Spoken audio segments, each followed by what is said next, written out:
நம்ம அந்த லெவலுக்கு போயிடுவோமா அப்படிங்கிற ஒரு everything was very rosy when we look at it. But we do have இந்தியாவுக்கு என்ன மாதிரியான சேலஞ்ச், ஃபார் எக்ஸாம்பிள் நிறைய சேலஞ்சஸ் இங்கே இருக்குதா நான் நினைக்கிறேன். What you feel to achieve this, we have to overcome all those challenges. First of all, இங்கே இருக்கக்கூடிய நேரேட்டிவ் செட் பண்ணுற மீடியாவிலேருந்து judiciary, I think less said better, ஒரு டெசிஷன் வரதுக்குள்ளே என்ன இதாகுதுங்க. So there are various other which is unique to India than China. Okay, so do you really think that we will be able to overcome all these challenges? What kind of other challenges could be there? And I have some other, as a corollary to this, I have one more question later. I'll ask about current account deficit and some data points which government is releasing. But philosophically approach panna, consensus building is very is essential for any policy implementation. Any big policy implementation க்கு ஒரு national consensus இருக்கணும். சைனால national consensus is given. government சொல்றது தான் consensus. அப்படிங்கிறது அவங்களுக்கு ஒரு advantage. So everything is more or less false. இந்தியாவில் consensus building takes a lot of effort. And அதில் நமக்கு டைம் நிறைய வேஸ்ட் ஆகும் and all that stuff. But it is without that you cannot move forward. Without building that consensus, it is very tough. People say it is, if you நீங்கள் நல்ல விஷயம் செய்தாலுமே மற்றவங்க ஒத்துக்கிட்டால் தான் அதை செய்ய முடியும். நான் நல்ல விஷயம் பண்ணுறேன், I don't need the approval of someone else அப்படின்னா எக்கனாமிக்ஸ் மேட்டரில் அது ஃபேமிலியில் maybe it will work, but not in country level. So that puts us in a disadvantage. We will always grow less than our potential. There was a time China was growing way faster than its potential. It was to grow at 6-7%, but it grew at 10% for 2 decades. India, maybe it can grow at 8, but we are growing at 6.5. This is our compromise of being a democracy. This is disadvantage clear, but advantage is rapid growth phases, the people who are first in the queue benefit a lot. Lot of people get left out. Classic example வந்து கோவிட்லேயே பார்த்தோம்னா ஒரு big event நடக்குது. People who have wealth, who have the income, which does not get impacted, never got impacted by COVID, but people who did not have got impacted. So very fast changing environment, like the smart ones who are first to get into the queue, அவங்க வந்து நிறைய win பண்ணிடுவாங்க. Whereas in a more stable growth environment, like everyone will get an opportunity to participate in that growth. You won't get left behind.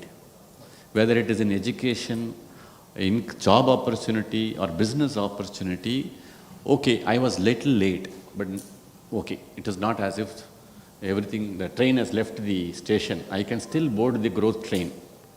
அப்படிங்கிற ஒரு opportunity is அது பாசிட்டிவாக தான் பார்க்கணும்னு நான் நினைக்கிறேன். நெகட்டிவாக பார்த்தோம்னா சொல்லிக்கிட்டே இருக்கலாம். But the positive aspect is that slower but more steadier growth benefits more people and broad bases the opportunity. Yeah, that I think we have seen it in the states. இது நாம எதுக்கு சொல்கிறேன், ஃபண்ட்ஸ்லேயுமே அப்படி தான். இன்வெஸ்ட் பண்ணுறீங்கன்னு வச்சுக்கோங்க, ஒரு company fast return முதல் வருஷமே கொடுத்துருச்சு வச்சுக்கோங்க, அதுக்கப்புறம் அதை வச்சுட்டு என்ன பண்ணுவோம், அதை விற்று தான் ஆகணும். இல்லை அடுத்த 5 வருஷம் அது ஸ்லோவாக ரிட்டர்ன் கொடுக்கும். இப்போ ஃபஸ்ட் இயர் இவ்வளோ ரிட்டர்ன் பண்ணேனே, அடுத்த 3-4 வருஷம் இவ்வளோ குறைவாக ரிட்டர்ன் இருக்குன்னு அதை பற்றி வருத்தப்பட்டுக்கிட்டு இருக்கும். இதே சேம் ரிட்டர்ன் ஈக்குவலாக 5 வருஷம் பிரித்து கொடுத்துருச்சுன்னு வச்சுக்கோங்க, அது ரொம்ப ஹாப்பியாக இருக்கும் அந்த இன்வெஸ்ட்மெண்ட்டில். Psychology. We all wish we have that problem. But the next is again இது என்னுடைய follow-ups report. See, most of this data calculation and projections are all based on the data released by government or government departments. There is a challenge there, not only in India. US பார்த்தீங்கன்னா housing data preliminary estimate ஒன்று கொடுப்பாங்க, then next month ஒன்று வரும், then there will revised estimate ஒன்று வரும், and there will be big difference. Sometimes I have noticed it in housing data and certain other data. But இங்கே that is one challenge which we all face. How do we go about calculating things based on the data released by them? One classic example is the difference between the IAP number and GDP. last week, 8 core sectors of the data, 4 core sectors performed very badly, negative growth. But today you see GDP is 8.2%, and luckily the nominal GDP, the gap is not big because of inflation, probably lower inflation.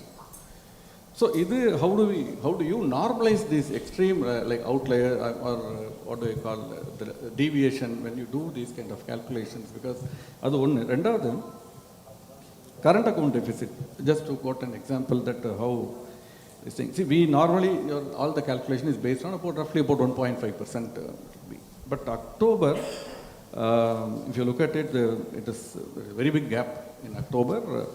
$76 billion is an all-time high merchandise import, and thankfully it's mainly because of like you said, gold import has tripled.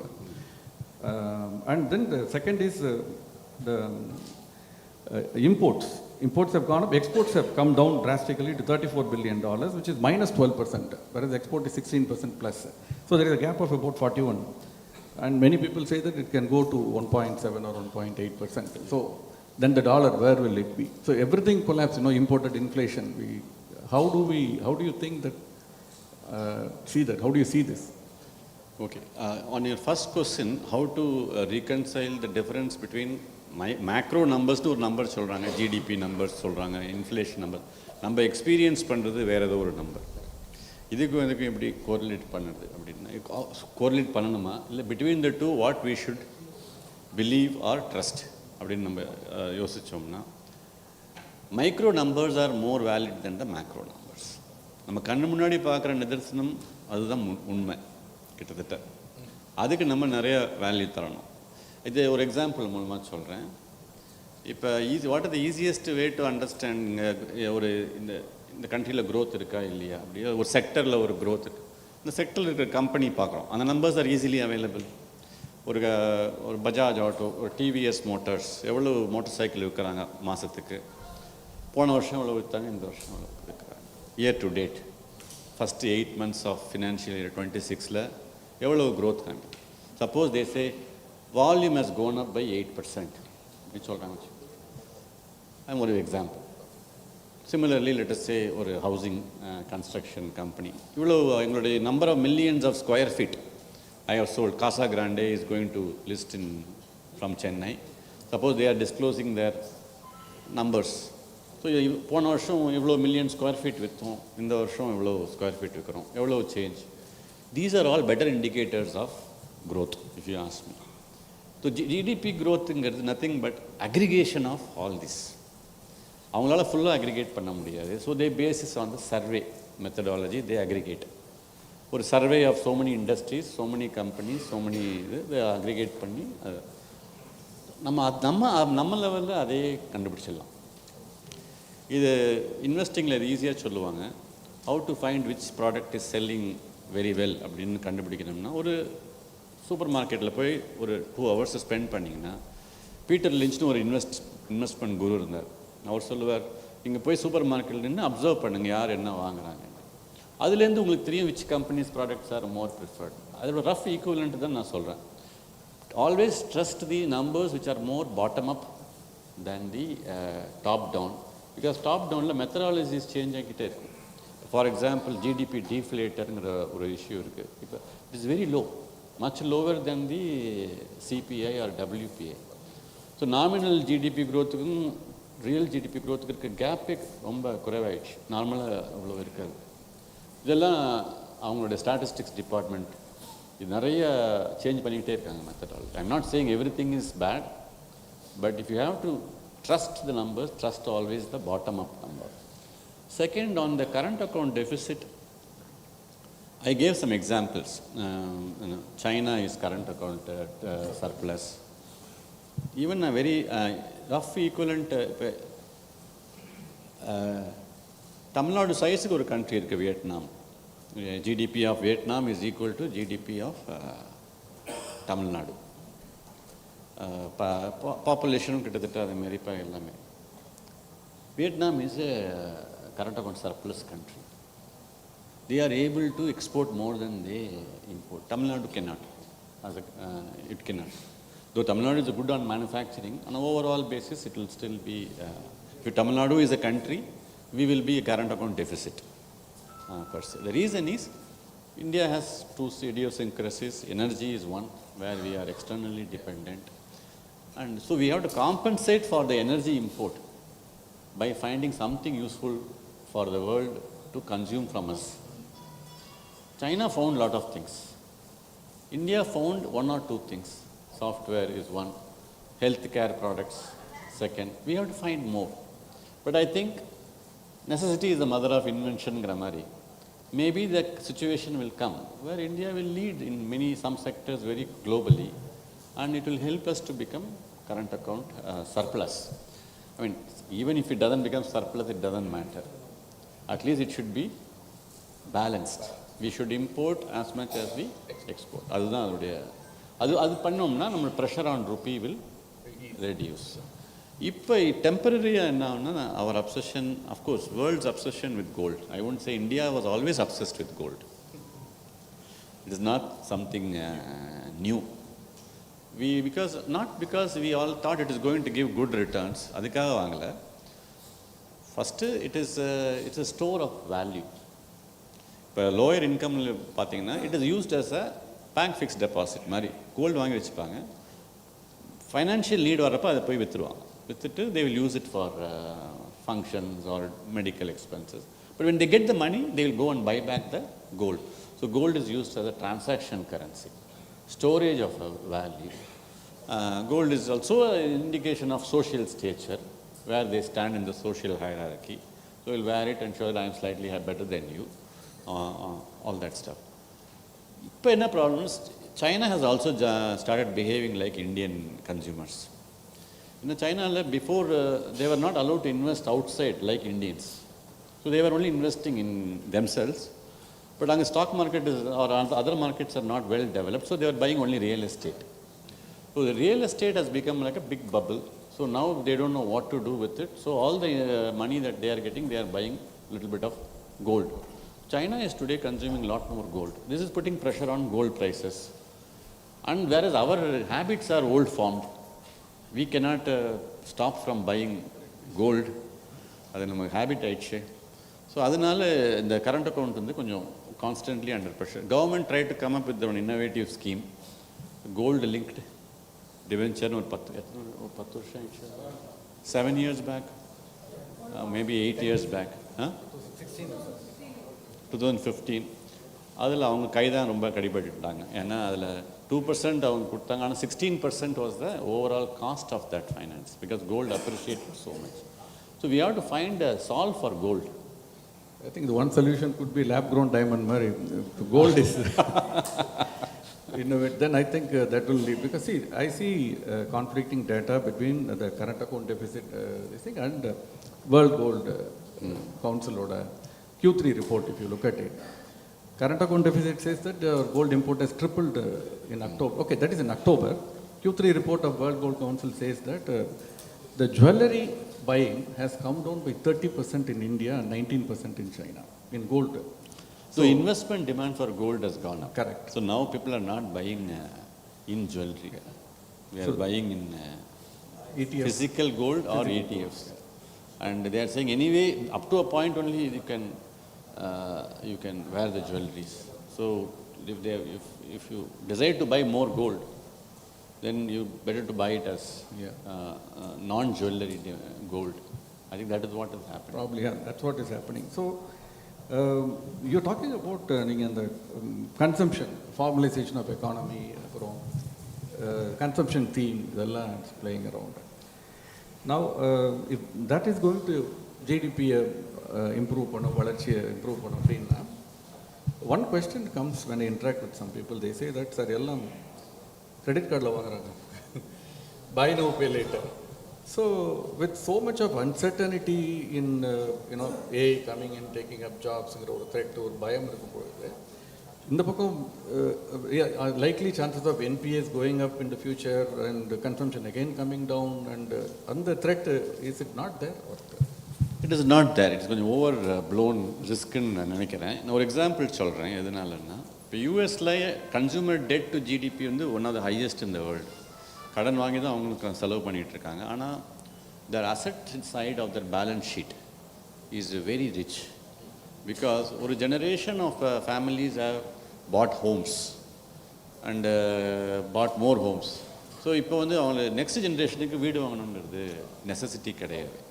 So now they are not spending money on mortgages as much as the earlier generation spent, because housing stock creation has been very high and there is a wealth in that house which therefore they are not worried about spending. So even if they borrow money and spend also, they have the confidence to repay it. இந்தியாவிலையும் என்ன நடக்குதுன்னா, the tendency to own physical assets is coming down. அது நமக்கு தெரியாது, நம்ம next ஜென்ரேஷனில் கிளியராக அது தெரியுது. என்னோட டாட்டர்கிட்டயோ சன்கிட்ட பேசணும்னா நமக்கு they are not interested in all this thing. They want to buy experiences. That is a standard. அவங்க லைன் சொல்லுவாங்க, we want to have experiences. I don't know what it is, but it is what it is. அதுக்கு வந்து they are willing to spend money. So instead of creating an asset and borrowing money for it, they are creating an experience and borrowing money for it. So இதில் வந்துட்டு இது expense மாதிரி ஆகிடுது. இதில் asset create ஆகுது. ஒரு வீடு வாங்கினோம்னா, ஒரு கார் வாங்கினோம்னா, பட் இதில் அசெட் க்ரியேட் ஆகலை. எக்ஸ்பீரியன்ஸ் தான் அசெட் அப்படின்னு நம்ம நினச்சிக்கணும், வேறு வழி இல்லை. No, probably. See, I was talking to one, taking a class for somebody in government department. So the lady was telling me, sir, நீங்கள் பணம் சேர்க்கணும்னு ரொம்ப சொல்கிறீங்க, எல்லாம் கரெக்டாக. My husband passed away 5 years back. நான் யாரோட ஹாலிடே போவேன். So they may be right. Let's say the younger generation of global citizens, they don't know where they will settle down. They don't want to buy house. இப்போ என்னோட generation EMI வீட்டுக்கு கட்டினதை வந்து இப்போ அவங்க எஸ்ஐபியாக போட்டுட்ருக்காங்க. For the No, they are very sharp. I think they are not doing stupid or dumb things. நம்மளுடைய value பாயிண்டில் பார்க்குறோம். சார் அதே மென்ஷன் பண்ணார், உங்களுடைய வேல்யூஸ் வேறு ஆங்கிளில் பார்க்குறோம். From that thing, I think what they are doing is pretty explainable. நம்ம அக்ரி பண்ண மாட்டோம், but it is we can understand. இந்த questions-லாம் over, sir. One personal question. What is your fitness mantra? I think to remain relaxed, not to get stressed, is ஏன்னா stress ஆனால் சாப்பிடுவோம் நிறையா. அது மாதிரி நிறையா this value chain of stress is very harmful. So the easiest way to remain fit is to not to get stressed and find the lighter side of everything and enjoy that. Thank you. Thank you.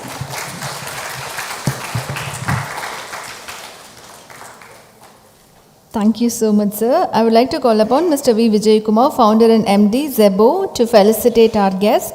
I would like to invite Mr. Vijay and Mr. Dinesh, creative producers, Magic 20 Tamil, for the felicitation. Please welcome onto the stage. Please welcome, sir. And first felicitation to Mr. Anand Radhakrishnan, MD, Sundaram Mutual Fund, by Mr. Vijay Kumar, founder and MD, Zebo.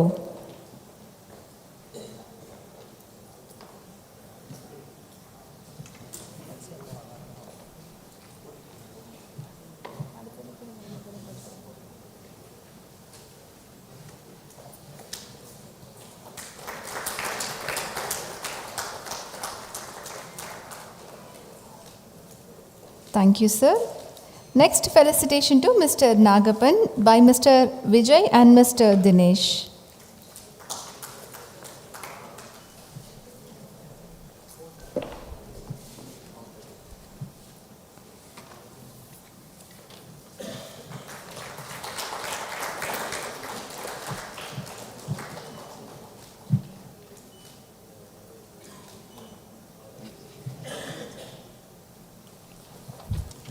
Thank you, Mr. Anand Radhakrishnan, and thank you, Mr. Nagapan. So, a wonderful discussion.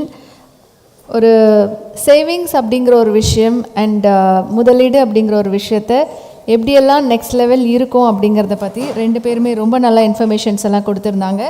And it's time to thank our sponsor, title sponsor Zebo, AMC partner Gold, ICICI Prudential Mutual Fund, Gold sponsor Naturals, Chitra Coffee, Sigma Scanner, supporting partners GT Bharati, RON, Mannamas, print media partner Business Standard, Naniyam Vigadan, Dinamalar Labam, snacking partner Aladi Patian, gifting partner 3D Selfie and Nirami, stall partner Equitas Small Finance Bank, smart display partner the future wall, outreach partner Tamilpreneur. So நீங்கள் எல்லாமே இந்த event சக்ஸஸ்ஃபுல்லாக நடந்துட்டுருக்காரு.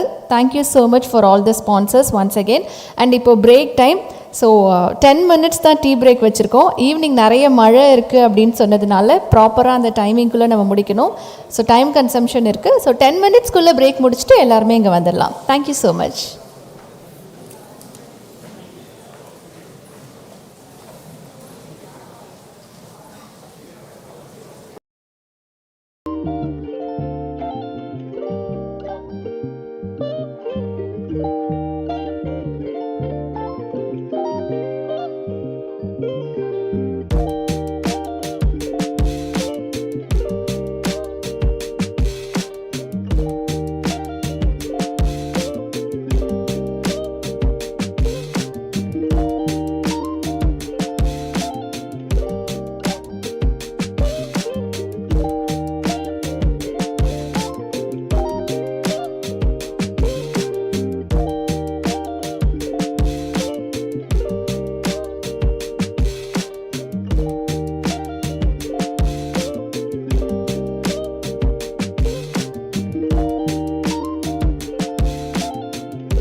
everyone.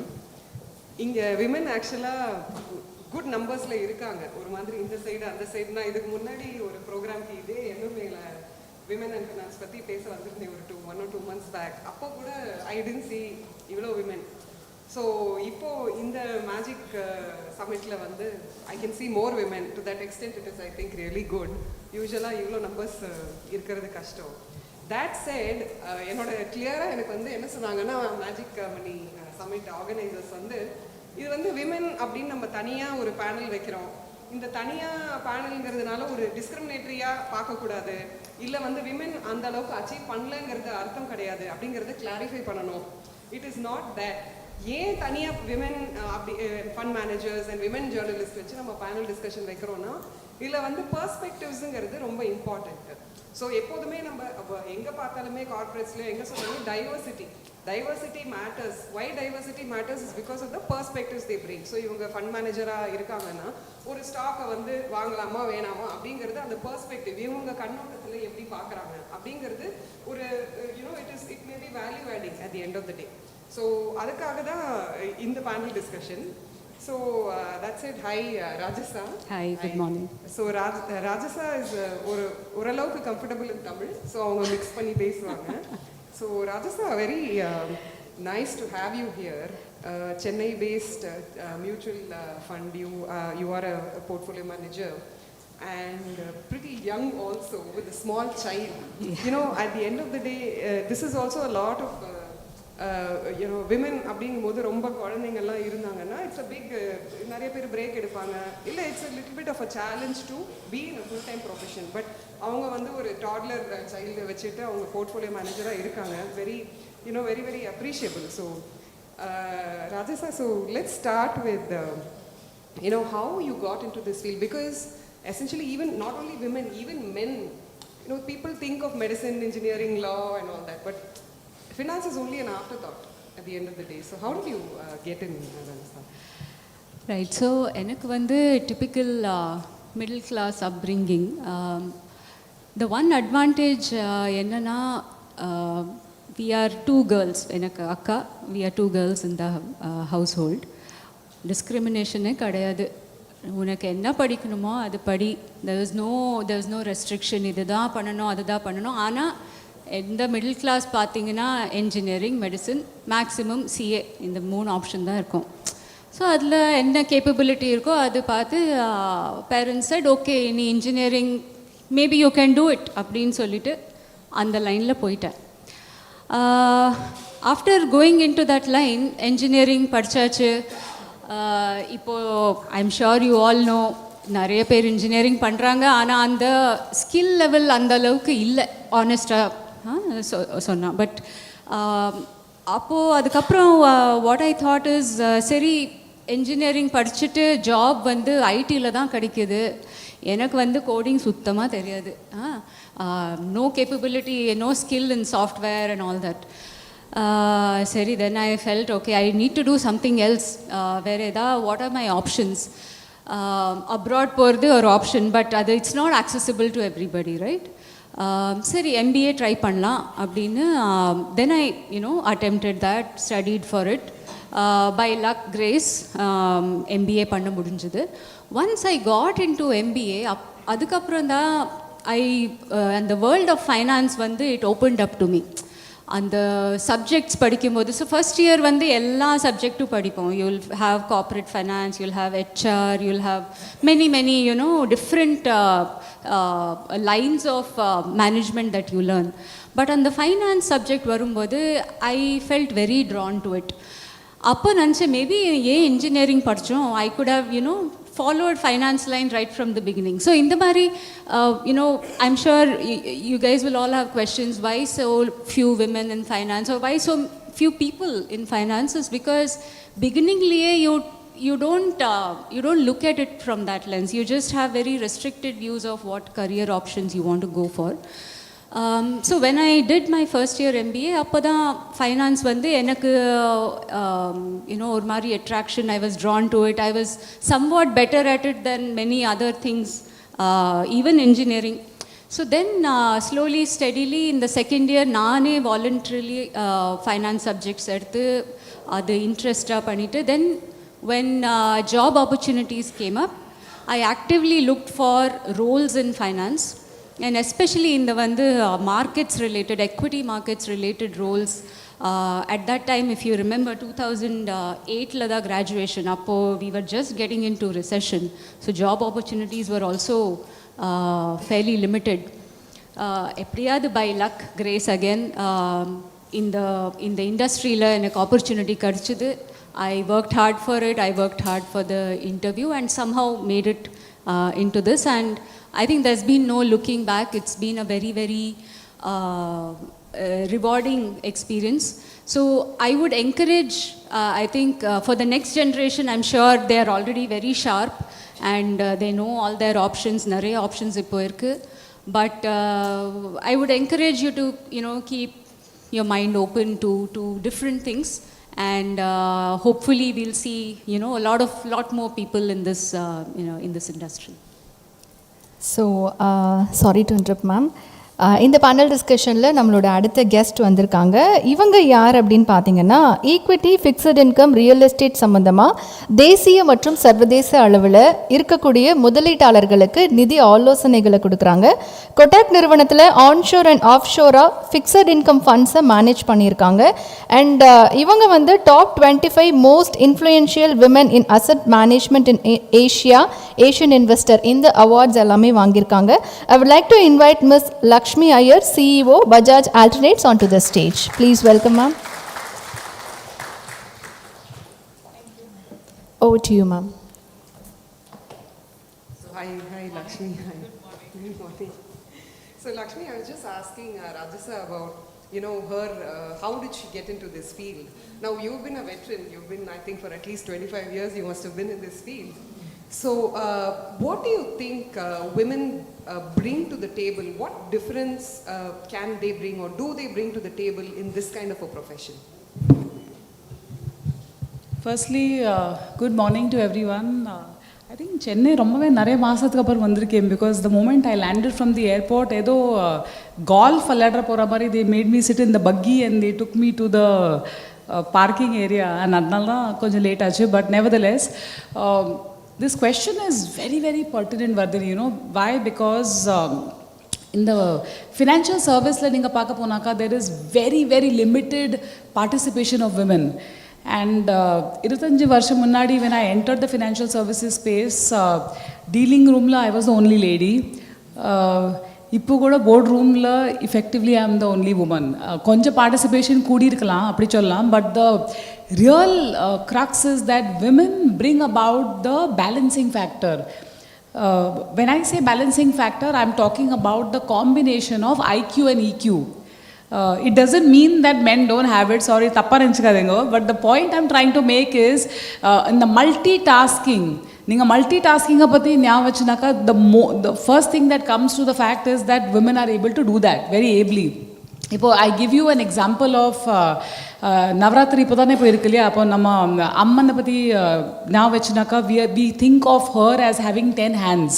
So she is the goddess Durga, she dons multiple, அதே போல் when you think of Ravan with 10 faces, so 10 heads rather. So women are able to do that, and I think adhanal da it's very important to get more and more women into the financial services workforce, because their emotional quotient is where you build empathy.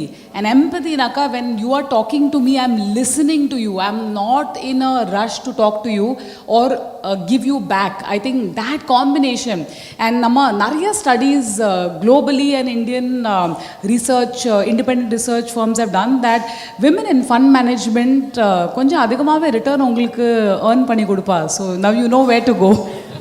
Adha selling point. Women fund managers irundha innu much higher than benchmark, much higher than men fund managers probably. Oh, see, and the Lakshmi சொன்ன மாதிரி அந்த emotional quotient, the balance that you bring in, அதுதான் ultimately I think makes a difference. இதில் எனக்கு ஒரு முக்கியமான question, நம்ம அந்த காலத்துலேருந்தே வந்து யோசிச்சோன்னா கிராண்ட் மதர் இல்லை மதர் இவங்கெல்லாம் வந்து ரொம்ப கன்சர்வேட்டிவாக கிச்சனில் வந்து ஒரு பாக்ஸில் காசை சேர்த்து வைக்கிறது, இல்லை தங்கம் வந்து மாதம் மாதம் அவங்க தான் வாங்கி வைப்பாங்க. இந்த மாதிரி ரொம்ப விமன் வந்து ரொம்ப லாங் டேர்ம் திங்கிங். ஸோ இப்போது உடனே நம்ம செலவு பண்ண வேணாம், நம்ம வந்து ஃப்யூச்சரை பற்றி யோசிப்போம் அப்படிங்கிறது அந்த வீட்டில் ஒரு ஃபேமிலியில் அந்த பேலன்சிங் கொண்டு வருது விமன் தான். ஸோ லாங் டேர்ம் திங்கிங் ஒன்று. ஸோ ஜென்ரலாக இன்னொன்று விமன் லாங் டேர்ம் திங்கிங்கிறது இப்போ நீங்கள் ஸ்டாக்ஸோ ஏதோ ஒரு போர்ட்ஃபோலியோக்கு சூஸ் பண்ணும்போது that is short term gains பார்க்காம லாங் டேர்ம் என்ன பெனிஃபிட் அப்படின்னு பார்த்து எடுக்கிறது ஒன்று. இன்னொன்று என்னென்னா ஜென்ரலாகவே ஒரு டெண்டன்சி இருக்குது women in stock market, so women doing mutual fund investing, இந்த நம்பர்ஸ் எல்லாம் is not as much as men do. So இது அப்படின்னு பார்த்தோம்னா ஒரு மாதிரி விமன் ஜென்ரலாக கன்சர்வேட்டிவ் அப்ரோச் அந்த மாதிரி ஒரு ஃபீலிங் வருது. கொஞ்சம் ரிஸ்க் எடுக்க பயப்படுவாங்க, லாங் டேர்மாக யோசிப்பாங்க பட் ரிஸ்க் எடுக்க பயப்படுவாங்க அப்படிங்கிற ஒரு கான்செப்ட். ஸோ ஒரு எஃப்டி ஒரு ஆர்டி போட்டால் போதும், இல்லை லேண்ட் வாங்கலாம், இல்லை கோல்டு வாங்கலாம், இந்த மாதிரி தான். மார்க்கெட்னா ரிஸ்க் ஜாஸ்தி. ஸோ யூ டோன்ட் சி அவ்வளோ விமன் வந்து பார்ட்டிசிபேட்டிங் இன் ஆக்டிவ்லி இன் மார்க்கெட். ஸோ உங்களோட எக்ஸ்பீரியன்ஸில் ஐ மீன் யார் வேணாலும் இந்த கொஸ்டினுக்கு ஆன்சர் பண்ணனா உங்களோட எக்ஸ்பீரியன்ஸில் do you think like from a portfolio manager perspective நீங்கள் கன்சர்வேட்டிவாக தான் அப்ரோச் பண்ணுவீங்களா அந்த விமன் அப்படிங்கிறதுனால? அது ஒரு அந்த மாதிரி தாட் ப்ராசஸா? இல்லை ஈவன் விமன் இன்வெஸ்டர்ஸ் எல்லாம் நீங்கள் நிறையா மீட் பண்ணுவீங்க, அதில் வந்து நிறையா ரிஸ்க் எடுக்கிறவங்க இருக்காங்களா? இல்லை அவங்களும் அந்த மாதிரி தான் கன்சர்வேட்டிவ் அப்ரோச், அந்த மாதிரி நம்ம நினைக்கிறது தான் கரெக்டாக? R women conservative? See, இது வந்து it depends a lot on உங்களோட personal journey. So you'll have to start at the house level. உங்கள் ஹவுஸ்ஹோல்டில் who is taking savings decision, who is taking the investment decision.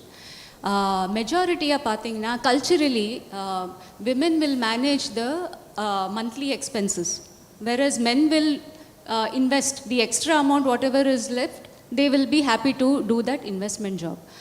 Slowly வந்து இது change ஆகிட்டே போகுது. You'll find couples joint-ஆ வந்து they are taking decisions on how to invest. அது பார்த்து children will learn, because you cannot teach children, they will learn only by watching. So if they watch the mothers taking investment decisions, அது slowly culturally bottom up it'll keep on changing. But beyond that, this conservative versus risk taking ability வந்து more than gender, I think it depends on your own journey. For example, if you have gone through financial crisis in the past, right, that will influence the way you look at companies. So now when I joined during the financial crisis, right, I joined the industry in 2008. There are seasoned investors, I'm sure she has seen a couple of more such down cycles. Appo if you have experienced all that, you will that will shape how conservative or how risk taking you are. I don't think it is as dependent on gender is my belief. So நான் இப்போ பாம்பேலேருந்து சென்னை காலையில் ஃப்ளைட்டில் வந்தேன். my pilot was a lady.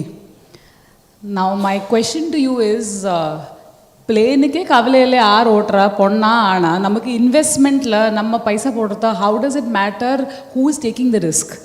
Risk எந்த asset கிளாஸ்க்கு முக்கியமோ அது மென்னும் அவ்வளோதான் எடுப்பா, லேடியும் அவ்வளோதான் எடுப்பா. ஐ think that is the most important thing. Point number 1. Point number 2 is நீங்கள் ரிஸ்க் எங்கே எடுக்கிறீர்கள், அது ரொம்ப முக்கியம். டாப் ஆஃப் த மார்க்கெட்டில் வந்துட்டு ஹை சென்சிட்டிவ் செக்டரில் அந்த வியூ இருந்தால் அந்த வியூக்கு பிரகாரம் நம்ம இன்வெஸ்ட் ஆப்வியஸ்லி பண்ணலாம். பட் இன்வெஸ்ட்மெண்ட்ஸில் as Raja rightly said, gender does not matter. நீங்கள் யாருக்கு பணம் கொடுக்குறீங்க, அவள் ரிஸ்க் அட்ஜஸ்டட் ரிட்டர்ன் உங்களுக்கு ஏர்ன் பண்ணி கொடுக்குறாளா? I think that is the most important question. And அது எப்படி தெரிய வரும்னாக்கா ட்ராக் ரெக்கார்ட். எல்லா ஃபண்ட் மேனேஜர்ஸோடும் ஒரு ட்ராக் ரெக்கார்ட் இருக்குது. அந்த ட்ராக் ரெக்கார்ட் எல்லாமே பப்ளிஷ் பண்ணுறாங்க. So you have to go through the track record. And நீங்கள் இன்வெஸ்ட்மெண்ட் ஜேர்னியில் ஃபார் எவர் ஒரு அட்வைசர் டிஸ்ட்ரிபியூட்டர் அவா கூட போனாக்கா it makes a lot of difference. And the first point நீங்கள் பண்ணியல், you alluded to the fact that நிறையவே women investors are not coming to the fore. நீங்கள் இப்போ லாஸ்ட் 5-6 வருஷத்தை டேட்டா நீங்கள் பார்த்தோன்னாக்கா இன்க்ரிமெண்டலி women investors are the one who are coming to the fore. அதனால தான் நீங்கள் இப்போ SEBI regulations இப்போ ரீசெண்டாக சேஞ்ச் ஆகிறது where you saw beyond 30 locations, top 30 locations cities in India அதுக்கு தாண்டி 30th லொகேஷனுக்கு மேலே இருந்தாக்கா they are giving additional incentive. அதுலேயும் women investor வந்தாக்கா there is additional incentive. So அது டேட்டா பிரகாரம் நீங்கள் பார்த்தோன்னாக்கா the proliferation of women investors is growing. So I think it is clearly established that if women are making good money managers or homemakers, வீட்டில் நம்ம பரம்பரையாக நம்ம பார்த்துட்டு வந்திருக்கோம் கி mothers, for example, my mother is a homemaker. வேலே பண்ணல, obviously she believes that she gave up career for me and my sister, but அது வர விஷயம். But point is the way she managed the house. பைசா எவ்வளோ இருந்ததோ அவ்வளோதான், எத்தனை கிடைக்கிறதோ கையில் அவ்வளோதான் ஸ்பெண்ட் பண்ணோம். So that is something which is very innate to a woman. So I think incrementally இங்கேருந்து 5 வருஷத்துக்கு அப்புறம் நம்ம if we are doing a panel like this, I'm very confident இன்றைக்கி கூட நம்ம ஆடியன்ஸில் women are in the minority, but I'm very confident. இப்போ பாருங்க இங்கே ஸ்டேஜில் we are 100%, 50% கூட இல்லை. நேற்று பேனலில் we were 50-50. Today we have already upgraded 50 100 ஆயிடுச்சு. What I'm trying to say is incrementally நமக்கு risk is only to the extent of what the mind perceives. அப்படி பார்க்க போனாக்கா நிறைய பேர் பணம் ஃபிக்ஸ்ட் டெபாசிட்டில் போட்டு உட்காந்துருக்கா. You do a data dump on to it, you will see it is my father, your father, maybe your friend's father, her brother, எல்லாமே and they're all not taking any form of risk. Because scam picture பார்த்துருக்கேங்களா ஹர்ஷத் மெத்தாவோட, ஹிந்தியில் சொல்கிறேன், risk ஹே தோ இஷ்க் ஹே. मतलब risk இருந்தால் உங்களுக்கு you have to love that asset class. அதுக்கு நீங்கள் டைம் கொடுக்கணும். The more you give time, I think that time will ensure that the commensurate, நீங்கள் எவ்வளோ ரிஸ்க் எடுக்கிறீங்களோ அந்த கமென்சுரேட் உங்களுக்கு ரிவார்ட் கண்டிப்பாக கிடைக்கும் ஃபார் ஷுர். ரொம்ப நல்ல பெர்ஸ்பெக்டிவ் ஐ திங்க் ரெண்டு பேரும் கொடுத்தாங்க. இதில் இன்னொன்று நம்ம வந்து whether this industry is a women friendly industry. இப்போ வந்து விமென்னா ஒரு ஸ்டேஜில் கொஞ்சம் ஃப்ளெக்சிபிலிட்டி தேவைப்படுது, ஒரு ஸ்டேஜில் யூனோ நம்மளுக்கு வந்து நிறைய அந்த மாதிரி கன்சர்ன்ஸ் வரும்போது அதை அட்ரஸ் பண்ண வேண்டிய நீட்ஸ் வருது. ஸோ இந்த industry how women friendly is it any different from இப்போ டாக்டர்ஸ்னா ஃபார் எக்ஸாம்பிள் நிறைய விமென் டாக்டர்ஸ் வந்து நைட் வந்து எமர்ஜென்சி போகணும் அப்படி இப்படின்னா okay they are ready to go and nobody questions them and all that.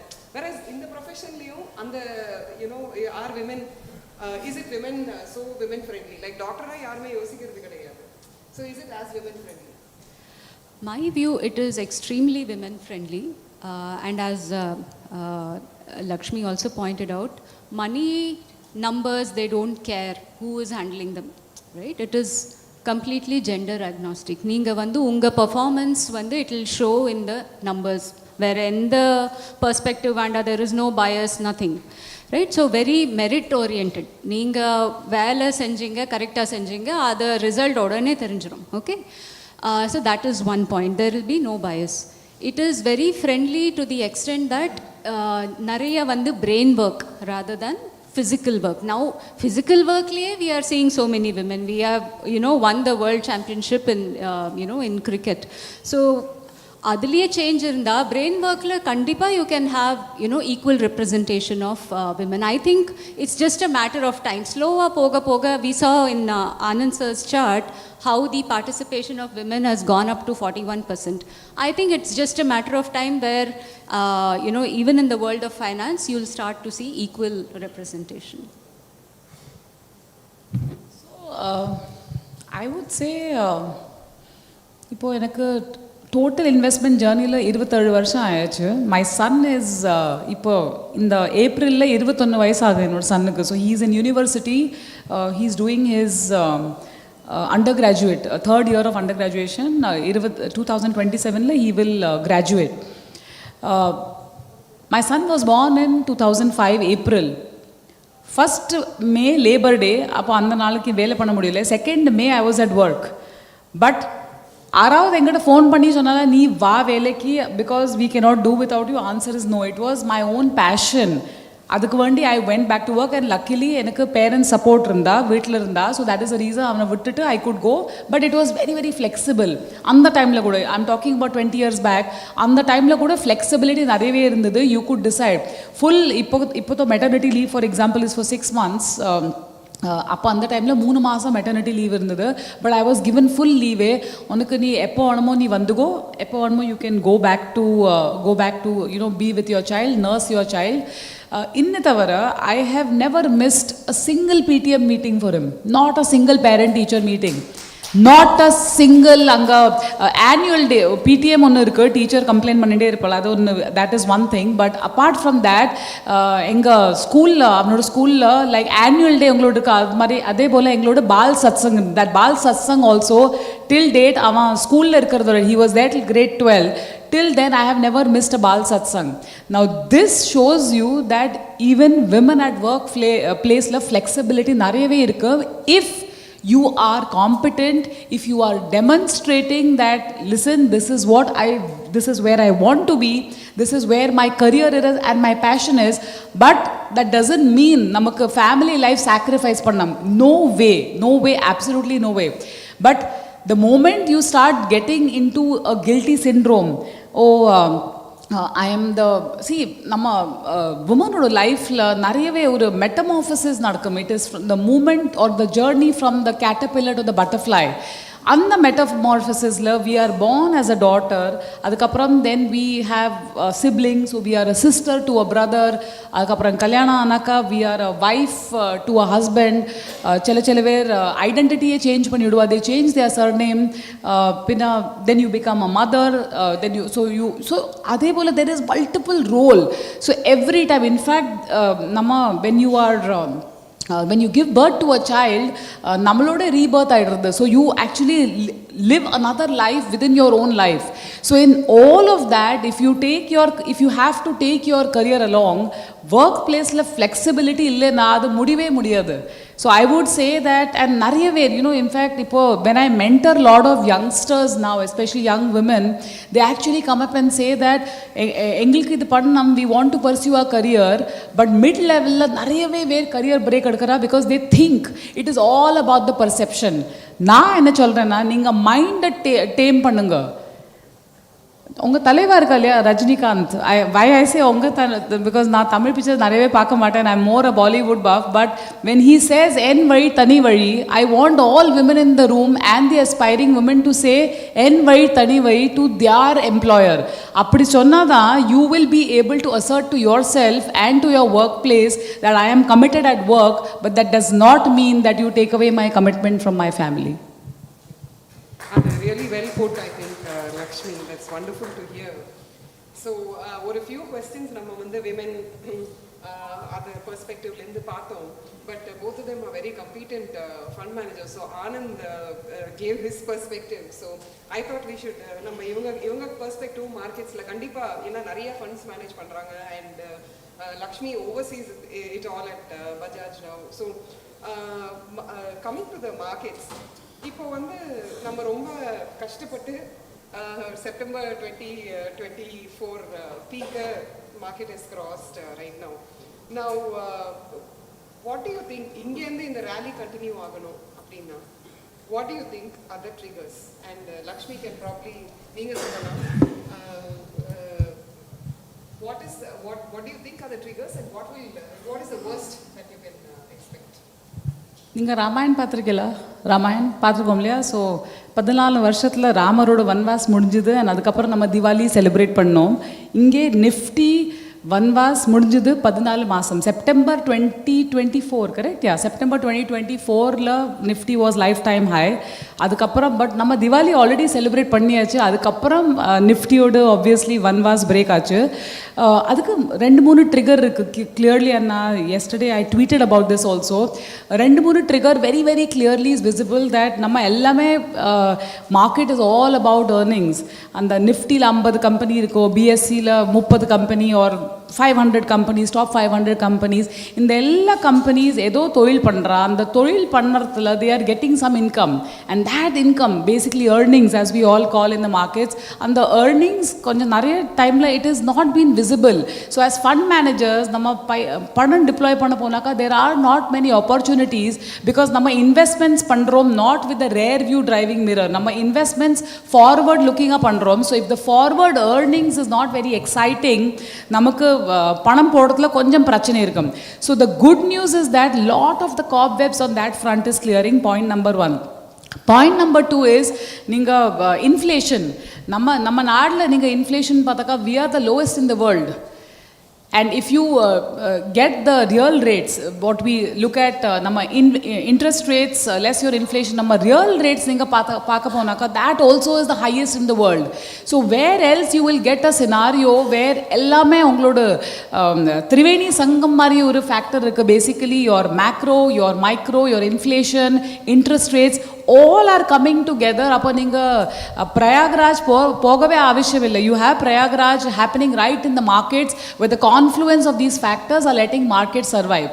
And the fourth or the most important component நீங்கள் பார்க்க போனாக்கா, all investors like you and us, நம்ம எல்லாமே month on month 30,000 கோடி we are investing in the market, 30,000 crores of durable SIP money. And that is all responsible, it is all possible because of investors like you and me. So on the retail tsunami, I call it the retail revolution, that is also here to stay. Ipo foreign investors பணம் போடல, but I have been on record saying that it is a matter of time. அவளுக்கு இந்தியாவோட tsunami ignore பண்ணவே முடியாது. You saw the GDP growth data yesterday.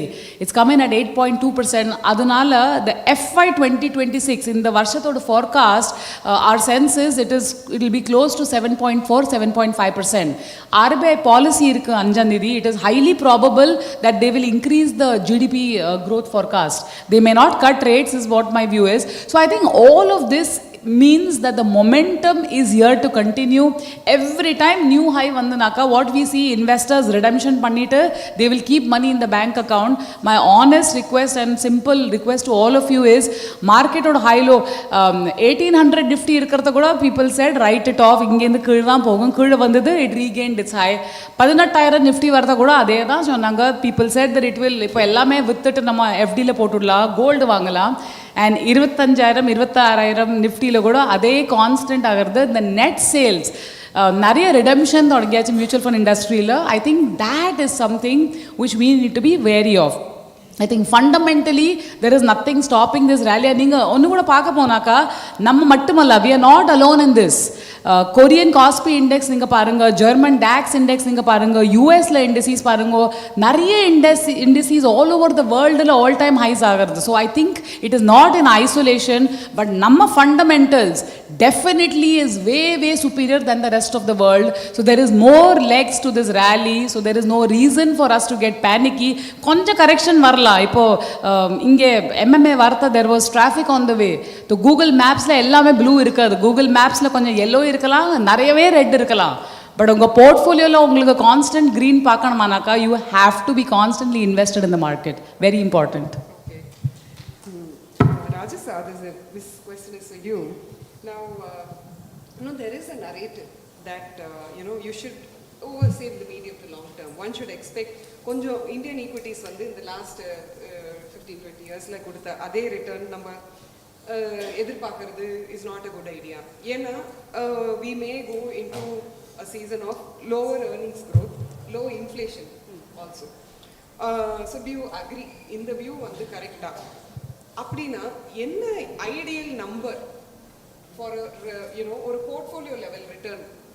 It can be a direct stocks portfolio, it can be an MF also. So a portfolio level return, is it true now?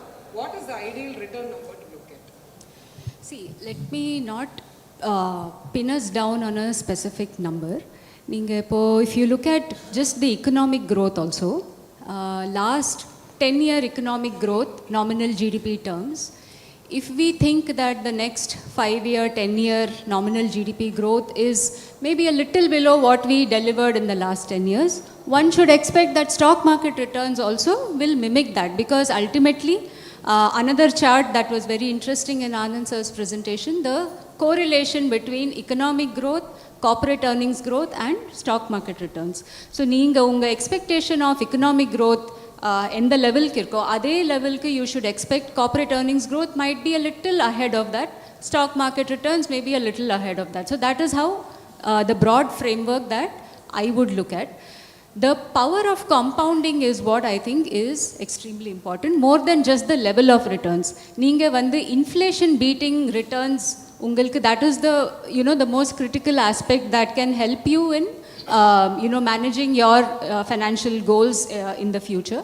To that extent, I think the stock markets can comfortably help you achieve that, is how I am looking at it. So perhaps may not be, you know, the last 5 years have been extremely good post-COVID, if you look at the stock market returns. Andalavku maybe on a steady state basis, it may not recur, but it will comfortably help you beat your financial goals and the inflation levels that you're experiencing in the.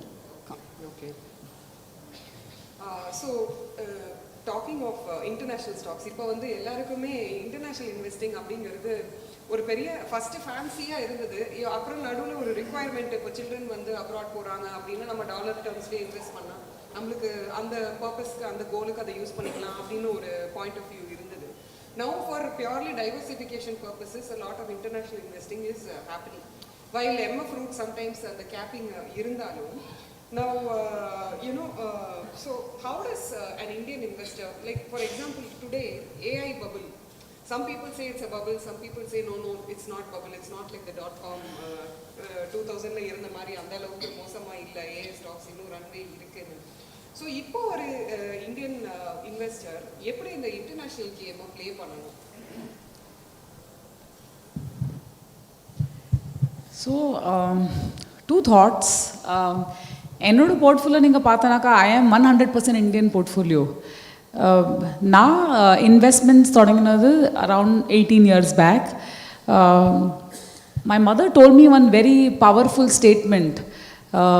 உங்களுக்கு ஞாபகம் இருக்கலாம், some of your mothers also would have told you, கைர்தைக்கு தெரியுமா கற்பூர வாசனை. This is what she told me.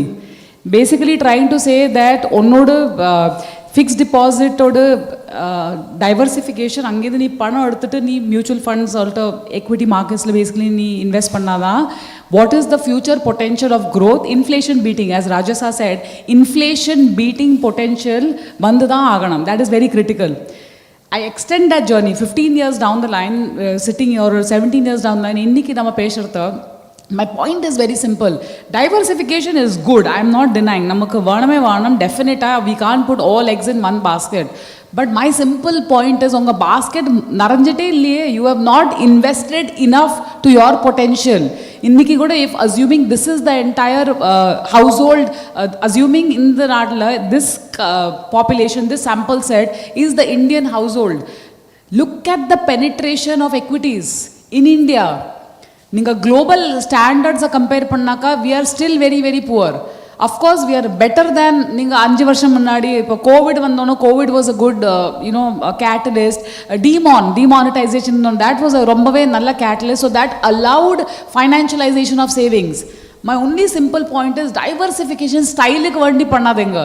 Oh, neighbor pannirukana nanum pannida agada, neenga pannirukana, that is not the thing. Unga portfolio ku thevaya, ask the question to yourself, ask the question to your advisor. Theva irundha pannunga, தேவையில்லாம் பண்ணதுக்கு முக்கியமே இல்லை. It is absolutely not required. That is point number 1. Having a certain, நம்மளுக்கு we require it. டெஃபினட்டாக Indian portfolio நிறைய பணம், it's a great diversifier to currency depreciation. டெஃபினட்டாக சொல்லுவேன் நான். That is point number 1. And point number 2 is that US is still controlling Niagara Falls. I mean, inge vandaka namakku Adirapalli waterfalls irkalam Kerala, but you have Bedaghat in Madhya Pradesh, but the giant falls obviously Niagara. So US is still the giant or the mother of all economies in terms of size.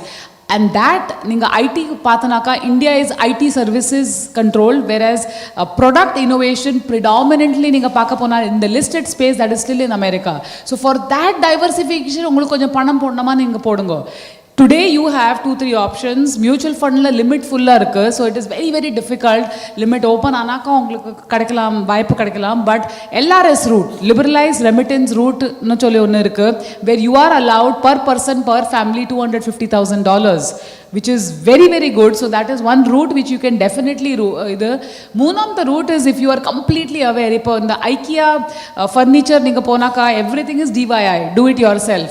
அதுபோல் நீங்கள் investor இருந்தாக்கா, you can directly open an account. எந்த பேங்க்கில் இருக்கோ you can open an account and you can transact in shares of sure. But I would say that நம்மளுக்கு geography நம்ம domain அல்ல, we are all Indians and we understand Indian geography. Outside of India பணம் போடணுமானாக்கா obviously US is a very good opportunity, no two ways about it, but always do it through your advisor or distributor because guidance ரொம்பவே முக்கியம். If you are there, somebody who is giving you guidance, it will prevent you from making costly mistakes. Mistakes அப்படியே நடக்கலாம், அப்படி இல்லைக்கு நீங்கள் தானே போட்டுட்டு versus an advisor மிஸ்டேக்ஸே நடக்க முடியாது, வாய்ப்பே இல்லை, அப்படி இல்லை. But you will minimise your mistakes. So I think that is a better route because that market is a joint and we are still evolving to be able to match the giant. So I think diversification is good, but excess diversification can also create harmful repercussions to your financial portfolio. Rajasthan, this question is to you. இப்போ ஒரு 2-3 days back என்னோட ஒரு friend chip போடணும், எனக்கு ஒரு 2-3 fund சொல்லுங்கள் அப்படின்னாங்க. So அவங்களுக்கு நான் கொஞ்சம் எப்படி ரிசர்ச் பண்ணிவிட்டு என்ன எவ்வளோ அமௌண்ட் அப்படின்லாம் சொல்லிவிட்டு ஒரு 3 ஃபண்டு கொடுத்தேன். ஸோ எனக்கு உடனே நேற்று வந்து ஃபோன் பண்ணுறாங்க, மார்க்கெட் நியூ ஹை டச் பண்ணிருச்சு, இப்போ சிப்ப ஆரம்பிக்கலாமா? So there are lot of questions about SIP investing. Although we நிறையா நிறைய பேருக்கு தெரியுது, but according to you now what are the 3 things, 3 விஷயங்கள் நம்ம சிப் பண்ணும்போது you should not bother about, and what are the other 3? It can be 3 things or 2 things. What are the other 3 things chip பண்ணும்போது நம்ம கவனிச்சு பண்ணணும்? First of all, SIP பண்ணும்போது you should definitely not be bothered about the level of the market. That is the objective of the SIP, because you are trying to you are not trying to time the market. If you are an expert, you are very good at market prediction, you can do whatever you want. But SIP is meant for people who do not want to take the headache of thinking whether market is at a low or a high. We analyzed in the data for SIPs, there is a return metric called XIRR, right? So what we looked at is the last 10-15 years of data, and we said if an investor has been putting equal amounts SIP in the markets, have there been any instances where they have lost money, right? And we came to the conclusion that it was probably only one or two instances, and one of them being the COVID period. At the low of the COVID market, that is when probably even an SIP investment made over time, you might have seen negative returns. But the point being that regardless of where the market levels are, SIP investments will keep you in good stead in terms of overall returns. The second way you can maximize or add on to your SIP power is by increasing the SIP amount. So if you are depending on your income levels, so next year suppose you are getting a salary hike, increase your SIP amount. You are investing maybe 1,000 rupees per month, increase it to 1,500, and slowly as your income levels grow, you can maximize the power of SIPs. That would be point number 2. Redemptions do not time it with the markets. You link your investments to your financial goals. In the next 10 years, this is my goal. Maybe my children's education is, fees are due in another 10 years. So on the planning, goal based panunga. Let it not be, random redemptions or random investments. Let it be linked to each of your goals. I think that will give you some peace of mind and comfort as to where you are headed. That would be. Mardini, can I add something? இப்போ எங்கள் panel முன்னாடி அங்கே tea break இருந்தது இல்லையா, அப்போ உங்களுக்கு tea அல்லது coffee whatever is your poison நீங்கள் குடிக்கிறது இட் வாஸ் பைப்பிங் ஹாட். இப்போ சுட காஃபி நீங்கள் எப்படி குடிப்பீங்க? Will you gulp it at one go? Answer is no. You have to take it sip by chip.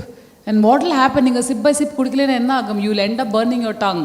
So that is the logic of SIP. இப்போ SIP market high வந்ததோ low வந்ததோ நீங்கள் sip எடுத்து தான் குடிக்கணும். You don't have a choice.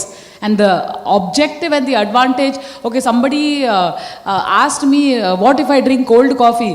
Cold coffee also try to drink it full. What will happen? You will actually have very cold teeth because enamel, it will start hurting the enamel. So ade bola, if you don't want your financial enamel to get broken, SIP is the best instrument. You like it, leave it, it's your choice. But sip by sip panni kudikanam. And please remember the filter coffee example next time when you're asking somebody market all time high vandu. So Rajasa, you manage a lot of hybrid funds. So hybrid as a category, equity na equity, debt na, I'll come to Lakshmi for debt. She's a veteran in managing fixed income. அவங்க கிட்ட அந்த question கண்டிப்பா கேக்குறேன். But hybridங்கிறது ஒரு in between category. So அது வந்து இந்த பக்கமும் இல்லை அந்த பக்கமும் இல்லை, ஒரு in between.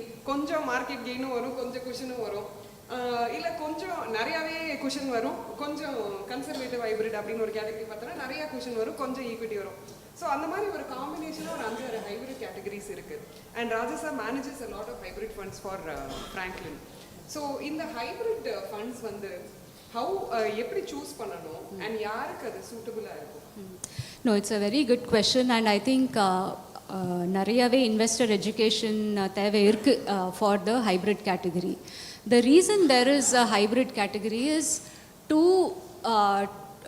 cater to different investors with different risk profile. இப்போ சில இன்வெஸ்டர்ஸ்க்கு வந்து they are saying I prefer FD. நீங்கள் வந்து do you have a product that can give a little bit over FD but with reasonable safety, right? And the requirements will investors kirku. So for that you have certain products. I can give examples like there is a category called equity savings fund where you have very little that is invested in pure equity. Mattadella you will have in arbitrage or fixed income. So adu vandu it will give you a little bit above fixed income returns with reasonable amount of safety.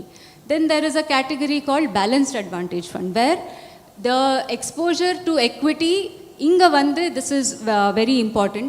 Balanced advantage ஃபண்டில் வந்து டைனாமிக்காக equity adjust பண்ணுவாங்க. There are different methods of doing it. For example, at Franklin Templeton, we look at market valuations. If market valuations are high, we will decrease the level of equity. If they are low, it will increase the level of equity. It is like managing, SIP on your behalf.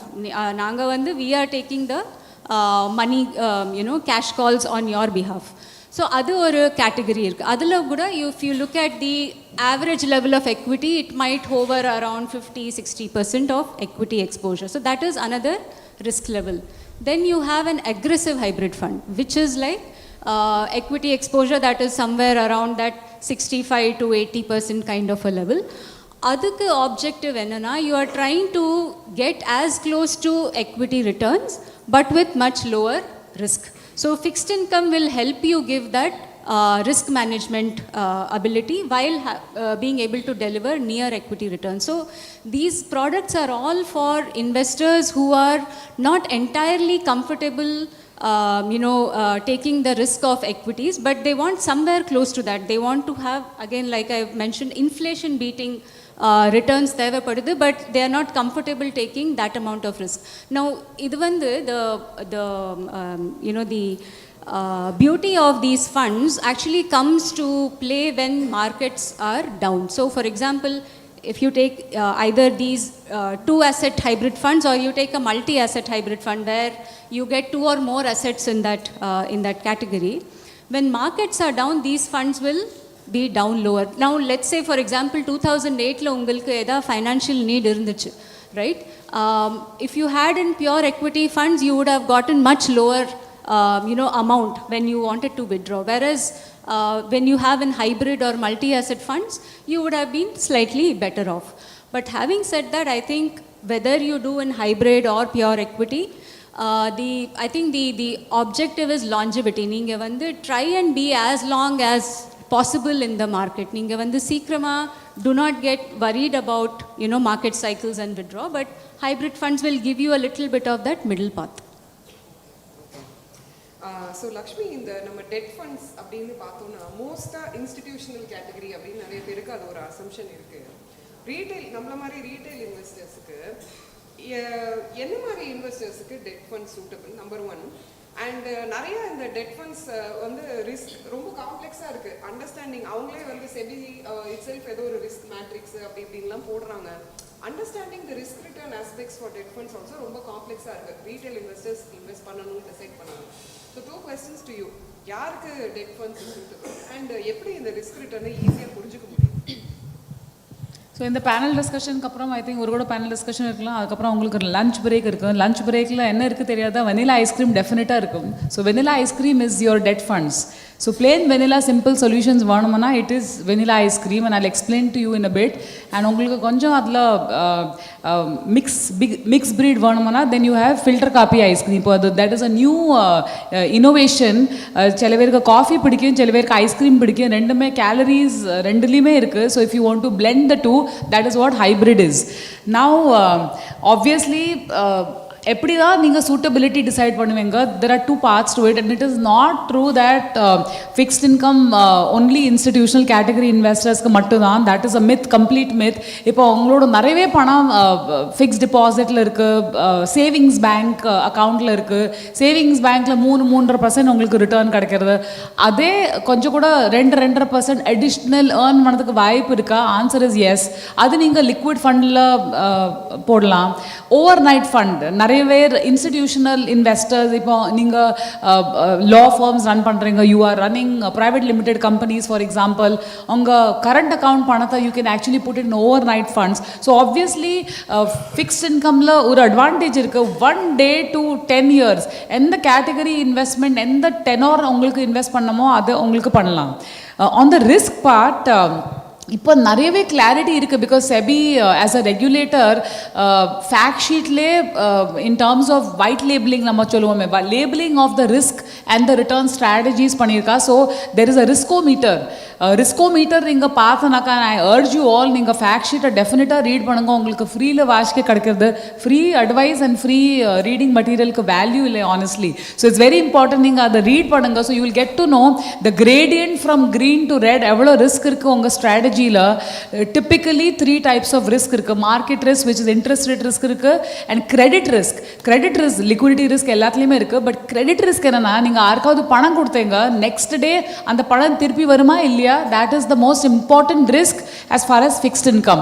அது நீங்கள் எப்படி, how do you eliminate that risk? நீங்கள் gilt fund, government of India செக்யூரிட்டிஸில் ரிஸ்கே இல்லை. நீங்கள் government of இந்தியாவுக்கு பணம் கொடுத்தனாக்கா you can be assured that அந்த பணம் நான் உங்களோட எங்கேயும் போகாது. There is no credit risk. So I think அந்த cycle today interest rate cycle has come down, rates have come down. இங்கேருந்து நீங்கள் பணம் இன்வெஸ்ட் பண்ணுறத, but I would definitely say and I agree with Rajasa, when you are investing as a retail investor, vanilla ஐஸ்கிரீமில் கொஞ்சம் chocolate sauce, ஏதாவது உங்களுக்கு பிடிச்ச sauce போட்டு நீங்கள் ஈட் பண்ணாக்க, ஆர் சம் நட்ஸ் சம்திங், அதோட டேஸ்ட் கொஞ்சம் என்ஹான்ஸ் ஆகும். அதே போல் instead of doing plain vanilla fixed income for long term investments, நீங்கள் அதில் கொஞ்சம் எக்விட்டி காம்பனண்ட், கொஞ்சம் gold component, through multi asset, through debt hybrid, equity hybrid, அதை நீங்கள் இன்வெஸ்ட் பண்ணாக்கா I think the risk reward கொஞ்சம் உங்கள் ஃபேவரில் இருக்கலாம். பிளேன் ஃபிக்ஸ்ட் இன்கம் ஆப்பர்ச்சுனிட்டிஸ் இன்னைக்கு given the taxation is not very great for a retail investor. So good point, Lakshmi. One last question. So we have a mandate to finish by 12 o'clock. So ஒரு last question. இப்போது நம்ம வந்து யூஸ்வலாக retail அப்படின்னா mutual fund அப்படின்னு சொல்கிறோம், HNI அப்படின்னா BMS, ஏஐஎஃப்ஸ் அந்த மாதிரி சொல்கிறோம். இப்போ புதுசாக ஒரு இன்பிட்வீனில் ஒரு கேட்டகரி வந்திருக்கு, எஸ்ஐஎஃப்ஸ் அப்படின்னு. நிறைய ஃபண்ட் ஹவுசஸ் எஸ்ஐஎஃப்ஸ் எல்லாமும் லான்ச் பண்ணுறாங்க. both of you can take the question or any one of you, either of you, உங்கள் சாய்ஸு. இந்த எஸ்ஐஎஃப்ஸ்னால் என்ன வித்தியாசம் நம்ம பிஎம்எஸ்க்கும் ஒரு மியூச்சுவல் ஃபண்டுக்கும் நடுவில்னா என்ன அதில் டிஃப்ரெண்ட்டாக இருக்குது அண்ட் யாருக்கு அது சூட்டும்? ஓகே, காலையில் இட்லி சாப்பிட்டேன். இட்லி எக்ஸாம்பிள் கொடுக்குறேன். நம்ம traditional way of making idli எப்படின்னா ஃப்ளஃபி இட்லி ரவுண்டாக இருக்கலாம். அதே இப்போ பீட்சா டைப்பில் இட்லி பண்ணியிருக்கா, அதுக்கு பேர் தாட் இட்லி. இப்போ நார்த் இந்தியாவில் போகலாம் தாட்டே இட்லி சொல்லுவோம், நம்ம தட்டு இட்லி சொல்லுவோம் அதுக்கு பேர். ஸோ எஸ்ஐஎஃப் அண்ட் மியூச்சுவல் ஃபண்டில் அதான் வித்தியாசம். Point number 1, just to give you ingredients அதே தான். But only thing is the scope of doing things. Because அந்த தாட் இட்லியில் கொஞ்சம் நெய் போட்டுட்டு அதுக்கு மேலே பொடியெல்லாம் போட்டுட்டு it becomes like a pizza look like, அதை ஸ்லைஸ் பண்ணி சாப்பிடலாம். அதே போல் எஸ்ஐஎஃப்ல பார்க்க போனாக்கா கொஞ்சம் மியூச்சுவல் ஃபண்ட் ப்ளஸ் ஆப்பர்ச்சுனிட்டிஸ் இருக்குது. கொஞ்சம் உங்களுக்கு டெரிவேட்டிவ்ஸோட யூசேஜ் பண்ணலாம், கொஞ்சம் extra features to the same mutual fund investor அதே டாக்ஸேஷன்லாம் உங்களுக்கு கிடைக்கலாம். 5,000 ரூபி இன்வெஸ்டரோட ரிஸ்க் கேபிடைட் கம்பேர்ட் டு 10 லட்சம் இன்வெஸ்டரோட risk appetite is slightly different. So that is ingredients அதே தான். அதே படம் உங்களோட எடுத்துகிட்டு டெட் மார்க்கெட்டில் போடுவா, எக்விட்டி மார்க்கெட்டில் போடுவா. But strategy, the final output உங்களுக்கு வரது that is going to be slightly differentiated. So அந்த SIF category-ல there are about 7 categories SEBI identify பண்ணிருக்கா. But I would say it is still early days. உங்களுக்கு இட்லி பிடிக்குமா? இப்போ நீங்க இட்லி சாப்பிடுங்க. It is absolutely okay நீங்க தாட் இட்லி சாப்பிடலனாக்கா. Let the industry evolve. கொஞ்சம் evolve ஆயிட்டு returns potential எப்படி இருக்கு? Because எல்லாமே இப்போ launch பண்ற strategy நீங்க மார்க்கெட்ல பார்த்தாக்கா there is a category called long short fund. Most SIFs industry la long pandra short pandra, there is a limit up to which you can short, konjam technical, but they are trying to give you returns which is slightly more than debt mutual fund. Adha avaloda attempt. So I would say it is early days, it is a very good category, welcome category, but for retail investors who are still understanding idli chapaduma, I would say idli chapadunga adla konjam variation vandu ragi idli chapadunga, that idli konjam wait pannita neenga invest pannalam, no problem. No, I completely agree with her. It's a ipoda evolving segment in India. For majority of investors, I think mutual funds, you do index funds also, that is also fine, just to get started. For a more distinct, எப்படி சொல்றது, evolved investor, நீங்கள் already நிறைய experience பண்ணிட்டீங்க, you have extra investment amount and you want to take that, that step ahead, நீங்க இந்த option explore பண்ணலாம். But I would suggest that for most people, your regular mutual funds are probably good enough. On that note, it was a very good conversation. ரொம்ப நல்ல perspectives கிடைச்சது. So thank you very much, Rajasa and Lakshmi. Audience, I hope it was useful overall. Thank you. Thank you so much, ma'am. So நிறைய points எல்லாமே நீங்கள் வந்து share பண்ணிட்டீங்க. It's time for felicitation for the moderator and the panelist. And first I would like to invite Ms. Suganya, Director, Bharat Himiraki, founder of Magic 20 Tamil, onto this stage. To felicitate moderator Ms. Parvatavardhini, business journalist.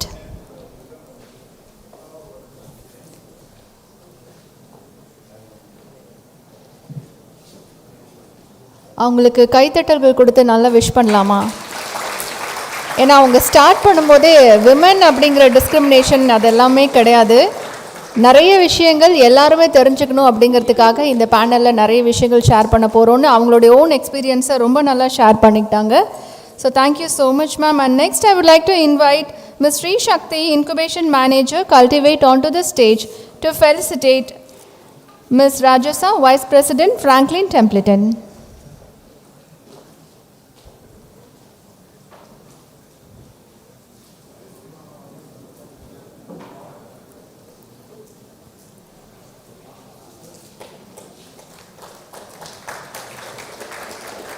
Thank you Miss Rajasa. உங்களுடைய own experience, ஒரு விமனாக எப்படி நீங்கள் ரெண்டு விஷயத்தையும் balance பண்ணுறீங்க, personal and professional அப்படின்னு ரொம்ப நல்லா ஷேர் பண்ணிட்டீங்க. Thank you so much.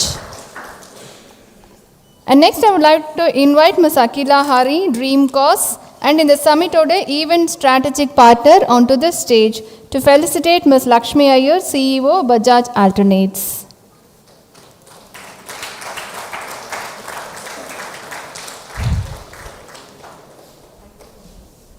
So investment பற்றின விஷயத்தை ரொம்ப நார்மலாக இட்லி, ஐஸ்கிரீம், அந்த மாதிரி சின்ன சின்ன விஷயங்கள் மூலம், ஏன்னா அதெல்லாம் நம்ம டெய்லி யூஸ் பண்ணுறோம் இல்லையா, அதெல்லாம் மைண்டில் வந்து நமக்கு டக்குன்னு ஃபிக்ஸ் ஆயிரும்.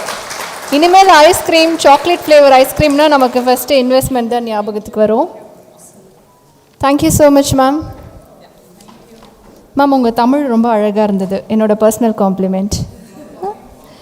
Thank you so much ma'am. And அடுத்து வந்து பார்த்திங்கன்னா நம்மக்கிட்ட பேசக்கூடிய ஒரு கெஸ்ட், இவங்க வந்து ஒரு சீனியர் டேட்டா சயின்டிஸ்டாக இருந்து வெல்டெக் அப்படிங்கிற நிறுவனத்தோட நிறுவனராக மாறி இன்றைக்கி இந்தியாவில் இருக்கக்கூடிய முதலீட்டாளர்களுக்கு குவான்டிடேட்டிவ் இன்வெஸ்டிங் அப்படிங்கிற ஒரு சிக்கலான விஷயத்தை ரொம்ப எளிமைப்படுத்தின ஒரு நிபுணராக அறியப்படுறாரு. இவர் உருவாக்கிய சிக்மா ஸ்கேனர் அப்படிங்கிறது இந்தியாவில் முதன்முறையாக அறிமுகமான டூ இட் யோர் செல்ஃப், அதாவது பங்கு மதிப்பீடு, தரவரிசைப்படுத்துதல் மற்றும் போர்ட்ஃபோலியோ பேக் டெஸ்டிங், இதை வந்து பண்ணக்கூடிய ஒரு தளமாக இருக்குது. இப்போது சிக்மா ஸ்கேனரோட ஃபவுண்டர் அண்ட் CEO திரு தமிழ்ச்செல்வன் அவர்களை அன்புடன் மேடைக்கு அழைக்கின்றோம். Please welcome sir.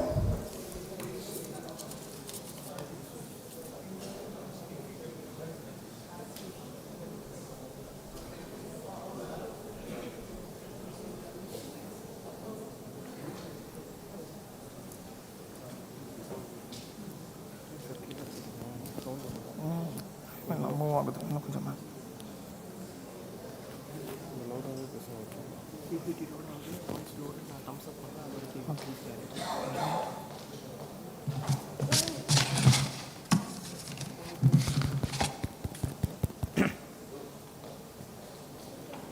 Point back front load பண்ணுறீங்களா? ஓகே ஓப்பன் பண்ணுங்களா? ஓப்பன் பண்ணிவிட்டு hello check check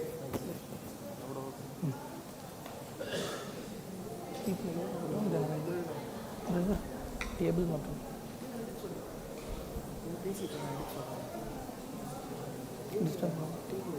table sir எடுங்க.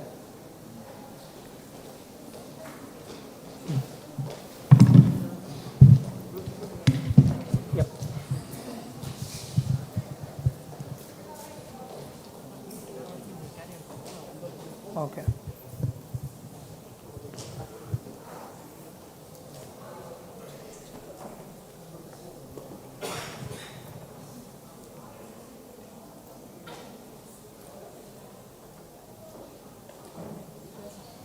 காணுங்களா?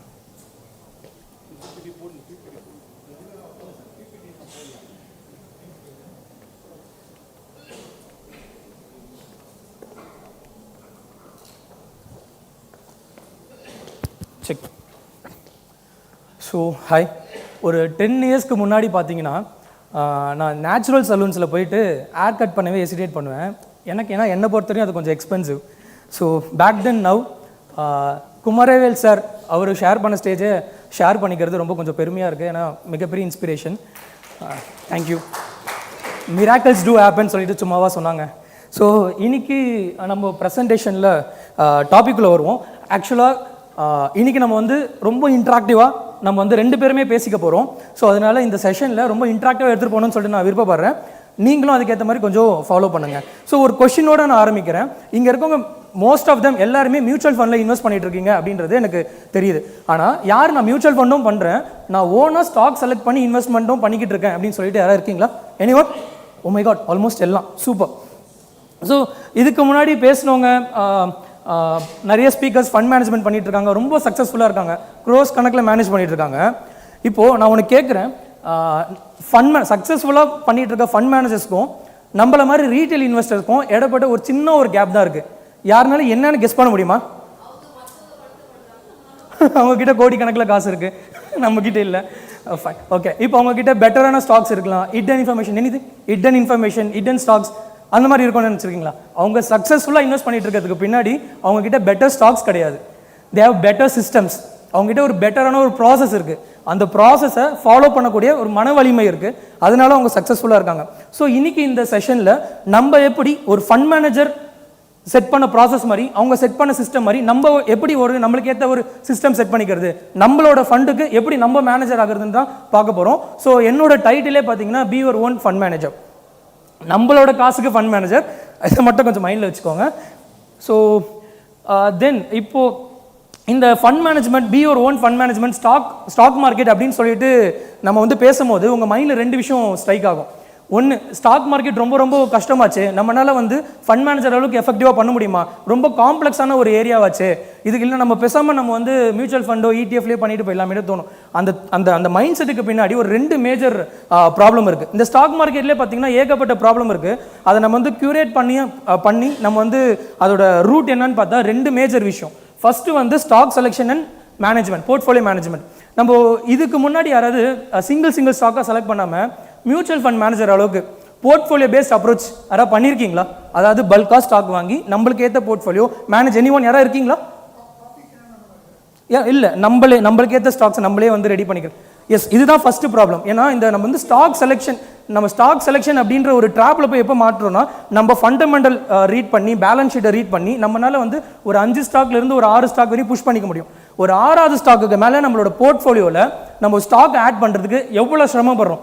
யாராவது ஃபீல் பண்ணியிருக்கீங்களா? ஸ்டாக் செலெக்ஷன் அப்படின்ற பெயின் யாருக்காவது இருக்கா? எனிஒன்?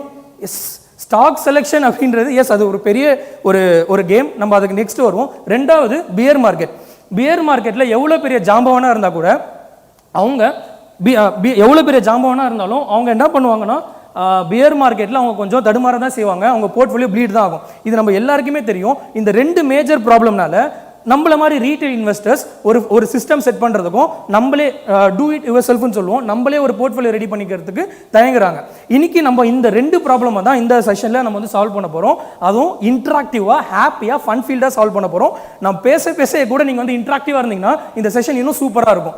ஸோ இந்த 2 ப்ராப்ளம் நான் எப்படி சால்வ் பண்ண போகிறேன்னா, இந்த மொமெண்டம் இன்வெஸ்டிங் அப்படின்ற ஒரு இன்வெஸ்ட்மெண்ட் ஸ்ட்ராட்டஜி வச்சு நான் வந்து சால்வ் பண்ண போகிறேன். இதுக்கு முன்னாடி எத்தனை பேர் இந்த மொமெண்டம் இன்வெஸ்டிங் கேள்விப்பட்டிருக்கீங்க? இதுதான் ஃபர்ஸ்ட் டைம்னா any first time? Okay, super. இந்த மொமெண்டம் இன்வெஸ்ட்மெண்ட் ஏன் நான் எடுத்திருக்கேன்? இவ்வளோ ஏகப்பட்ட இன்வெஸ்ட்மெண்ட் ஸ்ட்ராட்டஜி இருக்குது. நம்ம உலகத்தில் எவ்வளோ கொண்டு இருந்தோம், நான் ஏன் ஜெஸ்ஸியை சூஸ் பண்ணேன் அப்படின்ற மாதிரி இவ்வளோ இன்வெஸ்ட்மெண்ட் ஸ்ட்ராட்டஜி இருக்குது. நம்ம ஏன் மொமெண்டம் இன்வெஸ்ட்மெண்ட் பற்றி பேசிகிட்டு இருக்கோம் அப்படின்னா, இந்த MSCAன்ற ஒரு ஆர்கனைசேஷன் இருக்காங்க, மார்கன் ஸ்டான்லி கேபிட்டல் இன்வெஸ்ட்மெண்ட். ஓகேங்களா, அவங்களோட ரிப்போர்ட்டில் என்ன தெரிவிக்கிறாங்கன்னா, இருக்க எல்லா இன்வெஸ்ட்மெண்ட் ஸ்ட்ராட்டஜிஸ் விட, அது வேல்யூ இன்வெஸ்டிங்காக இருக்கட்டும், லோ வாலட்டிலிட்டி இன்வெஸ்டிங்காக இருக்கட்டும், ஹை டிவிடெண்ட் யீல்ட் போர்ட்ஃபோலியோவாக இருக்கட்டும், எல்லாத்தையும் விட மொமெண்டம் இன்வெஸ்ட்மெண்ட்ன்றது அவுட் பெர்ஃபார்ம் பண்ணுது. அந்த அளவுக்கு ஒரு எஃபெக்டிவான மேட்டர் அப்படின்னு சொல்லிட்டு அவங்க வந்து சொல்கிறாங்க. சரி, இது இவ்வளோ சூப்பராக இருக்குது, இது ஏன் நம்மளால பண்ண முடியல அப்படின்னா, இதுக்கு பின்னாடி ஒரு மேட்டர் இருக்குது, அதை நம்ம லேட்டர் பேசுவோம். ஸோ இன்னைக்கு நம்ம இந்த இன்வெஸ்ட்மெண்ட் ஸ்ட்ராட்டஜி ஒரு ரியல் டைம் இன்வெஸ்ட்மெண்ட் ஸ்ட்ராட்டஜி, நான் ஃபாலோ பண்ணுற ஒரு இன்வெஸ்ட்மெண்ட் ஸ்ட்ராட்டஜி வச்சு உங்களுக்கு இந்த மொமெண்டம் இன்வெஸ்டிங்கை எக்ஸ்பிளைன் பண்ண போகிறேன். அதோட ரிட்டர்ன் அதோட கேகர் பார்த்தீங்கன்னா 32% கேகர். இது கடைசி 6 வருஷத்துக்கான ரிட்டர்ன். ஓகேங்களா, இந்த கேகர்னு என்ன, நம்ம ஒரு மியூச்சுவல் ஃபண்ட் செலக்ட் பண்ணுறதுக்கு முன்னாடி என்ன பண்ணுவோம், அதோட 1 year rolling return, 3 year return, 5 year return சொல்லிட்டு ரிட்டர்ன் அண்ட் ஷார்ப் ரிட்டர்ன்ஸை மட்டுமே நம்ம வந்து பார்த்து ஒரு மியூச்சுவல் ஃபண்டை செலக்ட் பண்ணுவோம். ஆனால் அது பக்கத்தில் ஒரு இம்பார்ட்டண்டான மேட்டர் இருக்குது. பக்கத்தில் நீங்கள் பார்த்தீங்கன்னா ரெட் கலரில் பெருசாக மேக்ஸிமம் டிடி 30% அப்படின்னு சொல்லிட்டு ஒன்று இருக்குது. அது என்ன யாருக்கா தெரியுமா? மேக்ஸிமம் ட்ராடவுன் அப்படின்னு சொல்லி இதுக்கு மாதிரி யாருக்கா தெரியுமா?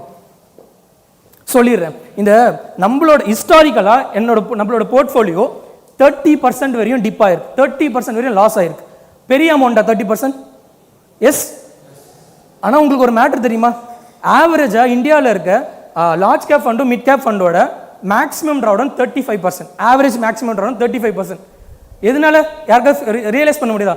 மோஸ்ட் அந்த ட்ராடவுன் எதனால வரும்? நம்ம மைண்டை மட்டும் ஓப்பன் பண்ணுவோம். எதனால வரும்? Bear market. Correct, bear market down ட்ரெண்ட்னால வரப்போகுது. இப்போ நான் என்ன சொல்ல போறேன்னா, நம்மனால அந்த பியர் மார்க்கெட்டை டிடெக்ட் பண்ண முடிஞ்சா, நான் ப்ரெடிக்ஷனுக்குள்ள போக விரும்பல, நான் ஒரு ப்ராசஸை மட்டும் கொடுக்க போறேன், நான் ஃபாலோ பண்ற ப்ராசஸ். அந்த ப்ராசஸை வச்சு நம்மளால பியர் மார்க்கெட்ல இருந்து மட்டும் எஸ்கேப் ஆக முடிஞ்சா, இந்த 30% அப்படின்ற ட்ராடவுன் நம்மளுக்கு வந்து 10% ஆகிறதுக்கு பாசிபிலிட்டி இருக்கு, ஆகியிருக்கு. அதை நம்ம ரியல் டைமில் நம்ம வந்து பார்க்க போகிறோம். நான் ரிட்டர்னை பற்றி பேச விரும்பல, இது வந்து 6 வருஷத்துக்கான ரோலிங் ரிட்டர்ன்ஸ். ஓகேங்களா, இப்போ பியர் மார்க்கெட்லேருந்து நம்ம வந்து மார்க்கெட்டுக்குள்ளே இருக்க மாட்டோம், இன்வெஸ்ட் பண்ணாமல் இருக்க போகிறோம், எல்லாமே ஓகே. ஆனால் பியர் மார்க்கெட்டில் நம்ம என்ன பண்ணுறது? நான் நெக்ஸ்ட் ஒரு ஸ்டெப்புக்கு போகிறேன். அதே பியர் மார்க்கெட்டில் நம்ம வேற ஒரு அசெட் கிளாஸில் நம்மளோட காசை நம்மளோட கேபிட்டலை மூவ் பண்ணியிருந்தா நம்மளோட ட்ராடவுன் ஃபர்தர் -8%. அந்த 30% ட்ராடவுன்லாம் என்னோட சைக்காலஜி தாங்காது. நான் உங்களுக்கு தாங்க முடியுமா? ஆனால் நம்மளுக்கு தெரியாமையே நீங்கள் வந்து அந்த ஒரு ப்ராசஸை நீங்கள் மியூச்சுவல் ஃபண்ட் இன்வெஸ்ட் பண்ணிக்கிட்டே இருக்கும். என்னோட மைண்ட் 30% ட்ராடவுனை ஒத்துக்காது. ஹிஸ்டாரிக்கலாக தானே 30% போயிருக்கு, ஃபியூச்சரில் போவாதே அப்படின்னு நீங்கள் யோசிக்கலாம். அதே மாதிரி தான் நீங்கள் மியூச்சுவல் ஃபண்ட்லையும் நம்ம ஹிஸ்டாரிக்கலாக வந்து 15% 20% கேகர் கொடுக்குறாங்க. ஃபியூச்சரில் வராது நினச்சா நம்ம இன்வெஸ்ட் பண்ணுறோம். ஸோ அதே கான்செப்டில் தான் நான் வந்து எனக்கு என்ன பண்ணுறேன்னா, என்னோட சைக்காலஜி இப்படி தான் இருக்குது, எனக்கு இதுக்கு மேலே என்னோட மைண்ட் தாக்கு பிடிக்காது, என்னோட மனசு அக்செப்ட் பண்ணிக்காதுன்றதுக்காக நான் ட்ராடவுனை குறைக்கிறதுக்கு முயற்சி பண்ணுறேன். அதுதான் நம்மளுக்கு வந்து இந்த 3வது ஸ்டெப். ஸோ ஓகே, ஸோ இது வந்து பார்த்தீங்கன்னா நான் பேக் டெஸ்ட் பண்ணி எடுத்துகிட்டு வந்திருக்கேன் நம்பர். இந்த பேக் டெஸ்டிங் அப்படின்ற ஒரு அவேர்னஸ் எத்தனை பேருக்கு இருக்குது? யாருக்கு இதுக்கு முன்னாடி back testing very few. Okay, நான் அதை சொல்லிடுறேன். பேக் டெஸ்டிங்னா ஒன்றும் இல்லை, நம்ம செட் பண்ணுற ஐடியா, நம்ம பண்ணுற சிஸ்டம். இது ரொம்ப இம்பார்ட்டண்டான மேட்டர். நம்ம செட் பண்ணுற சிஸ்டம் ஹிஸ்டாரிக்கலி எப்படி ஒர்க் ஆயிருக்கு, அதாவது இதை நம்ம வந்து கடைசி 5 வருஷம் பண்ணியிருந்தா என்னோட சிஸ்டம் பியர் மார்க்கெட்டில் எப்படி பெர்ஃபார்ம் பண்ணியிருக்கோம், அப் ட்ரெண்டில் எப்படி பெர்ஃபார்ம் பண்ணியிருக்கோம், சைட்வேஸ் மார்க்கெட்டில் எப்படி பெர்ஃபார்ம் பண்ணியிருக்கோம், நம்ம வந்து ரொம்ப ஒரு சிக்கலான ஒரு எக்கனாமிக் கிரைசிஸில் எப்படி பெர்ஃபார்ம் பண்ணியிருக்கோன்றத நம்ம பார்க்கறது தான், நம்ம சிமுலேட் பண்ணி பார்க்கறது தான் பேக் டெஸ்டிங். உதாரணத்துக்கு சொல்கிறேன், இப்போ நீங்கள் வந்து கார் வாங்கணும்னு சொல்லி டிசைட் பண்ணீங்கன்னா நீங்கள் என்ன பண்ணுவீங்க? ஒரு ஷோரூமாக போயிட்டு காரை டெஸ்ட் ட்ரைவ் எடுப்பீங்க, ஏகப்பட்ட கார் டெஸ்ட் ட்ரைவ் எடுப்பீங்க. அந்த கார் வந்து ஹைவேல எப்படி பெர்ஃபார்ம் பண்ணுது, சிட்டியில் எப்படி பெர்ஃபார்ம் பண்ணுது, மைலேஜ் எப்படி இருக்கு, அந்த இன்ஜினோட நம்ம கனெக்ட் ஆகுறோமா, இப்படின்ற வேரியஸ் ஃபேக்டரை பார்த்து தான் நம்ம வந்து ஒரு காரை சூஸ் பண்ணோம். டிப்ரிசியேஷன் அசெட் ஆகிற காருக்கே நம்ம இவ்வளோ ஃபேக்டர்ஸ் பார்க்குற நம்ம நம்ம காசு அப்ரிஷியேட் பண்ணணும், அதுக்குள்ள என்ன ரிஸ்க் இருக்கு, அந்த நம்ம பண்ற சிஸ்டம் பின்னாடி நம்ம சூஸ் பண்ற ஃபண்டுக்கு பின்னாடி என்ன மாதிரி ஒர்க் ஆயிருக்குன்ற ஒரு மெட்ரிக்கும் இல்லாம ஒரு ஃபேக்டரும் இல்லாம நம்ம வந்து இன்வெஸ்ட் பண்ண ஸ்டார்ட் பண்றோம். ஸோ பேசிக்கா பேக் டெஸ்டிங்னா என்னன்னா, நம்ம செட் பண்ற ஐடியா, நம்ம செட் பண்ற சிஸ்டம் ஹிஸ்டாரிக்கலி எப்படி பெர்ஃபார்ம் பண்ணிருக்கு, அது நம்மளோட மைண்ட் செட்டுக்கு ஏற்ற மாதிரி அது கனெக்ட் ஆகுமா அப்படின்றது தெரிஞ்சுக்கிறது தான் பேக் டெஸ்டிங். இப்போ கிட்டத்தட்ட வந்து ஒரு 100 மெம்பர்ஸ் கிட்ட இருப்போம். நம்ம எல்லாமே சேர்ந்து ஒரு மாஸ் ப்ராமிஸ் எடுக்கலாமா, இனிமேல் யார் என்ன இன்வெஸ்ட்மெண்ட் சிஸ்டம் சொன்னாலும் சரி, யார் என்ன இன்வெஸ்ட்மெண்ட் ஸ்ட்ராட்டஜி சொன்னாலும் சரி, அந்த ஸ்ட்ராட்டஜியை நான் பேக் டெஸ்ட் பண்ணாம லைவ் மார்க்கெட்டுக்கு போக மாட்டேன் தமிழ் சொல்லி எல்லாமே சேர்ந்து ப்ராமிஸ் பண்ணலாமா? ப்ராமிஸ்? Super, perfect. சரி, இது எல்லாமே ஃபைன், பேக் டெஸ்ட் பண்ணிட்டு தான் போகணும்னு சொல்கிறேன். ஆனால் இதெல்லாம் ஒன்றால் பண்ண முடிஞ்சது, என்னால் பண்ண முடியுமா அப்படின்னு சொல்லிட்டு உங்களுக்கு ஒரு கேள்வி வரும் இல்லையா? அதை நான் சொல்கிறேன். எனக்கு ஒரு 2 மினிட்ஸ் டைம் கொடுத்தீங்கன்னா நான் யார், என் பேக்ரவுண்ட் என்ன, என்னால் எப்படி இதை பண்ண முடிஞ்சது, உங்களால் எப்படி பண்ண முடியுன்றதை நான் எக்ஸ்பிளைன் பண்ணுறேன். ஏன்னா நீங்கள் ஃபர்ஸ்ட் டைம் பார்க்குறீங்கன்னா, என் பேர் தமிழ் செல்வன். நான் பை நேச்சர் ஒரு சிஸ்டமேட்டிக் இன்வெஸ்டர். என்னோட சிஸ்டமேட்டிக் இன்வெஸ்டிங் ஜேர்னியில் பெருசாக ஹெல்ப்ஃபுல்லாக இருந்தது என்னோட டொமைன் டேட்டா சயின்ஸ் அப்படின்ற டொமைன் தான். நான் 2019 டேட்டா சயின்ஸ் டொமைனில் பிளேஸ் ஆகிறேன். இப்போ தான் பார்த்தீங்கன்னா டேட்டா சயின்ஸ் ஏஐலாம் ரொம்ப ஃபேமஸ். 2019 பார்த்தீங்கன்னா ரொம்ப ஏர்லி பீரியட், யாருக்குமே பெருசாக தெரிஞ்சிருக்காது. அப்பயே நான் வந்து பிளேஸ் ஆகிடுறேன். So Jim Simons, William O'Neil அவங்களோட புத்தகத்தெல்லாம் படிக்க நான் ஷேர் மார்க்கெட்டுக்குள்ளே வரணும்னு சொல்லி எனக்குன்னு ஒரு இன்ட்ரெஸ்ட் வந்தது.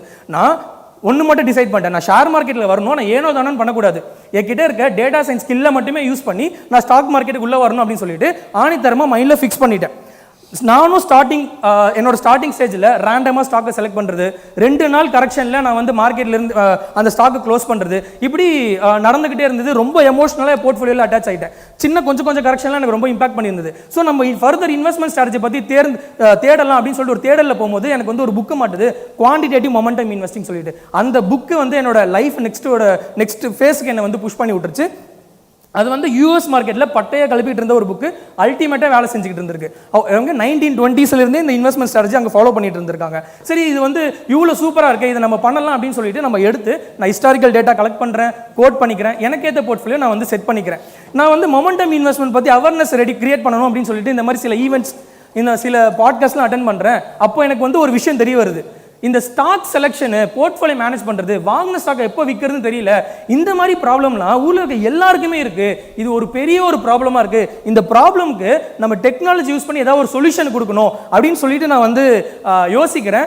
அந்த தேடலில் தான் நான் வந்து ஒரு டீமை செட் பண்ணி நான் சிக்மா ஸ்கேனர் அப்படின்னு சொல்லிட்டு ஒரு அப்ளிகேஷனை வந்து நான் டெவலப் பண்ணுறேன். ஓகேங்களா? அந்த சிக்மா ஸ்கேனர் பார்த்தீங்கன்னா ஒரு இண்டிவிஜுவலும் அவங்களுக்கு ஏற்ற மாதிரி, அவங்களோட ரிஸ்க் லெவலுக்கு ஏற்ற மாதிரி, அவங்க ரிட்டர்ன் எக்ஸ்பெக்டேஷனுக்கு ஏற்ற மாதிரி அவங்களுக்கு ஏற்ற போர்ட்ஃபோலியோ கஸ்டமைஸ் பண்ணி நம்ம வந்து டெப்ளாய் பண்ணுறது. So India's first stock scoring application. So இதுதான் என்னை பற்றியான ஒரு ஸ்மால் இன்ட்ரடக்ஷன். என்னோட விஷன் என்னன்னா, அடுத்த ஒரு 10 வருஷத்தில் ஒரு வீட்டிலையும் அவங்களோட வீட்லையும் ஒரு ஃபண்ட் மேனேஜர் இருக்கணும், அவங்களோட ஃபேமிலியோட ஃபண்டை மேனேஜ் பண்ணுற அளவுக்கு ஒரு ஃபண்ட் மேனேஜர் இருக்கணும் அப்படின்ற ஒரு விஷன். ஸோ இதுதான் என்னோட விஷன் அண்ட் என்னோட ஸ்மால் இன்ட்ரடக்ஷன்.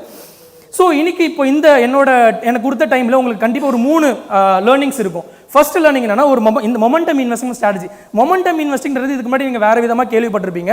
இப்போ வேற ஒரு டைமென்ஷனில் நான் வந்து இதை சொல்ல போகிறேன். ரெண்டாவது, எப்படி பியர் மார்க்கெட்டை டிடெக்ட் பண்ணுறது. இட் இஸ் வெரி கிரேசி ஒரு ப்ராசஸ் இது. இதை மட்டும் நீங்கள் பிடிச்சிட்டிங்கன்னா, நீங்கள் மியூச்சுவல் ஃபண்ட் பண்ணியிருந்தா கூட உங்களால் பியர் மார்க்கெட்லேருந்து எஸ்கேப் ஆக முடியும்.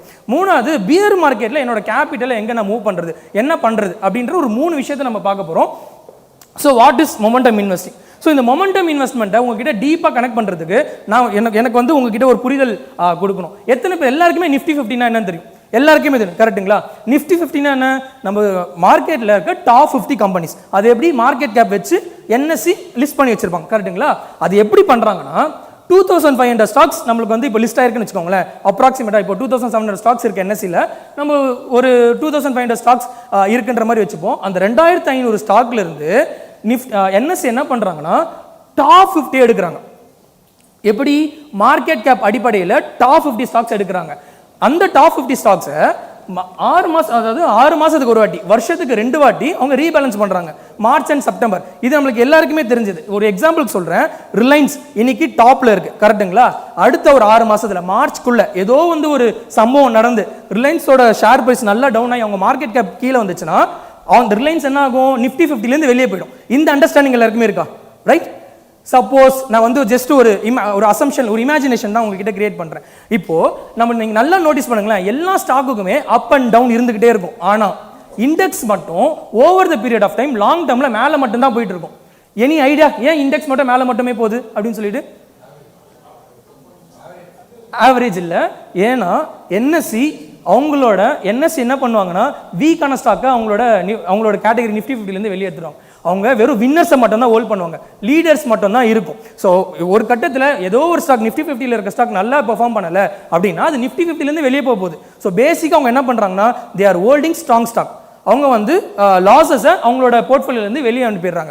ஸோ ஆப்வியஸாக over the period of time index மட்டும் மேலே போயிட்டு இருக்கு. அதனால தான் எல்லா பெரிய இன்வெஸ்டர்ஸும் சரி, எல்லா பெரிய மியூச்சுவல் ஃபண்ட் மேனேஜராக இருந்தால் கூட சரி, அவங்க என்ன நம்ம கிட்ட ப்ரீச் பண்ணுவாங்கன்னா ஸ்டாக்ல செலக்ட் பண்ணுறதை விட்டுட்டு நம்ம இண்டெக்ஸில் இன்வெஸ்ட் பண்ணுங்க. Over the period of time index மேலே தான் போயிட்டு இருக்கும். கம்பெனி நல்லா இல்லையா ஆட்டோமேட்டிக்காக என்எஸ்சி வெளியே அனுப்ப போகுது. இதுதான் அண்டர்லைனிங் கான்செப்ட். இப்போ நம்மளுக்கு வந்து ஒரு ஐடியா, நம்ம ஏன் நிஃப்டி 50 மாதிரி ஒரு இண்டெக்ஸ் ரெடி பண்ணக்கூடாது? நிஃப்டி 50 என்எஸ்சி என்ன பண்றாங்கன்னா மார்க்கெட் கேப் பேஸ் பண்ணி நிஃப்டி 50 ரெடி பண்றாங்க. ஸோ நம்ம ஏன் மொமெண்டம் இன்வெஸ்ட்மெண்ட் அப்படின்ற கான்செப்ட்ல மார்க்கெட்ல பெர்ஃபார்மன்ஸ், அதாவது ஸ்டாக்கோட பெர்ஃபார்மன்ஸ் வச்சோம், ஸ்டாக்கோட மொமெண்டமை வச்சு நம்ம ஏன் ஒரு இண்டெக்ஸ் ரெடி பண்ணக்கூடாது அப்படின்றது ஒரு தாட் ப்ராசஸ். அதாவது ஓகே, மார்க்கெட் கேப் ஸ்டாக்கோட growth டிஃபைன் பண்ணுது, இந்த பெர்ஃபார்மன்ஸும் மொமெண்டமும் ஸ்டாக்கோட growth டிஃபைன் பண்ணுமா? எஸ். அதுக்கு நான் ஒரு எக்ஸாம்பிள் சொல்கிறேன். இந்த ஸ்டாக் இது பார்த்தீங்கன்னா ஓக் ஃபார்மா. இந்த ஸ்டாக் பார்த்தீங்கன்னா நவம்பர்லேருந்து டிசம்பர் இந்த 2 monthsல 60% மூவ் ஆயிருக்கு. இப்போ நான் உங்ககிட்ட ஒரு டேர்ம் இன்ட்ரடியூஸ் பண்ணுறேன். நான் இந்த ஓக் ஃபார்மாவை மொமெண்டம் ஸ்டாக்னு சொல்கிறேன். 60% ஒரு ஸ்டாக் மூவ் ஆச்சுனாவே மொமெண்டம் ஸ்டாக்கா? 60%னா ஒன்றுமே கிடையாது. 100 ரூபாயில் இருந்த ஒரு ஸ்டாக்கு 160 ரூபாய்க்கு போயிருக்கு, சிம்பிளா. ஓகேங்களா? 60% ஒரு ஸ்டாக் மூவ் ஆனாவே மொமெண்டம் ஸ்டாக்கா அப்படின்னு கேட்டிங்கன்னா கிடையாது. அந்த ஸ்டாக்கு என்ன பண்ணியிருக்குன்னா, கொஞ்சம் இதை மட்டும் லிசன் பண்ணுங்க. அந்த ஸ்டாக் அந்த 2 மாதம் டைம் பீரியட்ல ஊரில் இருக்க எல்லா ஸ்டாக்கை விட 2500 ஸ்டாக்கை விட அதிகமான growth கொடுத்துருக்க ஸ்டாக் இந்த ஓக் ஃபார்மா. அதனால நான் அந்த ஓக் ஃபார்மாவை மொமெண்டம் ஸ்டாக்னு சொல்கிறேன். சரி தமிழ், இது ஆல்ரெடி 60% மூவ் ஆயிடுச்சு, இதுக்கு மேலே மூவ் ஆகுமா? ஆல்ரெடி இது ஸ்ட்ராங் பர்ஃபார்மன்ஸ் கான்சிச்சு, இது ஆல்ரெடி லீடராக இருக்குது, டாப்பில் இருக்குது, ஒத்துக்கிறேன். ஆனால் இதுக்கு திருப்பி மேலே போகுமா? டவுட் வரும்ல. 1920s ரிச்சர்ட் டேரஸ் என்ன பண்ணியிருக்காருன்னா, இவர் 1920s பார்த்தீங்கன்னா ஸ்டாக்கோட பாட்டமை வந்து ப்ரெடிக்ட் பண்ண முயற்சிப்பாங்க. ஆனால் மோஸ்ட் ஆஃப் த பீப்புள் வந்து அந்த ப்ராசஸில் சக்ஸஸ் ஆனதில்லை. ஆனால் ரிச்சர்ட் என்ன பண்ணியிருக்காருன்னா, ஆப்போசிட்டாக ஒரு ஸ்டாக் வந்து கீழே போயிருக்குன்னா ஏதோ ஒரு காரணத்தினால தான் கீழே போயிருக்கும். ஒரு ஸ்டாக் மேலே போயிருக்குன்னா ரேண்டமாக போயிருக்காதுல்ல, அதுக்கு பின்னாடி ஏதோ ஒரு ஈவெண்ட் இருக்கும்ல. இப்போ யோசிச்சு பாருங்க, ஓக் ஃபார்மா 60% மூவ் ஆயிருக்கு, எல்லா ஸ்டாக்கோட பெருசாக மூவ் ஆயிருக்குன்னா அதுக்கு பின்னாடி என்ன ஈவெண்ட் வேணா இருக்கலாம். நல்ல கேட்டலிஸ்டாக இருந்தனால மட்டும்தான் அந்த ஸ்டாக் வந்து 60% மூவ் ஆயிருக்கும். ஸோ அதே மாதிரி இந்த ரிச்சர்ட் என்ன சொல்றாருன்னா, வந்து ஒரு ஸ்டாக் ஸ்ட்ராங்காக இருக்குன்னு எனக்கு ப்ரூவ் பண்ணிச்சுன்னா நான் அந்த ஸ்டாக்கை நான் வாங்குறேன் அப்படின்னு சொல்லிட்டு ஒரு பேட்டர்னை டிடெக்ட் பண்ணியிருக்காரு. அந்த பேட்டர்ன் என்ன இருக்குன்னா சக்ஸஸ்ஃபுல்லாக இருந்தனால இவர் over the period of time இவர் என்ன பண்ணாருன்னா, இவர் வந்து ஒரு கேபிட்டல் ஒரு அசெட் மேனேஜ்மெண்ட் கம்பெனி ஓப்பன் பண்ணி கிட்டத்தட்ட $13 பில்லியன் வரையும் அவர் வந்து அசெட்டை வந்து மேனேஜ் பண்ணியிருக்காரு. ஸோ இவர் தான் ஃபாதர் ஆஃப் மொமெண்டம் இன்வெஸ்டிங். இவர் 1920s இன்வென்ட் பண்ணதான் இந்த இன்வெஸ்ட்மெண்ட் ஸ்ட்ராட்டஜி. ஓகேங்களா? ஸோ நம்ம மொமெண்டம் இன்வெஸ்ட்மெண்ட்னா இப்போ என்ன ஒரு ஸ்டாக் அது நான் ஸ்ட்ராங்காக இருக்கேன் அப்படின்னு சொல்லிட்டு நம்மளுக்கு ஒரு ஸ்டாக் எனக்கு மொமெண்டம் இருக்கு, நான் ஸ்ட்ராங்கான பெர்ஃபார்மன்ஸ் தான், நான் ஒரு லீடர் தான், எல்லாத்தோட நான் வந்து அவுட் பெர்ஃபார்ம் பண்றேன், நான் வந்து ஒரு கிங்கு அப்படின்னு ஒரு ஸ்டாக் நமக்கு ப்ரூவ் பண்ணிச்சுன்னா அந்த ஸ்டாக் எடுத்து நம்ம போர்ட்ஃபோலியோக்குள்ள போட்டுக்க போறோம். சரி, ஆல்ரெடி இப்போ நிறைய கன்ஃபியூஷன் இருக்கும், மேலே போயிடுச்சு, இதுக்கு மேலே போகுமா? அதுக்கு தான் நான் சொல்றேன், நம்மளோட ஐடியாவை நம்ம பேக் டெஸ்ட் பண்ணி பார்க்கணும்னு சொல்லிட்டு அதை நம்ம போக போக என்னன்றதை பார்க்கலாம். ஸோ இப்போ உங்களுக்கு அண்டர்லைன் பண்ணி திருப்பி ரீகேப் பண்றேன். மொமெண்டம் இன்வெஸ்ட்மெண்ட்னா ஒரு ஸ்டாக் அவுட் பெர்ஃபார்ம் பண்ணியிருக்குன்னா அந்த ஸ்டாக் தேர்ந்தெடுத்து நம்ம போர்ட்ஃபோலியோக்குள்ள போட்டுக்க போறோம். ஓகே, ஸோ இப்போ நம்மளுக்கு மொமெண்டம் இன்வெஸ்ட்மெண்ட் என்னன்னு தெரிஞ்சிருச்சு, அந்த ஒரு ஐடியேஷன் கிளியர். இப்போ அந்த மொமெண்டம் இன்வெஸ்ட்மெண்ட் வச்சு எப்படி மொமெண்டம் இன்வெஸ்ட்மெண்ட் போர்ட்ஃபோலியோ ரெடி பண்றது பார்க்க போறோம். ஜஸ்ட் 7 ஸ்டெப் ரூல் தான். இப்படி தான் ஒரு ஃபண்ட் மேனேஜர்ஸ்லாம் அவங்களோட ப்ராசஸை செட் பண்ணுவாங்க. இந்த ஒரு ஸ்டெப்பும் போகும்போது நீங்க ஜஸ்ட் ஸ்கிரீன்ஷாட் நீங்க கேப்சர் பண்ணிக்கோங்க, இல்லை நோட் பண்ணி அப்படியே வச்சுக்கோங்க. ஸோ இப்போ வந்து நம்ம எல்லாருக்குமே டாஸ்க் நம்ம எல்லாமே இப்போ ஃபண்ட் மேனேஜராக நம்ம இமேஜின் பண்ணிக்கிறோம். ஃபண்ட் மேனேஜர் எப்படி அவங்களோட ஃபர்மில் உட்காந்து ஒரு ப்ராசஸை டிஃபைன் பண்ணுவாங்களோ அந்த மாதிரி இப்போ நம்ம பண்ண போகிறோம். ஸ்டெப் பை ஸ்டெப்பாக பண்ண போகிறோம். First capital. நம்மளோட இன்வெஸ்ட்மெண்ட் ஸ்ட்ராட்டஜியை ஃபர்ஸ்ட் டெப்ளாய் பண்ணும்போது ஸ்டாக் வாங்கும்போது ஆப்வியஸாக நம்ம கிட்ட கேபிட்டல் தேவை, கரெக்டுங்களா? ஸோ நான் இந்த இன்வெஸ்ட்மெண்ட் ஸ்ட்ராட்டஜி நான் லைவுக்கு கொண்டு போகும்போது நான் என்னோட கேபிட்டல் 1 lakhல நான் ஸ்டார்ட் பண்ண போகிறேன் அப்படின்னு நான் டிஃபைன் பண்ணுறேன். தமிழ் 1 lakh இருந்தால் தான் இந்த இன்வெஸ்ட்மெண்ட் சிஸ்டம் நம்மளால் பண்ண முடியுமான்னு கேட்டிங்கன்னா, உங்ககிட்ட 50 லட்ச ரூபாய் இருந்தால் கூட மொமெண்டம் இன்வெஸ்ட்மெண்ட் பண்ண முடியும். 50,000 ரூபாய் இருந்தால் கூட யூ கேன் ஸ்டார்ட். ஓகேங்களா? இந்த ஸ்ட்ராட்டஜி பொறுத்த வரையும் கேபிட்டல் பேரியரே கிடையாது. ஸோ நான் இந்த சிஸ்டம் பேக் டெஸ்ட் பண்ணும்போது 1 lakh போட்டுட்டேன். அதனால நான் போட வேண்டிய இங்கே டிஸ்பிளே பண்ண வேண்டிய கட்டாயத்தில் இருக்கேன். ஓகே, ரெண்டாவது fix number of stocks and sizing. அது என்ன நம்பர் ஆஃப் ஸ்டாக்ஸ்? இப்போ நீங்கள் மியூச்சுவல் ஃபண்ட்ஸ் எல்லாம் பார்த்துருந்தீங்கன்னா ஒரு 30 ஸ்டாக் 50 ஸ்டாக் மேனேஜ் பண்ணியிருப்பாங்க. யாருனால ஏன் சொல்ல முடியுமா?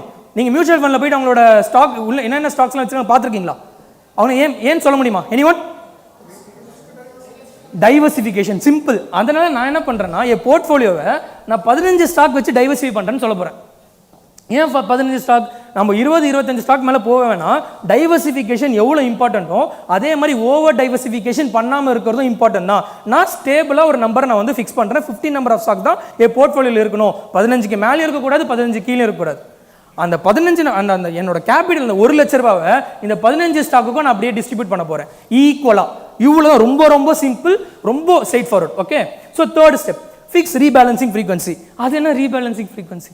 நிஃப்டி 50 எப்படி வருஷத்துக்கு 2 வாட்டி, சாரி என்எஸ்சி எப்படி வருஷத்துக்கு 2 வாட்டி அவங்களோட இண்டெக்ஸை வந்து ரீபேலன்ஸ் பண்ணுறாங்களோ அந்த மாதிரி நம்மளோட இண்டெக்ஸ் நம்ம கிரியேட் பண்ண போகிற போர்ட்ஃபோலியோவை ரிவ்யூ பண்ணி ரீபேலன்ஸ் பண்ணுறதுக்கு ஒரு ஃப்ரீக்வன்சி செட் பண்ண போகிறோம். அது எய்தர் 6 மந்த் ஒன்ஸாக இருக்கலாம், இயர்லி ஒன்ஸாக இருக்கலாம், இல்லை மந்த்லியாக கூட இருக்கலாம். நான் என்ன டிஃபைன் பண்ணுறேன்னா first day of every month, அதாவது ஒரு மாதமும் 1ஆம் தேதி ஆனால் என் போர்ட்ஃபோலியோ ஓப்பன் பண்ணி நான் ரிவ்யூ பண்ணி ரீபேலன்ஸ் பண்ண போகிறேன். இதுவுமே ஒரு ரூல் தான். நான் ஒரு ப்ராசஸ் இங்கே செட் பண்ணிட்டு இருக்கேன். ஓகே, நானும் ஃபர்ஸ்ட் டே தான் வைக்கணுமா அப்படின்னு கேட்டிங்கன்னா கிடையாது. நீங்கள் கொஞ்சம் ஸ்மார்ட்டாக ப்ளே பண்ணி நீங்கள் மாதம் கடைசி வைக்கலாம், இல்லை எஸ்ஐபி அமௌண்ட்னா எப்போ மியூச்சுவல் ஃபண்டில் போதோ அதுக்கு முன்னாடி உள்ள வைக்கலாம். நம்ம ஸ்மார்ட்டாக எவ்வளோ ப்ளே பண்ணுறோமோ அந்த அளவுக்கு நம்மளுக்கு வந்து ரிட்டர்ன்ஸ் கொஞ்சம் பூஸ்டப் ஆகும். Okay, so fourth selects universe based on risk level. அது என்ன யூனிவர்ஸ்?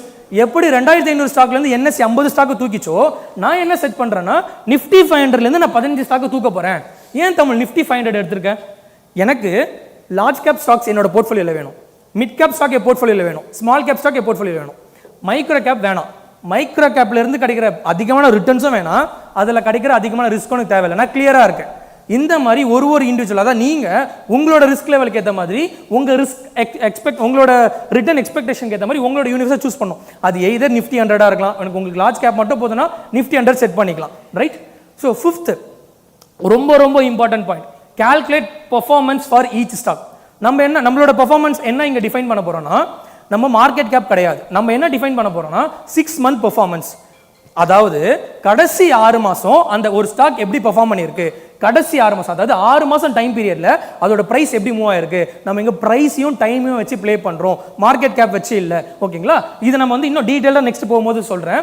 ஸோ 6th என்னன்னா short and invest in top stock. நம்மக்கிட்ட 500 ஸ்டாக்கோட 6 மாதம் பர்ஃபார்மன்ஸ் நான் எடுக்க போகிறேன். தமிழ் ஒரு ஸ்டாக்காக நான் போய் கால்குலேட் பண்ணணுமா, ஒரு ஸ்டாக் 6 மாதம் எவ்வளோ போயிருக்குன்னு பார்க்கணுமான்னு கேட்டிங்கன்னா நம்ம வந்து 2025ல் இருக்கும், ஏகப்பட்ட ஆட்டோமேஷன் டூல்ஸ் இருக்குது, அதை பற்றி ஃப்ரீயாகவே இருக்குது, அதை பற்றி வரி பண்ணிக்காதீங்க. அது என்னன்றது கூட நம்ம நெக்ஸ்ட் டிஸ்கஸ் பண்ணிக்கலாம்.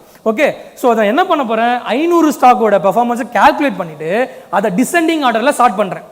ஸோ டிசெண்டிங் ஆர்டரில் ஸ்டார்ட் பண்ணால் நம்மளுக்கு என்ன கிடைக்கும், யாரும் சொல்ல முடியுமா? ஒரு ஸ்டாக் 6 மாதம் பர்ஃபார்மன்ஸை கால்குலேட் பண்ணி டிசெண்டிங் ஆர்டரில் போட்டால் நம்மளுக்கு என்ன இருக்கும், டாப் கம்பெனி டாப்ல இருக்கும். ஸோ ஃபர்ஸ்ட் ரேங்க்ல இருக்கிறது ஹையஸ்ட் மொமெண்ட், அதாவது லீடர், பாட்டம்ல இருக்கிறது லேகர்ட். ஓகேங்களா? அவ்வளோதான் சிம்பிள். இப்போ நெக்ஸ்ட் இது நம்மளுக்கு வந்து போகிறதுக்கு என்னோட அப்ளிகேஷன் எப்படி நம்ம போடலாம்னா ஜஸ்ட் சிம்பிள் தான். அப்ளிகேஷன் ஓப்பன் பண்ண உடனே இங்கே ஸ்கோரிங் கன்சோல் இருக்கும். இந்த ஸ்கோரிங் கன்சோலில் ஜஸ்ட் 6 மந்த் பர்ஃபார்மன்ஸ் அப்படின்னு சொல்லி டைப் பண்ணிட்டு எக்ஸிக்யூட் பண்ணிங்கன்னா ஜஸ்ட் ஃப்ராக்ஷன் ஆஃப் செகண்டில் நம்மளுக்கு கடைசி 6 மாதம், அதாவது இன்னிலிருந்து கடைசி 6 மாதத்துக்கு ஒரு ஸ்டாக்கும் எப்படி பர்ஃபார்ம் பண்ணியிருக்குன்னு சொல்லிட்டு வந்துடும். ஸோ இப்போ பார்த்தீங்கன்னா ஃபர்ஸ்ட்ல இருக்க ஸ்டாக் ஆர் பவர் பார்த்தீங்கன்னா 84% மூவ் பண்ணி ஊரில் இருக்க எல்லா ஸ்டாக்கை விட அதிகமாக மூவ் பண்ணி டாப் பிளேஸில் இருக்கு. ஸோ ஆப்வியஸாக ஆர் பவர் சூப்பர் ஸ்டாக். இப்போ ஒரு கேள்வி, அதுதான் நம்மளுக்கு ஆர் பவர் தான் இருக்கிறதுலே பெரிய லீடர் ஆச்சு, என் காசை மொத்தமாக எடுத்து ஆர் பவர்லேயே போட்டுருவேனே, என்ன ஆகும்? காலி. சர்க்கியூட் லிமிட் பற்றி வரி பண்ணோன்னா நம்ம வந்து 500 ஸ்டாக் தான் நம்ம வந்து எடுத்துருக்கோம், அதனால வரி பண்ணிக்கலாம். இப்போ இந்த டாப் ஸ்டாக்ல மட்டும் நான் ஒரே ஸ்டாக்ல இன்வெஸ்ட் பண்ணனா அங்கேயே காலி இல்லை, நம்ம காசு எல்லாமே வந்து ஒரே பாஸ்கெட்லேயே போடுறது. ஸோ இப்போ நீங்கள் பார்த்தீங்கன்னா பியூட்டிஃபுல்லாக என்ன இருக்குன்னு பாருங்களேன், ஒரு செக்டார்லேருந்து என்னென்ன ஸ்டாக்லாம் லீடரோ ஆட்டோமேட்டிக்காக வந்துச்சு. இதுக்காக நான் போய் செக்டார் அனாலிசிஸ் பண்ணணுன்ற நெசசரியே கிடையாது. என்னென்ன செக்டார்லேருந்து என்னென்ன ஸ்டாக்லாம் ஐஎஸ் ரிட்டர்ன் கொடுத்துருக்கோம் எனக்கு கண்ணு முன்னாடி வந்துச்சு. இப்போ நான் என்ன பண்ண போகிறேன், இங்கே லிஸ்டான டாப் 15 ஸ்டாக்கை மட்டும் அப்படியே எடுத்துட்டு நான் போர்ட்ஃபோலியோவில் இன்வெஸ்ட் பண்ணிக்க போகிறேன். ஸோ இதுதான் என்னோட 6th ஸ்டெப். 7th ரொம்ப இம்பார்ட்டன்ட், ஸ்டாக்கை வாங்கிட்டேன், முடிஞ்சிருச்சு, இப்போ விற்கணும்ல, ட்ரையல் பண்ணோம்ல, எப்படி பண்ணுறது? Any guess? என்எஸ்சி என்ன பண்ணுறாங்க, நிஃப்டி 50லேருந்து நிஃப்டி 50 ரெடி பண்ணுறதுக்கு 50வது ரேங்குக்கு மேலே ஒரு ஸ்டாக் வெளியே போயிடுச்சுன்னா தூக்கிடுறாங்க. அந்த மாதிரி இப்போ நான் என்ன பண்ண போகிறேன்னா, நான் எனக்குன்னு ஒரு பெஞ்ச் மார்க் வைக்க போகிறேன், ஒரு பேஸ் லைன் வைக்க போகிறேன். அதை நான் த்ரெஷ்ஹோல்டுன்னு சொல்லுவோம். என்ன வைக்க போகிறேன்னா, என்னோட எக்ஸிட் ரேங்க் 40ன்னு சொல்கிறேன். அது என்ன தமிழ் 40? அதாவது என் போர்ட்ஃபோலியோவில் இருக்க ஆர் பவர், தேங்க்யூ கைஸ், எடுத்தாச்சா? சூப்பர். என் போர்ட்ஃபோலியோவில் இருக்க ஆர் பவர் அடுத்த மாதம் என்னோட ரீபேலன்சிங் டே அப்போ நான் ரிவ்யூ பண்ணுறேன். அப்போ 6 மாதத்தில் யார் யாரெல்லாம் லீடர்னு பார்க்குறேன். பார்க்கும்போது ஆர் பவர் 40வது ரேங்குக்கு மேலே போச்சுன்னா என்ன பண்ணிடலாம்? எக்ஸிட் பண்ணிடலாம். ரொம்ப ரொம்ப சிம்பிள். ஸோ என்னோட ஸ்டாக்கு அடுத்த மாதம் அடுத்த மாதமோ இல்லை 6 மாதமோ நம்மளோட ரீபேலன்சிங் பிரகாரம் போய் செக் பண்ணும்போது நான் திருப்பி லாஸ்ட் 6 மந்த்தை பார்க்குறேன். அப்போது லீடராக இருக்கிறது மேலே இருக்கும். ஸோ ஷஃபுல்லாக இருக்கும் இல்லையா? அப்போ ஆர் பவர் 40th ரேங்குக்கு மேலே இருந்ததுன்னா ஆர் பவரை அப்படியே புக் பண்ணிடுவேன். அது ப்ராஃபிட்டோ லாஸோ எனக்கு கவலை கிடையாது, நான் புக் பண்ணுறேன். ஸோ நம்மளுக்கு எல்லா ஸ்டாக்குமா போகாது. வின்னிங் ஒரு வின்னர் நம்ம பிடிச்சிட்டோம்னா அது வின் ஆகிட்டே தான் இருக்கும் அப்படின்றது ஒரு ஜஸ்ட் ஒரு பேசிக் நியூட்டன்ஸோட ஃபர்ஸ்ட் லா கான்செப்ட் தான். ஓகேங்களா? இதை நான் ப்ராக்டிக்கலாக எக்ஸ்பிளைன் பண்ணுறேன். இப்போ என் போர்ட்ஃபோலியோவில் 3 ஸ்டாக் இருக்குன்னு இமேஜின் பண்ணிக்கோங்க. இது நம்ம 2 பேர் சேர்ந்து இப்போ நம்ம வந்து இதை நம்ம ரீபேலன்ஸ் பண்ண போகிறோம். சரிங்களா? என்னோட போர்ட்ஃபோலியோவில் 3 ஸ்டாக் தான் இருக்குது. போர்ட்ஃபோலியோ 3 ஸ்டாக் தான். என்னோட எக்ஸிட் ரேங்க் பார்த்தீங்கன்னா 7. இன்னைக்கு இதுதான் என் போர்ட்ஃபோலியோ. நான் என்ன பண்ணுறேன், அடுத்த மாதம் என்னோட திருப்பி என்னோட லீடர்ஸ்லாம் யாருன்னு திருப்பி 6 மந்த் பர்ஃபார்மன்ஸை செக் பண்ணுறேன்.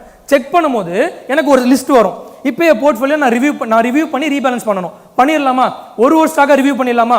பேடிஎம் ஃபர்ஸ்ட் பேடிஎம் செக் பண்ணணும். பேடிஎம்மை நம்ம ஹோல்ட் பண்ணலாமா, க்ளோஸ் பண்ணலாமா? சூப்பர், அவ்வளோதான். ஏன் பேடிஎம் ஸ்டில் அவங்க வந்து லீடர் தான், ஸ்டில் ரேங்க் 3ல இருக்கு. ஸோ நான் என்ன பண்ணுறேன், என்னோட ஆக்ஷன் என்னன்னா, நான் பேடிஎம்மை ஹோல்ட் பண்ணுறேன். பேடிஎம் ஸ்டில் என்னோட போர்ட்ஃபோலியோவில் தான் இருக்கு. இங்கே டெக்னிக்கலாக சொல்லணும்னா நான் பேடிஎம்மை ட்ரையல் பண்ணுறேன். Simple. Okay. So second FSL hold பண்ணலாமா, க்ளோஸ் பண்ணலாமா? சூப்பர். ஏன் எஃப்எஸ்எல் வந்து புக் பண்ணுறோம், க்ளோஸ் பண்ணுறோம்னா அது நம்மளோட ரேங்க் நம்மளோட த்ரெஷ்ஹோல்டுக்கு மேலே வெளியே போயிடுச்சு.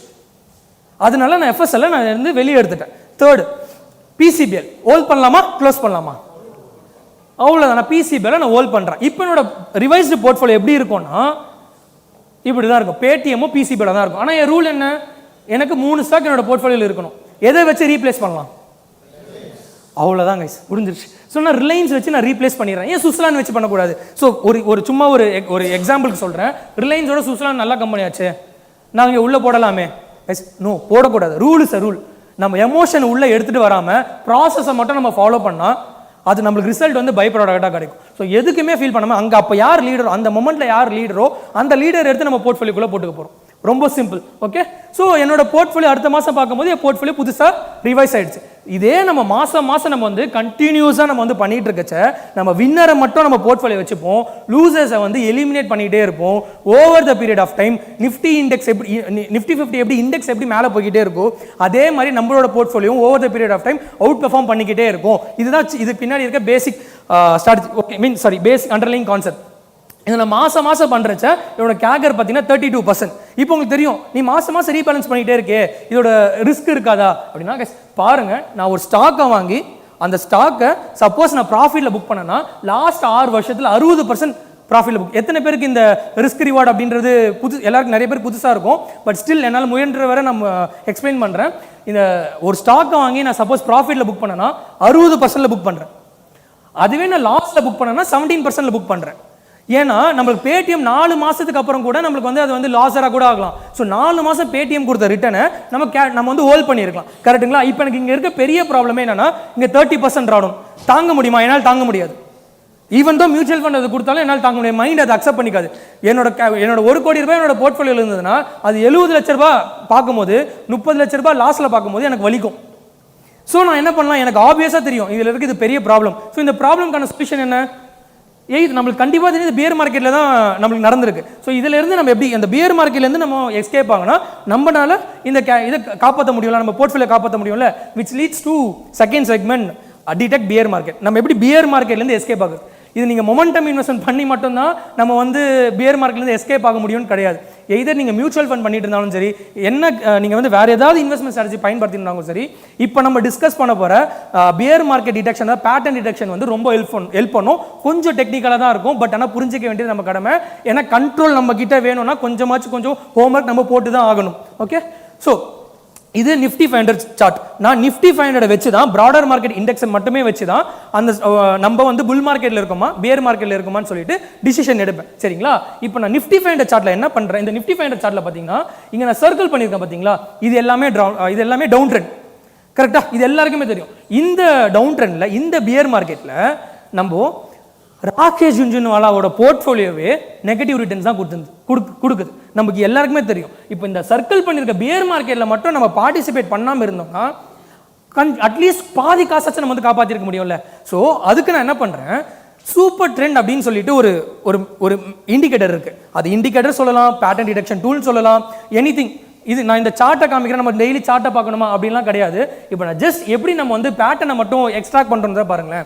இந்த சூப்பர் ட்ரெண்ட் என்ன பண்ணியிருக்குன்னா அழகா, இது வந்து ஒரு வாலட்டிலிட்டி இண்டிகேட்டர் சொல்லுவோம் டெக்னிக்கலாக. நம்ம டெக்னிக்கலாக போவேன்னா அழகாக பார்த்தீங்கன்னா எல்லா டவுன் ட்ரெண்டையும் கேப்சர் பண்ணியிருக்கோம். ஸோ இது எனக்கு நான் பேட்டர்ன் எக்ஸ்ட்ராக்ட் பண்ணிட்டேன். இது டவுன் ட்ரெண்டை கேட்ச் பண்ணி நம்மளுக்கு வந்து கேப்சர் பண்ணி கொடுக்குது.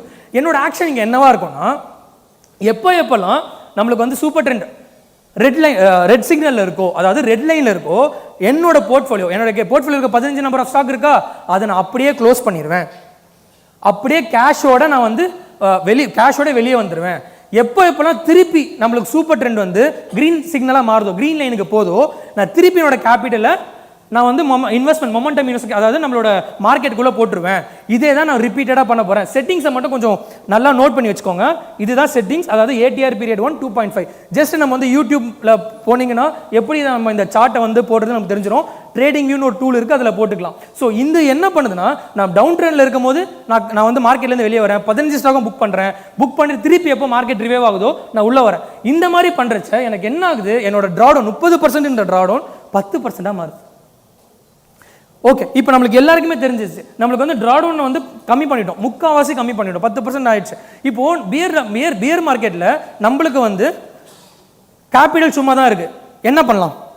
ஸோ நம்ம எல்லாருக்குமே தெரிஞ்ச ஒரு மேட்டர் தான். ஜஸ்ட் நான் வந்து ரீகேப் பண்ணுறேன். மார்க்கெட் கீழே போச்சுன்னா எது மேலே போகும்? பிபியா? சூப்பர். மார்க்கெட் கீழே போச்சுன்னா கோல்டு. எஸ், கோல்டு மேலே போகும். ஸோ நம்ம காசை அப்படியே தூக்கி போடுங்க கோல்டில். அந்த மாதிரி என்ன பண்ணலாம்? Invest in bear, which leads to third segment, invest in bear market. So நான் என்ன பண்ணுறேன், என் காசை அப்படியே நான் வந்து என்னோட கேபிட்டல் அப்படியே நான் வந்து கோல்டுக்கு மூவ் பண்ணுறேன், கோல்டுக்கு ஷிஃப்ட் பண்ணுறேன். ஓகே, ஸோ அந்த மாதிரி பண்ணுறோம். எப்போலாம் பண்ணுறேன், எப்போலாம் ரீபேலன்சிங் டே அன்னைக்கு 1ஆம் தேதி ஓப்பன், இந்த 1ஆம் தேதி சூப்பர் ட்ரெண்டை பார்க்குறேன், செல் சிக்னல் இருக்குது, ஃபுல் ஸ்டாக்ஸை நான் புக் பண்ணிவிட்டு அப்படியே எடுத்துகிட்டு போயிட்டு நான் வந்து கோல்டு பிஸில் மூவ் பண்ணுறேன். இந்த மாதிரி பண்ணும்போது எனக்கு என்ன ஆகுதுன்னா, என்னோட ட்ராடவுன் ஃபர்தராக கம்மி பண்ணி 10% இந்த ட்ராடவுன் -8% மாறுது. கேகர் இஸ் 51%. இதே 51% தான் ஃபியூச்சரில் வருமா? அதெல்லாம் வராது. ஏன் 51%னா, லாஸ்ட்டில் கோல்டோட ட்ரெண்டை நீங்கள் பார்த்துருப்பீங்க. அந்த ட்ரெண்டை கேட்ச் பண்ணாலும் 51% கேகர். நம்ம 51% கேகர்லாம் எய்ம் பண்ணிலாம் நம்ம மார்க்கெட்டுக்குள்ளே வரணுன்ற அவசியமே கிடையாது. அந்த மாதிரி வரவும் கூடாது. நம்மளோட ட்ராடவுன் கம்மி பண்ணி நம்மளோட போர்ட்ஃபோலியோ ரெடி பண்ணிட்டு தான் நம்ம வந்து மார்க்கெட்டுக்குள்ளே வரணும். அதை மட்டும் மைண்டில் ஃபிக்ஸ் பண்ணிக்கோங்க. ஓகே, ஸோ இதெல்லாம் எனக்கு வந்து மொமெண்டம் இன்வெஸ்ட்மெண்ட் கிளியர், எப்படி ஸ்டாக் எக்ஸிட் பண்ணணுன்றது கிளியர், நம்ம வந்து எப்படி பியர் மார்க்கெட்டை டிடெக்ட் பண்ணணும் கிளியர், நெக்ஸ்ட்டு பியர் மார்க்கெட்லேருந்து எப்படி நம்ம காசை கோல்டுக்கு மூவ் பண்ணுறதும் கிளியர், எல்லாமே ஃபைன். இப்போது இந்த மொமெண்டம் இன்வெஸ்ட்மெண்ட் ஸ்ட்ராட்டஜியில் இருக்க ஒன் ஆஃப் தி பெரிய ஒரு அட்வான்டேஜ் என்னன்னா, நம்ம மல்டி பேக்கர் தேடி போனோன்னு அவசியம் கிடையாது. மல்டி பேக்கர் நம்மளே தேடி வரும். பேலன்ஸ் ஷீட் ரீட் பண்ண வேணாம், நம்ம வந்து ஃபண்டமெண்டலை பார்க்க வேணாம். எப்படி தமிழ் இதெல்லாம் பாசிபிள் நான் சொல்கிறேன். இப்போ நம்ம லேர்ன் பண்ண எல்லாத்தோட கனெக்ஷனும் நெக்ஸ்ட் ஸ்லைடில் இருக்கும். ஸோ இது பார்த்தீங்கன்னா அதானி கிரீன் என்ன இருக்குன்னா, 2019 டிசம்பரில் எனக்கு மொமெண்டம் இருக்குது, நான் ஸ்ட்ராங்கான பர்ஃபார்மர், நான் லீடர் அப்படின்னு சொல்லிட்டு டாப் ஆஃப் த டேபிள் வந்துச்சு. டாப் ஆஃப் த டேபிள் வந்தனால நம்ம போர்ட்ஃபோலியோக்குள்ளே போட்டுக்கிட்டா அதுக்கப்புறம் என்ன பண்ணுறோம், மாதம் செக் பண்ணுறோம். மாதம் செக் பண்ணும்போது அதானி கிரீன் வந்து டாப் 40லே இருக்குது. அது த்ரெஷோல்டு விட்டு வெளியே போல. ஸோ கிட்டத்தட்ட 1.5 வருஷமாக நம்ம போர்ட்ஃபோலியோ அது வந்து ரீடைன் ஆகிருக்கு. ஸோ அது கொடுத்த ரேலி பார்த்தீங்கன்னா 670%. ஓகேங்களா, இது ஒன்று. இந்த ரேலியை நான் கேட்ச் பண்ணனா இல்லை, நான் இப்போ வந்து இந்த அதானி கிரீனில் இன்வெஸ்ட் பண்ணல. இப்போ இதுவே நம்ம பார்த்தீங்கன்னா நியூஸை மட்டுமே நம்ம பார்த்து அதானி கிரீனில் இருக்கோம், இல்லை அதானி கிரீன் வந்து பொலிட்டிக்கலி இன்ஃப்ளூயன்ஸ் ஸ்டாக்கு, நான் அதுக்குள்ளே போக மாட்டேன் அப்படின்னா இவ்வளோ பெரிய ஆப்பர்ச்சுனிட்டியை நம்ம வந்து மிஸ் பண்ணுறோம். நான் பர்சனலாக கேட்ச் பண்ண ஸ்டாக் வந்து பார்த்தீங்கன்னா RVNL. 2023 ஜனவரி அப்போ RVNL என்ன பண்ணியிருக்கு, எனக்கு நான் வந்து ஒரு லீடர், நான் வந்து ஒரு ஸ்ட்ராங்கான பர்ஃபார்மர் அப்படின்னு சொல்லி டாப் ஆஃப் த லிஸ்ட் டேபிளில் வந்துருச்சு. ஸோ அதனால் RVNL வந்து நான் வாங்கி வச்சுட்டேன். நான் வாங்கும் போது எல்லாருமே ட்விட்டரில் என்ன தெரியுமா பேசியிருக்காங்க, அதோட ரேலி முடிஞ்சிச்சு, ப்ரைஸ் எல்லாம் வந்து ஜஸ்டிஃபை பண்ணிடுச்சு, இதுக்கு மேலே போவாது. நாங்கள் காதுலேயே வாங்கலையே. நானோட ப்ராசஸ் என்னவோ அந்த ப்ராசஸை மட்டும் நான் வந்து செட் பண்ணி அந்த ப்ராசஸை மட்டும் நான் ஃபாலோ பண்ணேன். மாதம் செக் பண்ணேன். அடுத்த கொஞ்ச நாள் ஆர்வினல் எங்கேயுமே மேலே போகல. பட் ஸ்டில் ஆர்வினல் வந்து என்னோட த்ரெஷோல்ட் லெவலுக்கு மேலே தான் இருந்தது. நான் கண்டினியூஸாக பண்ணும்போது 2024 ஜனவரி அப்போ ஒரு வருஷத்தில் 335% நான் வந்து இந்த ஆர்வினல்ல நான் வந்து கேட்ச் பண்ணேன். இது நான் என் லைஃப்பில் கேட்ச் பண்ண one of the first multibagger. அதை நான் ஷோ பண்ணணும்னு நினச்சேன்.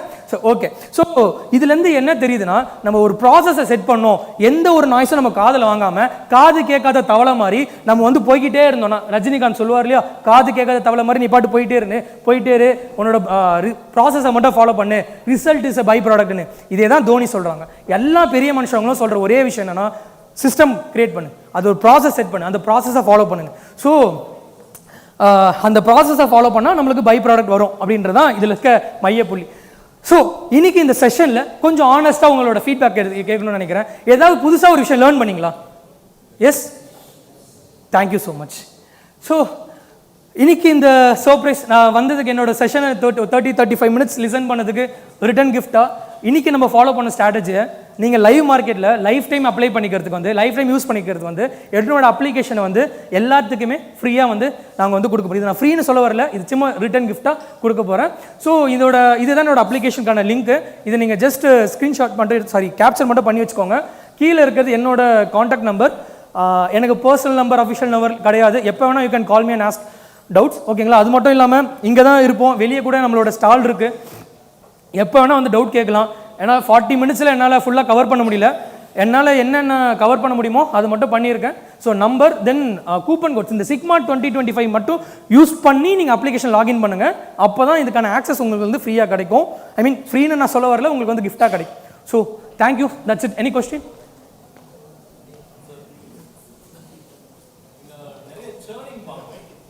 சூப்பர்.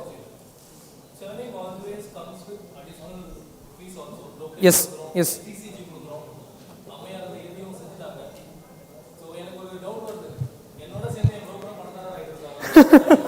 கரெக்ட். ஸோ இங்கே தான் நீங்கள் வந்து கொஞ்சம் யோசிக்கணும். நான் வந்து மந்த்லி ரீபேலன்ஸ்னு வச்சுருக்கேன். நீங்கள் இது வந்து குவார்ட்டர்லி ரீபேலன்ஸ்னு ஒன்று வைக்கலாம், ஃபர்ஸ்ட் ஆப்ஷன்.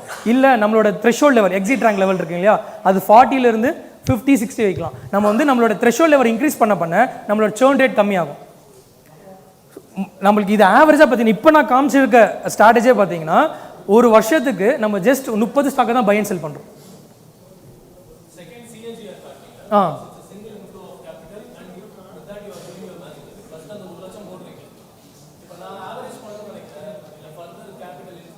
சூப்பர்.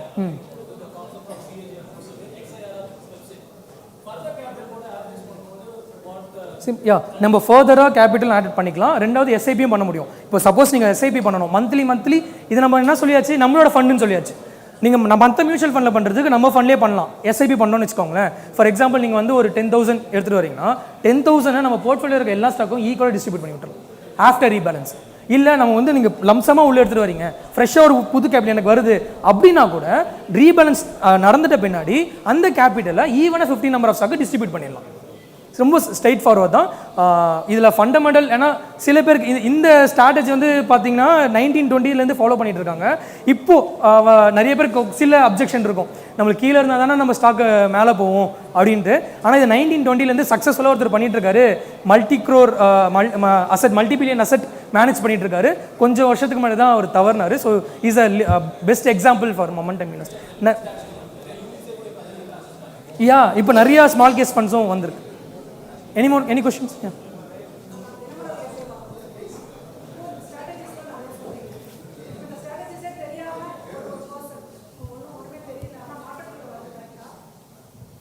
ஸ்ட்ராட்டஜிஸே தெரியாமல் இருக்கவங்க ஒரு மார்க்கெட்டுக்குள்ளே டேரெக்டாக வரது கரெக்டாக, ஆர் எம்எஃப்ல போகலாமா? ஏன்னா எம்எஃப் வந்து இப்போ அப்நார்மலாக ஏறிட்டு இருக்குமா, நிறைய இன்வெஸ்டர்ஸ் வந்துகிட்டே இருக்காங்க, நமக்கு நிறைய டேட்டாஸ் வருது. டேரெக்டாக அவங்க மார்க்கெட்டுக்குள்ளே வரது கரெக்டாக இருக்குமா? இந்த 1 lakh தான் மினிமம் இன்வெஸ்ட்மெண்ட்டுன்னு உள்ளே வர முடியுமா, இல்லை அது கீழே இருக்கவங்களும் பண்ண வர வாய்ப்பு இருக்கா? Okay, super. ஆக்சுவலாக இது இப்போ தான் பிகினர் ஃபஸ்ட் டைம் மார்க்கெட்டுக்குள்ளே வராங்கன்னா மியூச்சுவல் ஃபண்ட் தான், ஸ்ட்ரெயிட் ஃபார்வர்ட் மியூச்சுவல் ஃபண்ட் தான். மியூச்சுவல் ஃபண்டில் உங்களை மார்க்கெட்டோட வால்டிலிட்டியை ஃபேஸ் பண்ணிவிட்டு நம்மளாலேயே வந்து மியூச்சுவல் ஃபண்ட் பண்ணுற மாதிரி பண்ண முடியும் அப்படின்ற ஒரு லெவலுக்கு போகும்போது அது டூ இட் யுவர் செல்ஃப் பண்ணுவோம். எப்பவுமே பார்த்தீங்கன்னா ஆக்சுவலாக கண்ட்ரோல் நம்ம கையில் இருந்துன்னு வச்சுக்கோங்க. இப்போ நம்ம மியூச்சுவல் ஃபண்ட் இருந்தால் டிசிஷன் நம்ம கையில் இல்லை, அது ஃபண்ட் மேனேஜர் டிசிஷன் தான். எப்போ கண்ட்ரோல் நம்ம கையில் இருக்கோ ஃபண்ட் மேனேஜரோட நம்ம கொஞ்சம் பெட்டராக பர்ஃபார்ம் பண்ணலாம். ஒரு சின்ன எட்ஜ் இருக்குது, அந்த எட்ஜை சொல்கிறது தான் இந்த இன்றைக்கி நான் வந்து டிஸ்கஸ் பண்ணது.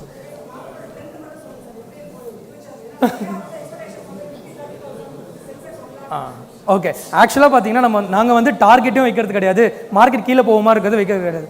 நாங்கள் ஜஸ்ட் மார்க்கெட்டை ஃபாலோ பண்ணுறது, அதாவது வின்னர்ஸை ஃபாலோ பண்ணுறது.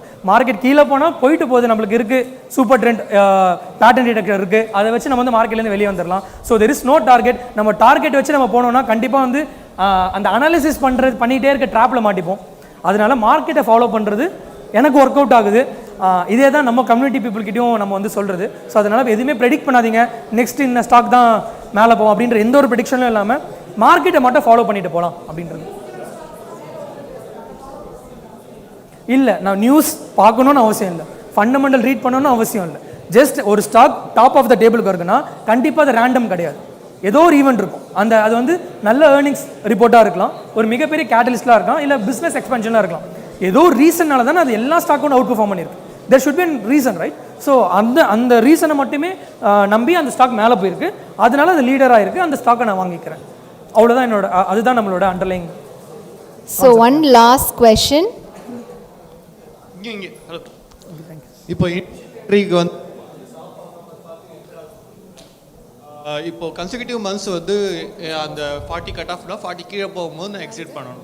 ஸோ இப்போ கன்சிக்யூட்டிவ் மந்த்ஸ் வந்து எனக்கு அப்பப்போ ஒரு டாப் பர்ஃபார்மர் வந்துகிட்டே இருக்கும். So I am missing that opportunity. இல்லை, யா கரெக்ட். ஆக்சுவலாக நீங்கள் வந்து ஒரு லெட்ஸே நீங்கள் வந்து ஒரு 3 ஸ்டாக் உங்களுக்கு வெளியே போகுது அப்படின்னா, சப்போஸ் 40 த்ரெஷோல்டுக்கு மேலே 3 ஸ்டாக் வெளியே போகுது, எதுவுமே வெளில போகலன்னு வச்சுக்கோங்க. இப்போ எதுவுமே வெளியே போகலன்னா எதுவுமே பண்ண வேணாம். பட் டாப் பர்ஃபார்மர் அங்கே இருந்துட்டு போகுது, நம்மளுக்கு அவ்வளோ வேணாம். நம்ம வாங்கின ஸ்டாக் லீடராக தான் இருக்காங்க அப்படின்னு நம்ம வாங்கின ஸ்டாக் கண்டிப்பாக அதாவது 40லே பாட்டம் 15 இருக்குன்னு வச்சுக்கோங்க. நம்மளோட லெவலில் வேறு ஸ்டாக்கும் இருக்கோ, அதை பார்த்து நம்ம வந்து எந்த ஒரு எமோஷனல் டிசிஷனும் எடுக்க வேணாம், எதுவுமே ஃபீல் பண்ண வேணாம். 40க்குள்ளே இருக்கா போதும், அவ்வளோதான். இது வந்து ப்ராசஸ் தான். இது ஒர்க் ஆகிருக்கா இல்லையான்றதை நம்ம வந்து எவிடன்ஸ் வச்சு நம்ம வந்து காமிச்சிருக்கோம், பேக் டெஸ்ட் பண்ணி. ஸோ அதனால் நம்ம அதை பற்றி ஃபீல் பண்ணாமல் இருந்துட்டு போகுது. 40ல் இருக்கா, ஐ எம் ஹாப்பி, நான் ஹோல்ட் பண்ணிக்கிட்டே இருக்கேன், அவ்வளோதான். என்றைக்கோ ஒரு ஸ்டாக் மேலே இருந்துக்கிட்டே தான் இருக்க போகுது. நம்ம அதுக்கு பின்னாடி ஓடிக்கிட்டே இருந்தோம்னா கண்டிப்பாக ட்ராப், அது வந்து ஒரு ட்ராப்பாக தான் நான் வந்து ஃபீல் பண்ணுறேன். டெரிவேட்டிவ்ஸ் இல்லை, இது கம்ப்ளீட்டாக ஈக்விட்டி செக்மெண்ட் தான். பட் ஆனால் இதை வச்சு டெரிவேட்டிவ் மார்க்கெட்லேயும் பண்ணிக்கிட்டு இருக்காங்க, அப்ளிகேஷன் யூஸ் பண்ணுறாங்க. ஸோ சாரி சார், பியர் ஆக்சுவலாக ட்ரேடிங் வியூ அப்படின்னு சொல்லிட்டு ஒரு அப்ளிகேஷன் இருக்குது, ஒரு டூல் இருக்குது. அங்கே போயிட்டு சூப்பர் ட்ரெண்ட் சொல்லிட்டு சர்ச் பண்ணி இண்டிகேட்டர் செக்ஷன் சர்ச் பண்ணுங்கள். சர்ச் பண்ணி நான் கொடுத்த செட்டிங்ஸை மட்டும் போட்டிங்கன்னா நிஃப்டி 500 போடணும், வீக்லி டைம் ஃப்ரேம் போட்டிங்கன்னா அதுக்கு நம்மளுக்கான பியர் மார்க்கெட், புல் மார்க்கெட் அப்படின்றதுக்கான பேட்டர்னை அதை எடுத்து கொடுத்துரும். So thank you. எவ்ரி வீக் இல்லை, நம்ம அது எவ்ரி வீக் பார்க்க வேணாம். நம்மளோட ரீபேலன்சிங் டே அன்னைக்கு இல்லை, உங்களோட rebalancing first day of every மந்த்னா first day of every month மட்டும் தான் நீங்கள் ஓப்பன் பண்ணி அதை செக் பண்ணணும். அப்போது சூப்பர் ட்ரெண்ட் என்ன இருக்குது, ஏன்னா இதுவும் ஒரு ப்ராசஸ். நம்ம எந்த அளவுக்கு நம்ம ஒரு ப்ராசஸை செட் பண்ணிக்கிறோமோ நம்ம எமோஷனலாக டிசிஷன் எடுக்க மாட்டோம். ஸோ அதுதான் நம்மளோட இங்கே ஒரு பாயிண்டாக. எஸ், ஸோ அடுத்து கொஸ்டின் அண்ட் ஆன்சர் செஷன் நம்ம வைக்கிறோம். ஸோ அடுத்தடுத்து தேங்க்யூ ஸோ மச் சார். நீங்கள் எப்போ வேணால் ரீச் அவுட் பண்ணலாம். வெளியே தான் நம்ம ஸ்டால் இருக்குது, நம்ம டிஸ்கஸ் பண்ணலாம். நான் இருப்பேன், டீம்மேட்ஸ் இருப்பாங்க, எல்லாரும் கூட நீங்கள் வந்து டிஸ்கஸ் பண்ணலாம். Yeah, thank you so much, Mr. Tamilchelvan. So it's time for felicitation. I would like to invite Mr. Satish, MD of Chitra Coffee, onto the stage to felicitate Mr. Tamilchelvan. Sir, please come onto the stage.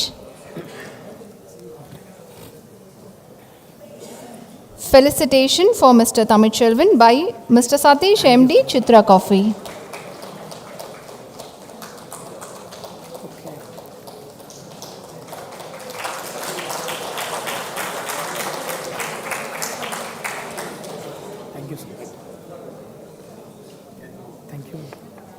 And next, felicitation to Mr.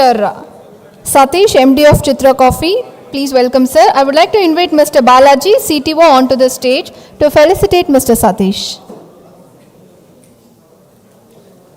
Thank you. Thank you.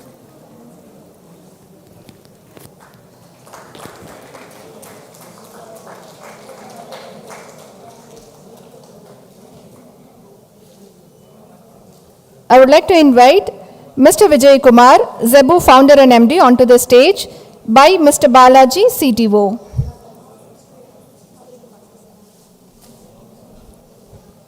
Please welcome, sir.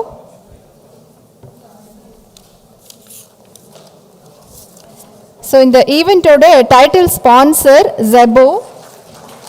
Zeboவோட founder and MD திரு விஜயகுமார் அவர்களுக்கு மரியாதை செய்யப்படுகிறது. And next I would like to call upon Ms. Radha, CEO, AstraView onto the stage, and I would like to invite Mr. Dharni, founder, Social Legal onto the stage to felicitate Ms. Radha.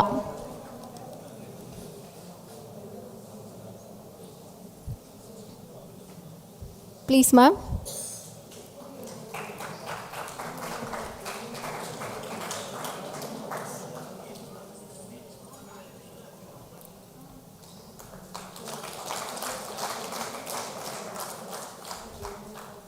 Dharni sir, irunga, adutha felicitation. I would like to invite Mr. Francis, RON, Associate Vice President onto the stage. Mr. Dharni will felicitate Mr. Francis. Please welcome, sir.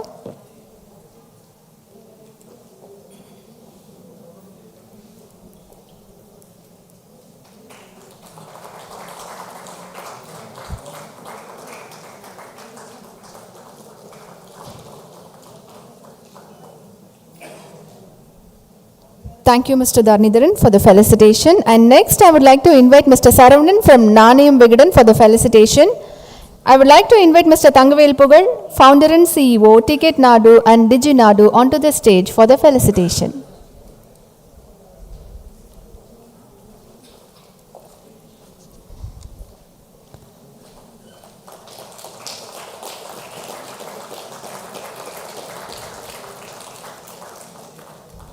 Thank you, Mr. Saravanan. I would like to invite Mr. Anand, Regional Sales Head, Equitas, onto the stage. Mr. Thangavel Pugal, please come onto the stage to felicitate Mr. Anand. I would like to invite Mr. Anand, Regional Sales Head, Equitas, onto the stage for the felicitation.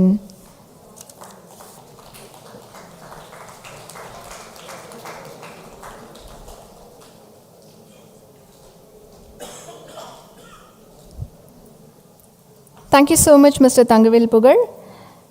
இந்த event ரொம்ப சக்ஸஸ்ஃபுல்லாக போயிட்டுருக்கு. இதுக்கான முக்கியமான காரணம் sponsors and partners. Title sponsor ஜெபோ, AMC partner gold, ICICI Prudential Mutual Fund, gold sponsor Naturals, Chitra Coffee, Sigma Scanner. Supporting partners GT Bharati, RON Manamas. Print media partner Business Standard, Nanayam Vigadan, Dinamalal Labam. Snacking partner Aladi Patian. Gifting partner 3D Selfie and Nirami. Stall partner Equitas Small Finance Bank. Smart display partner The Future Wall. Outreach partner Tamilpreneur. Gifting partner AstraView. So, இப்போ it's time for lunch break. 1 hour கழிச்சு திரும்ப 2 PM இந்த ஹாலுக்கு வந்துருங்க. அடுத்தடுத்த interesting sessions இருக்கு. Thank you so much for joining with us.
Good afternoon. Kindly requesting all dignitaries to get back to your seats.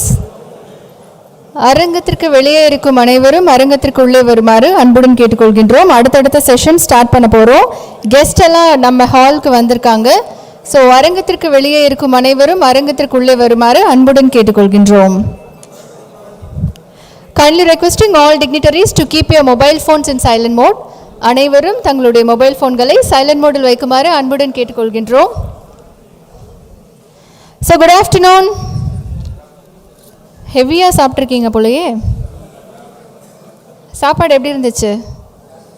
Chapati பன்னீர் சூப்பராக இருந்ததில்ல? சாப்பிடலையா? ஓ, அதெல்லாம் டயட்டில் இருக்கிறவங்க சாப்பிட்றதோ? ஃபைன். சாப்பாடு எப்படி இருந்தது? கைத்தட்டல். சுமாராக தான் இருந்தது போலயே. சூப்பராக இல்லையா? சூப்பர்னா அப்போ இன்னும் எக்ஸ்ட்ரா கைத்தட்டல் வரணுமே.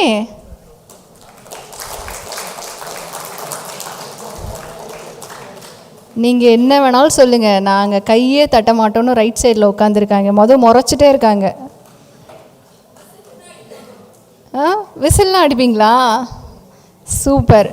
எனக்கு விசில் அடிக்க வேண்டாம். அடுத்தடுத்த செஷன்ஸ் கெஸ்டெல்லாம் வந்துட்டு சூப்பராக அவங்களுடைய உரையெல்லாம் கொடுக்க போகிறாங்க. முடித்த உடனே விசில் அடிக்கலாம்.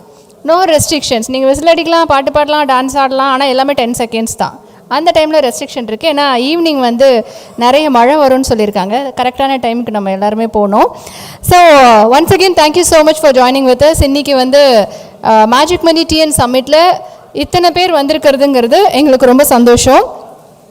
அண்ட் நம்ம மேஜிக் 20 தமிழ் பார்த்திங்கன்னா இந்த மாதிரி நிறைய ஈவெண்ட்ஸ் தொடர்ந்து நடத்திக்கிட்டே இருக்காங்க. பெண்களுக்கு தனியாக, தொழில் முனைவோர்களுக்கு தனியாக, இன்ஃப்ளூயன்சர்ஸ்க்கு தனியாக அப்படின்னு நிறைய நடத்துகிறாங்க. இவங்களோட நெக்ஸ்ட் ஈவெண்ட் ஒரு 3 days ஒரு லீடர்ஷிப் ப்ரோக்ராம் இவங்க பண்ணுறாங்க. அதாவது எப்போ அப்படின்னா டிசம்பர் 19, 20, 21 ஸ்ரீசிட்டி கிரையா யூனிவர்சிட்டி கேம்பஸில் 3 days லீடர்ஷிப் ப்ரோக்ராம் பண்ணுறாங்க. ஏற்கனவே இவங்க அந்த மாதிரி பேட்சஸ்லாம் பண்ணி நிறைய சக்ஸஸ்ஃபுல் ஆண்டர்ப்ரனர்ஸ் உருவாக்கியிருக்காங்க. ஸோ இந்த 3 days ஆன் கேம்பஸ் இந்த ஒர்க் ஷாப் அப்படிங்கிறது அங்கேயே ஸ்டே பண்ணி நம்ம படிக்கிற ஒரு கோர்ஸ். ஒரு MBA நீங்கள் படிக்கும்போது எந்த அளவுக்கு உங்களுக்கு நிறைய விஷயங்கள் தெரியுமோ அந்த மாதிரி இந்த 3 days நிறைய எக்ஸ்பர்ட் உங்களுக்கு கைட் பண்ணுவாங்க. முக்கியமாக லீடர்ஷிப்கான கிளாரிட்டி, உங்களோட மைண்ட் செட் எப்படி பில்ட் பண்ணணும், and experts and season leaders அவங்களோட எக்ஸ்பீரியன்ஸ் எல்லாம் ஷேர் பண்ணுவாங்க. அண்ட் உங்களுக்கான கம்யூனிட்டி, ஒரு ஆண்டர்ப்ரனர்ஷிப் எடுக்க உள்ளே வராங்க அப்படின்னா அந்த கம்யூனிட்டி மெம்பர்ஸும் அங்கே வருவாங்க. ஸோ உங்களுக்கு ஆண்டர்ப்ரனர்ஷிப்பில் ஒரு நல்ல எக்ஸ்பீரியன்ஸ் கிடைக்கும். இந்த லீடர்ஷிப் 3 days ஒர்க் ஷாப்பில் நீங்கள் பார்ட்டிசிபேட் பண்ணணும் அப்படின்னு நினச்சி. ஸோ இன்றைக்கி இந்த ஈவெண்ட்டில் அடுத்து நம்மக்கிட்ட பேச வரக்கூடிய கெஸ்ட் யார் அப்படின்னு பார்த்தீங்கன்னா அவர் ஒரு ப்ரொஃபஸர். அடுத்த செஷன் இன்னைக்கு முதலீடுகளில் சிறந்த முதலீடுகளில் ஒன்றாக கருதப்படும் SIP அப்படிங்கிறத எப்படி ஸ்டார்ட் பண்ணுறது, எப்படி மியூச்சுவல் ஃபண்ட்ஸை எவாலுவேட் பண்ணுறது, ஒரு கோல்டு நீங்கள் எப்படி வாங்கணும் அப்படிங்கிறத பற்றி எல்லாமே இந்த செஷனில் அவர் சொல்ல போகிறாரு. இவர் பார்த்திங்கன்னா சென்னை, மும்பை, கோயம்புத்தூர் உள்ளிட்ட நகரங்களில் முன்னணி பங்கு வர்த்தக நிறுவனங்களில், பங்கு பரிவர்த்தனை மையங்களில் நிறைய பொறுப்புகளை வகிச்சிருக்காரு. Fundamental analysis, technical analysis, derivatives ஆகிய துறைகளில் தமிழ்நாடு முழுவதும் பல முதலீட்டாளர்களுக்கு பயிற்சிகளையும் நடத்தியிருக்காங்க. MSc, NCDEX, MCX ஆகியவற்றுடன் இணைந்திருக்கக்கூடிய கோயம்புத்தூர் கேபிட்டல் லிமிடெட் அப்படிங்கிற முன்னணி பங்கு மற்றும் பரிவர்த்தனை நிறுவனத்தில் டைரக்டராகவும் NSDLோட டெபாசிட்டரி பார்ட்டிசிபென்ட்டாகவும் வேலை பார்த்துட்டு இருக்காரு. So I would like to invite professor Karthikeyan on to the stage. Please welcome sir.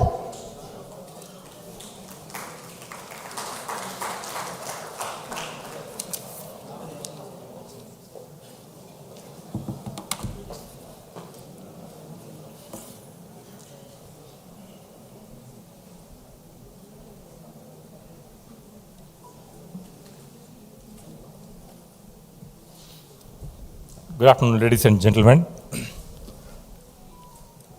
When Mr. Karthikeyan called me, எதுக்கு பாஸ் இவ்வளோ பெரிய முக்கிய புள்ளிகள் பேசுகிற மீட்டிங்கில் நம்மளே கூப்பிட்றீங்கன்னு கேட்டேன். உங்களுக்கு ஒரு முக்கியமான வேலை இருக்குது, அந்த வேலையை செய்ய தான் உங்களை கூப்பிட்றோம். வேறு யாருமே செய்ய முடியாத ஒரு மகத்தான வேலை செய்யணும். அடுத்த செஷனுக்கு 2:45 மேலே இருக்க செஷனுக்கு ப்ரிப்பேர் பண்ணணும் ஆடியன்ஸை அப்படின்னு சொன்னார்.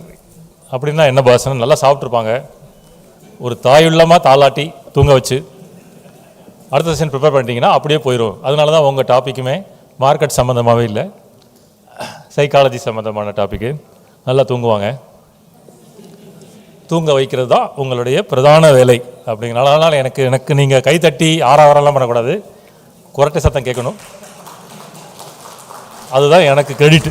கூப்பிட்டது ஃப்ளைட் போட்டு கூப்பிட்டு தூங்க வைக்கணும் இல்லையா, அதோடைய முயற்சி தான் இது. ஏதோ என்னால் முடிஞ்ச அளவுக்கு தூங்க வைக்கிறேன். முழிச்சிடாதீங்க, நல்லா தூங்குங்க, சரிங்களா? Market is full of opportunity. நாமெல்லாம் தூங்குறோமா, முழிச்சிருக்கோமா, என்ஜாய் பண்ணுறோமா மார்க்கெட்டை? மார்க்கெட் பார் 26,000 1,00,000 அப்படின்னு சொல்லி என்ஜாய் பண்ணுறோமா, மார்க்கெட்லேருந்து பணம் எடுக்கிறோமா அப்படிங்கிறதெல்லாம். கடைதனில் தூங்கியவன் முதல் இழந்தான்னா, இங்கே மார்க்கெட்டில் வேடிக்கை பார்த்துட்டு இருந்தனாலும் முதல் இழப்பு தான், சரிங்களா? 8% 6%க்கு செட்டில் ஆயிடுவோம் நாம். That is the way in which the market functions. We used to enjoy market, right? We used to enjoy the growth. நம்ம எல்லாம் என்ஜாய் பண்ணுறோம். ஆக்சுவலாக I enjoyed a lot, right? I started my career as early as 1987 in stock market, and I really enjoyed the growth of economy, right? சரித்திரம் கேட்க வரல அப்படின்னு ஒருத்தர் சொல்கிறாரு, இருந்தாலும் சரித்திரம் சொல்லணும். I worked for a company here, Century பிளாஸாவில் இருந்த கம்பெனிக்கு ஒர்க் பண்ணேன். I took a vehicle delivery, Hero Honda Nagappa Motors, அங்கே டெலிவரி எடுத்தேன். இந்த ரோட்டில் அவினாஷி ரோடு சைடில் இதில் போகும், டி நகர் போகிற வழியில். I took the delivery in the evening. I came to the junction. அது என்ன ஜங்ஷன் சார்? இந்த வாட் இஸ் கட் என்ன சார்? தேனாம்பேட்டையில் சார். இந்த ஒரு நந்தனம் சிக்னலில் வந்து அங்கேருந்து வெளியே வந்து நின்னோம். கிட்டத்தட்ட ஒரு 15 பேர் டெலிவரி எடுத்துகிட்டு வந்தோம். Vehicle hero Honda CD100, right? CD100 கூட இல்லை, ஹோண்டா, வெறும் ஹீரோ ஹோண்டா 100. அப்படியே போலீஸ் ஓரம் கட்டி 15 பேருக்கும் நம்பர் பிளேட் இல்லைன்னு ஃபைன் போட்டாங்க, சரிங்களா? 15 வண்டி நிற்கிது சுற்றி. கன்சம்ஷன் பண்ணோம். வண்டி வாங்கி 28,500 அப்போ வண்டி வாங்கி கன்சம்ஷன் பண்ணோம். We enjoyed riding bike, right? Going to the எங்கெல்லாம் போகிறது. வல்லக்கோட்டை ஓம் முருகன் துணை அப்படின்னு ஆட்டோவில் போட்டிருக்கோம். அந்த வல்லக்கோட்டை எங்கே இருக்குதுன்னு எக்ஸ்ப்ளோர் பண்ணி பார்த்தோம். பைக்கில் போய் திருச்சிக்கு பைக்கில் போனோம். Enjoyed the entire vehicle ride. அன்றைக்கி 28,500 ரூபாய்க்கு ஹீரோ மோட்டோக்கோ வாங்கியிருந்தா, அன்றைக்கி ஹீரோ ஹோண்டா, இப்போ ஹீரோ மோட்டோக்கோ திருத்தப்பட்ட பெயர். இன்றைக்கி வந்து ஒரு கிளாஸ் பென்ஸ் வாங்கியிருக்கலாம், சரிங்களா?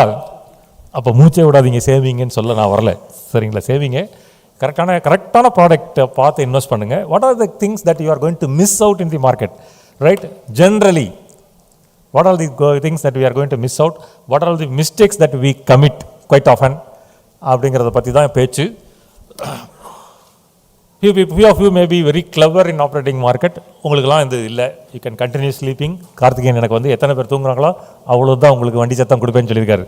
ஸோ நிறைய செலவு பண்ணி வந்துக்கிறேன். Please be helpful to me, okay? So how psychology shape investment choices, right? Whether you trade or invest or your long term or 5 year or 3 year or whatever it may be, எப்படி உங்களை psychology affect பண்ணுது? நீங்கள் எங்கெல்லாம் படிச்சிருக்கலாம். இன்றைக்கி வந்து sir, it is an AI environment, you don't need anybody to coach you, right? You can ask, if you are able to prompt properly, you will be able to get best possible guidance on the earth. கொஞ்சம் இன்வெஸ்ட்மெண்ட்டில் இருக்க அனுபவத்தை சேர்த்து சொன்னால் it will be of use to you, okay? First thing, which I always tell to everybody, உங்களை over நைட்டில் train பண்ணி உங்கள் பெரிய முதலீட்டாளர் ஆக்க முடியாது. It is like driving, right? It is an experience. Investing is an experience. You will have superior quality profits, you will have superior quality losses, and average out you will be able to make money. Invest first, try to invest. So you have to necessarily invest.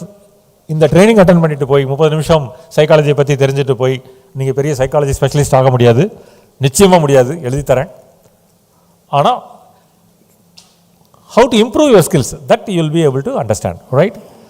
And one more thing, if I were to be you, அங்கே உட்காந்துட்டு நான் என்ன நினைப்பேன்னா, இந்த ஆள் பெரிய psychology பற்றி பேசுகிறாரு, இவருக்கு என்ன தகுதி இருக்குதுன்னு அந்த கேள்வி நான் எப்போவுமே கேட்பேன். ஒரு புக்கு படித்தா கூட இந்த புக்கு எழுதினவனுக்கு என்னன்னு முதல்ல கடைசியாக வெபோர்த்தி யாத்திரை தான் போய் படிப்பேன். அது கொழுப்பு, சரிங்களா? வேறு ஒன்றும் இல்லை, திமிரு. இவர் சொல்கிறவருக்கு என்ன தகுதி இருக்குது, இவன் சொல்கிறானே இவனுக்கு என்ன தகுதி இருக்குன்னு. அதனால நான் முன்னாடியே டிஸ்க்ளைமர் சொல்லிடுறேன். My PhD is in the area of behavioural finance. ஓகேங்களா? ஸோ பிஹேவியரல் ஃபைனான்ஸில் பிஹெச்டி பண்ணதுனால, ஐயோ கை தட்டாதீங்க, வெளியே சொல்லக்கூடாது, சரிங்களா? ஒரு இன்ட்ரெஸ்ட் வந்துச்சு. when I took a questionnaire on self மானிட்டரிங்னு ஒன்று இருக்குது. You please go and search in the internet, find out self monitoring, high self monitor, low self monitor ஒரு கிளாசிஃபிகேஷன் இருக்குது. Please have a look at it. You will be able to moderate your பிஹேவியரை moderate பண்ண முடியும். நிறைய இடத்துல சண்டை தவிர்க்கலாம். குறிப்பாக வீட்டில் எங்கே அமைதியாக இருக்கணும் அப்படின்னு அமைதியாக இருக்கலாம், சரிங்களா? Try to read about that self monitoring. என்னுடைய ஏரியா ஆஃப் ரிசர்ச் செல்ஃப் மானிட்டரிங்கில் ஆரம்பித்து தான் I went for full PhD. So investing is an experience like driving. எத்தனை ஹவர் கோச்சிங் போனாலும் நீங்கள் டிரைவ் பண்ணும்போது தான் ஊரில் இருக்க எல்லாரும் ராங் சைடில் வருவாங்க, right? That will happen naturally. So you have to have an experience. Please try to understand. Okay, so in finance, economics theory, market, what is called portfolio management, எல்லாமே rational individualக்காக எழுதுனது. Please try to understand. People யாருக்காக அந்த book எழுதியிருக்காங்க, அந்த book யாரை பற்றி approach பண்ணியிருக்குன்னா rational individuals. பகுத்தறிவுங்கிறீங்கல்ல, இதனால இது நடக்கும், இதனால இது நடக்கும்னு சொல்லி, அதனால நான் இன்வெஸ்ட் பண்ணுறேன்னு ரேஷனல் இண்டிவிஜுவல்ஸ். சார் ஸ்லைடு ஃபோட்டோலாம் எடுக்காதீங்க சார், ஸ்லைடு வேணால் சப்ளை பண்ண சொல்கிறேன், அது ஒன்றும் பெரிய ராஜ ரகசியம் இல்லை. நான் போயிடுவேன் இப்போ 40 நிமிஷத்தில், ஸ்லைடு இங்கேயே கிடக்கும், சரிங்களா? ப்ளீஸ் எழுதுகிற புக்கு போர்ட்ஃபோலியோ மேனேஜ்மெண்ட்டாக இருக்கட்டும், இன்டெலிஜென்ட் இன்வெஸ்டராக இருக்கட்டும், இண்டிவிஜுவல் இன்வெஸ்டர்ஸ் ஆர் ரேஷனல் அப்படின்னு எழுதுனது தான் books. Please try to understand. But மார்க்கெட்டுக்கு வந்துட்டிங்கன்னா நீங்கள் நார்மல் ஹியூமன் பீயிங்காக இருப்பீங்க. You will be willing to commit mistakes, willing to lose money, right? There you are consider as economically rational person. வேற சொன்ன இந்த ரியல் மார்க்கெட் பிளேஸ், ரைட்? ஒன்வேல கட்டடிச்சு போவீங்களா டிரைவ் பண்ணும்போது? Same mistakes that you will do in investment also. Please try to understand, right? சும்மா இருக்க முடியாமல் போக்கில் இன்ட்ரடியூஸ் பண்ணாங்க ப்ரொஃபஸர். அதை சொல்லாதீங்கன்னு சொல்லி வச்சுருந்தேன். ரெஸ்யூமில் எங்கேயுமே ப்ரொஃபஸர்னு போடலை. பண்ணின பாவம் சும்மா விடாதுன்னு சொல்லுவாங்கல்ல, வந்துச்சுங்களா ப்ரொஃபஸர்னாங்க. ஏன்னா இது ப்ரொஃபஸர்னா கேள்வி கேட்டால் ஆரம்பிச்சிட்டார்ல வாத்தியார் வேலையை அப்படிம்பீங்க, ரைட்? கொஸ்டின் ரிவர்ஸ் பேட்டர்னில் டீச் பண்ணுறேன். I will ask you questions, then I will teach you what kind of bias it is, right? Very quickly will glance through. 1926 2025 வரை மார்க்கெட் ரிட்டர்ன் 10.4%. ஈக்விட்டி இன்வெஸ்ட்மெண்ட் ஐயா சித்தரிக்கப்பட்டது, அசியூட் ரிட்டர்ன் இல்லை. எங்கேயாவது போய் அதை சொல்லிடாதீங்க. 10.4% return சொல்லி சித்தரிக்கப்பட்டது, சரிங்களா? இது வேறு அப்பப்போ சொல்லணும். So 1926 to 2025 the market return is 10.4%. Equity invest பண்ணியிருந்தீங்கன்னா 10.4% அப்படின்னு சொல்கிறோம். சொல்லிவிட்டு அப்படின்னா இப்போ நீங்கள் உங்களுக்கு இப்போ இன்வெஸ்ட் பண்ண ஆரம்பிக்கிறீங்க, உங்களுக்கு என்ன கிடைக்கும் அப்படின்னு கேட்டால் என்ன பதில் சொல்லுவீங்க? Below 10.5%, about 10.4%, about 10.4%, well about 10.4%. Second one about 10.4%. Okay bus, okay. Next question is, how would you characterize your personal level of investment sophistication? Unsophisticated என்னமோ போதுங்க, somewhat sophisticated எல்லா 40 பேப்பர் படிக்கிறேன், 4 சப்ஸ்கிரிப்ஷன் வச்சுக்கிறேன், 5 broker அக்கௌண்ட் வச்சுக்கிறேன். sophistication, okay, very sophisticated, right? I have Bloomberg terminal, okay. Please tell me which kind of investor you are. யாராவது ஒருத்தர் என்னங்க? somewhat sophisticated, okay. The first question, 10.4%. எப்படி டக்குன்னு போய் நம்ம அங்கே நின்றுக்கிறோம்? Confidence, right? That is called overconfidence bias, ரைட்டுங்களா? Somewhat sophisticated. அப்போ நாட்டில் சார் ஸ்லைடு எடுக்காதீங்க, ஸ்லைடு சப்ளை பண்ண சொல்கிறேன். மெயில் அடிக்க எல்லாருக்கும் மெயில் போடலைன்னா என்னன்னு கேட்டுக்கிறேன். ஸ்லைடெல்லாம் ஒன்றுமே இல்லை சார், ஏஐ யுகத்தில் இருக்கீங்க. இந்த ஆள் ஒருத்தர் பேசினாரு, என்ன கொடுத்தாருன்னா அவன் ஏன்ட்டா தான் கேட்டு வாங்கிட்டு போனான்னு சொல்லுவது.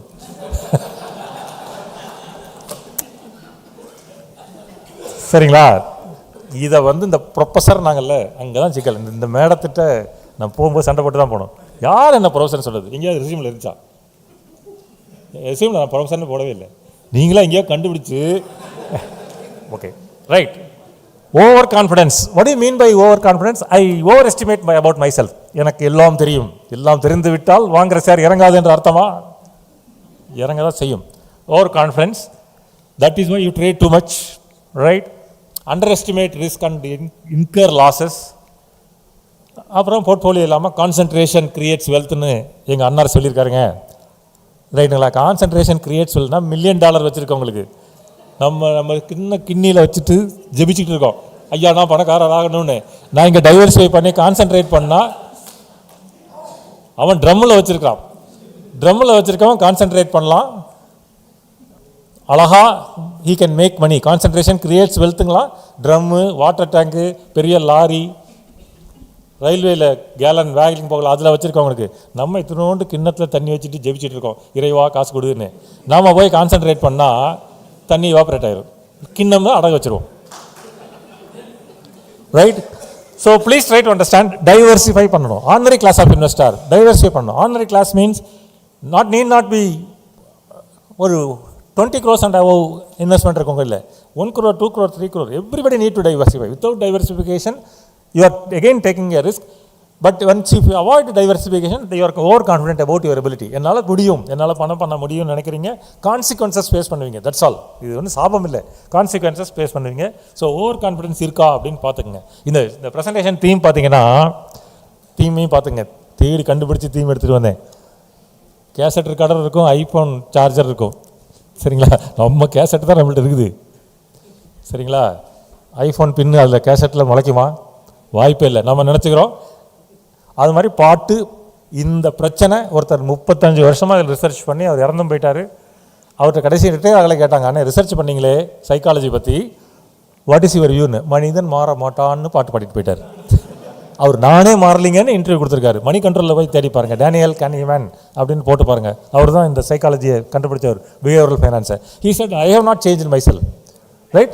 ஆனால் மாறுங்கன்னு சொல்லிகிட்டே இருப்போம், கான்ஸ்டண்ட்டாக சொல்லிகிட்டே இருப்போம். Okay, overconfidence, over cognitive dissonance. அப்போ கிளம்பலாங்களா? காக்னிட்டிவ் டிசானன்ஸ் இந்த பேரை காட்டாலே எனக்குலாம் நான் காலேஜ் படிக்கும்போது பயமாக இருக்கும். எங்கள் வாத்தியார் இதை ஏமாற்றிட்டே இருப்பார், இது என்னன்னே புரியாது. அப்போ இந்த விக்கிபீடியா ஒன்றுமே கிடையாது, இன்டர்நெட்டே கிடையாது. காக்னிட்டிவ் டிசானன்ஸ்னாலே கை கால் உதறும் லைட்டாக. அதுக்கப்புறம் பேச மாட்டோம் கிளாஸில். ஒன்றும் இல்லை, முன்னுக்கு பின் முரண். நான் நினைக்கிறது ஒன்று, நடக்கிறது ஒன்று. நான் இன்று முதல் ஆப்ஷனில் ட்ரேடிங் பண்ண மாட்டேன் அப்படின்னு காலையில் 6 மணிக்கு குளிச்சு சாமி கும்பிட்டுட்டு இன்னிலேருந்து ஆப்ஷன் நிறுத்திட்டு இன்வெஸ்டராக இருப்பேன் அப்படின்னு சொல்லுவேன். புரோக்கர் ஆஃபீஸ்லேருந்து கால் வரும், சார் ஒரு ஸ்ட்ராடல் எடுத்துக்கலாமா? எடுத்துக்கலாம்.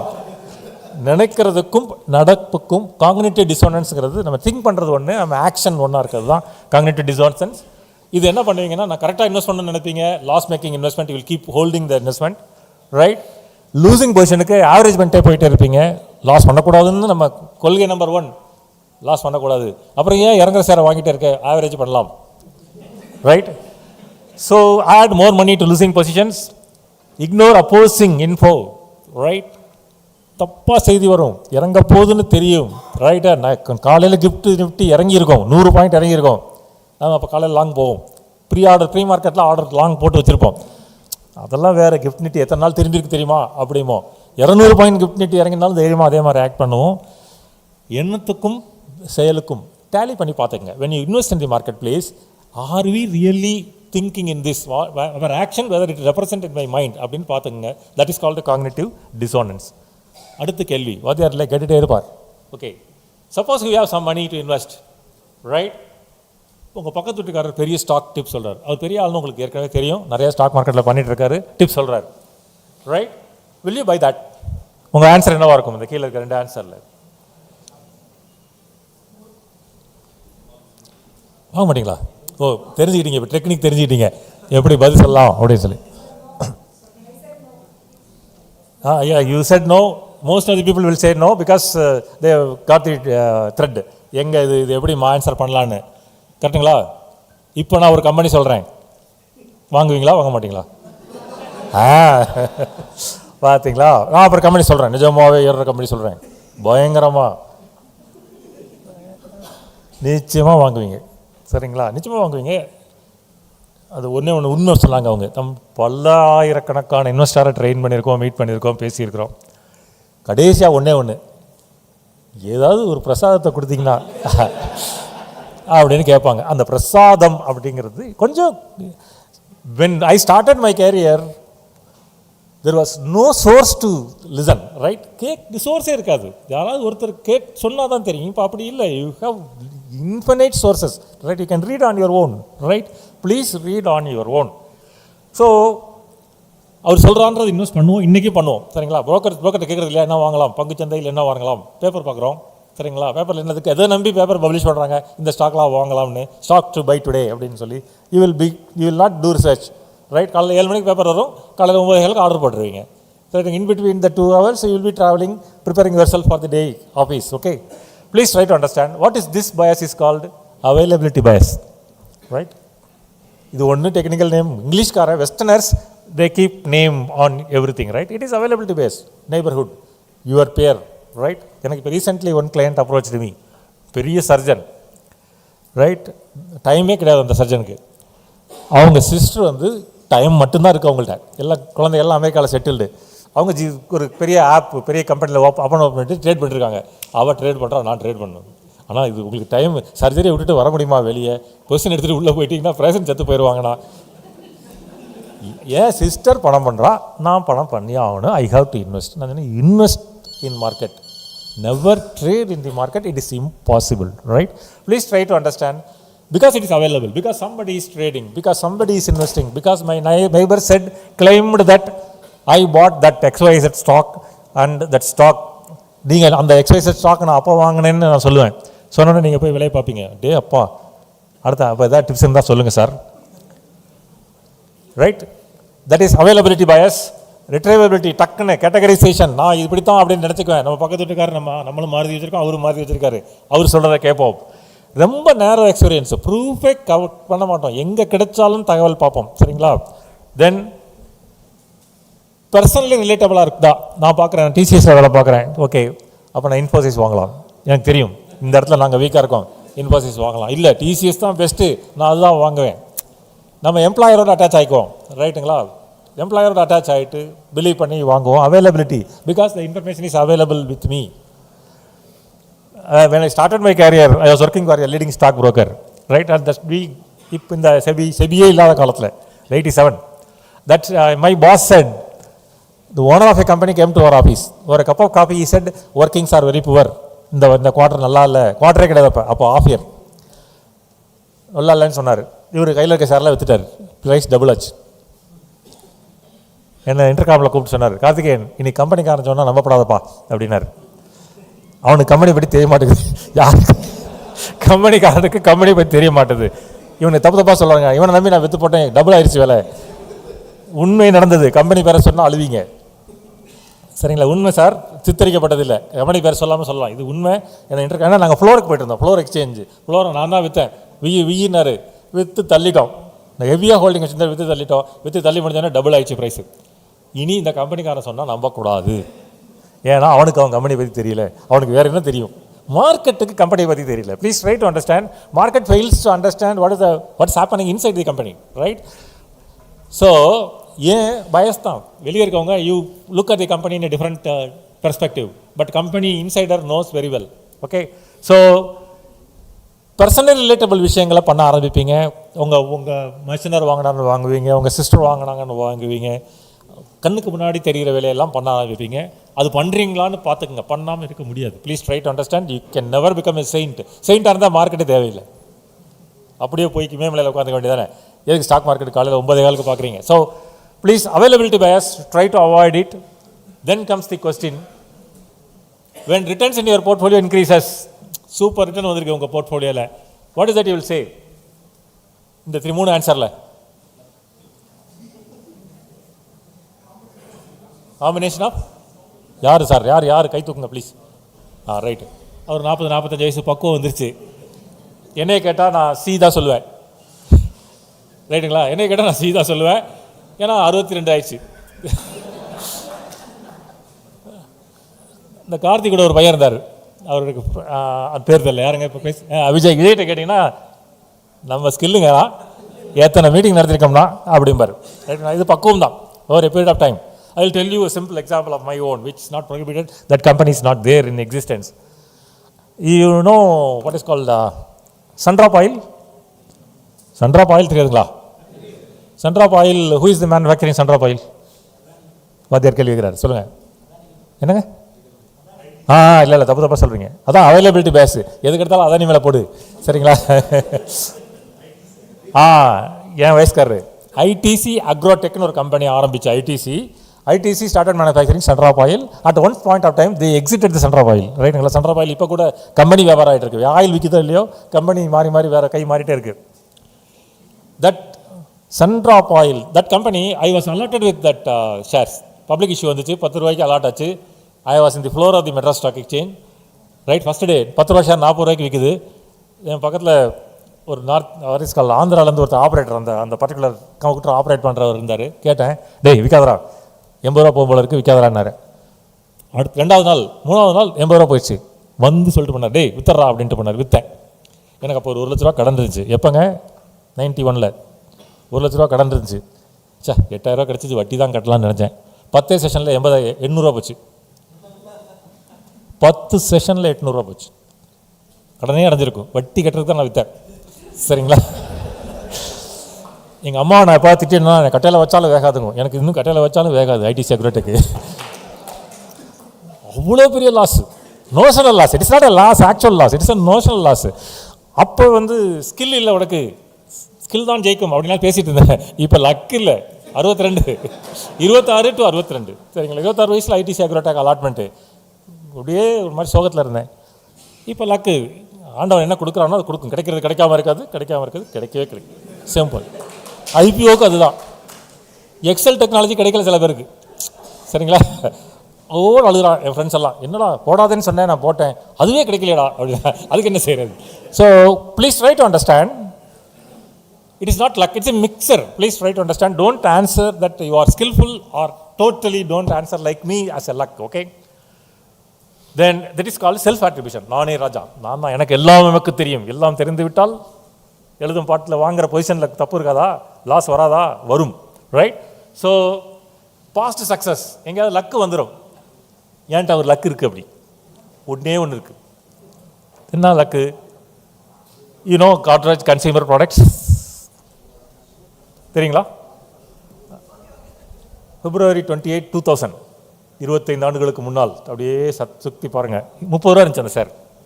பட்ஜெட் அன்னைக்கு Ketan Parekh fall budget, February 28 budget crash ஆச்சு. ஐடிசி அக்ரோடெக் ஐடிசி அக்ரோடெக்கில் விட்டதில் இதில் பிடிக்கலான்னு சொல்லிட்டு காட்ரேஜ் கன்சியூமர் ப்ராடக்ட் வாங்கி வச்சோம். இன்றைக்கி வரைக்கும் வச்சுருக்கிறோம். ரைட்? இன்றைக்கி 30 ரூபா டிவிடெண்ட் வருது. 30 ரூபா ஷேர் அது. இன்றைக்கி 30 ரூபா டிவிடெண்ட் வருது. எவ்வளோ வருஷத்தில்? 25 வருஷத்தில். 25 வருஷம் 9 மாதம் ஆச்சு. Please try to understand. அது என் ஸ்கில் இல்லை. ரொம்ப ஃபால் வருது, ஏதாவது ஒன்று வாங்கி வைப்போம் அப்படின்னு சொல்லிட்டு வாங்கினது தானே தவிர ஸ்கில் இல்லை. I never attribute that as my skill. Right? But நீங்கள் செல்ஃப் ஆட்ரிபியூஷன் பயஸ் இருந்தால், எனக்கு எல்லாம் தெரியும், ஏன் திறமைன்னு சொல்லி யூ வில் ஸ்டார்ட் ட்ரேடிங். அது 2-3 சக்ஸஸ் பேஸ் பண்ணிட்டீங்கன்னு வச்சுங்களேன், you will start trading or start deploying higher money. 10,000 ரூபா இன்வெஸ்ட் பண்ணி சுதீப் ஃபார்மாவில் ஒரு 3,500 ரூபா சம்பாதிச்சிருப்பீங்க. அப்புறம் உரம் பேர்லாம் அப்ளிகேஷன் போட்டிருப்பீங்க. சரிங்களா? சுதீப் ஃபார்மா அலாட் ஆனதோ, எக்ஸல் சாஃப்ட் அலாட் ஆனதோ லக்கு. சரிங்களா? Pure randomised luck. But you will think that if you increase the numbers, then you will be able to do. Or if you are a trader, you might have purchased some stocks and that stock might have appreciated very heavily. So you will think that it is all my skills. No, it is not that. உங்கள் திறமையால் ஆகக்கூடியது எதுவும் இல்லை அப்படின்னு எழுதி board வச்சுக்கோங்க. சரிங்களா? நிறைய factor இருக்குது. Market it's being affected by various factors. So இந்த மாதிரி பயஸ் இருக்கவங்க என்ன பண்ணுவாங்கன்னா, எனக்கு எல்லாம் தெரியும்னு சொல்லி அன்டைவர்சிஃபைடு போர்ட்ஃபோலியோ வச்சுருக்கவங்க இவங்க தான் வச்சுருப்பாங்க. ரைட்டுங்களா? Please try to understand. Self attribution கூடாது. Right? It is a collective decision. It is not only yours, universe. America when sneezes, இங்கேயும் மார்க்கெட் இறங்க தான் செய்யும். Please try to understand. So self attribution ரொம்ப கேர்ஃபுல்லாக இருக்க வேண்டிய ஒரு விஷயம். Then next question, when returns on your portfolio increase, to what do you do? Mainly attribute that event. இப்போ தெளிவாக பதில் சொல்லுவீங்க. சொல்லுங்களேன் பார்ப்போம். இந்த 2 கேள்வி. உங்கள் போர்ட்ஃபோலியோ சூப்பர் ரிட்டர்ன் ஆகுது. ரைட்? Super returns. மார்க்கெட்டே 8% கொடுக்குது, உங்கள் போர்ட்ஃபோலியோ 20% கொடுக்குது. Please tell me which one you will attribute.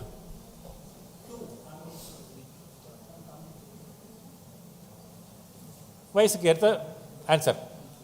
8 மனுஷ வாழ்க்கையை பிரிச்சுக்கொண்டு 20 பிரிச்சுக்கிட்டிங்கன்னா 20 வயசு பையன் நாங்கள் எவ்வளோ ஆராய்ச்சி பண்ணோம், ஸ்க்ரீனரில் கேள்வி கேட்டோம், ஜீபில் போய் கேட்டோம், கார்த்தி அண்ணாட்ட கேட்டோம், எல்லாரும் சொன்னாங்க ஆராய்ச்சி பண்ணி வாங்கினோம் அப்படிம்பாங்க. நான் வந்து கம்ப்ளீட்லி ரேண்டம் சான்ஸு, ஏதோ வந்துச்சு ஜெயித்தோம் அவ்வளோதானே தவிர இதை போய் ஆட்ரிபியூட்லாம் பண்ணாதீங்கன்னு சொல்லுவேன். Some combination of investment cut. What is this? The bias is called illusion of control. Please try to understand, you don't have control over the market. You don't have control over the market. Anything may happen overnight. Then the market, opening market may completely change. Control பண்ணுறேன்னு சொன்னால் நம்பாதீங்க. உங்களால் control பண்ணவும் முடியாது. யாராவது control பண்ணுறேன்னு சொன்னாலும் நம்பாதீங்க. மார்க்கெட் இஸ் கலெக்டிவ், மந்தை. சரிங்களா? மந்தை இல்லாட்டி சந்தை இல்லை. மந்தை மனைப்பான்மை அப்படின்னு திட்டுவாங்க. மந்தை இல்லாட்டி எப்படி சந்தை இருக்கும்? கூடுனா மந்தை தானேங்க. ஸோ மந்தை இல்லாட்டி சந்தை இல்லை. அதில் கலெக்டிவாக இருக்க இடத்துல definitely there will be an infinite number of things which is likely to change your fortune. Please try to understand. You don't have control, you cannot control. So control இருக்குன்னு நினைக்கிறவங்க they trade too frequently. Please try to understand. அந்த limit order போட்டுட்டு, limit order control கிடையாது. Limit order லாஸை குறைக்கிற ஒரு விஷயம். Limit order control கிடையாது. லிமிட் ஆர்டர் போட்டு தான் ட்ரேட் பண்ணுறேன்னு ஒரு குரூப் எங்கள்கிட்ட ட்ரேட் பண்ணிட்டு இருக்கு. லிமிட் ஆர்டர் தான் ட்ரேட் பண்ணுறேன். We are able to judge this stock. It is not. Limit order is only a facilitation to stop your losses, not a control. Become overconfident because they mistakenly believe they can influence market. Market-ஐ influence பண்ணுறதுக்கு யாருமே இல்லை. Because even if you are in an influencing position, ஒரு மார்க்கெட்டை ஏற்றலான்னு influence பண்ணால் கூட வேறு ஏதாவது நடந்து இறக்கிறோம். இல்லை நீங்கள் இறக்குறதுக்கு ட்ரை பண்ணிட்டு இருக்கல, வேறு ஏதாவது நடந்து ஏறிடும். Please try to understand. அதனால தான் இப்போ என்ன சொல்கிறாங்க, ரீசெண்ட் யூஎஸ் இதில் என்விடியாவில் என்ன சொல்கிறாங்க, short sellers they make a hue and cry, right? Because they thought the market will fall, they went short. Now they accuse the company. பேப்பரில் பார்த்துருப்பீங்க, big short sellers selling companies, they say this is what is happening in NVIDIA and சொல்லி. Please try to understand, nobody can control, right? Even if you have controlling power, something in some corner of the world will happen and the control that you have, you will lose. Please try to understand. மிகப்பெரிய கேள்வி முடிய போகுது, சொல்லுங்க. Please read quickly. When you recently heard news about a potentially negative implication of an investment you own, நீங்கள் ஒரு XYZ stock வச்சுருக்கீங்க, ஒரு negative news வருது, வாட் இஸ் யுவர் ரியாக்ஷன்? ஏங்க பாஸ் இது அப்ஜெக்ட் பண்ணுற மாதிரி இருக்கு, என்னங்க என்ன பண்ணுவீங்க? Which answer you will give? நாங்கள் அதெல்லாம் பார்த்துக்கலாம், நாங்களாம் ஆராய்ச்சி பண்ணி தான் வாங்கணும், right? The kind of number of hours I spent in that research, nothing will happen அப்படின்னு சொல்லுவீங்களா? இல்லை எதுக்கு ரீஎவாலுவேட் பண்ணி பார்த்துக்கிறேன் அப்படின்னு சொல்லுவீங்களா? ஒரு தடவை இந்த இம்பேக்ட் என்ன வரும் அப்படின்னு சொல்லுவீங்களா? என்ன இம்பேக்ட் வரும் செக் பண்ணிவிட்டு ஐ வில் ரீஅலைன் மை போர்ட்ஃபோலியோன்னு சொல்லுவீங்களா? ஆன்சர் வேணாம். இதுதான் கன்சர்வேட்டிசம் பயஸ். எப்படி பார்த்துங்க, நான் வாங்கிட்டேன், ஐ வில் சேடில். என்ன சார் என்னமோ திட்டுறார் சார். கன்சர்வேட்டிசம் பயஸ் அப்படிங்கிறது இதுதான், ரைட்? நான் முடிவு பண்ணிட்டேன், வாங்கிட்டேன், இருக்கட்டும் இருந்துட்டு போகுது, இப்போ என்ன, right? This is called conservatism bias. You will believe.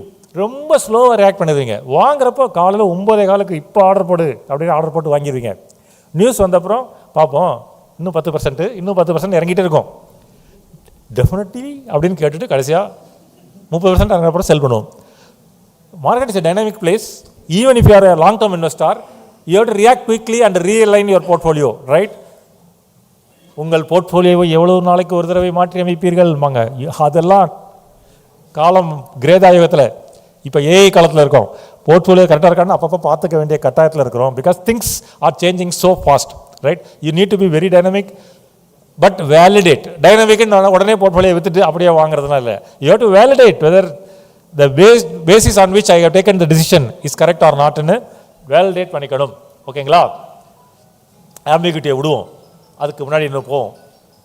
இது ஒரு இன்ட்ரெஸ்டிங்கான விஷயம். உங்கள் தாத்தா ஒருத்தர் 105 வயசில் இறந்து போகும்போது ஒரு பெரிய டயர் கம்பெனி சார் 100 ஷேர் எழுதி வச்சுட்டு போயிட்டார் உங்கள் பேரில். பெரிய டயர் கம்பெனினா உங்களுக்கு என்னென்னு தெரியும், கம்பெனி பேர் சொல்லப்படாது. அதை 100 ஷேர் எழுதி வச்சுட்டு போயிட்டார், right? You go to your investment, but you are a strict person. You believe in scientific approach to the market. You have a qualified investment advisor. அவர்கிட்ட போய் சொல்கிறீங்க, தாத்தா காரியமெல்லாம் முடிஞ்சிச்சுங்க. கடைசியாக போகும்போது தாத்தா பேராண்டி உன்னை ஒரு 100 ஷேர் இருக்குடா டிபியில் இருக்குது, ஒன்று தான்டா நாமினியாக போடுறேன்னு போட்டு போயிருக்காருங்க அப்படின்னு போய் சொல்கிறீங்க. அவர் சொல்கிறாரு, டேய் இதை போய் வாங்கி வச்சுக்கிறேன், அவர் கொடுத்துருக்காருன்னு. ஆல்ரெடி உங்கள் போர்ட்ஃபோலியோஸ் ஆட்டோ ஸ்கியூடாக இருக்குது, உங்கள் போர்ட்ஃபோலியோ ஏற்கனவே ஆட்டோ ஜாஸ்தி இருக்குது, முதல்ல இதை விற்றுருங்கிறாரு. நீங்கள் விற்பீங்களா இல்லை தாத்தா கொடுத்தாருன்னு வச்சுக்குவீங்களா? வைக்க மாட்டீங்களா? ரொம்ப தெளிவாகிடுச்சு, கிளாஸ் முடிஞ்சது, ஓவர். தெளிவாயிட்டாங்க. தாத்தா இல்லையா, பெரிய டயர் கம்பெனி இல்லையா, தாத்தா இல்லை, பெரிய டயர் கம்பெனி இல்லையா, இன்வெஸ்ட்மெண்ட்டு சயின்ஸு இல்லை சென்டிமெண்ட்டுக்கு என்ன இடம் இல்லை சார். நான் இப்போ வரும்போது இந்த மீட்டிங்கு ப்ரிப்பேர் பண்ணும்போது எக்ஸ்டென்சிவாக ஏஐ யூஸ் பண்ணுறாள் நாங்களாம். ஏன்னா வேறு வழியில் அவ்வளோ வேலை இருக்குது, யாராவது கூட துணைக்கி வச்சுக்கிட்டா சம்பளம் கேட்குறான், இது சம்பளம் இல்லாமல் வேலை பார்க்குறானேன்னு அவனை வச்சுக்கிறோம். அவன்கிட்ட கேட்டேன், ஏப்பா ஆர்டிஃபிஷியல் இன்டெலிஜென்ஸ் காலத்தில் பிஹேவியரல் ஃபைனான்ஸு எமோஷனல் இன்டெலிஜென்ஸ்லாம் தேவையான்னு கேட்டேன். தேவை, நானும் அந்த மாதிரி வேலைங்கள்லாம் பண்ணுவேன் அப்படின்னு அவனே சொல்கிறான். வேணால் போய் உங்கள்கிட்ட எது இருக்கோ உங்கள் சப்ஸ்கிரிப்ஷன் அடித்து பாருங்கள், whether emotional intelligence is relevant in artificial intelligence ஏறான்னு கேளுங்க, வேணும்னு சொல்லும். சரிங்களா? ஸோ சென்டிமெண்ட்டு நம்ம விட மாட்டோம், தாத்தா இல்லையா. சரிங்களா? எங்கள் ரொம்ப நெருங்கிய உறவுக்காரர் ஒரு 25,000 shares of a big group வச்சுருந்தார், தலைமாட்டிலே வச்சுருந்தார். 97 வயசு, தலைமாட்டிலே வச்சு படுத்துட்டு இருந்தார். நிஜமாகவே தலைமாட்டில் வச்சுருந்தார், நம்ப மாட்டீங்க. அவர் பையன், இந்த பாருப்பா நீ எனக்கு தர வேணாம், டிமேட் பண்ணி வச்சிரு, எவனாவது கேஸ் போட்டு நீ செத்து போயிட்டானே கேஸ் போட்டு எடுத்துகிட்டு போயிடுவான், யாருக்கு இல்லாமல் போயிடும், டிமேட் மட்டும் பண்ணி வச்சுக்க, நாமினி கூட போட வேணான்னு சொல்லி டிமேட் பண்ணி அந்த 26 ஷேரில் 3 லட்ச ரூபா டிவிடெண்ட் வரும், அதை வச்சு தான் அவர் செலவுன்னு சொல்லி செலவு பண்ணிட்டு இருந்தார். அந்த மாதிரி தாத்தாவோட ஷேர் அப்படின்னு வச்சுக்க வேண்டியதில்லை. If you understand that the market is a science and if you understand that you have to follow the scientific rules, you have to necessarily go with your investment advisor's advice, not with the sentiments that you have.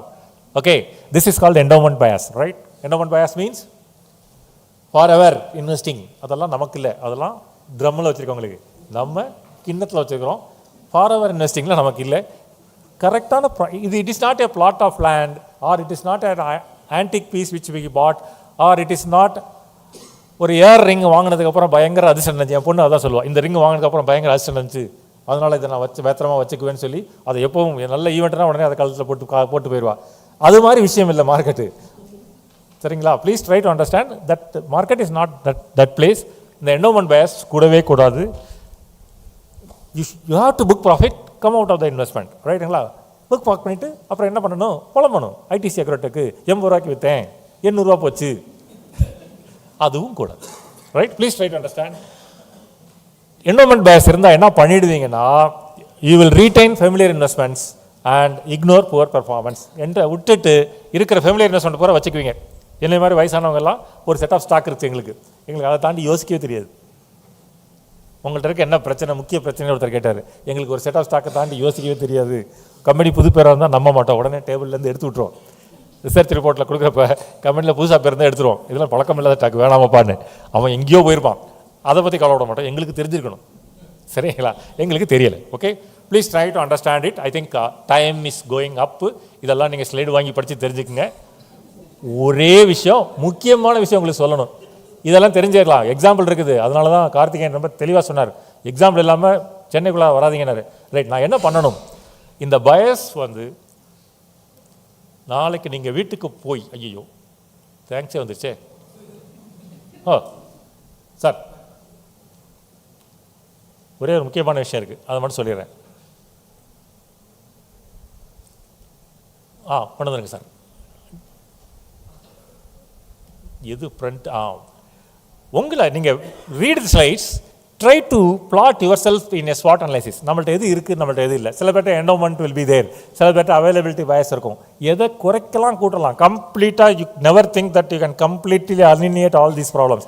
You and me are human beings, right? We can not remove, பெர்ஃபெக்டாக ஆகவே முடியாது. இதை கொஞ்சம் பாருங்கள், ஒரு action plan போடுங்க. பிப்ரவரி மாதம் availability பயஸை காலி பண்ணிடுவேன், அவன்ட்டையும் கேட்க மாட்டேன், நான் சொந்தமாக யோசிக்காமல் பண்ண மாட்டேன், மே மாதம் இதை பண்ணுவேன்னு சொல்லி யூ பிளான் பண்ணுங்கள். Because you need not have to depend upon availability bias. You know screener, right? screener.in ஒரு வெப்சைட் இருக்கு இல்லையா? எல்லாருக்கும் உங்களுக்கு ஸ்க்ரீனர் தெரிஞ்சிருக்கும், நிறைய பேருக்கு ஸ்க்ரீனர் தெரிஞ்சிருக்கும். ஸ்க்ரீனர் ஒரு காலத்தில் வெறும் ஸ்க்ரீனர் அதை போய் ஒர்க் பண்ணுறது, அதுக்கு மேத்தமேட்டிக்ஸ் இருக்குது, என்கிட்ட படிக்கிற பையெல்லாம் அழுவான் சார் ஏகப்பட்ட விஷயம் கொரி பண்ண வேண்டியிருக்குது. இப்போ அப்படி இல்லை. காலையில் ஏறும் ஸ்டாக்குகள் எதுன்னு சொல்லுங்கள் ஆசைப்படுகிறேனப்பா, மாலையில் ஏறும் ஸ்டாக்குகள் ஆசைப்படுகிறேனப்பா, எது ப்ராஃபிட்டப்பான்னு அதுவே கேள்வி கேட்குது. என்ன வேணும் உனக்கு சொல்லு, கடந்த 5 குவார்ட்டராக ப்ராஃபிட் கம்பெனி வேணுமா அப்படின்னு ஏஐ இன்டெகிரேட் பண்ணிட்டாங்க. ஏஐ இன்டெகிரேட் பண்ணதுனால நீங்கள் நினைக்கிற இன்னும் கொஞ்ச நாள் கழிச்சு நீங்கள் நினைக்கிற கேள்வி அது கேட்கும். இது வேணுமா, அதானே வேணும், பார்வையே சரியில்லையே அப்படிங்கும். Right? So if you go to the screener today, it will show up. These are the questions being asked by people. It will search immediately and give. You no need to write queries and all. அதை பாருங்க. At least by December 27, you reduce your bias to 10%. Right? ஏதாவது ஒரு 2 bias இருக்கும். டக்குன்னு இந்த பழக்கம் கூடவே பிறந்தது போகவே போகாது. மாற்றுறது ரொம்ப கஷ்டம். கொஞ்சம் மாடரேட் பண்ணிக்கலாம். ஓகேங்களா? Then only you can allocate your asset. பெரிய அறிஞர் அவர் சொல்லியிருக்காரு, things don't change, we only change. Right? We have to change, then things will change. ஓகேங்களா? இதை விட முக்கியமான விஷயம் இதைத்தான் ரொம்ப ஹைலைட்டுங்க அப்படின்னாரு ப்ரெசன்டேஷனை பார்த்துட்டு இவர் கூப்பிட்டு நைட்டு. என்ன சொல்லியிருக்காரு Adam Smith? If you don't know who you are, the stock market is an expensive place to find out. கரெக்டுங்களா? So don't do that such and big expenditure to find out who you are. இந்த ஸ்லைடை வாங்கிக்கிங்க, கேட்டு வாங்கிக்கிங்க, உட்காந்து படிச்சு பாருங்கள், எக்ஸாம்பிளோட fit பண்ணி பாருங்கள், எங்கே நீங்கள் தப்பு பண்ணுறீங்கன்னு தெரியும். அந்த ஆட்ரிபியூட்டை குறைங்க, வால்யூம் கண்ட்ரோல் வச்சு குறைக்கிற மாதிரி அந்த ஆட்ரிபியூட்டை ட்ரை டு ரெடியூஸ். ஒரு 10-25% வரைக்கும் 100% இருந்தீங்கன்னா you are wrong. 10-25% if you are able to reduce yourself, then you will be a successful investor and you have a great economy. You are living in a great economy which is going to grow very faster. Carefully invest with lot of leadings. You will have excellent returns. Thank you. Thank you.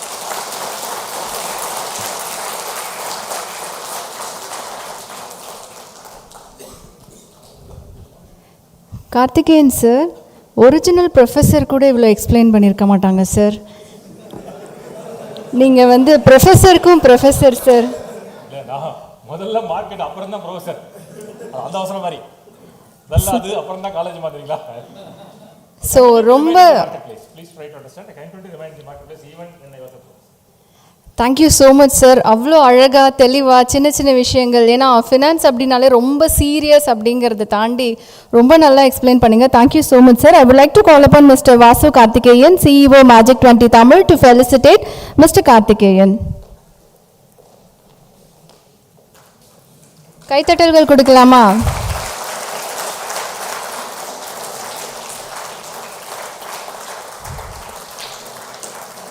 Sir, நான் எவ்வளோ events வந்து host பண்ணியிருக்கேன். லஞ்சுக்கு அப்புறம் வர்ற session வந்து கொஞ்சம் மைல்டாக தான் போகும் இல்லையா? நம்மளும் எவ்வளோ அட்டென்ட் பண்ணியிருப்போம். பட் லஞ்சுக்கு அப்புறம் நான் பார்த்த ஃபஸ்ட்டு ஆக்டிவாக எல்லாருமே ஆக்டிவாக இருக்கக்கூடிய ஒரு செஷன் இது. And once again thank you so much Karthikeyan sir.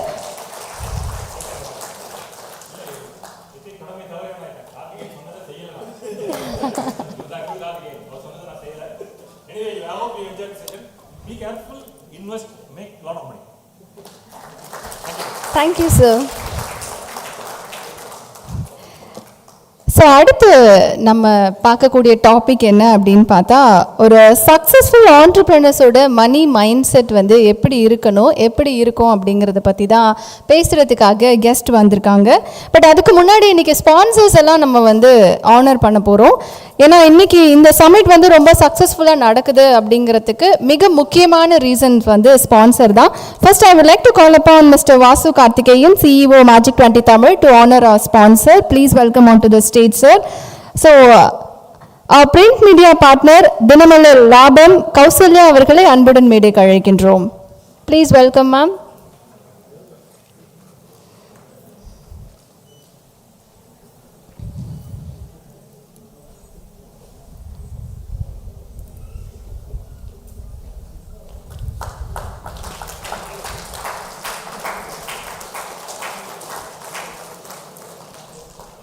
And next, print media partner, Mr. Moses from Business Standard. Please welcome Mr. Moses onto the stage. Vasu sir, I request you to felicitate Mr. Moses from Business Standard.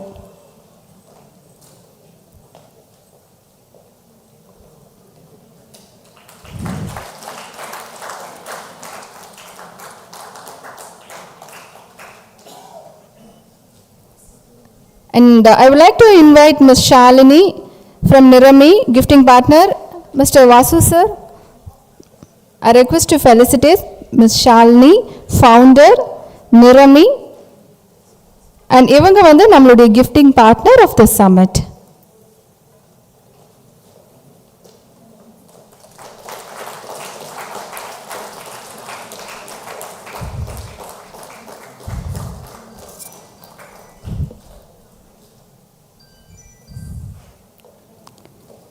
Thank you so much, sir. So அடுத்ததான் நம்மக்கிட்ட பேசக்கூடிய guest இவர் வந்து பார்த்தீங்கன்னா தன்னுடைய personal ஃபினான்ஸோடைய blue பிரிண்ட்டை நமக்காக share பண்ண போகிறாரு. அண்ட் ஃபவுண்டர்ஸ் அண்ட் இன்வெஸ்டர்ஸ் எப்படி வந்து அவங்க பிஸ்னஸோடு சேர்ந்து வெல்த்தையும் டெவலப் பண்ணணும் அப்படிங்கிறத பற்றி பேச போகிறாரு. ஸ்பேஸ் டெக் மேலே இவருக்கு நிறைய விருப்பம் இருந்திருக்கு. இப்போ ப்ரோக்ராம் மேனேஜ்மெண்ட்டில் சிறப்பான நிபுணத்துவம் பெற்றவர். தடையற்ற இணைப்பு கொண்ட பேமெண்ட் பிளாட்ஃபார்ம்ஸை உருவாக்குவதில் திறமை மிக்கவர். M2P ஃபின்டெக் கோ-ஃபவுண்டர் திரு பிரபு ரங்கராஜன் அவர்களை உரையாற்றுவதற்காக அன்புடன் மேடைக்கு அழைக்கின்றோம்.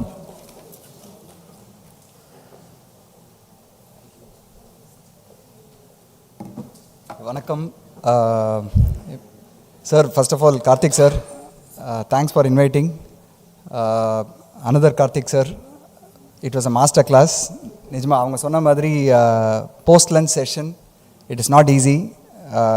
ஐ திங்க் லைக் நான் உள்ளே வரும்போது உங்கள் செஷன் ஆரம்பிக்கும் போது தான் வந்தேன் கரெக்டாக. ஆல்மோஸ்ட் எல்லாருமே ஃபுல்லி என்கேஜ்ட், யாரையும் தூங்க உள்ள நீங்கள். So thank you, thanks for having me here. யூஸ்வலாக நான் வந்து வேஸ்டில் தான் வருவேன். இன்றைக்கி எங்கேயோ சுற்றிட்டு அப்படியே நேர ஈவெண்ட்டுக்கு வந்துட்டேன். ஸோ ஃபஸ்ட்டு இந்த ஹோல் தமிழ் ஆண்டர்ப்ரனர்ஷிப் பொறுத்த வரைக்கும் I have a special liking.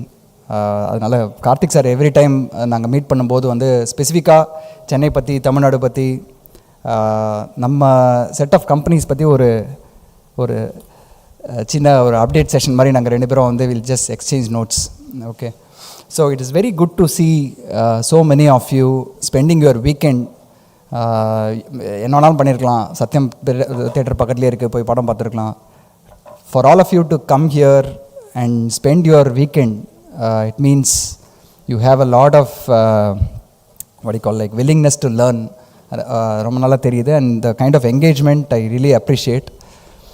So என்னை பற்றி குவிக்காக சொல்லணுன்னா, my name is Prabhu Rangarajan, cofounder of M2P fintech. என்னோட மற்ற ரெண்டு கோ-ஃபவுண்டர்ஸ் பேர் மது அண்ட் முத்து. நாங்கள் 2014 M2P ஆரம்பித்தோம். ஸோ அந்த டைமில் வந்து ஃபின்டெக் அப்படின்னு பார்க்குறச்சே ஃபின்டெக்ன்ற வேர்டே வந்து அவ்வளோ பாப்புலர் கிடையாது.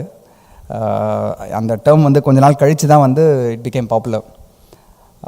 பட் அப்போது இருந்த பெரிய ஆப்பர்ச்சுனிட்டி வந்து என்னென்னா, எங்களோட thesis, maybe I'll just take a few minutes on our thesis of forming this company. எங்களோட தீசஸ் வந்து ரொம்ப simple. Every company wherever there is trade happening, okay, there is a possibility of money movement. Okay, stone ஏஜில் நம்ம வந்து barter சிஸ்டமில் இருந்தோம். அதுக்கப்புறம் வந்து the moment we invented something called currency, then the whole money movement started happening. அதுக்கப்புறம் digitization in the last 40-50 years we have all seen digital bank accounts. அப்புறம் first அந்த bank account started as a ledger book. நம்ம கணக்கு புள்ளன்னு சொல்லிட்டு எல்லா பிஸ்னஸ்லேயும் இருப்பாங்க. தென் banks வந்து simple ledger புக்கில் வந்து அவங்களோட கிரெடிட் அண்ட் டெபிட்னு சொல்லுவோம் நம்ம, வரவு செலவு. ஸோ அதை எழுதி வச்சுட்டு இருந்தாங்க. But over time, over the last 20 years பார்த்தீங்கன்னா, money has played a major role in every business health, so to say. அதில் ப்ராஃபிட் அண்ட் லாஸ் எல்லாருக்கும் தெரியும், பேலன்ஸ் ஷீட் எல்லாருக்கும் தெரியும், நிறைய சார்ட்டர்ட் அக்கௌண்டன்ஸ் இருப்பீங்க. But one thing that has stood இன்னி வரைக்கும் என்னென்னா, ப்ராஃபிட்டபிலிட்டி அப்படின்றது வந்து கொஞ்சம் கொஞ்சமாக வேணாயிட்டே வருது. லாஸ்ட் ஒரு 10-15 வருஷத்தில் இந்த ஸ்டார்ட் அப்ஸ் அண்ட் ஓவரால் ஒரு பிஸ்னஸ்னு பார்க்கும்போது பிஸ்னஸோட அழகு, ஃபர்ஸ்ட் பிரின்சிபல்ஸ் அப்படின்னு சொல்லுவாங்க. I'm a strong first principles thinker. First principles படி பார்க்கும்போது ஒரு நல்ல பிஸ்னஸ்க்கு அழகு வந்து, first of all if it is a product business, நல்ல ப்ராடக்ட்ஸ் இருக்கணும். இப்போது சன்சில்க் கம்பெனி வந்து கண்டிப்பாக ஷாம்பு நல்லா இருக்கணும். பட் அதனோட ப்ரூஃப் ஆஃப் தட் புடிங் என்னென்னா, it should make money and the company should be able to contain its cost and make sure it is profitable. Okay. So specifically தமிழ்நாட்டில் நம்ம வந்து அந்த ப்ராஃபிட்டபிலிட்டி கோஷன்ட் அப்படின்னு பார்க்கும்போது தமிழ்நாட்டில் இருக்கிற பிஸ்னஸஸ் ஜென்ரலி அதுவும் ஒரு சில specific communities Nadar Chettiar and specific community I'm not trying to create offense to any other community that is not part of that community, but இவங்களாம் ஸ்பெசிஃபிக்காக பார்த்தீங்கன்னா they had a very fine view of அதாவது அப்படியே ஒரு சீப்பால் வாரின மாதிரி கரெக்டாக வந்து ஒவ்வொரு பிஸ்னஸ் அவங்க எடுக்கிற ஒவ்வொரு பிஸ்னஸும் பார்த்தீங்கன்னா நீங்கள் பெரிய காங்க்ளமரேட்ஸ் அவுட் ஆஃப் சென்னை பார்த்தீங்கன்னா Chola group or Murugappa group, TVS group, அப்புறம் வேரியஸ் அதர் குரூப்ஸ் பார்த்தீங்கன்னா அவங்களோட ப்ராடக்ட்ஸ் எல்லாமே ஜென்ரலாக they will start with a boring business. Okay, ரொம்ப இப்போ டிஐ சைக்கிள்ஸ் எடுத்திங்கன்னா சைக்கிள் ரொம்ப போரிங் பிஸ்னஸ். ஓகே, எல்லோரும் அங்கே வந்து ஃபேன்சியாக என்ன சொல்கிறது, சார் சொன்ன மாதிரி வேர்ல்டில் வந்து அப்படியே ஃபேன்சி டிசைன்ஸ் போட்டு நல்ல வேறு ப்ராடக்டாக விற்கலாம். But they chose to stick with cycles. But அந்த பிஸ்னஸ் வந்து one of the top profitable businesses, right? அந்த மைண்ட் செட் வந்து தமிழ்நாட்டில் ஜென்ரலாகவே நல்லா உண்டு. ஓகே, எல்லா பிஸ்னஸுமே கொஞ்சம் பார்க்குறதுக்கு வந்து அவ்வளோ கிளாமரஸாக இருக்காது, பட் மணி மேக்கிங்கில் சூப்பராக இருக்கும். அதுக்கு ஜஸ்ட் ஒரு சின்ன ஒரு அனெக்டோட் சொல்கிறேன். இந்தியாவில் எனக்கு தெரிஞ்ச ஒரு 105, எனக்கு யூனிகான்ற வேர்டு மேலே அவ்வளோ பெரிய உடன்பாடு கிடையாது. இருந்தாலும் நீங்கள் யூனிகான்ஸ் ஜென்ரலி வந்து எல்லா ஸ்டார்ட் அப் ஃபவுண்டர்ஸ்க்கும் வந்து ஒரு யூனிகான் பில்ட் பண்ண போகிறேன் அப்படின்னு சொல்லி தான் ஆரம்பிப்பாங்க. It's is fine. ஓகே, நம்ம 10,000 கோடின்னு வச்சுக்கலாம். ஒரு 5 வருஷம் முன்னாடி யூனிகான்னா 7,000 கோடி கம்பெனி, இப்போ வந்து 8,900 கோடி கம்பெனி. அது மாறிக்கிட்டே இருக்குது. Because $1 billion company is what is unicorn. But அதை ஒரு யூனிகான் பில்ட் பண்ணணும் அப்படின்றது தான் எல்லாருக்கும் மோட்டோவாக இருக்கும்.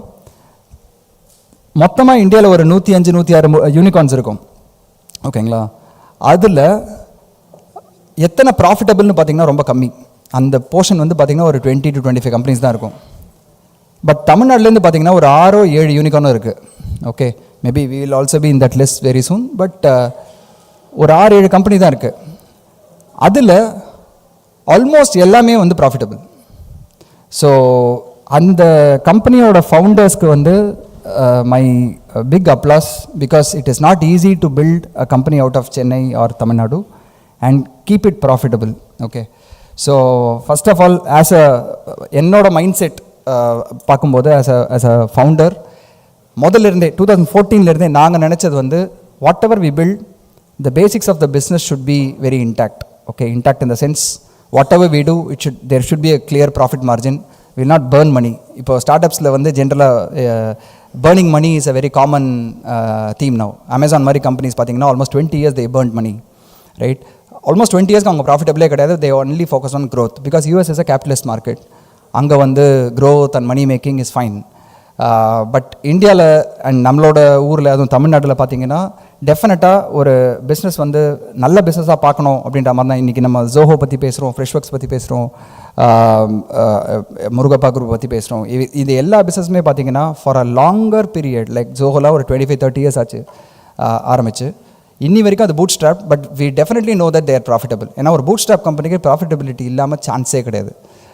Because they will not have a runway at all, because they don't raise funds from outside, right? So அந்த கான்செப்ட் வைஸ் நம்ம இருக்கிற அந்த ஸ்ட்ரெங்த்தை நம்ம வந்து we should actually share with each other and make sure like we take all of those inputs as our fulcrum of building a business. Okay, so I will just share a few of my learnings. Definitely நான் expert கிடையாது. இந்த டாப்பிக்கில் எங்கேயோ பார்த்தேன் successful ஆண்டர்ப்ரனர்ஸ்னு சொல்லி. நாங்களாம் we are not even close to calling ourselves success, but yeah, we have done something well because we have been there in the business for the last 11 years. and இது இப்போதைக்கு எனக்கு என்ன சொல்கிறது, இன்னும் மினிமம் ஒரு 20-25 years Outlook இருக்குது இந்த business வந்து என்னென்ன பண்ணணும் அப்படின்னு சொல்லிட்டு.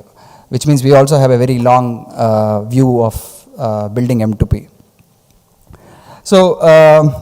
So back to my story. 2014 ஆரம்பிக்கும் போது பார்த்தீங்கன்னா all 3 of us very middle class, proper middle class family, நல்ல ஜாப்ஸ். நான் வெரேசானில் ஒர்க் பண்ணிகிட்டு இருந்தேன். அப்புறம் என்னோடய கோஃபவுண்டர்ஸ் வந்து வீசாலேயும் பேபால்லையும் ஒர்க் பண்ணிகிட்டு இருந்தாங்க. ஸோ நாங்கள் பேமெண்ட்ஸ் கம்பெனி ஆரம்பிக்கணும் அப்படின்னு நினச்சோம். பேமெண்ட்ஸில் ப்ரோக்ராம் மேனேஜ்மெண்ட்னு ஒரு லூப் ஹோல் இருந்தது. லூப் ஹோல் இல்லை, மேபி ஒரு ஒயிட் ஸ்பேஸ் இருந்தது. அந்த ஒயிட் ஸ்பேஸில் யாருமே ஆப்ரேட் பண்ணல, because it is a very tough job. அதாவது ஒரு பேங்க் கூட, இப்போ நான் சிம்பிளாக எக்ஸாம்பிளாக சொல்லணும்னா, ஒரு பேங்க் கூட வந்து நீங்கள் ஒரு கிரெடிட் கார்டு லான்ச் பண்ணணும்னு நினைக்கிறீங்க. லெட்ஸ் சே ஃபார் இன்ஸ்டன்ஸ், இப்போது நம்ம ஊர் பிராண்ட் ஏதாவது ஒன்று எடுத்துக்கோங்களேன், நேச்சுரல் சலூன் எடுத்துக்கோங்க. நேச்சுரல் சலூன் வந்து ஒரு ஐசிஐசிஐ பேங்க் கூட ஜாயின் பண்ணி ஒரு நேச்சுரல்ஸ் பிராண்டட் கிரெடிட் கார்டு ஒன்று லான்ச் பண்ணணும்னு நினைக்கிறாங்கன்னு வச்சுக்கோங்க. அதை லான்ச் பண்ணுறதுக்கு 2014 மினிமம் 2-3 வருஷம் ஆகும். அதுதான் ப்ரோக்ராம் மேனேஜ்மெண்ட். அந்த ப்ரோக்ராமை எடுத்து பேங்க் கூட பேசி கம்ப்ளைண்ட்ஸ் பார்த்து இது பார்த்து அது பார்த்து எல்லாத்தையும் முடிச்சு, அதை by the time the card is delivered to the card holder, actual user, it is anyway between 2 to 3 years. அந்த டைமிங் அந்த ப்ராசஸை வந்து கேன் வி சிம்பிளிஃபை அப்படின்னு சொல்லி தான் ஆரம்பித்தோம். That's what is called as program management. அது இட்ஸ் வெரி ஆப்ரேஷன்ஸ் இன்டென்சிவ். ரொம்ப நிறைய பேங்கர்ஸ் கூட போய் உட்காந்து அவங்களோட யூஷுவல் பியூரோக்ரஸிஸ் எல்லாத்தையும் மேனேஜ் பண்ணி then will have to get it ton.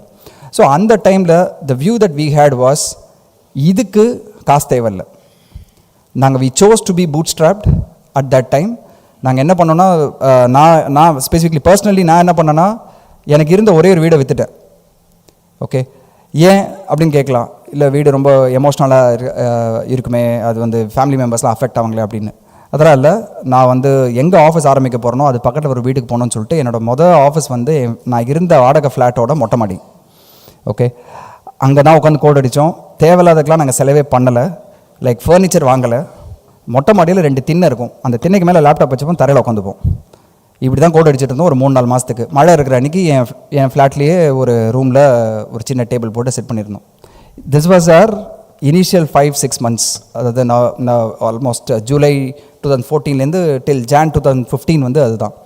தென் நிறைய ஸ்டார்ட் அப்ஸ் அப்போ பார்த்தீங்கன்னா இமீடியட்டாக போயிட்டு சும்மா ஒரு $100,000 $200,000 சீட் ஃபண்டிங் மாதிரி ரேஸ் பண்ணிட்டு they went into a swanky new office to acquire talent.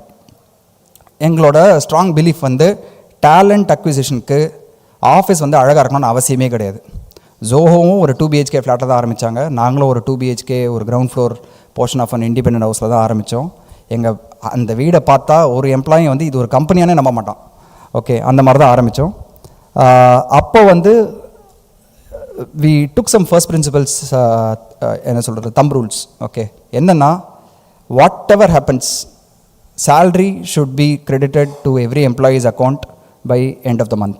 30th last working day எதுவோ அன்றைக்கி சேலரி ப்ராசஸ் ஆகிடும். என்ன நடந்தாலும் நம்மளோட பார்ட்னர்ஸ் ஆர் வெண்டர்ஸ் யார் இருக்காங்களோ, லைக் ஃபுட் வெண்டர் ஆர் ஆஃபீஸ்க்கு ரெண்ட்டு அந்த மாதிரி இருக்கிற ஐட்டம் எல்லாமே அதே நாள் எல்லாருக்கும் அந்த டியூஸை கிளியர் பண்ணிடணும். எவ்ரி மந்த் அதுக்குன்னு பார்க்கணும். ஒரு 3 மாதத்துக்குண்டான காசு வந்து நம்ம இன்சூரன்ஸாக வச்சுக்கணும். இதுதான் எங்களோட தம் ரூல். ஓகேங்களா, நாங்கள் ரொம்ப காம்ப்ளிகேட்லாம் பண்ணல, அவ்வளோலாம் எங்களுக்கு தெரியாது. இன்னி வரைக்கும் அதை தாண்டி நாங்கள் எங்கேயும் போகவும் இல்லை. தேவையில்லாமல் நாங்கள் வந்து ரொம்ப கன்ஃபியூஸே பண்ணிக்கல. சிம்பிளாக இவ்வளோ தான் எங்களோட இது. அப்போது நம்ம எங்கே ஸ்டார்ட் பண்ண போகிறோம் அப்படின்னு பார்க்கும்போது it was largely program management, which means நாங்கள் போய் பேங்கர்ஸ் கூட உட்காந்து டைம் ஸ்பெண்ட் பண்ணி அவங்கள புரிய வச்சு தேவையான டாக்குமெண்ட் எழுதி அந்த டாக்குமெண்ட் எடுத்து அவங்க வேரியஸ் ஒரு பேங்க்கில் ஒரு 15 அப்ரூவல் இருக்கும் ஒவ்வொரு சிம்பிள் ப்ராசஸ்க்கும். ஒரு சிம்பிளாக ஒரு வெண்டர் ஆன்போர்ட் பண்ணணும்னா ஒரு 20 டிபார்ட்மெண்ட் இருக்கும். அந்த 20 டிபார்ட்மெண்ட்லேயும் அப்ரூவல் வாங்கணும்.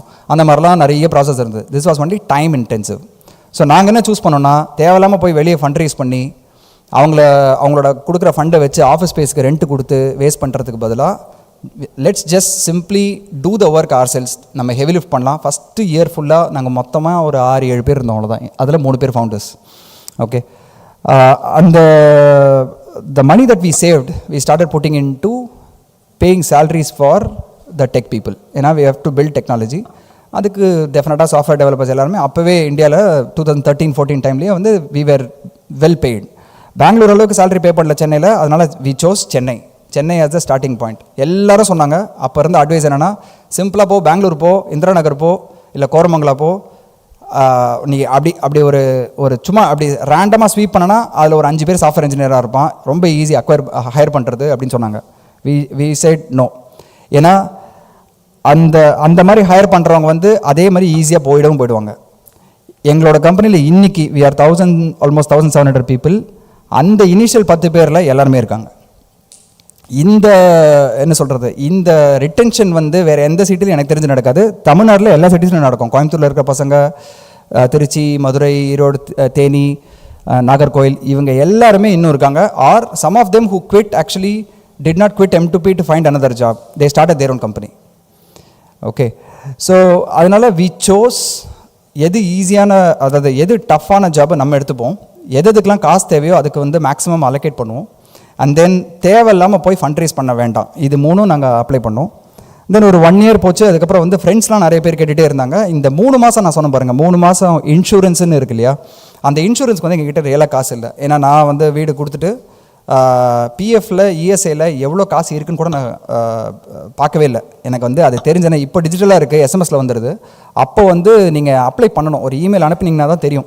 2014-15 வரைக்கும் யூனிஃபை பண்ணல இபிஎஃப்ஓ. அப்போது அவங்கக்கிட்ட வந்து சிம்பிளாக எனக்கு ஒரு சும்மா ஒரு மனக்கணக்கு தான், ஒரு 10 லட்ச ரூபா இருக்கும்னு நினைக்கிறேன். ஏன்னா நான் ஆல்மோஸ்ட் 10-12 வருஷம் ஒர்க் பண்ணியிருக்கேன். ஒரு மினிமம் ஒரு 10 lakhs இருக்கும். வேர்ஸ்ட் கேஸ் கம்பெனி ஒன்றும் உருப்பில்லை, நம்மளுக்கும் வேலை கிடைக்கல, இன்னொரு 6 மாதம் தேவை அப்படின்ற மாதிரி இருந்ததுன்னா அதை அப்போது கிளைம் பண்ணிக்கலாம் அப்படின்னு சொல்லிட்டு பிஎஃப் காசை எடுக்கல. வீட்டில் ஸோ ஃபேமிலி தான் இன்னுமே ரொம்ப இம்பார்ட்டண்ட். அதில் அவங்களோட மைண்ட் செட் வந்து நம்மளோட மைண்ட் செட் மாதிரி இருக்காது. அவங்கள பொறுத்த வரைக்கும் வந்து என்னடா வேலையை விட்டுட்டான், என்ன ஆக போகுது, ஒரு அன்சர்டன்ட்டி வந்து வந்துருச்சு. எனக்கு அப்போ ஒரு பொன் குழந்தை, உங்களுக்கே தெரியும், டெஃபினட்டாக உலகம் ஃபுல்லாக இருக்கிற எல்லாரும் வந்து ஒரே அட்வைஸு, பொன் குழந்தை பிறந்த அன்னிலேருந்து அவள் கல்யாணத்துக்கு சேவ் பண்ணணும். ஓகேங்களா? ஸோ நம்ம எதுவும் பண்ணக்கூடாது. சும்மா எக்ஸ்ட்ரா ஒரு பைக் வாங்குகிறோம், இல்லை எக்ஸ்ட்ரா ஒரு கார் வாங்குகிறோம் அப்படின்னா, எதுக்கு இவ்வளோ கார் வாங்கியிருக்க, பொன் குழந்தைய வச்சுட்டு அப்படின்னு சொல்லிட்டு நம்ம மைண்ட் செட் அது. ஓகே, அதெல்லாம் இல்லை. உங்களுக்கு தேவையானது நீங்கள் பண்ணிக்கலாம். But life style is your choice. நான் என்ன அப்ளை பண்ணேன்னா, என் ஒய்ஃபு நான் I'm a teetotaller, I don't have habits, I don't have any reason to spend money unnecessarily. So நானும் என் ஒய்ஃபை உட்காந்து பேசணும். அவங்ககிட்ட சொன்னேன், இந்த மாதிரிமா வீட்டு வாடகை 20,000 ரூபா எல்லாம் சேர்த்து, அது தவிர வந்து ஒரு 30,000 ரூபாவில் தான் வந்து ஃபேமிலியை ரன் பண்ணோம். ஒரு 50,000 ரூபா 60,000 ரூபாக்குள்ளே நம்ம வந்து லைஃப் ஸ்டைல் செட் பண்ணிக்கணும் மேக்ஸிமம் மந்த்லி ஸ்பெண்ட். ஏன்னா I was at salary of 3 lakhs plus. அப்போது அந்த 3 lakhs மாதம் தானாக வந்துட்டு இருந்த சேலரி வந்து வரப்போகிறதில்ல. ஒரு 6 மாதத்துக்கு நான் வந்து ரேஷன் பண்ணி வச்சுக்கலாம் அப்படின்னு சொல்லிட்டு குவிட் பண்ணுறதுக்கு முன்னாடியே, அதாவது வேலையை விட்டு ஃபுல் டைம் M2P ஸ்டார்ட் பண்ணுறதுக்கு முன்னாடியே வந்து ஐ ஸ்டார்டட் ரேஷனிங் பண்ணி அனாவசியத்துக்கு ஸ்பெண்ட் பண்ண வேணாம்னு சொல்லிட்டு I completely cut down on my expenses. இந்த ஃபாரின் ட்ரிப் போகிறது எல்லாத்தையும் வந்து நான் என்ன நினச்சேன்னா, ஓகே ஒரு 2-3 வருஷம் சக்ஸஸ்ஃபுல்லாக பண்ணோன்னா எங்கேனா காசு வரும், நம்ம ப்ராடக்ட் ஒர்க் ஆச்சுன்னா அப்போ பண்ணிக்கலாம் அப்படின்னு சொல்லி விட்டாச்சு. ஒய்ஃப்டையும் சொல்லிட்டேன், இந்த மாதிரி ஸ்டார்ட் பண்ண போகிறேன், it is going to be a tough time, ஒரு வருஷம் பல்ல கடிச்சிக்கோ, வீடை விற்கலான்னு முடிவு பண்ணிட்டேன். அதுக்கு காரணம் என்ன அப்படின்னு கேட்டாங்க. It was a very deep question. ஏன் அப்படின்னு நினைக்கிறேன் அப்படின்னு. என்னோட ஒரே ஃபர்ஸ்ட் பிரின்சிபல்ஸ் திங்கிங் தான், என்கிட்ட சேவிங்ஸ் இருக்கோ இல்லையோ, நான் எப்படியானா உழைச்சி அந்த 50,000 ரூபா சம்பாரிச்சிடலாம். பட் மாதம் நான் ஒரு 30,000 ரூபா இஎம்ஐ கட்டணுன்ற மாதிரி தான் முடியாது.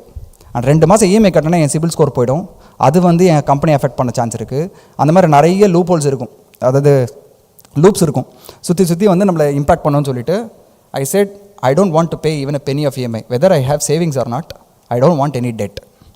ஸோ அந்த டிசிஷன் எடுத்துகிட்டு வீடை கொடுக்கும்போது நான் சொன்னேன், 5 வருஷம் டைம் கொடு, நான் இதோட கண்டிப்பாக 10 times பெட்டர் வீடு வாங்கி தரேன், இது வேணாம் இப்போது நமக்கு அப்படின்னு சொல்லிட்டு ஐ சோல்ட் ஆஃப். இது அம்பத்தூரில். அது ஒரு புத்திசாலித்தனமாக, சார் சொன்ன மாதிரி புத்திசாலித்தனமாக அம்பத்தூர் இப்படி போகும் அப்படி போகும்னு நினச்சேன். ஏன்னா ஒரு 10 வருஷம் முன்னாடி வாங்கியிருக்கலாம், ஓய்மார் பக்கம் வாங்கியிருக்கலாம், அப்போ நான் அந்த சான்ஸை மிஸ் பண்ணிட்டேன். சரி, நான் அம்பத்தூர் பக்கம் தான் அடுத்து க்ரோ ஆக சான்ஸ் இருக்குது, மெட்ராஸில் வந்து இந்த பக்கம் ஃபுல்லாக க்ரோ ஆகிடுச்சு, இந்த பக்கம் தான் சான்ஸ் இருக்குன்னு சொல்லிட்டு புத்திசாலித்தனமாக பண்ணது. அது அவ்வளோலாம் ஒன்றும் க்ரோ ஆகலை, பரவாயில்ல அட்லீஸ்ட் இஎம்ஐ பர்டன் தான் கம்மியாகும்னு சொல்லிட்டு அதை கொடுத்துட்டு அந்த நான் இனிஷியலாக டவுன் பேமெண்ட்டாக பண்ணியிருந்த ஒரு 10 lakhs என்னமோ ப்ளஸ் என்னோடய சேவிங்ஸு அதெல்லாம் போட்டுட்டு வாட் ஐ டிட் வாஸ், மொத்த சேவிங்ஸ் லைஃப் சேவிங்ஸ் எல்லாத்தையும் தூக்கி கொண்டு போய் கம்பெனியில் போடலை. கம்பெனிக்கு 6 மாதம் இல்லை 1 வருஷம் ரன் பண்ணுறதுக்கு என்ன தேவை, அதுக்கு என்ன பண்ணணும், அதில் எவ்வளோ எஃபர்ட் வந்து உங்கள் டைம் வச்சு நீங்கள் பேலன்ஸ் பண்ணலாம். இப்போது நான் போய் அந்த பேங்க்கில் உட்காந்து வேலை செய்யணும் அப்படின்னு சொல்லி சொன்னேன் இல்லைங்களா, அது எல்லாத்துக்கும் நம்ம ஆக்சுவலாக ஒரு பேங்க்கில் இருக்கிற எம்ப்ளாயியே ஹையர் பண்ணி அவருக்கு சேலரி பே பண்ணி அவரையும் பண்ண வைக்கலாம். ஸோ அந்த மாதிரி, பட் அதுக்கு வந்து I would have spend like easily ஒரு 10 lakhs for his CTC or 20 lakhs for his CTC. அதை நம்ம வந்து அதையும் நம்ம வந்து கம்பெனியில் இன்வெஸ்ட்மெண்ட்டாக நினச்சிக்கணும். when you are investing your time, if I was at a 50 lakh CTC, you are putting in, if you spend 1 year in your company without salary, which means you have actually invested 50 lakhs in the company. So அதுதான் நம்ம mind செட்டாக வச்சுக்கணும். So நாங்கள் 3 பேர் decide பண்ணுறோம், அதை பண்ணோம். And வீடு கொடுத்துட்டேன். அந்த இதில் வந்து இந்த நான் சொன்ன அந்த 50,000 ரூபா 60,000 ரூபா லைஃப் ஸ்டைல் பட்ஜெட்டில் 1 year சேலரி இல்லைனா என்ன ஆகுமோ அதை நம்ம ரேஷன் பண்ணிடலாம் அப்படின்னு சொல்லிட்டு ஒரு ரஃப் அமௌண்ட் ஒரு 15 lakhs கிட்ட வந்து சேவிங்ஸாக வச்சுட்டு தென் வி ஸ்டார்டட். மீதி இருக்கிற எல்லா காசும் M2Pயில் போட்டு ஆரம்பித்தாச்சு. இது இப்படியே போச்சு. But God has been kind. எங்களுக்கு அப்போலேருந்து இப்போ வரைக்கும் வந்து கரெக்டான டைமில் கரெக்டான இன்டர்வென்ஷன் எங்கேருந்து வரும். சார் சொன்ன மாதிரி அதில் ஒரு லக்கும் ஒரு ஃபேக்டராக இருந்திருக்கலாம். கரெக்டாக ஒரு வித்தின் ஒரு 6-7 months of actually our software getting to a certain level we had our first customer. அந்த கஸ்டமர் பே பண்ண ஆரம்பித்தாங்க. ஸோ காஸ்ட் கவர் ஆயிடுச்சு. அடுத்த மைண்ட் செட் வந்து இமீடியட்டாக எப்படி வந்து company can run by itself, நம்ம திரும்ப காசு போட தேவையில்லை அப்படின்றது அடுத்த டிசிஷன். ஸோ அடுத்த ஒரு 6 மாதத்தை வி டைட்டன்ட் ஆல் த ஸ்க்ரூஸ். தேவையில்லாமல் எம்ப்ளாயெலாம் ஹையர் பண்ணல. அதே 8-10 பேர் டீம் வச்சு தான் ஓட்டணும். டில் 2016 எனக்கு தெரிஞ்ச ஒரு Jan-Feb வரைக்கும் பார்த்தீங்கன்னா டீம் சைஸ் அதே 10 பேர் தான். எல்லோரும் எக்ஸ்ட்ரா எஃபர்ட் போடுவோம். அந்த இனிஷியல் எம்ப்ளாயீஸ்க்கு we gave a lot of equity. அவங்களுக்கு வந்து நம்மளால் சும்மா சம்பளம் இது பண்ண முடியாது. But had I hired another person, அவனுக்கு என்ன பே பண்ணியிருப்பனோ அதில் அட்லீஸ்ட் ஒரு 20-30% இந்த பர்சனுக்கு பே பண்ணிட்டு அதை அந்த ஓப்பனாக அவங்க கிட்டே போயிட்டு இப்போப்பா நான் எக்ஸ்ட்ரா ஆளை ஹையர் பண்ணுவேன், உனக்கு தேவைன்னா ஹெல்ப்பாக எடுத்துக்கோ, அதுக்கு கன்சல்டன்ட் மாதிரி ஃபீ கொடுத்துடலாம், பட் இந்த வேலையை நீ எக்ஸ்ட்ராவாக எடுத்துக்கோ, I take care of you financially as well as equity கொடுக்கலாம் அப்படின்னு சொல்லிட்டு யாருமே அப்போ பண்ணலை. தமிழ்நாட்டில் அந்த டைமில் இருந்த எல்லா ஃபவுண்டர்ஸ்கிட்டையும் நான் பேசினேன். எம்ப்ளாயி ஸ்டாக் ஆப்ஷன்ஸ்ன்ற ஒரு ஐடியாவே இல்லாமல் இருந்தது அப்போது.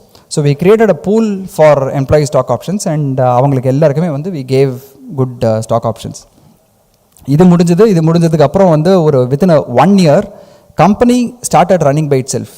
பேசிக்லி நாங்கள் எவ்ரி மந்த் அந்த எக்ஸ்பென்சஸ்க்கு வந்து நாங்கள் சும்மா போய் நாங்கள் எங்கேருந்தாவது எங்களோட பிஎஃப் காசு எடுக்கணும், அதை எடுக்கணும், இது எடுக்கணும் அப்படின்ற மாதிரி இல்லாமல் அந்த revenue was able to take care of the cost. என்னென்னா ஒரு 2 to 3 months working capital gap இருக்கும். அதுக்கு நீங்கள் பேங்க்ஸில் டெட் எடுக்கலாம், அதெல்லாம் நிறைய ஆப்ஷன்ஸ் இருக்குது இன்றைக்கி. அப்போ இல்லை, பட் இப்போ நல்லாவே இருக்குது.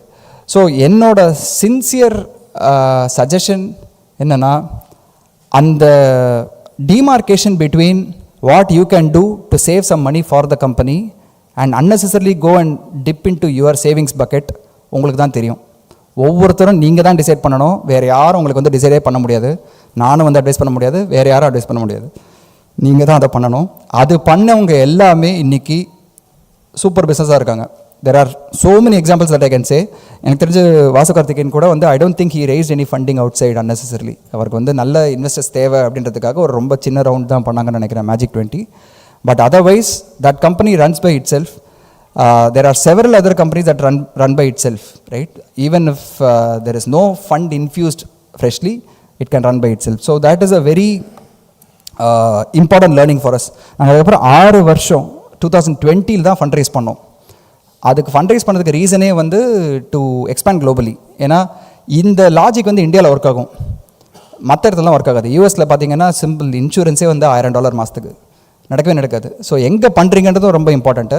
அதனால் choose a place where you are able to attract talent. And talent அட்ராக்ஷனுக்கு வந்து சேலரி ஹையாக கொடுக்குறது மட்டும்தான் கிடையாது. உங்கள் ஸ்டோரி நல்லா இருக்கணும், என்ன பில்ட் பண்ண போகிறாங்க, அவங்களுக்கு கம்பெனியில் எவ்வளோ ஸ்டேக் இருக்குது, அண்ட் எவ்வளோ அந்த வாட் கேன் இட் பிகம் அப்படின்ற அந்த ஒரு 5-year பிக்சர் ஒரு 10-year பிக்சர் வந்து உங்களுக்கு தெளிவாக இருக்கணும்.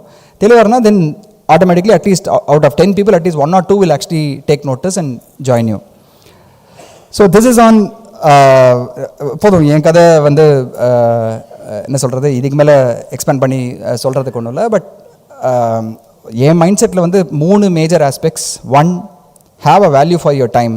ஏன்னா இந்தியாவில் ஜென்ரலாகவே டைமுக்கு வேல்யூ கிடையாது. நம்ம டைமை வேல்யூ பண்ணாததுனால மற்றவங்க டைமை வேல்யூ பண்ண மாட்டோம். இது நமக்கும் நடக்கும். நம்ம வந்து 2 நிமிஷம் வந்துடுறேன் சார் அப்படின்னு சொல்கிறது வந்து ஆவரேஜாக 10-12 நிமிஷம் ஆகும். Nobody values time, else's time also. And then main அந்த நான் சொன்ன 3 ஆஸ்பெக்டில் நோ டெட்ன்றது வந்து ஈவன் ஃபார் கம்பெனி என்ன ஆகும்னா, நிறைய பேர் நான் பார்த்துருக்கேன் கம்பெனிக்கு டெட்டுன்னு சொல்லிட்டு அவங்களோட பர்சனல் அசட்ஸை அட்டாச் பண்ணுவாங்க. அது ஒரு என்னை பொறுத்தவரைக்கும் பிக் ரெட் ஃப்ளாக்.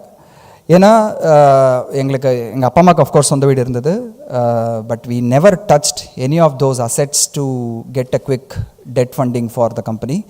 எதனால அப்படின்னா, it's not like it is a big என்ன சொல்கிறது நெகட்டிவ் திங்.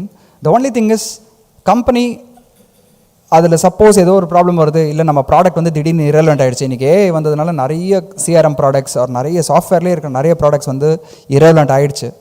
ஓகே, அப்போ நம்ம பர்சனல் அசட்ஸையும் சேர்த்து அட்டாச் பண்ணியிருந்தோன்ற மாதிரி தான் நமக்கு we don't have any other option to pivot and actually go further, right? சரி, ஒன்றுமே இல்லை, கம்பெனி ஃபுல்லாக வைண்ட் டவுன் பண்ணிவிட்டு நம்ம வந்து திரும்ப will go back and do something எல்ஸ்ன்னு பண்ணது கூட ஆப்ஷன் இல்லாமல் போயிடும். அதனால் இந்த பர்சனல் அசட்ஸ் அட்டாச் பண்ணுறது வந்து I have seen many people today struggling to get out of that mess. அது என்ன ஆகும்னா, ஒரு இடத்துல டெட்டுக்காக இன்னொரு இடத்துல டெட் வாங்குவாங்க, அந்த டெட்டுக்கு வந்து கொலாட்ரலாக வந்து வீடு கொடுத்துருப்பாங்க. இது ஒரு ஒரு ஒரு விஷியஸ் சைக்கிளாகவே அப்படியே போயிட்டே இருக்கும். So company building is always should be a virtuous cycle. இந்த சென்ஸ், ஒன்று கொடுக்குறோம், ஒரு லெட்ஸே ஒரு 10 lakhs இன்வெஸ்ட் பண்ணுறோம், அந்த 10 lakhs வந்து எப்படி வந்து எவ்வளோ சீக்கிரம் 20 lakhs ஆக்க முடியும், 30 lakhs ஆக்க முடியுன்ற அந்த பாத்தில் தான் நம்ம வந்து எடுத்துகிட்டு போகணுன்றது வந்து என்னோட ஸ்ட்ராங் பிலீஃப். எல்லா பிஸ்னஸஸ்லையும் அது ஒர்க் ஆகாது. Sometimes if you're software product company, அந்த சாஃப்ட்வேர் பில்ட் பண்ணுறதுக்கு வந்து ஒரு 3 மாதம் தான் ஆகும்னா, இன்றைக்கி வச்சு நம்ம ஒரு 3 வாரத்துலேயே முடிக்கலாம். But physicality involve business, say for instance ஒரு ஃபுட் பிஸ்னஸ் இருக்குது, நம்மளோட இட்லி பிராண்ட், அது பேர் மாறன்ட்டா, ஐடி தோசா, அப்புறம் நிறைய பிராண்ட்ஸ் வந்து வேகூல் ஃபுட்ஸு, நிறைய பிராண்ட்ஸ் வந்து ஃபுட் இண்டஸ்ட்ரியில் இருக்குது. ஃபுட் இண்டஸ்ட்ரியில் இருக்கிற பிஸ்னஸஸ்லாம் வந்து பார்த்திங்கன்னா இந்த மல்டிப்ளையர் எஃபெக்ட் ஆஃப் சாஃப்ட்வேர் கிடையாது. அதில் நிஜமாகவே நம்ம R&D பண்ணணும், நிஜமாகவே நம்ம போயிட்டு வந்து அந்த மெட்டீரியல் வந்து கொண்டு போய் எவ்ரி சூப்பர் மார்க்கெட்டில் போய் டெலிவரி பண்ணணும். அந்த மாதிரி நிறைய டிபெண்டன்சிஸ் இருக்குது, விச் இஸ் கேபிட்டல் இன்டென்சிவ். அந்த மாதிரி பிஸ்னஸஸ்க்கு பிரச்சனை கிடையாது. அதாவது இந்த இந்த லாஜிக் அப்ளை ஆகாது, that from the word go it has to be profitable, அப்படி முடியாது, ரைட்? அதுக்கு என்ன பண்ணலான்னா, we should have a very the shortest path to go to market தான் நம்ம பார்க்கணும். Shortest path and the earliest path, which means say for instance எனக்கு 5 product எடுத்து தான் நான் வந்து மார்க்கெட் போவேன் அப்படின்னு பண்ணதுக்கு பதிலாக ஃபஸ்ட்டு ப்ராடக்ட் ரெடி ஆனதுமே மார்க்கெட் போகலாம். Because for a business as per first principles, market is the only truth. மார்க்கெட்டில் பிடிச்சிருந்ததுன்னா that business is like a successful business. மார்க்கெட்டில் பிடிக்கலன்னா என்ன தான் மார்க்கெட் பண்ணாலும் அது விற்க போகிறதில்ல, ரைட்? ஸோ அந்த ஃபர்ஸ்ட் ப்ராடக்ட் எடுத்து கொண்டு போய் அது மார்க்கெட்டில் கொண்டு போயிட்டு அந்த ரியாக்ஷன் பார்த்துட்டு then you can always build incrementally. அந்த மைண்ட் செட்டும் நான் வந்து நான் பார்த்ததில் அட்லீஸ்ட் நிறைய பேர் ஏன் வந்து out of 100 startups 95 fail அப்படின்னு சொல்கிறாங்கன்னா, இந்த 95 பேர் இதுதான் பண்ணுறாங்க. They always optimise for the perfect outcome, but in the process they lose whatever is good enough for the market. They even lose that plot to take it to the market. That's the problem. And then there are also interlinking of company funds versus personal funds, right? அது இந்த fundraise பண்ணும்போது or இது like ஒரு regular fundraise நிறைய பேர் வந்து fundraise பண்ணியிருப்பீங்க. Fundraise பண்ணியிருந்தீங்கன்னா ப்ரைமரிஸ்ன்னு சொல்லுவாங்க. ப்ரைமரிஸ் ஃபண்ட்ஸ் வந்து கம்பெனிக்கு வரும். செகண்டரிஸ் வந்து இருக்கிற ஷேர் ஹோல்டர்ஸ் வந்து தே கேன் கேஷ் அவுட். அதாவது பழைய ஷேர் ஹோல்டர்ஸ் வெளியே போவாங்க, அவங்களுக்கு வந்து மானிட்டரிலி காம்பன்சேஷன் இருக்கும். அண்ட் தென் புது ஷேர் ஹோல்டர்ஸ் வந்து அதே ஷேர்ஸ் எடுப்பாங்க, which means company doesn't dilute. Okay, அந்த மாதிரி இருக்கும்போது நிறைய ஃபவுண்டர்ஸ் வந்து they'll start giving away their stake. Okay, அது வந்து ஒரு again it's a red flag for further rounds. என்ன ஆகும்னா, இப்போ நீங்கள் ஒரு $10 million ரைஸ் பண்ணுறீங்க, அதில் வந்து $2 million உங்களோட ஷேரை கொடுத்து $2 million you pocket it. What happens is that it sends a wrong signal that அடுத்த ரவுண்ட் நடக்காதோன்னு இவருக்கு ஒரு பயம். அதனால் வந்து இவர் $2 million வெளியே எடுத்திருக்காரு அப்படின்ற மாதிரி வந்து மெசேஜ் போகும். So when the next round investor comes, they will find it as a red flag to invest again in this company. And அந்த மாதிரி ஸ்டக்கான நிறைய ஃபவுண்டர்ஸ் இருக்காங்க. அகெயின் அது எதனாலனா, சீட் ரவுண்ட் பண்ணுவாங்க, சீரீஸ் A பண்ணுவாங்க, சீரீஸ் B நடக்கவே நடக்காது. அப்புறம் ரொம்ப ஸ்ட்ரகிள் பண்ணிட்டு then they'll end up doing an M&A or அந்த கம்பெனி வைண்ட் டவுன் பண்ணுற மாதிரி ஆகிடும். அந்த மாதிரிலாம் ஆகும். இதுக்கு காரணம் என்னென்னா, பர்சனல் ஃபண்ட்ஸ் அந்த ஃபண்ட் ரைஸ் பண்ணுறதை வந்து பர்சனலாக எடுத்துப்பாங்க. பர்சனலாக எடுத்துகிட்டு ஓகே கம்பெனிக்கு நம்ம வந்து ஒரு 50 கோடி ரைஸ் பண்ணுறோம், நம்ம வந்து ஏன் ஒரு 10 கோடி நமக்குன்னு ஆக்கிக்கூடாது அப்படின்னு சொல்லிட்டு, அதுக்கு வந்து ஆக்சுவலாக ஒரு டைமிங் இருக்குது, அதுக்கு ஒரு மெத்தட் இருக்குது. கார்த்திகேயன் சார் இதுக்கு முன்னாடி லெசன் எடுத்த மாதிரி there are so many articles in which you can actually read about it, how to actually there is an art to generate separate wealth for founders. அதுக்கு அதில் நிறைய மெட்டீரியல்ஸ் வந்து என்ன சொல்லுவாங்கன்னா, முடிஞ்ச வரைக்கும் உங்களோட ஹோல்டிங்கை மேக்ஸிமம் வச்சுக்கோங்க as long as possible.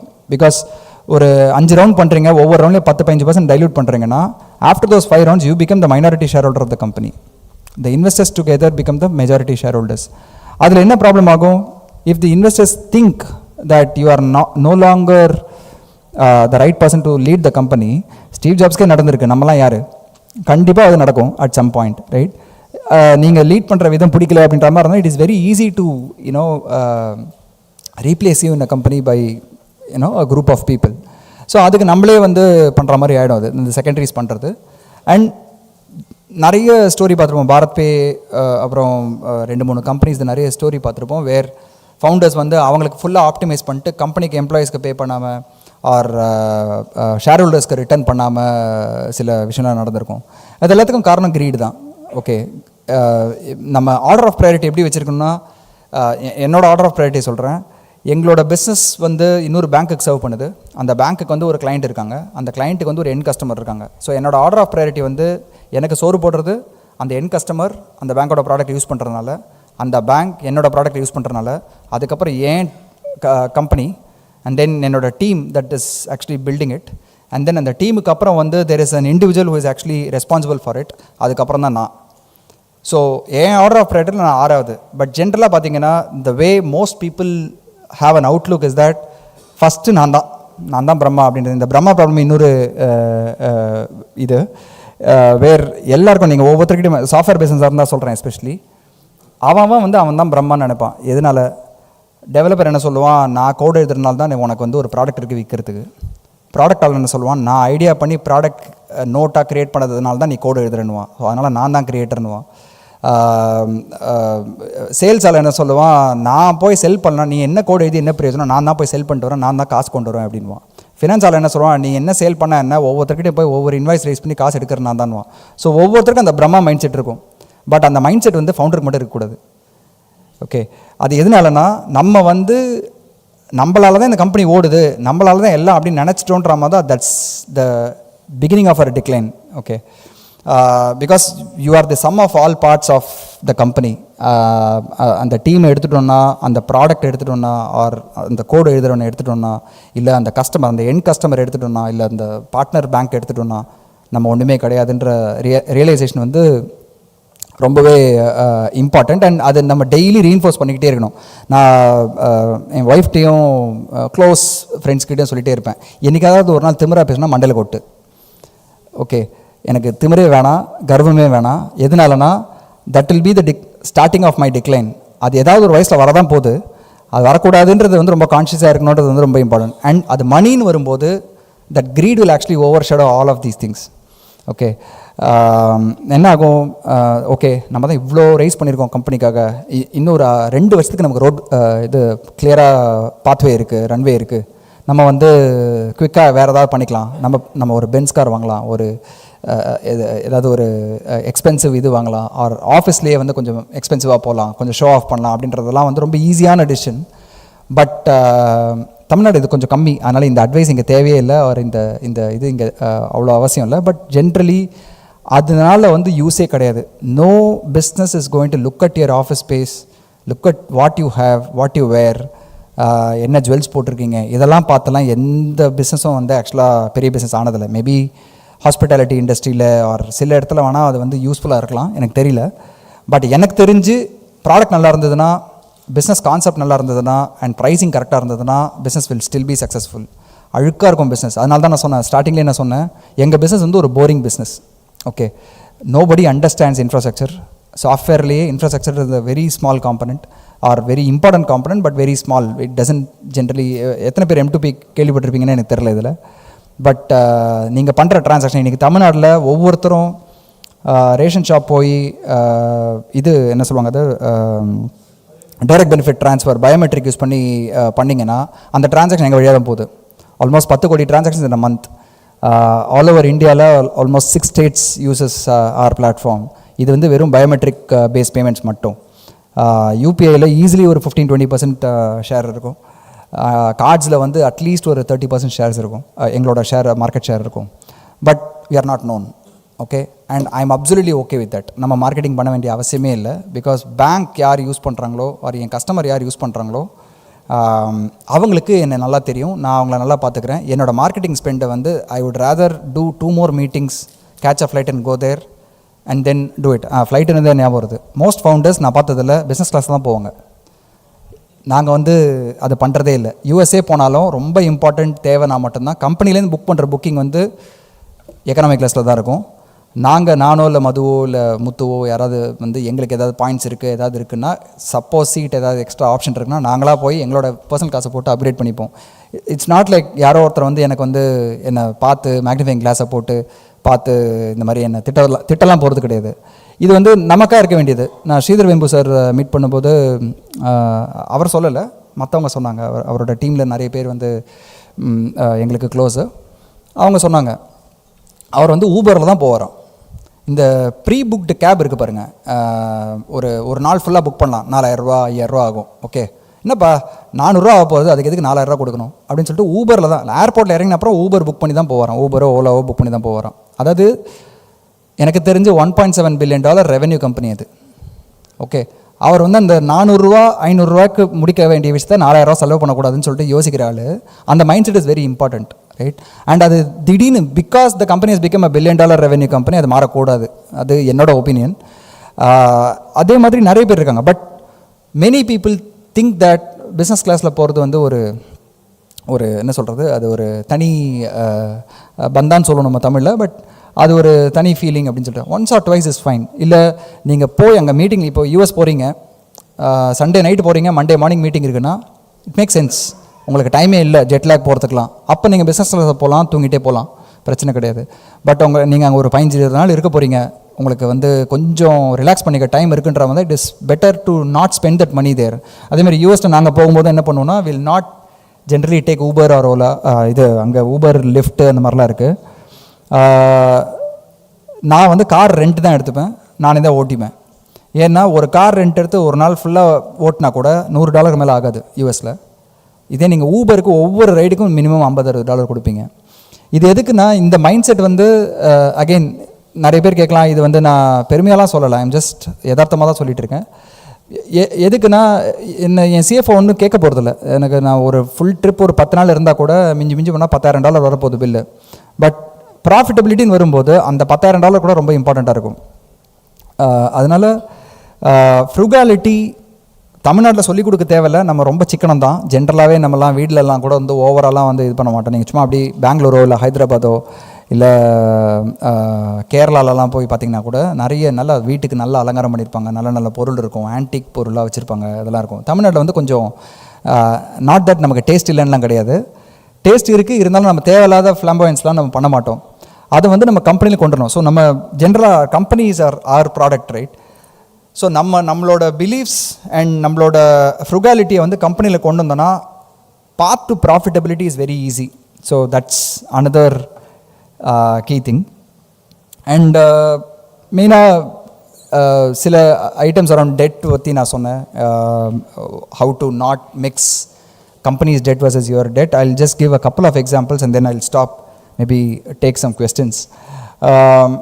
சில பேர் என்ன பண்ணாங்கன்னா, அவங்களோட house property or I think some farm land இதெல்லாம் அட்டாச் பண்ணி கம்பெனியில் அந்த டைமில் இருக்க வேண்டிய டெட்டு வந்து சர்வீஸ் பண்ணணுன்றதுக்காக they had attached. And then for whatsoever reasons அவங்க அக்வயர் பண்ண வேண்டிய அந்த லார்ஜர் கம்பெனி வந்து they finally in the final stages of the deal some due diligenceல ஏதோ ப்ராப்ளம் ஆகி சம் லீகல் இஷ்யூ ஏதோ இருந்திருக்கு போல இருக்குது. அதனால் வந்து இல்லை, we can't acquire you, will pull back the என்ன சொல்லுவாங்க அந்த டேர்ம் ஷீட் அப்படின்னு சொல்லிட்டாங்க. They had no option, the company had to be shut down and அவங்க வீட்டிலேருந்து they had to be evicted. Because அது ஜென்ரலாக process of attaching a property வந்து எப்படின்னா, அவங்க வந்து அந்த ப்ராப்பர்ட்டி தூக்கி ஏலத்துக்கு விடுவாங்க, அந்த ப்ராப்பர்ட்டி தூக்கி இல்லை யாராவது ஒரு நல்ல பையர் நல்ல ரேட் வரணும்னு பார்ப்பாங்க, அந்த மாதிரிலாம் இருக்கும். So it was heartbreaking for me because அவங்கள ஒரு 6 மாதம் முன்னாடி ரொம்ப சக்ஸஸ்ஃபுல்லாக, ரொம்ப என்ன சொல்கிறது, வெல் சாட் ஆஃப்டர் ரொம்ப இதுவாக பார்த்துட்டு suddenly to look at them having crumbled, கம்பெனியும் almost on the liquidation stage, almost 90% employees போயிட்டாங்க, கிளைண்ட்ஸ் போயிட்டாங்க. அண்ட் பர்சனலாகவும் அஃபெக்ட் ஆனதை பார்க்கும்போது நான் நினச்சேன், ஏன் வந்து நம்ம இவ்வளோ மிக்ஸ் பண்ணிக்கிறோம் அப்படின்னு சொல்லிட்டு. ஸோ இவர் நம்ம கார்த்திகேயன் சார் சொல்லும்போது ஸ்டாப் லாஸ் பற்றி சொல்லியிருந்தார், ஒரு லிமிட் பற்றி சொல்லியிருந்தார்ல, அது ஆக்சுவலாக நம்ம வந்து அப்ளை பண்ண வேண்டியது ப்ரைவேட் மார்க்கெட்டில். கம்பெனின்னு பார்க்கும்போது டெஃபினட்டாக we should have a stop loss for everything. சும்மா ஒரு 2 மாதம் ட்ரை பண்ணி பார்ப்போம், இது ஒர்க் ஆகலைன்னா வேறு ஏதாவது பண்ணுவோம்னு நினைப்போம். ஆனால் 2 மாதம் அதை பண்ணவே மாட்டோம். என்ன பண்ணோம், ஆல்மோஸ்ட் இவ்வளோ தூரம் வந்துட்டோம், 95% வந்துட்டோம், இன்னொரு 5%, அந்த 5%க்காக what was originally 2 months will end up becoming almost 6 months 7 months. அதில் நிறைய மணி ட்ரெயின் பண்ணிட்டு and then it will finally not work. Okay, so அதை வந்து அந்த ஸ்டாப் லாஸில் நமக்கு கோஃபவுண்டர்ஸ் அதில் ரொம்ப இம்பார்ட்டன்ட். நிறைய பேருக்கு இங்கே கோஃபவுண்டர்ஸ் இருக்காங்கன்னு தெரில, but go for a co-founder, it is very important. ஏன்னா அந்த குட் காப் பேட் காப் வேலை நடக்கும் கம்பெனிக்குள்ளேயே. ஒருத்தர் ஓகேன்னு சொல்கிறது வந்து இன்னொருத்தர் வந்து கொஸ்டின் பண்ணுவார். மணி டிசிஷன்ஸில் வந்து அது ரொம்ப important. Somebody has to question. நம்ம வந்து இப்போ நம்ம ஆன்சரபிளே கிடையாது, நம்ம இஷ்டம் போல் இருக்கலான்ற மாதிரி இருந்தோம்னா அந்த சத்தியமாக நம்ம வந்து டிசிப்ளின்டாக இருக்க மாட்டோம். யாராவது ஒருத்தர் கேள்வி கேட்குறது இருக்காங்கன்னு இருக்கிறது வந்து ரொம்ப நல்லது. So the most important money related decision that you can ever make is hire a good financial controller. அது நீங்களாக இருந்தாலும் ஓகே, இல்லை நீங்கள் சிஎஃப்ஓவாக ஒருத்தர் ஹையர் பண்ணாலும் ஓகே. உங்களுக்கு அஃபோர்ட் பண்ண முடியலன்னா எக்ஸ்டர்னலாக ஒரு ஆடிட்டர் கிட்ட போய்ட்டு, சார் மாதம் என்ன வந்தாலும் நான் எம்ஐஎஸ் அனுப்புகிறேன், எதனா தப்பு பண்ணுறேன் என் மண்டையில் கொட்டுங்க அப்படின்னு சொல்லி நான் சொன்னேன் இல்லைங்களா, திமிரா பேசினேன், ஏதாவது வந்து கர்வமாக இருந்ததுன்னா என் மண்டையில் கொட்டுங்கன்னு சொல்கிறது. அந்த மாதிரி have somebody where you can confide everything. அது ஜென்ரலாக வந்து ஏர்லி ஸ்டேஜஸில் ஒரு நல்ல ஆடிட்டர், அவங்க வந்து உண்மையிலே good auditor can make or break the company. Okay, அவங்கக்கிட்ட வந்து யூ ஷுட் ஆக்சுவலி டாக்டர்கிட்ட போய் சொல்லக்கூடாதுன்ற மாதிரி ஆடிட்டர்கிட்ட முடிஞ்ச வரைக்கும் போயே சொல்லாதீங்க. ஓகே, ஏன்னா எப்படியா இருந்தாலும் அந்த நம்பர்ஸ் வந்து கடைசியில் டேலி பண்ணும்போது it is only a basic arithmetic. எப்படியாவது டேலி ஆகி அவங்க வந்து பிடிச்சிருவாங்க, இல்லை டேக்ஸ் டிபார்ட்மெண்ட் பிடிக்கும். அதுக்கு பதிலாக அவங்ககிட்டே நம்ம எல்லாத்தையும் சொல்லி அட்லீஸ்ட் அந்த அட்வைஸை கரெக்டாக கேட்டுக்கிறது வந்து much better. So yeah, I mean I'm not sure. நான் இங்கே வரும்போது சார் மாதிரிலாம், கார்த்திக் சார் மாதிரிலாம் நான் வந்து ப்ரிப்பேர் பண்ணிட்டுலாம் வரல. அவரை பார்க்கும்போது எனக்கு வந்து ஒரு செகண்ட் பார்த்துட்டு அசந்துட்டேன். ப்ராப்பராக ஸ்லைட்ஸெல்லாம் போட்டு ஒவ்வொரு டாப்பிக்காக எடுத்து ஒவ்வொரு டிஃப்ரெண்ட் பயஸையும் காமிச்சு அவர் வந்து எக்ஸ்பிளைன் பண்ணும்போது ரொம்ப இன்ஸ்பைரிங்காக இருந்தது. நான் வந்து ஐ தாட் லைக் கார்த்திக் சார் கிட்டே, வாசு கார்த்திகேயன் சார்கிட்ட கேட்டிருந்தேன். அவர் வந்து சார் உங்கள் ஸ்டோரி சொல்லுங்கள், மணி மைண்ட் செட் உங்களை பொறுத்த வரைக்கும் மணி எப்படி நீங்கள் பார்க்குறீங்க அப்படின்னு சொல்லுங்கள், அது போதும் அப்படின்னு சொன்னார். So I thought like I share my story. Again அவர் செஷனில் ஆக்டிவாக இருந்துட்டு திரும்ப தூக்கம் வந்துருந்துச்சுன்னா very sorry. So I'll pause here. If you have any questions, happy to take.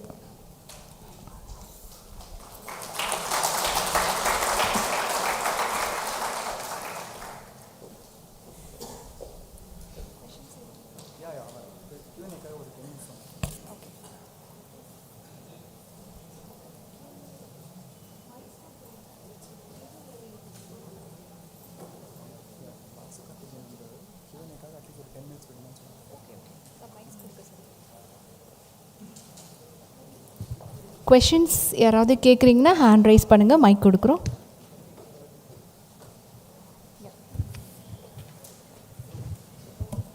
Hello sir, என் வாழ்க்கை நேரில் பார்த்த மாதிரி இருக்கு நீங்கள் சொல்லும் போது. சரிங்க. I left a bank job and I founded a start up. So நீங்கள் சொல்லும் போது என் வாழ்க்கையை ஒரு ட்ரெயிலர் பார்த்த மாதிரி தான் இருக்குது. ஓகே, உங்கள்கிட்ட நான் என்ன சொல்ல போகிறேன், ஜஸ்ட் 30 seconds நான் என்ன பண்ணிட்டு இருக்கேன்னு சொல்லுவேன்.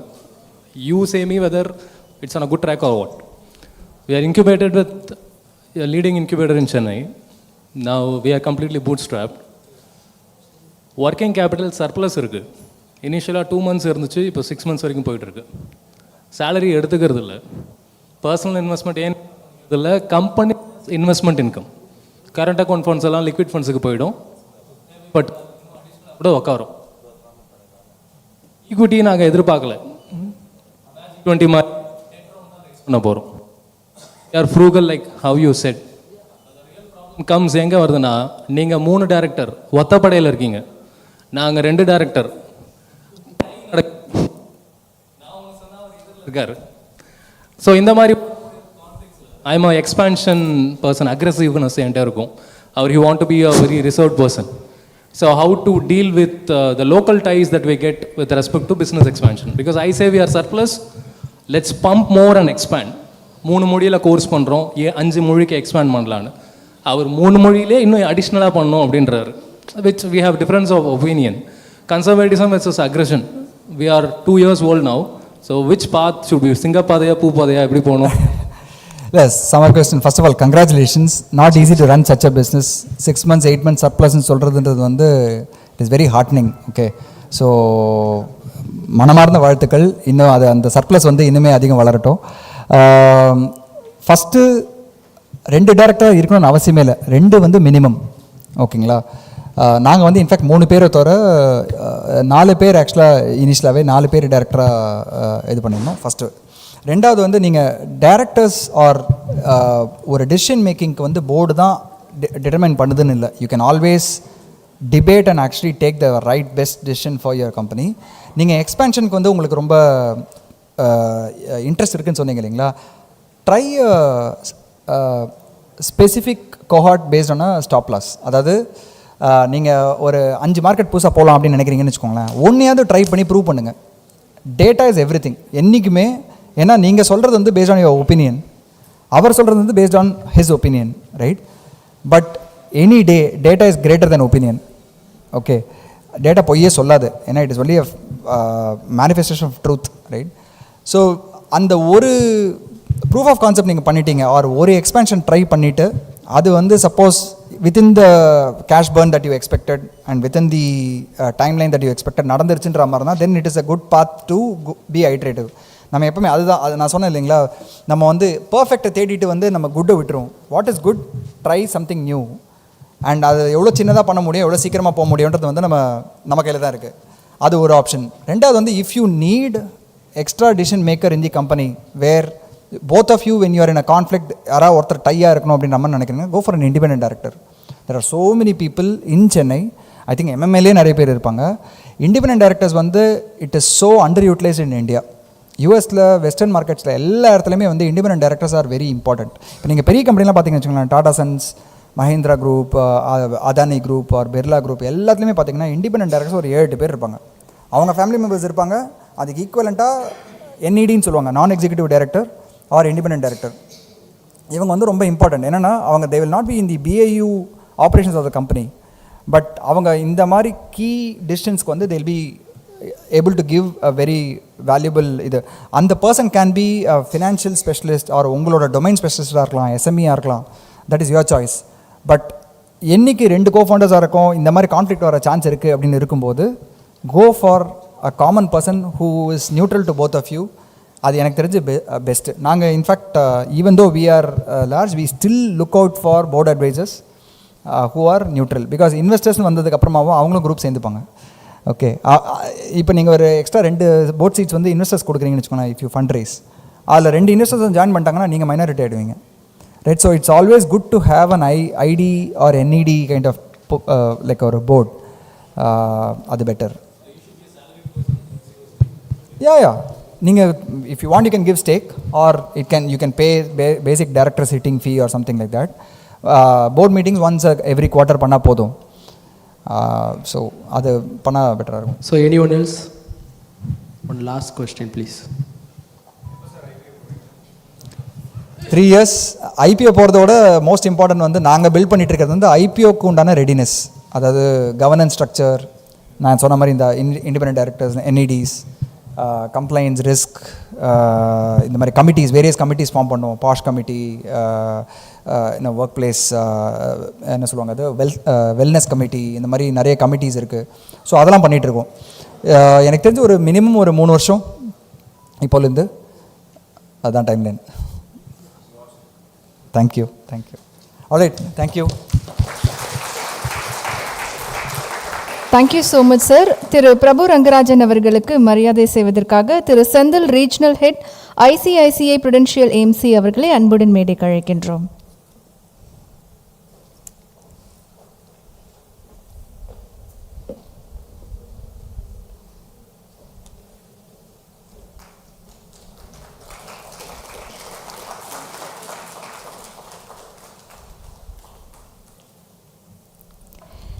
Next, I would like to call upon Mr. Vijay Kumar, MD and founder, Zebu, to felicitate Mr. Sandil, Regional Head, ICICI Prudential AMC.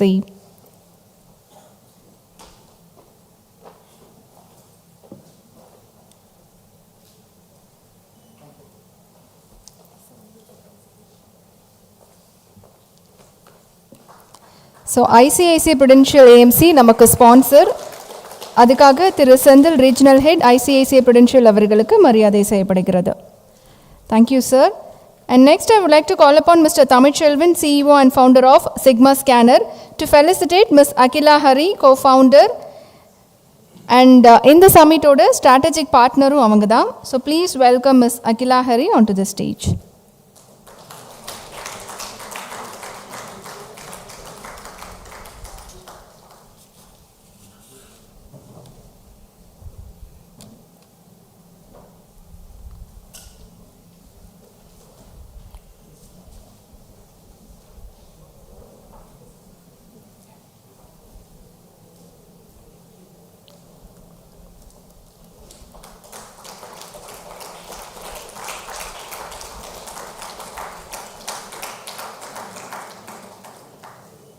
Thank you sir, thank you ma'am. So next நம்ம panel discussion போகிறோம். Chairs please.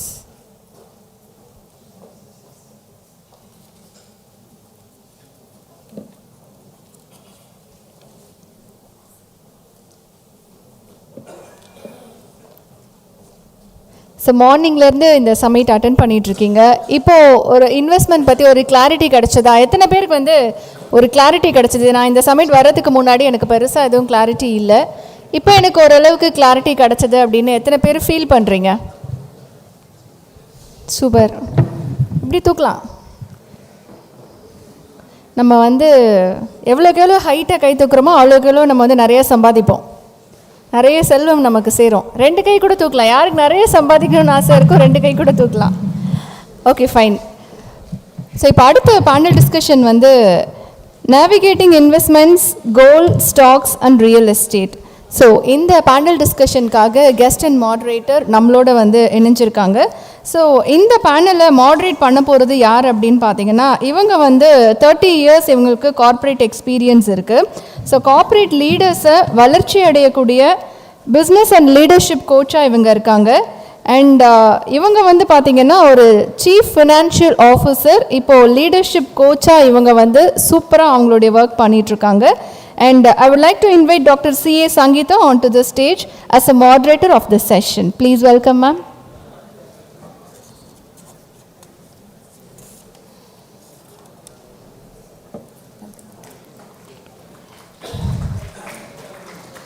And next panelist, இவர் வந்து பார்த்தீங்கன்னா 20 ஆண்டுகளுக்கு மேற்பட்ட equity சந்தை அனுபவம் இவருக்கு இருக்குது.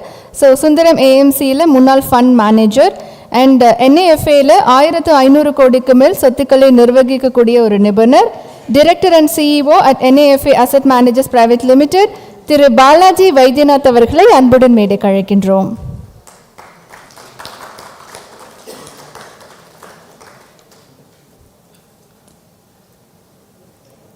அடுத்ததாக நம்மக்கிட்ட பார்ட்டிசிபேட் பண்ணக்கூடிய பேனலிஸ்ட், இவர் வந்து பார்த்திங்கன்னா இந்தியாவோட முதல் தாஜ் பிராண்டட் ரெசிடென்ஸ் இன் சென்னை உட்பட பல பிரத்யேக ரியல் எஸ்டேட் திட்டங்களுக்கு தலைமை வகிச்சிருக்காரு.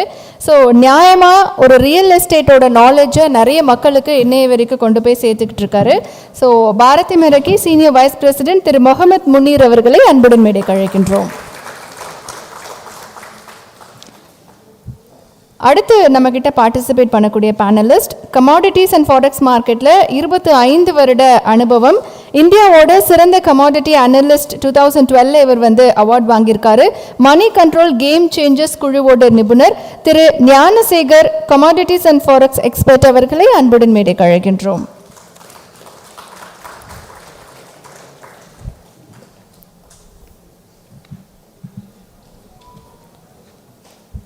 Over to you, ma'am. Good afternoon, everybody. So, எப்படி போயிட்டு இருக்கு இந்த சமிட்? சூப்பர். ஸோ நம்மலாம் வந்து ஸ்கூலில் we would have learnt this nursery rhymesல ஒன்று, ஹம்டி டம்டி தெரியும்ல, கேட்டிருக்கீங்களா? எல்லோரும் படிச்சிருக்கோம் ஹம்டி டம்டி. But you know I Singh ஹம்டி டம்டி little differently.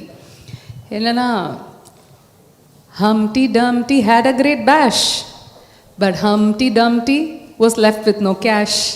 All the professionals and all the taxmen couldn't put Humpty together again. பைசா நம்மக்கிட்ட இருக்குன்னு சொல்லிட்டு எல்லாம் தாம் தம்னு நம்ம செலவழிச்சிட்டோன்னா, after that when we really need the money, we may not have. And that's when it's important to have the necessary investments that can come in handy. ஏன்னா you all heard of YOLO, right? You live only once. So அதனால் we want to enjoy everything, but at the same time, how can we be prudent? பணத்தை எப்படி நல்லா manage பண்ண முடியுங்கிறதுக்காக தான் we are going to be discussing today. So அதுக்காக we need to have lot of investments. So நான் என்ன சொல்வேன்னா, it's important to diversify the investments. எல்லாமே they say, right, don't put all your eggs in the same basket. So அதனால நம்ம diversify பண்ணோன்னா எப்படி diversify பண்ணலான்னு இவங்ககிட்டேருந்து தெரிஞ்சுக்கலாம். So each one has a big wealth of experience and அவங்களோட expertise. So அதுலேருந்து நம்ம கேட்டுக்கலாம். So I would probably start with you Muneer. இப்போ நம்ம பார்த்தோம், நம்ம ரியல் எஸ்டேட் வந்து இட்ஸ் சம்திங் வெரி இம்பார்ட்டண்ட். ஒன்று நம்மளுக்கு வீடு வேணும் இருக்கிறதுக்கு, but real estate as an investment, how good is it? And real எஸ்டேட்னுங்க வரப்போ should it be a residential one or a commercial one? And இன்னொரு கேள்வி related to it is also நம்ம யூஎஸில் வந்து I think 2007-8 real estate went crashing. So அந்த மாதிரி இந்தியாவில் நடக்குமா? நம்ம எப்படி கேர்ஃபுல்லாக ரியல் எஸ்டேட்டில் இன்வெஸ்ட் பண்ணலாமா? எப்படி என்ன உங்கள் கருத்து என்ன அதை பற்றி?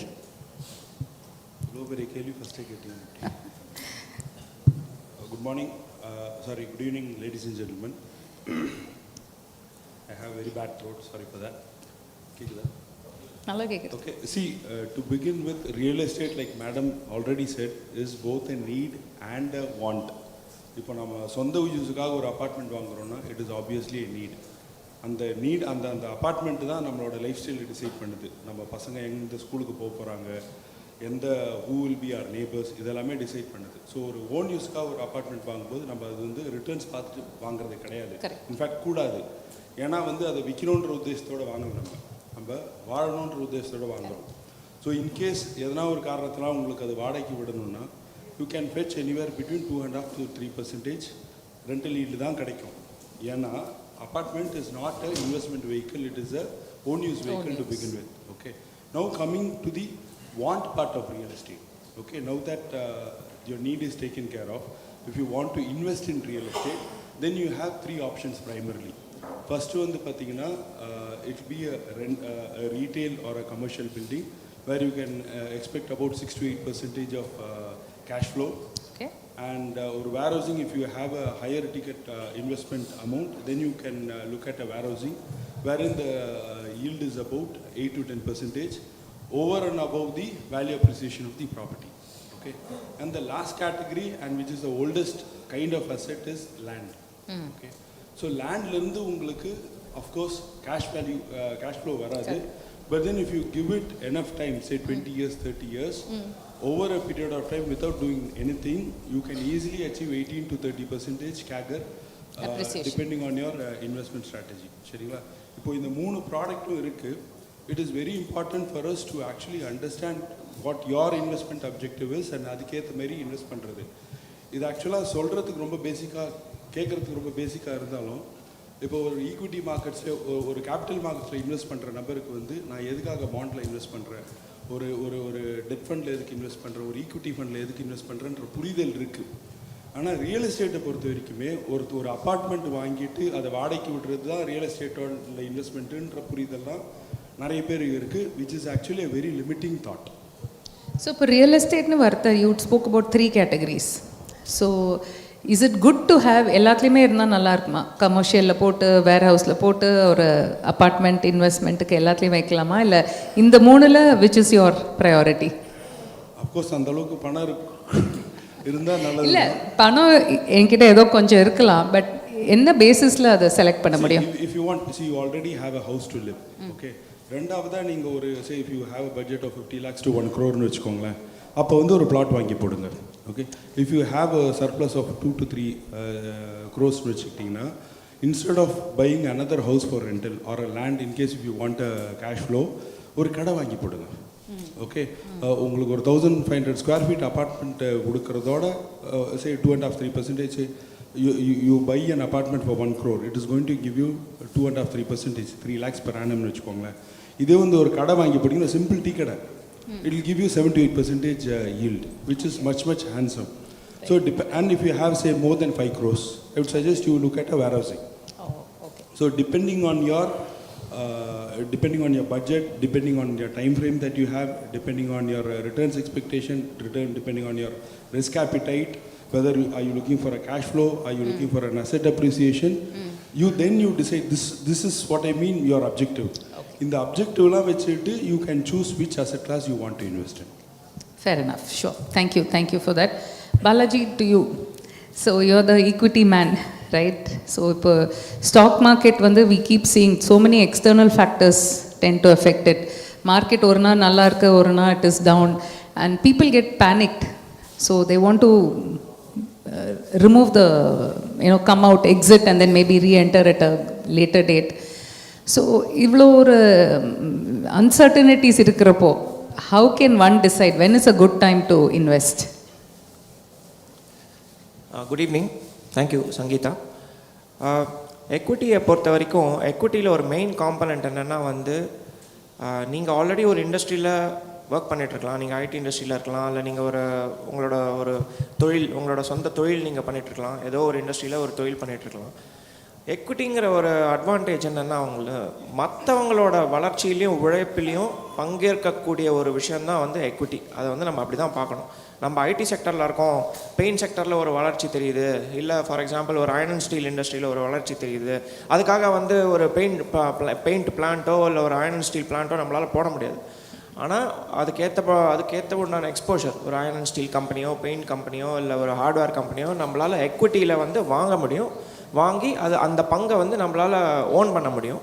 அந்த வளர்ச்சியில் நம்ம வந்து பங்கேற்கலாம். இந்த வளர்ச்சி வந்து ஒரு ஸ்ட்ரெயிட் லைன், ஒரு லீனியர் மாடல் மாதிரி வராது.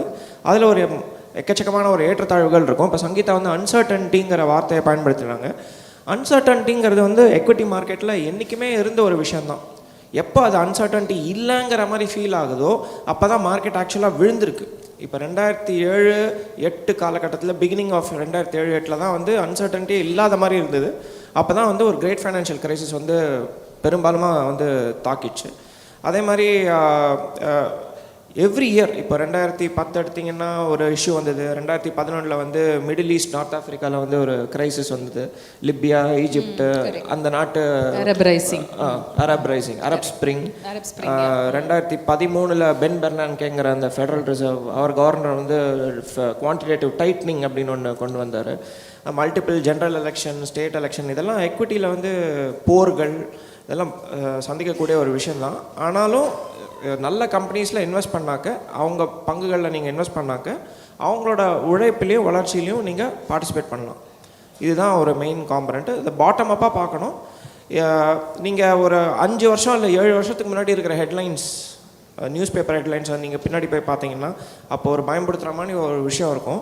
அது இப்போ நீங்கள் யோசிச்சு பாருங்கள், அது அந்தளவுக்கு இம்பேக்டாக இருக்கான்னா 95% ஆஃப் த டைம் அந்த இம்பேக்டே இருக்காது. வேறு ஒரு விஷயத்துக்கு மூவ் ஆகிருக்கும் மார்க்கெட். ஸோ இப்போது வி ஹேவ் ஈக்விட்டிஸ் இருக்குது, டெட் ஃபண்ட் இருக்குது, டிபென்ச்சர்ஸ் இருக்குது. ஸோ எவ்வளோ பர்சன்டேஜ் எதில் எப்படி போடலாம்? How does one decide?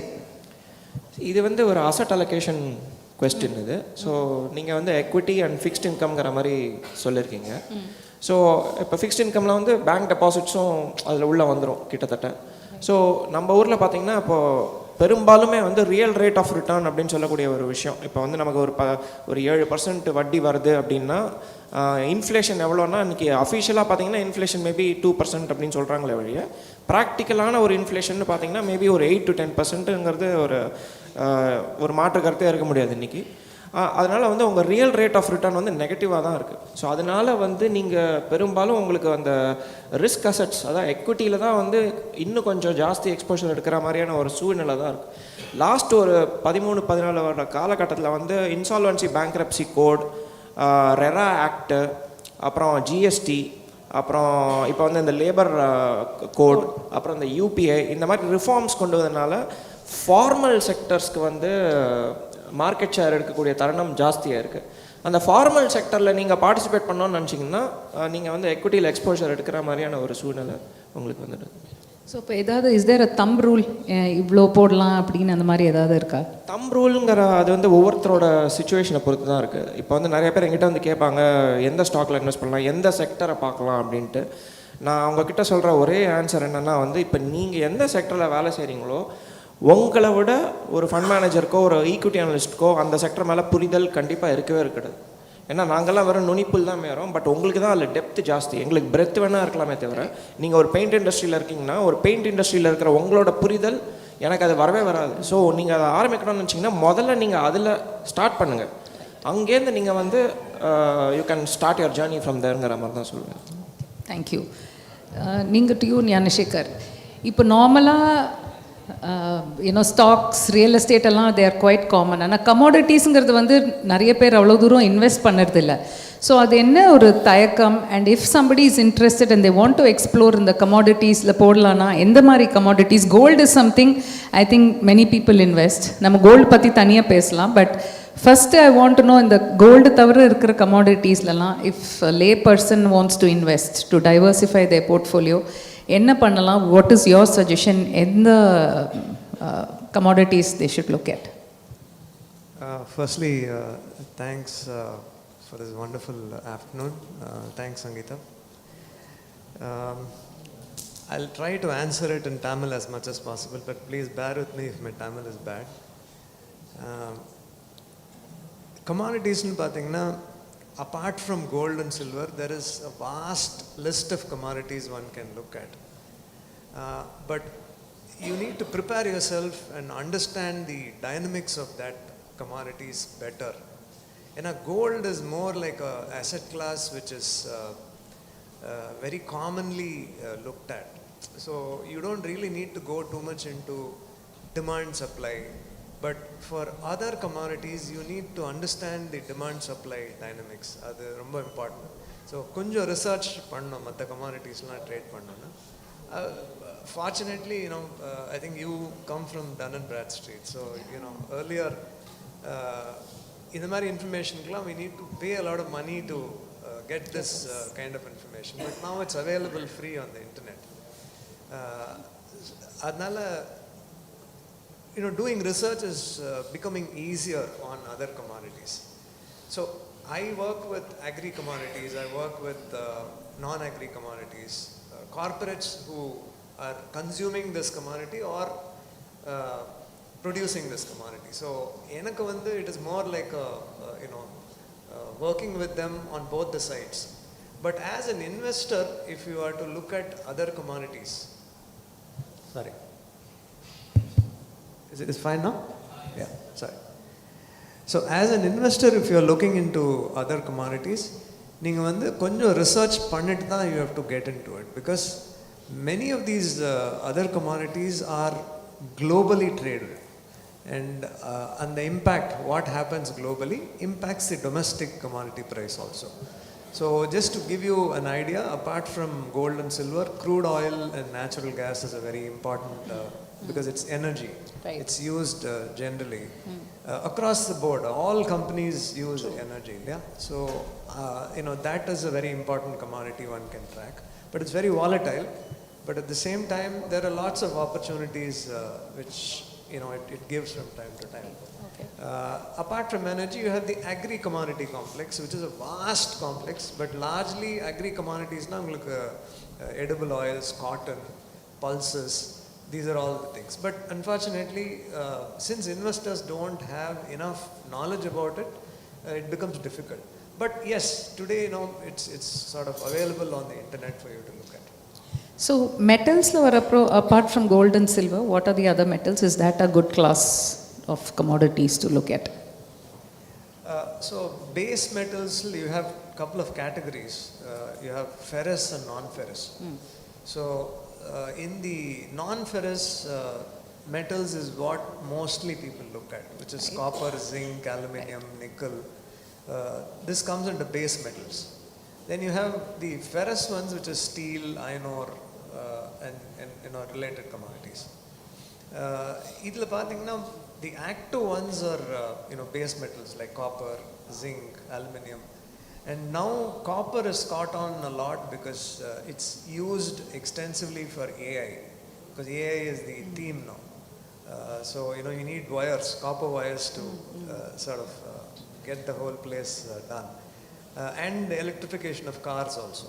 So the problem with copper and other metals is that the mining is very limited. You can't suddenly start opening a new mine because there are a lot of environmental permissions. So you work with existing capacity and the demand keeps going up in a big way.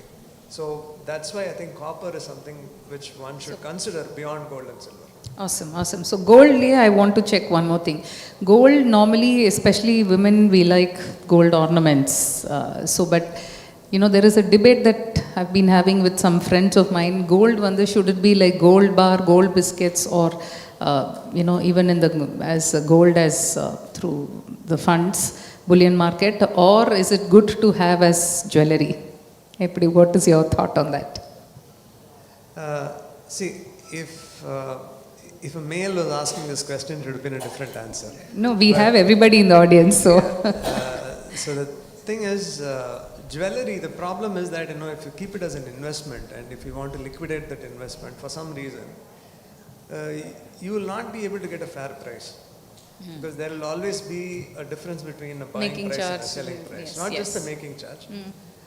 So that's the problem with having it as a jewelry as an investment. But still it works because, Appreciation. yeah. But otherwise, for return's sake, if you're looking at bullion as an investment, ETFs are the best choice. And now we have mutual funds also Correct. into that. And few other asset class, few other ways of investment. Okay, okay. So if somebody were to look at gold, you would probably be more biased towards the ETF and the bars and a little less in the jewelry. Is that right to say?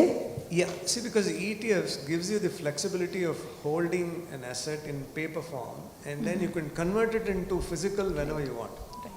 Fair enough, fair enough. Okay. To you, Munir. So we've been discussing the advantages and the benefits of each class.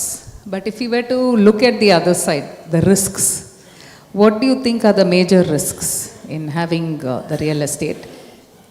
See, risk in பார்க்கும்போது there are two types of risk. ஒன்று நீங்கள் போட்ட பிரின்சிபலே திரும்ப வராமல் இருக்கிறது. Okay. So real எஸ்டேட்டை பொறுத்த வரைக்கும் அந்த மாதிரி நீங்கள் ஒரு when I mean real estate, I predominantly mean land, because everything else is a derivative of the core real estate, which is land. Okay. So நீங்கள் லேண்டில் நீங்கள் ஒரு லீகல் டிஸ்பியூட் இருக்க, லீகல் டியூ டிலிஜென்ஸ் ப்ராப்பராக பார்க்காம ஒரு ப்ராப்பர்ட்டி வாங்கினீங்கன்னா மட்டும்தான் your principal will go away. Right. Okay. And to safeguard yourself from that, it is very easy. You the due diligence part of it, you can actually outsource ஒரு நல்ல property advocate கொடுத்தீங்கனாலே அவங்கள வேற பிரித்து போட்டு இதில் எதனா இஷ்யூஸ் இருந்ததுன்னா இது வாங்காதீங்கன்னு சொல்லுவாங்க. Okay. Second kind of risk that you can get is நீங்கள் ஆப்டிமலாக ஒரு வர வேண்டிய லாபத்தில் you take a haircut and sell it for loss, which we normally call as distress sale situation. Okay. So adukku safeguard பண்றதுக்கு be sure that you are not in a distress sale situation. Like we were discussing earlier, இது எல்லா asset classமே 5 விரல் மாதிரி. Okay. So how do you not get into that distress sale situation? You have a good 12 months of emergency fund, you have a good health insurance, you have a good term insurance, கூடுதல் liquid asset classes ஆன, you have a good mutual fund portfolio, you have a gold portfolio. அதெல்லாம் achieve பண்ணதுக்கு அப்புறம் then you come into investing in land or a warehouse and other things. So that way you can actually give the real estate or land or 20-30 years of uninterrupted time to compound, so that it actually grows into something big. நிறைய பேர் வந்து real estate வந்து ரொம்ப illiquidன்னு சொல்லுவாங்க. ஆக்சுவலாக illiquidity is a feature, it is not a bug about real estate. It is actually a feature that you that it is illiquid and that you cannot actually sell the moment you want to. Okay. Real estate also has these REITs. What are your thoughts on that? Is that a good class of investment? Being a real estate person or a core real estate person, I'm not very optimistic about REITs, because Indiaவை பொறுத்த வரைக்கும் REITs has very beautifully worked in a lot of developed countries, because the kind of returns even residential give there is much higher, unlike in our country. Okay. And it is a lot of the costs and other things is still not clear. Okay. Maybe I'll give it a few more years, or 5-6 years at least, to actually give a solid comment. Since I don't invest on it personally, I'm not an authority on it. But then I would rather prefer to, when it comes to real estate, I'd rather stick to old school ways of investing in real estate. Okay. One other question on real estate is, supposing, there is an attractive investment and probably the person does not have sufficient funds to invest. So is it good, or a loan எடுத்துட்டு அதுக்கு invest பண்ணா, is it a good strategy? Or do you need to have only liquid cash to invest? Kandipa, that is a good strategy, because see, what you said now is leverage. Okay. நீங்கள் 1 கோடி ரூபா property வாங்கணுன்னா உங்கள் கையில் வந்து 1 கோடி ரூபா பணம் இருக்கணும்னு அவசியம் கிடையாது. நீங்கள் வேறு எந்த அசெட் கிளாஸ் வாங்குறதா இருந்தாலும், whatever money you are putting in that asset class, you need to have it in your account. Real எஸ்டேட்டில் வந்து பார்த்தீங்கன்னா ஒரு கோடி ரூபா அப்பார்ட்மெண்ட் வாங்கணும், 1 கோடி ரூபா அசெட் லேண்டு வாங்கணுன்னா 20 லட்ச ரூபா கையில் இருந்தால் போதும், பாக்கி 80 லட்ச ரூபா பேங்க்கில் லோன் கொடுப்பாங்க. Okay. So this is one of the most obvious advantages of real estate. The other one being tax benefit கிடைக்கும், it's a tangible asset. All these are very obvious advantages of real estate. I'll tell you a couple of non-obvious advantages of real estate. ஒன்று வந்து பார்த்தீங்கன்னா real estate does not come with an MRP. Unlike anything else, real estate doesn't come with an MRP. So what I mean by that is நீங்கள் இன்றைக்கி ஒரு land வாங்கணும்னு போனீங்கன்னா நீங்கள் இன்றைக்கி லேண்டு இன்றைக்கி ரேட்டு மட்டும் கிடையாது. ஆக்சுவலாக if your negotiation, if you understand valuation and if you have good negotiation power, ஒரு லேண்டை வந்து 5 வருஷம் முன்னாடி ப்ரைஸில் கூட வாங்கலாம். Okay. So second advantage is the quantum of money. Okay, so the kind of amount, the amount of money in absolute terms that we are very comfortable investing in real estate is very high. Say for example, a friend of mine actually very recently, I'll give you a live example, bought a plot in ECR for 2 crores. Our 50 lakhs is his own contribution and 1.5 crores of bank loan. He got it through SBI and he bought it for 2 crores. SBI, before giving a loan, they gave an valuation report which is at 3.25 crores. Okay, so it was a distress sale, so he was able to get a 3.25 crore property at 2 crores. Using leverage, like you rightly said, our investment was 50 lakh rupees. He is bringing in 1.5 crores through a bank. But when the property is compounding, and our profile, he is my classmate, he is working in IT in a good position, his basics are covered. Number one, basics are covered. He doesn't have any intention of touching that property for the next 20 years. Imagine when we are talking about the property compounding, the CAGR, it is the 2 crore which is compounding and not the 50 lakh of his own investment. Correct. So honestly speaking, our retirement funding in the 50 lakh ரூபாய் போதுமானது. 2 lakhs he is investing today. Imagine at 20% CAGR when he wants to retire in 20 years time. இன்னைக்கு invest பண்ண ஒரு one time investment of 50 lakhs is taking care of his whole retirement planning. That's brilliant. Sure. And it is a class that will keep appreciating as well. Definitely. See, unlike most developed countries, say like US or Dubai, real estate and land especially doesn't actually crash in India. Okay.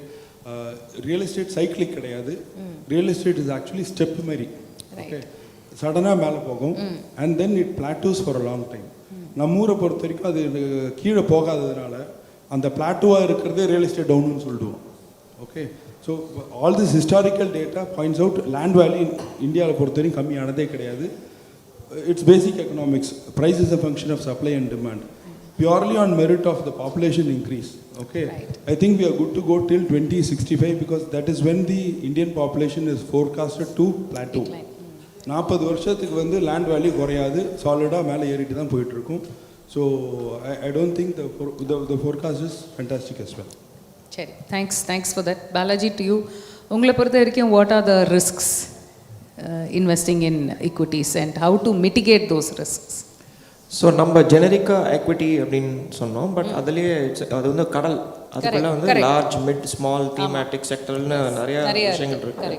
ரிஸ்க்ஸ்னால் வந்து ஒரு few risks, there are multiple risk, but few risks என்னை பொறுத்த வரைக்கும் என்னென்னா தப்பான டைமில் தப்பான கேட்டகரியில் இன்வெஸ்ட் பண்ணுறது வந்து முதல் ரிஸ்க். ரெண்டாவது ரிஸ்க் வந்து நல்ல கம்பெனிக்கும் நல்ல ஸ்டாக்குக்கும் ஐடென்டிஃபிகேஷன் தெரியாமல் இருக்கிறது வந்து ரெண்டாவது ரிஸ்க். கம்பெனி மைட் பி கிரேட், அதனால் வந்து ஸ்டாக்கும் நல்லா இருக்கணும்னு அவசியம் கிடையாது. ஏன்னா அந்த கம்பெனி கிரேட்டாக இருக்கிறதுக்கு உண்டான வேல்யூவேஷனும் தாண்டி ட்ரேடாக இருக்கிற ஸ்டாக்ஸ் எல்லாம் நிறையா இருக்குது. ஸோ நல்ல கம்பெனியில் இன்வெஸ்ட் பண்ணி 10 வருஷம் 15 வருஷம் 20 வருஷம் ரிட்டர்ன் பண்ணாமல் இருந்த கேசஸும் நிறையா இருக்குது. சுமாரான கம்பெனியில் கொஞ்சம் கவர்மெண்ட் பாலிசி டெய்ல்விண்டு, அப்புறம் சில மேனேஜ்மெண்ட் மாற்றங்கள் காரணமாக இந்த விஷயத்தினால சுமாரான கம்பெனிஸ் நிறையா ரிட்டர்ன் கொடுத்த கதையும் வரும். So it works both ways. So அது வந்து ரெண்டாவது ரிஸ்க். மூணாவது ரிஸ்க் வந்து பிஹேவியர் அண்ட் ஆக்டிவிட்டி. ஸோ இதில் என்ன மெயின் இஷ்யூனாக்கா இன்றைக்கி இருக்கிற இந்த ஃபைனான்ஸ் ஃபின்டெக் ஆப்ஸ் எல்லாம் வந்து கிட்டத்தட்ட ஃபேஸ்புக் இன்ஸ்டாகிராம் மாதிரி தான் அவங்களோட நோட்டிஃபிகேஷன் அண்ட் பாப்அப்ஸ்லாம் வந்துட்டுருக்கு. எக்விட்டியை பொறுத்த வரைக்கும் the lesser the activity the better. ஆனால் இது வந்து ஆக்சுவலாக கம்ப்ளீட் ஆப்போசிட்டாக இருக்குது. இப்போ இந்த காலகட்டத்தில் வந்து ஆக்டிவிட்டி ஜாஸ்தியாக இருக்குது. ஸோ இந்த இதர் நீங்கள் போர்ட்ஃபோலியோ கிரியேட் பண்ணி வச்சுருப்பீங்க, இல்லை ஃபண்ட்ஸ் வாங்கி வச்சுருப்பீங்க, உடனே ஒரு பாப்அப் மாதிரி வரும். லாஸ்ட் 1 monthல இது 15% விழுந்திருக்கு, why don't you act now அப்படின்னு ஒரு தூண்டுதல்.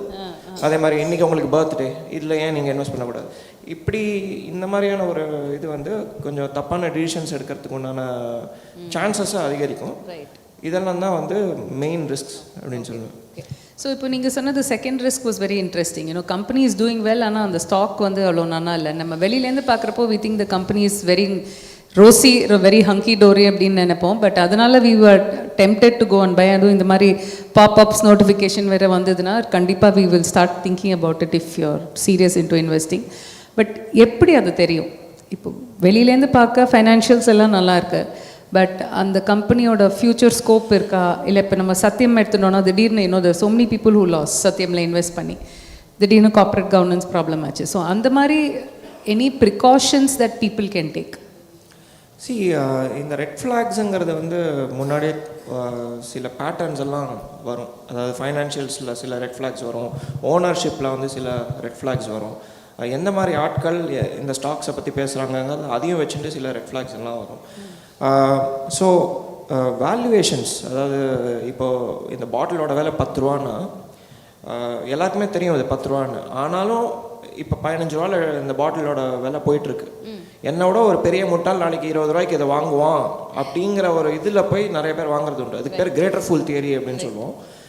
அந்த மாதிரி இப்போது இந்த பாட்டிலோட விலை 10 ரூபான்னா இதில் ஆக்சுவலாக எப்படி லாபம் பண்ண முடியும்னா ஒரு 5 ரூபா 6 ரூபாய்க்கு கிடச்சா தான் வந்து டிஸ்கவுண்ட் டு ஃபேர் வேல்யூ அதில் வாங்கினா தான் வந்து நீங்கள் ஆக்சுவலாக அதில் லாபம் சம்பாதிக்க முடியும்.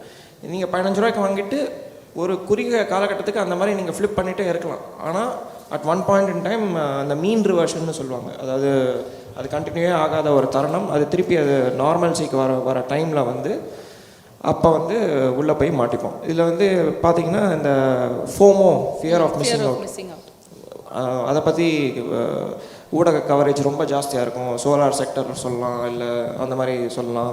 குவாலிட்டி ஸ்டாக்ஸ் அப்படின்னு வந்து ஒரு 4-5 வருஷத்துக்கு முன்னாடி இருந்தது. இப்போ பார்த்திங்கன்னா அந்த காலத்தில் சொன்ன அந்த குவாலிட்டி ஸ்டாக்ஸ்னு சொல்லக்கூடிய அந்த டாபர், இமாமி, பாட்டா இந்த மாதிரி ஸ்டாக்ஸ் எல்லாம் 10 வருஷத்துக்கு வந்து 0 ரிட்டர்ன்ஸ். நீங்கள் 10 வருஷத்துக்கு முன்னாடி டாபரோ இமாமியோ இந்த மாதிரி ஸ்டாக்ஸ் எல்லாம் வாங்கினீங்கன்னா இதெல்லாம் எல்லாருக்கும் தெரியக்கூடிய ஒரு கம்பெனிஸ் தான். பாட்டாலாம் எல்லாருக்கும் இந்த ரூமில் எல்லாருக்குமே தெரிஞ்சிருக்கும். ஆனால் 10 வருஷத்தில் 0% ரிட்டர்ன் மாதிரி வந்திருக்கு. ஸோ இதெல்லாம் தான் சில parameters. Thank you.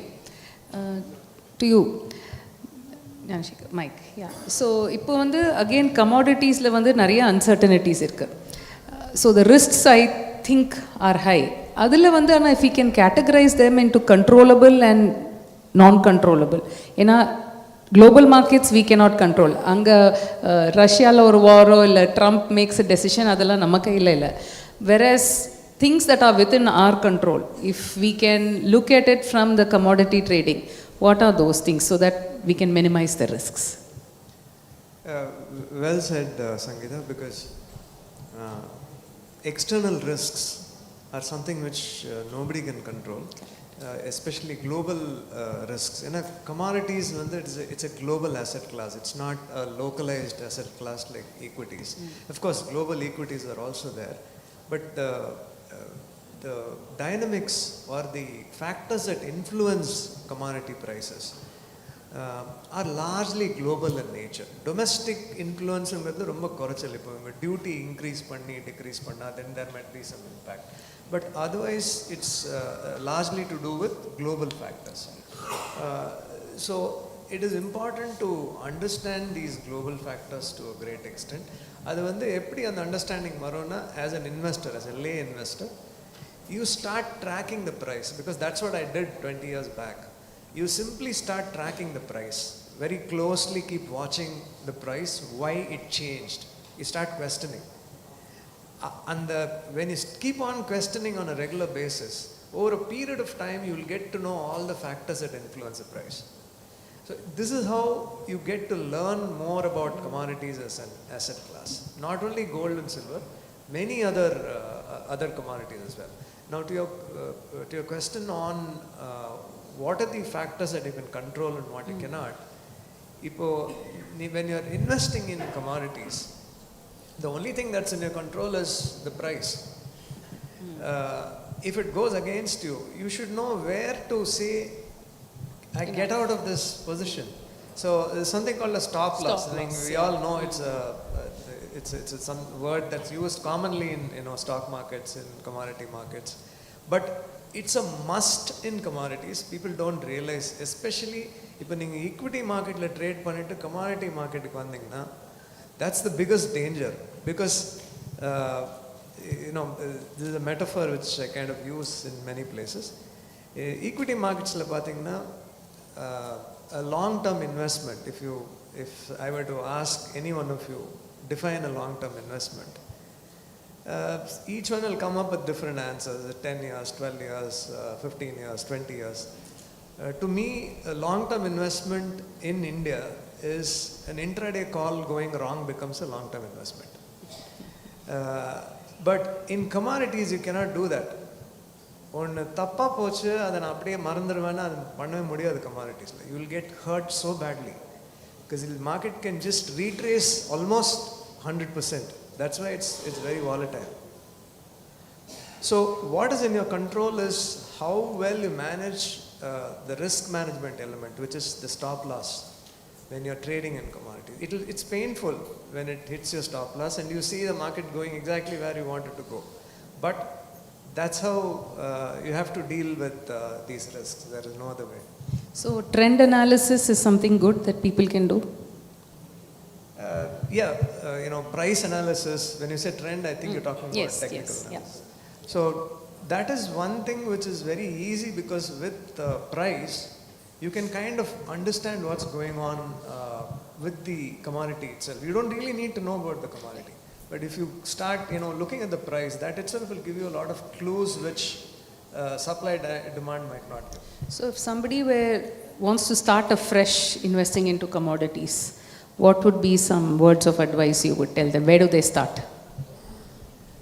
See, I've been a very vocal exponent of silver for almost 15-20 years now. I don't know, I've literally come on many CNBC shows and recommended buying silver for almost 15-20 years now. But I see that fructifying now. Many people think that this is too high a price, it's gone up, no correct. But I think this is just the beginning, because the dynamics of silver as a commodity is changed completely, like what it used to be some time back. So it's still got a lot of upside, maybe even double or triple. I'm sorry, I'm not allowed to give forecast, but I'm just saying there's a potential for it to rise a lot. So if one were to look at something very potentially good investment going forward in commodities, I think silver is the best. There's a lot of reasoning for that. I don't think I'll have the time to explain all of that. But I would rate that as one commodity that one has to track. Interesting. So I think we just have a couple of more minutes. So one very rapid fire to all three of you. Common question. Now if each of you, let's assume we have only these three classes of assets. Okay. So, and I as an investor have 100 rupees that I want to diversify my portfolio. So how much would you recommend? What would be your ratio to say X percentage in real estate, X percentage as equity, X percentage as commodity? What would each of you, words of advice for all of us? What percentage, what ratio? Your see, personal finance is very personal, right? So but if we want to get your expertise opinion. Just because the quantum of money that you invest in real estate to make it a considerable investment at the percentradnala, even if you make one investment, it would cross at least 30-40% of your portfolio. Okay, so fair. So 40% since you are somebody with 2,000 crores of net worth, I would say you can actually put like 50% in equity, 10% in debt. So there is an empirical formula, right? Reverse your age. You invest in equity. So my only submission is have a very balanced portfolio. Don't be hung about any particular asset class.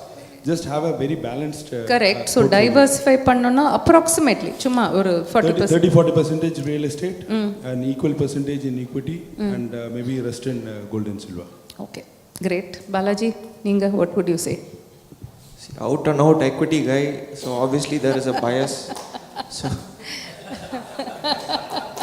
சரி என்ன ratio? என்னை பொறுத்த வரைக்கும் தங்குற வீடை நான் இன்வெஸ்ட்மெண்ட்டாக நான் consider பண்ண மாட்டேன் நான். ஸோ 90% எக்விட்டியில் தான் இருக்கணும். Oh, okay. அண்ட் 10% உங்களுக்கு இஷ்டமானதை நீங்கள் பண்ணிக்கலாம். Okay, super. Thank you. Ninga, what would you say? See, globally பார்த்தீங்கன்னா equities is around 40%, no, not even 40, it's less than 40. Majority of investment goes into debt and fixed income. Right. Other assets like commodities, real estate, art, these are all alternative investments. True. Now, idla pathina earlier when I'm talking about the current Indian scenario, it was 90% like Balaji said, it was largely 90% so far. But now there is a more credible alternative that is emerging, and in fact much better alternative. I mean, I'm not trying to undermine equities, but you know, it's really outperformed all other asset classes. Right. And it's you know something which works very well when other asset classes are depressed. So you buy gold or silver, especially gold, when you know there's a lot of uncertainty, global as well as economic. So these are the times when gold works very well.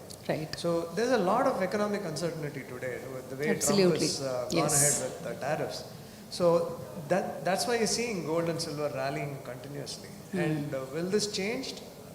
I don't know. Till Trump is going to be there, I'm sure this uncertainty will continue. So, you know, to me, I think at least 25% in gold, easily another 10-15% in silver, and the rest in other assets. Okay, so great. I mean, you've given us a lot of words of wisdom. So I would say to each their own. So in the amazing knowledge எல்லாம் வச்சுட்டு you can decide for yourself how much you want to invest in your class, so that உங்களை பொறுத்த வரைக்கும் what will be the maximum returns you get in your investment. Take a call and decide wisely. Wishing you the best of financial high performance. Thank you so much, ma'am. Thank you for the wonderful session. I would like to invite Mr. Shyam Segar to felicitate our moderator and panelist on the stage. And first felicitation to Dr. C.A. Sangeeta, moderator of the session.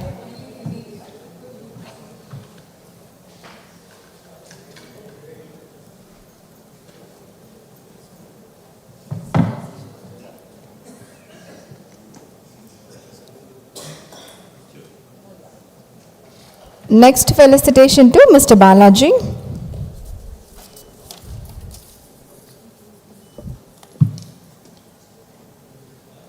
Next felicitation to Mr. Balaji by Mr. Shyam Segar.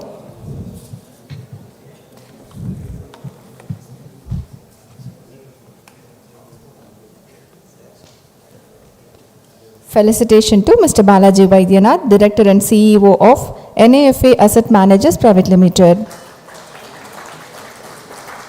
And now felicitation to Mr. Muhammad Munir, Senior Vice President, Bharati Maraki by Mr. Shyam Segar.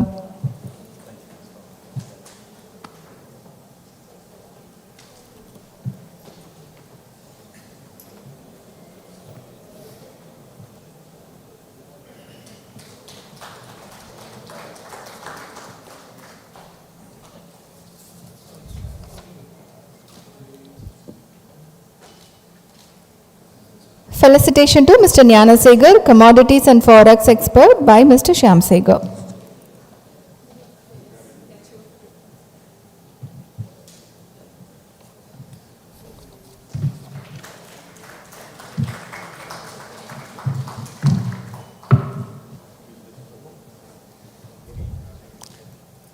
Thank you, sir. And once again, thank you for all panelists and moderator for the wonderful session.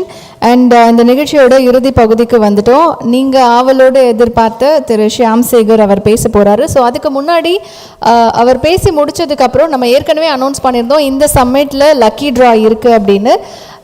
Sir பேசி முடித்ததுக்கப்புறம் lucky draw நம்ம வந்து open பண்ண போகிறோம். அதில் தேர்ந்தெடுக்கப்படக்கூடிய 4 winners 2 பேருக்கு 1 gram gold coin கொடுக்க போகிறோம். அண்ட் இன்னொரு 2 பேருக்கு 20 கிராம்ஸ் சில்வர் காயின் கொடுக்க போகிறோம்.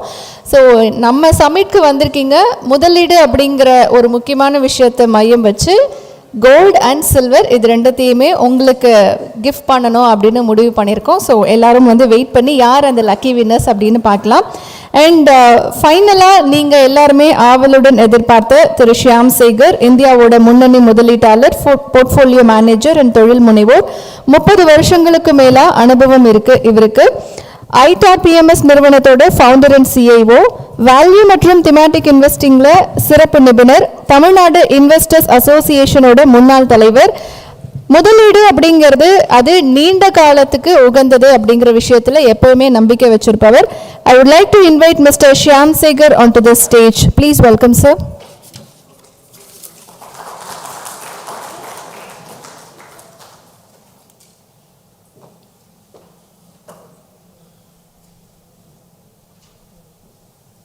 So the PPT is on. No, it's okay. I'm just getting my this thing ready. Pointer இருக்கு தெரியாது. யூஸ் பண்ணி தான்.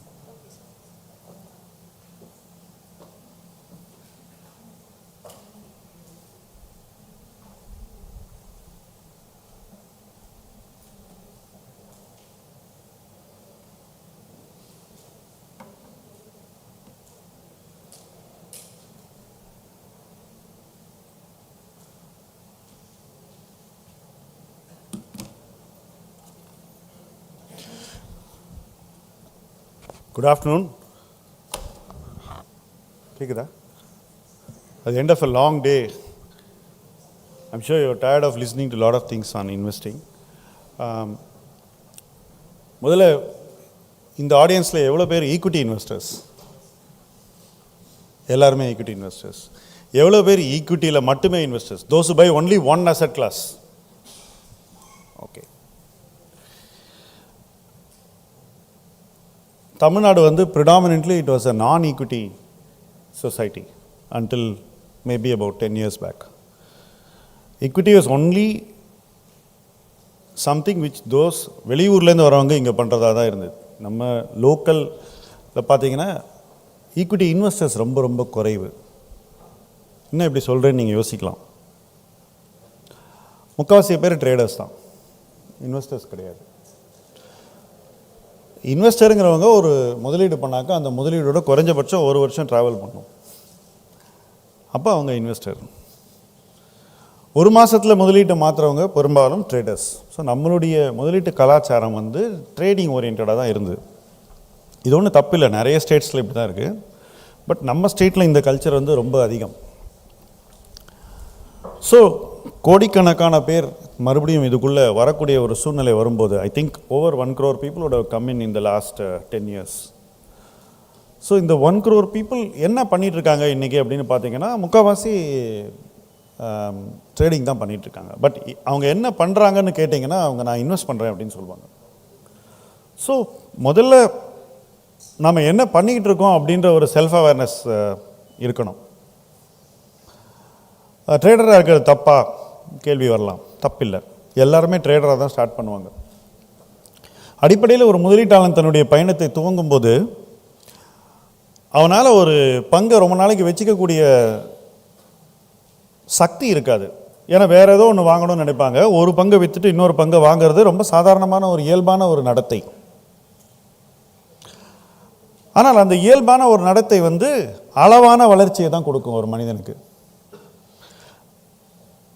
அந்த அளவான வளர்ச்சி பங்குச்சந்தையில் முதலீடு செய்வதற்கான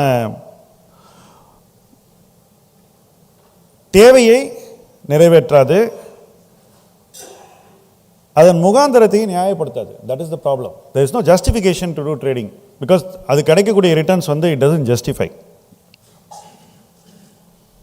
ஆனால் எல்லாருக்குமே நானே இதை பண்ணி பார்க்கணுன்ற அந்த ஒரு ஆர்வம் இல்லை, வெறியே இருக்கும். நிறைய பேருக்கு இன்றைக்கி வெறி இருக்குது அதை பண்ணணும்னு.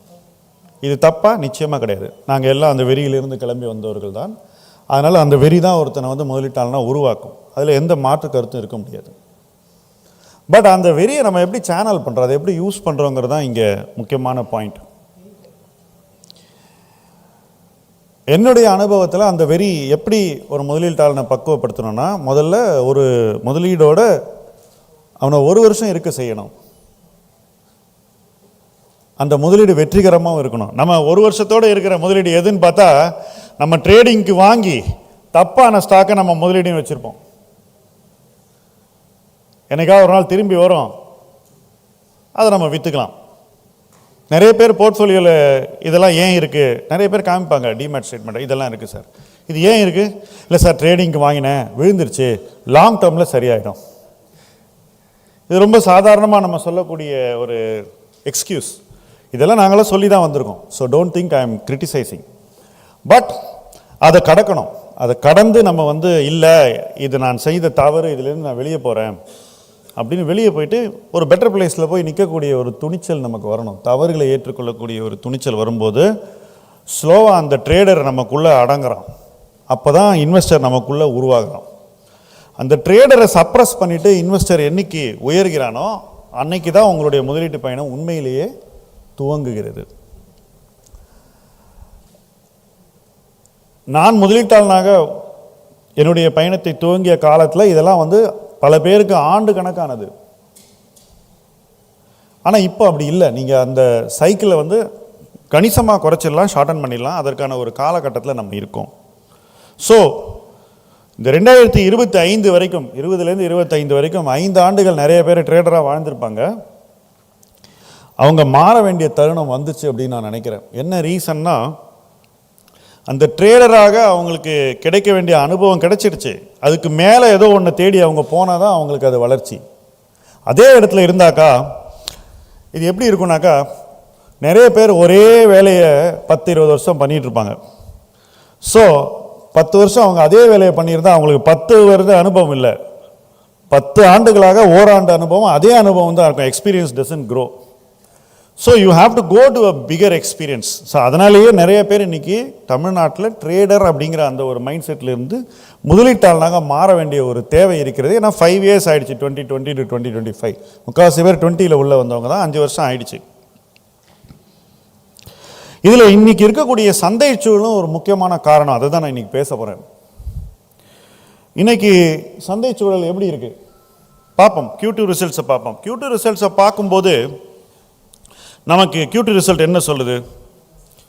இப்போ நான் கேட்டகரி வைஸாக போட்டிருக்கேன். நிஃப்டியில் இருக்கக்கூடிய நிறுவனங்கள் வருவாய் வெறும் 8% வளர்ந்துருக்கு, லாபம் 7% வளர்ந்துருக்கு. ஸோ ஆக்சுவலாக பார்த்தீங்கன்னா நிஃப்டி இன்னைக்கு ஆல் டைம் ஹை கிட்ட இருக்குது. ஆனால் நிஃப்டியில் இருக்கக்கூடிய நிறுவன வளர்ச்சி பார்த்தீங்கன்னா ரொம்ப சாஃப்டாக இருக்குது, மிதமாக இருக்குது.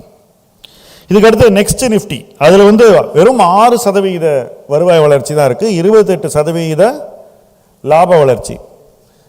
அப்படி இருக்கும்போது இங்கேருந்து மறுபடியும் இதே அடுத்த வருஷம் நடக்குமா அப்படின்னு கேட்டிங்கன்னா, மறுபடியும் அடுத்த வருஷம் இதே மாதிரி மிதமான வருவாய் வளர்ச்சி இருக்கும்போது லாப வளர்ச்சி இதே மாதிரி இருக்குமா அப்படின்னு கேட்டிங்கன்னா உறுதியாக இருக்காது.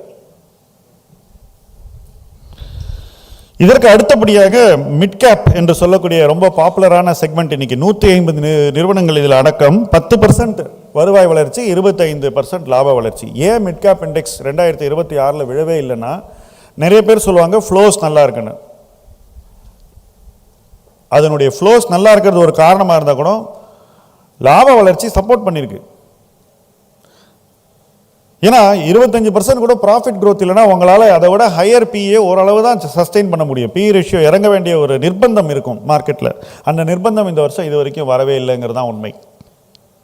இதுக்கு அடுத்தபடியாக ஸ்மால் கேப், இதுதான் இன்னைக்கு எல்லாரோட ஹாட் ஃபேவரட்.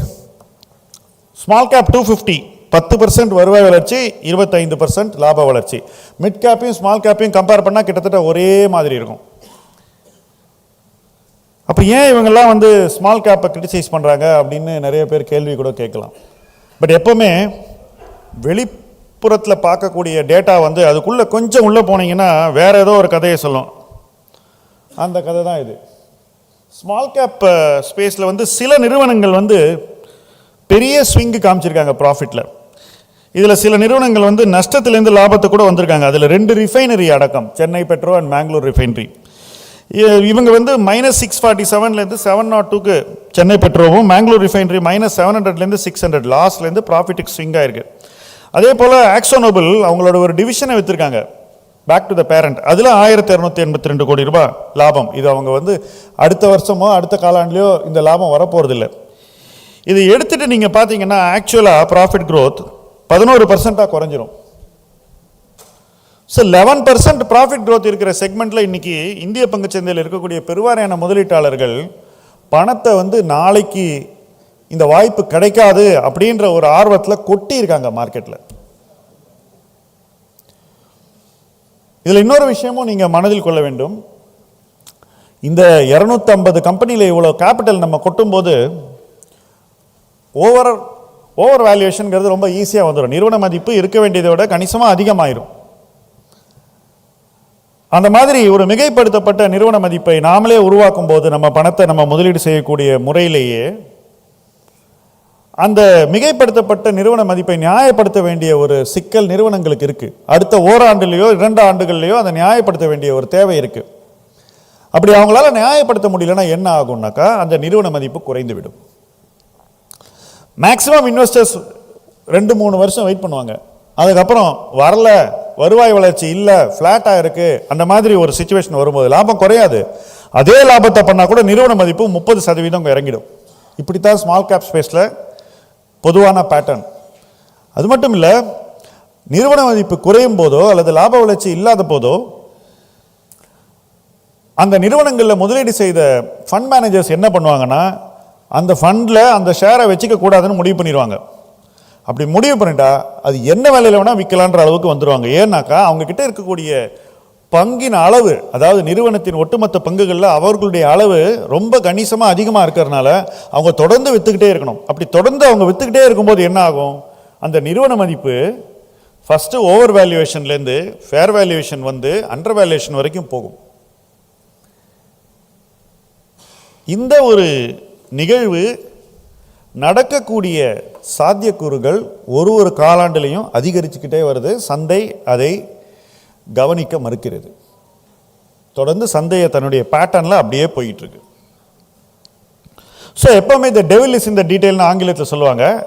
ஸ்மால் கேப்பை பொறுத்த வரைக்கும் இதுதான், devil is in this detail. So statistics எப்போவுமே நமக்கு ஒரு விஷயத்தை சொல்லும், ஆனால் அது உண்மையாக இருக்கணும்னு அவசியம் இல்லைங்கிறதுக்கு இது ஒரு சின்ன உதாரணம்.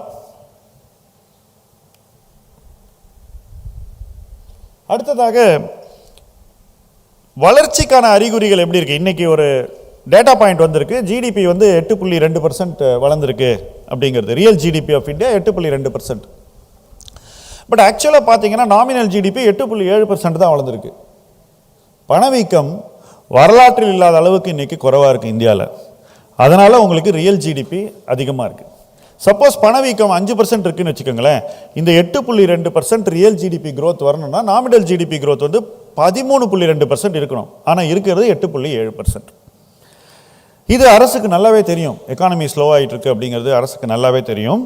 அதனால தான் ரிசர்வ் பேங்க் ஆஃப் இந்தியா கூட என்ன சொன்னாங்கன்னா 6.5% 6.5% பொருளாதார வளர்ச்சி வந்தாலே நல்ல விஷயம் அப்படின்னு கவர்மெண்ட்டும் சொல்லிச்சு, ரிசர்வ் பேங்க்கும் கிட்டத்தட்ட அந்த ஜோனில் சொல்லிக்கிட்டு இருந்தாங்க.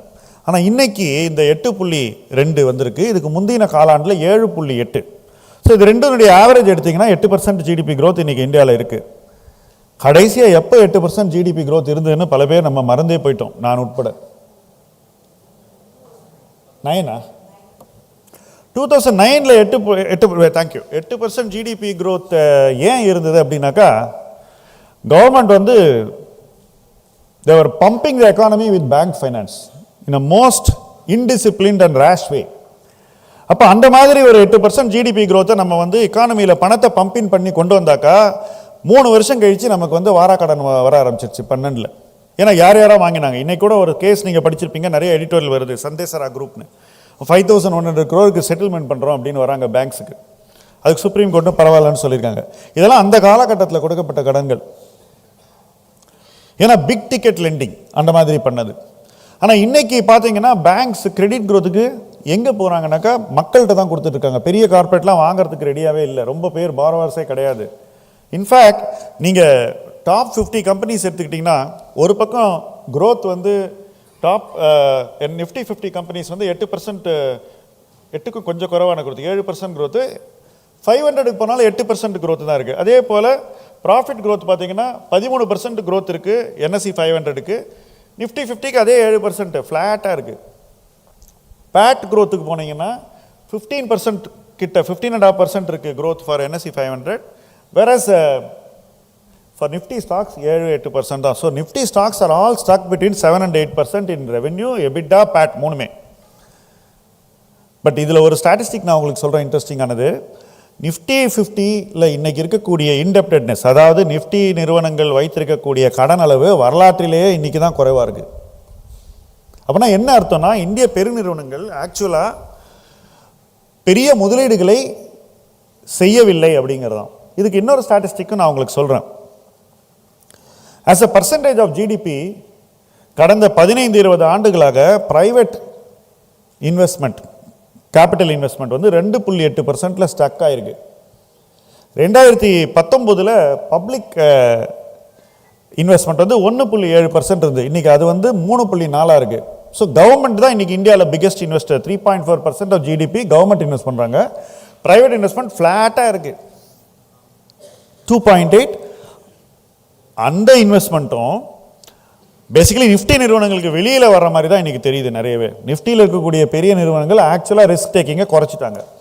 ரிஸ்க் டேக்கிங்கை குறைக்கும் போது என்ன ஆகுது, அவங்களுடைய பேலன்ஸ் ஷீட் இம்ப்ரூவ் ஆகிட்டே இருக்குது. அவங்களுடைய பேலன்ஸ் ஷீட் இம்ப்ரூவ் ஆகும்போது அந்த நிறுவன மதிப்பு இன்றைக்கி பெட்டராக இருக்கக்கூடிய ஒரு வாய்ப்பு அவங்களுக்கு உருவாகியிருக்கு. இதுக்கு கோவிடும் ஒரு காரணம் வச்சுக்கோங்க. ஏன்னா கோவிடுக்கு அப்புறம் இந்தியாவினுடைய பிக்கெஸ்ட் கம்பெனியான ரிலையன்ஸ் என்ன பண்ணாங்கன்னு யோசிச்சு பார்த்தீங்கன்னா, மொத்த கடனே அடிச்சிட்டாங்க.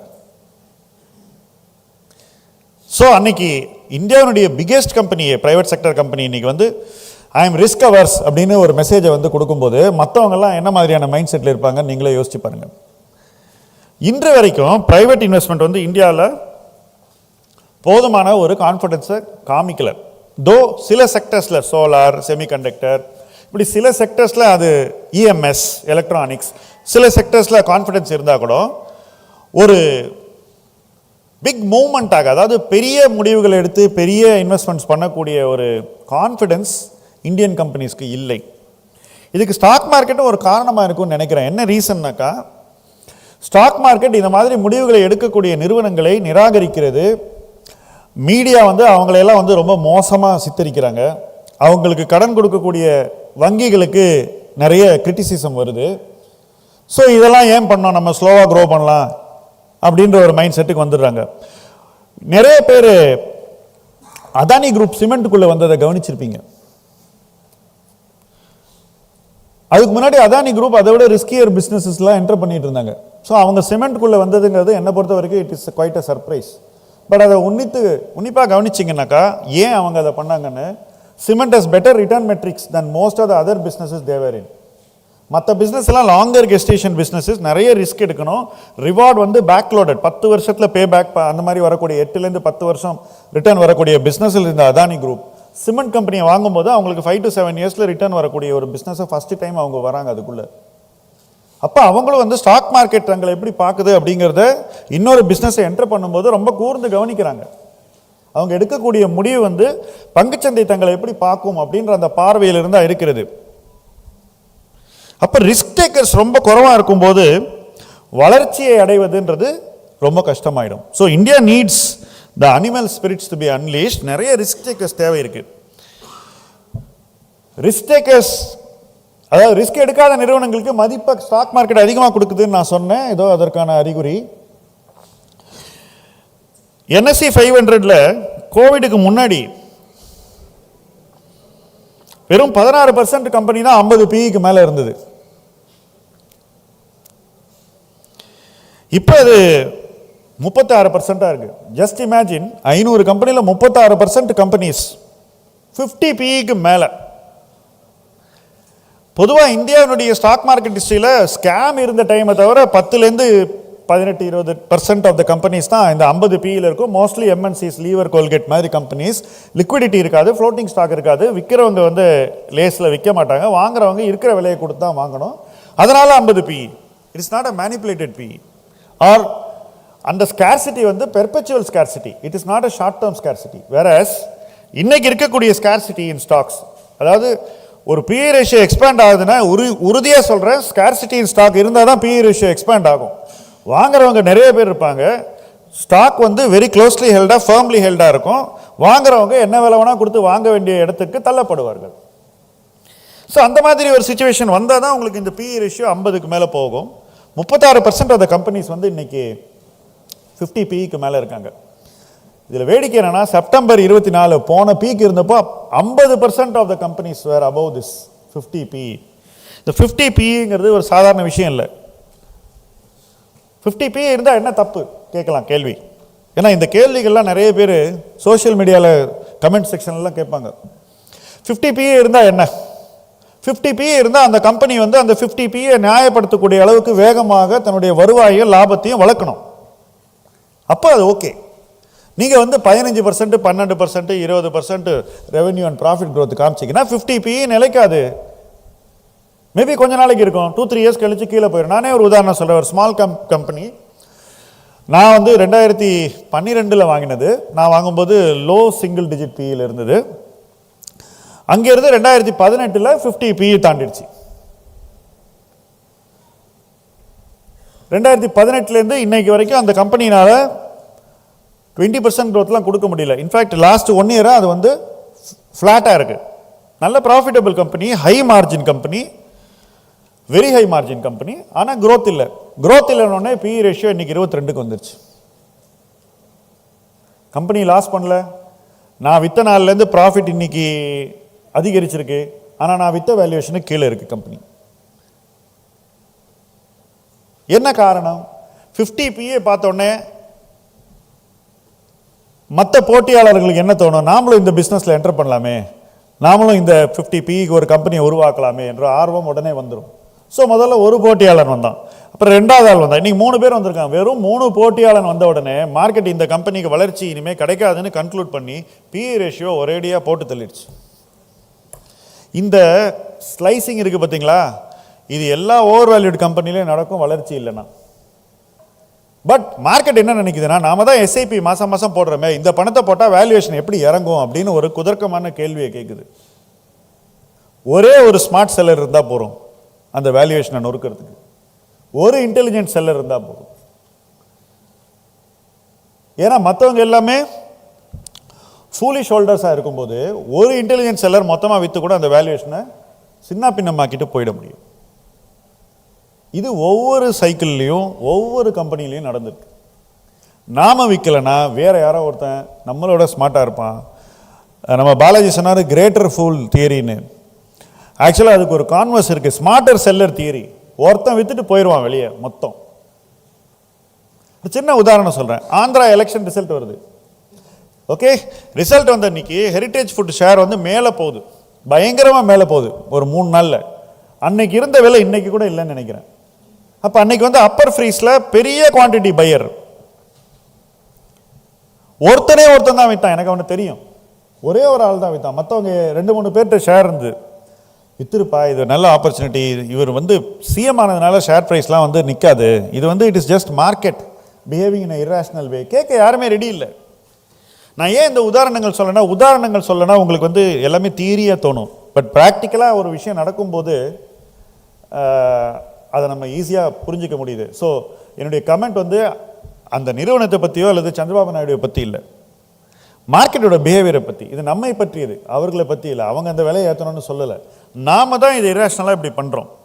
ஸோ இந்த 50 PE அப்படிங்கிறது வந்து என்னை பொறுத்த வரைக்கும் நியாயப்படுத்த முடியாத ஒன்றாகத்தான் பெருவாரியான நிறுவனங்களில் முடியும். வெகு சில நிறுவனங்கள் அந்த 50 PE தொடர்ந்து நியாயப்படுத்தும் ஆண்டு கணக்கில். அதனால தான் அவங்கள ப்ளூ சிப் அப்படின்னு சொல்கிறோம்.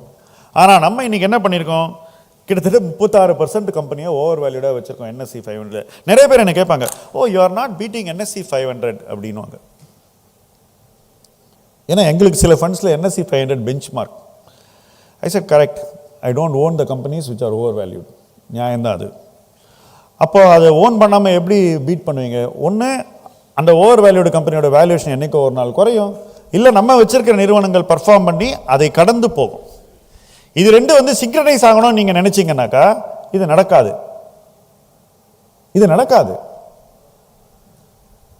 எப்போ ஒரு முதலீட்டாளர் வந்து இண்டெக்ஸை பீட் பண்ணுறோமான்னு கவலைப்படணும். ஆக்சுவலி என்னை பொறுத்த வரைக்கும் நீங்கள் உங்களுக்கு இன்வெஸ்ட் பண்ணிக்கிட்டீங்கன்னாக்கா அந்த கவலையே கிடையாது.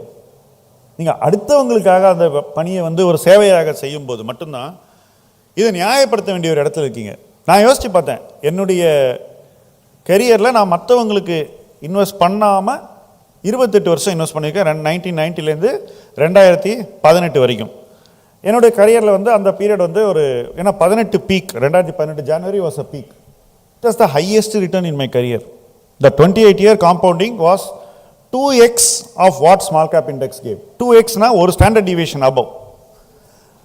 அது இல்லை இங்கே சப்ஜெக்ட். ஒரு நாள் எனக்கு அந்த இண்டெக்ஸ் என்னன்னு தெரிஞ்சதில்லை, எந்த இண்டெக்ஸோடையும் நான் கம்பேர் பண்ணதில்லை, அதை பற்றி நான் கவலைப்பட்டதே இல்லை. நான் என்ன பண்ணுறேன்றதுலாம் என்னுடைய ஃபோக்கஸ் இருந்தது. ஆனால் ப்ரொஃபஷனல் இன்வெஸ்டராக அது மாறினா அந்த லக்ஸுரி நமக்கு கிடையாது. டெய்லி ஒருத்தர் பார்த்துக்கிட்டே இருப்பாங்க ஐ பீட் பண்ணுறீங்களான்னு. இன்றைக்கி கூட ஒரு top most fund manager, in fact the best fund manager in the country has left the mutual fund industry. என்னன்னு கேட்டால், I am sick and tired of this daily NAV. அப்போ நல்ல முதலீடு என்பது தினந்தோறும் ஒரு விஷயத்தை பார்க்கறது இல்லை அப்படிங்கிறத இன்வெஸ்டர்ஸ் இன்னும் உணரலை அப்படிங்கிறது தான் உண்மை. இதில் மீடியாவுக்கு பெரும் பங்கு இருக்குது, பெரும் பங்கு. ஏன்னா அவங்க ஏதாவது ஒன்று சென்சேஷன் பண்ணுங்கிறதுக்காக ஏதாவது comparison, you can keep on changing the goal post and make people look good and bad. ஈஸியாக பண்ண முடியும். ஒரு பாட்டம் அண்ட் டாப் எடுத்துக்கலாம், ஒரு டாப் அண்ட் பாட்டம் எடுத்துக்கலாம். இந்த கம்பேரிசன் பாலிடிக்ஸ் மாதிரி கிடையாது, இது அதோட மோசம். ஒருத்தனுடைய பீக்லேருந்து பாட்டம் வரைக்கும் போட்டு as underperform by so மச்னு சொல்லிடலாம் ஒரு குறிப்பிட்ட காலகட்டத்தில். ரிவர்ஸும் பண்ணலாம், ரெண்டுமே உண்மை இல்லை. ஹையர் வேல்யூவேஷனில் எப்போவுமே கேர்ஃபுல்லாக இருக்கணுங்கிறத நாம் இன்றைக்கி மதிக்கலைங்கிறது தான் என்னுடைய பாயிண்ட்டு. இதோ அதுக்கு இன்னொரு சான்று. மார்க்கெட் கேப் டு ஜிடிபிங்கிறது உங்கள் எல்லாருக்கும் தெரியும். It's a very simple metric. Market cap to GDP இன்றைக்கும் எலிவேட்டடாக தான் இருக்குது. இது ஒன்று. இன்னொன்று எங்கள் கம்பெனியில் எங்கள் அனலிஸ்ட் யூஸ் பண்ணக்கூடியது Nifty earnings yield minus average of Indian and your 10-year bond. அதுவும் இன்னைக்கு it is showing that equities are still expensive. So நான் இதெல்லாம் சொல்லும்போது நான் ஏதோ ரொம்ப பேரிஷாக இருக்கேன் அப்படின்னு நீங்கள் நினைக்கலாம். பட் நிஃப்டினுடைய பர்ஃபார்மன்ஸை பாருங்கள். இது வந்து ஒரு வேண்டேஜ் பாயிண்ட். அந்த கார்னரில் நீங்கள் 96லேருந்து மெஷர்மெண்ட் பாருங்கள். காம்பவுண்டிங் ரேட் நிஃப்டியில் மட்டும் இன்வெஸ்ட் பண்ணி தான் 12% ரிட்டர்ன் கிடச்சிருக்கும். 6 வருஷத்துக்கு ஒரு தடவை நீங்கள் பணத்தை டபுள் பண்ணியிருப்பீங்க. ரைட். இப்போ நீங்கள் இந்த லாஸ்ட் லைனை மட்டும் பாருங்கள். 2008 அது 8% குறைஞ்சிது, இப்போ 9 குறைஞ்சிருக்கு, இப்போ திரும்ப ஏறி இருக்கும். இங்கே இந்த பாட்டமில் இருக்குது. ரைட்.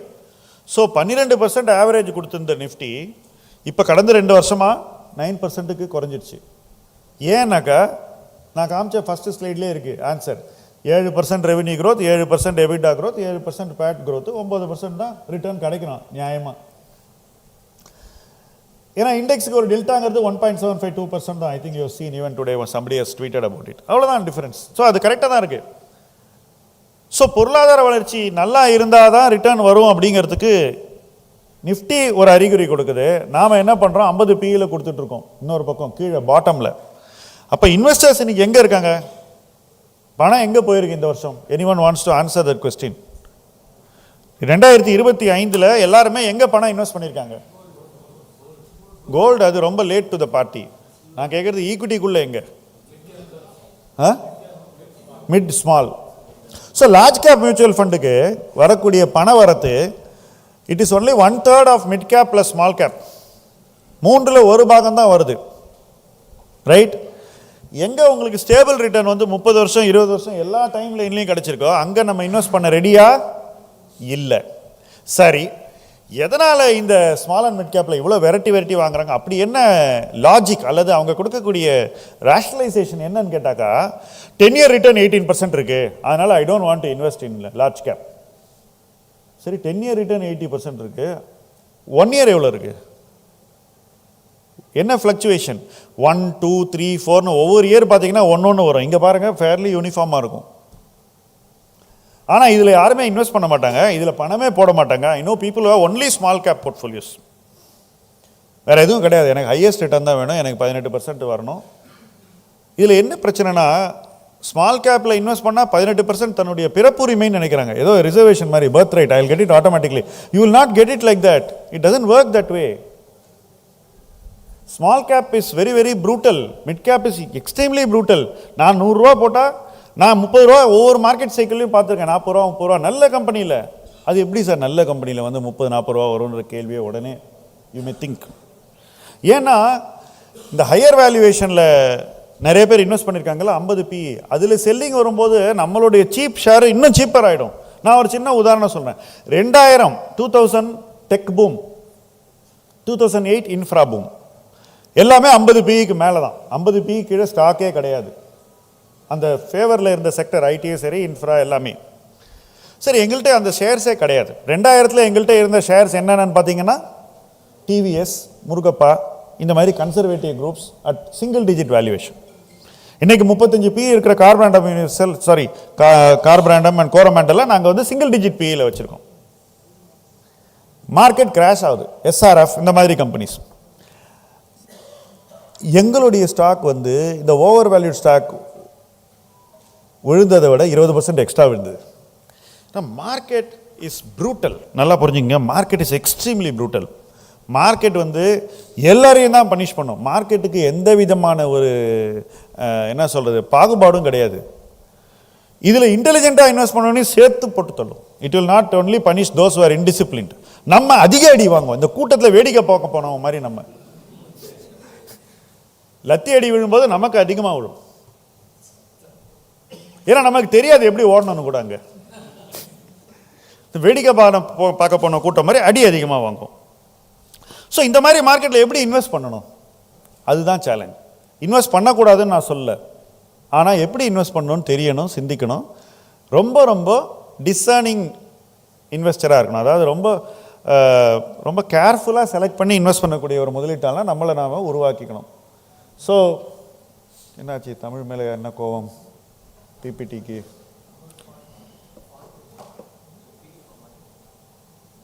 பிடிஎஃப்பில் வந்திருக்கு. ஓகே, நான் படிக்கிறேன். இட்ஸ் ஓகே, நீங்கள் போடு. நான் சொல்கிறேன். I have the words with me, don't worry. Sorry, apologies, I am not good at technology. என்னாச்சு? ஏன் அந்த ஃபாண்ட் வரல? ஓகே, நான் பேசுகிறேன். ஸோ ஃபஸ்ட்டு, எல்லா செக்டரும் ஓவர் வேல்யூடா? இந்த சந்தையில் எப்படி வாய்ப்புகளை கண்டுபிடிக்கணுங்கிறதுக்கு சில கேள்விகளை கேட்க போகிறேன். Thank you, I got embarrassed. நான் இங்கிலீஷில் எழுதினதே வந்து தமிழ் தெரியாதவங்க சில பேர் இருந்தால் அவங்களுக்கு காமிக்கணும்னு பார்த்தா ரிவர்ஸில் வந்தது.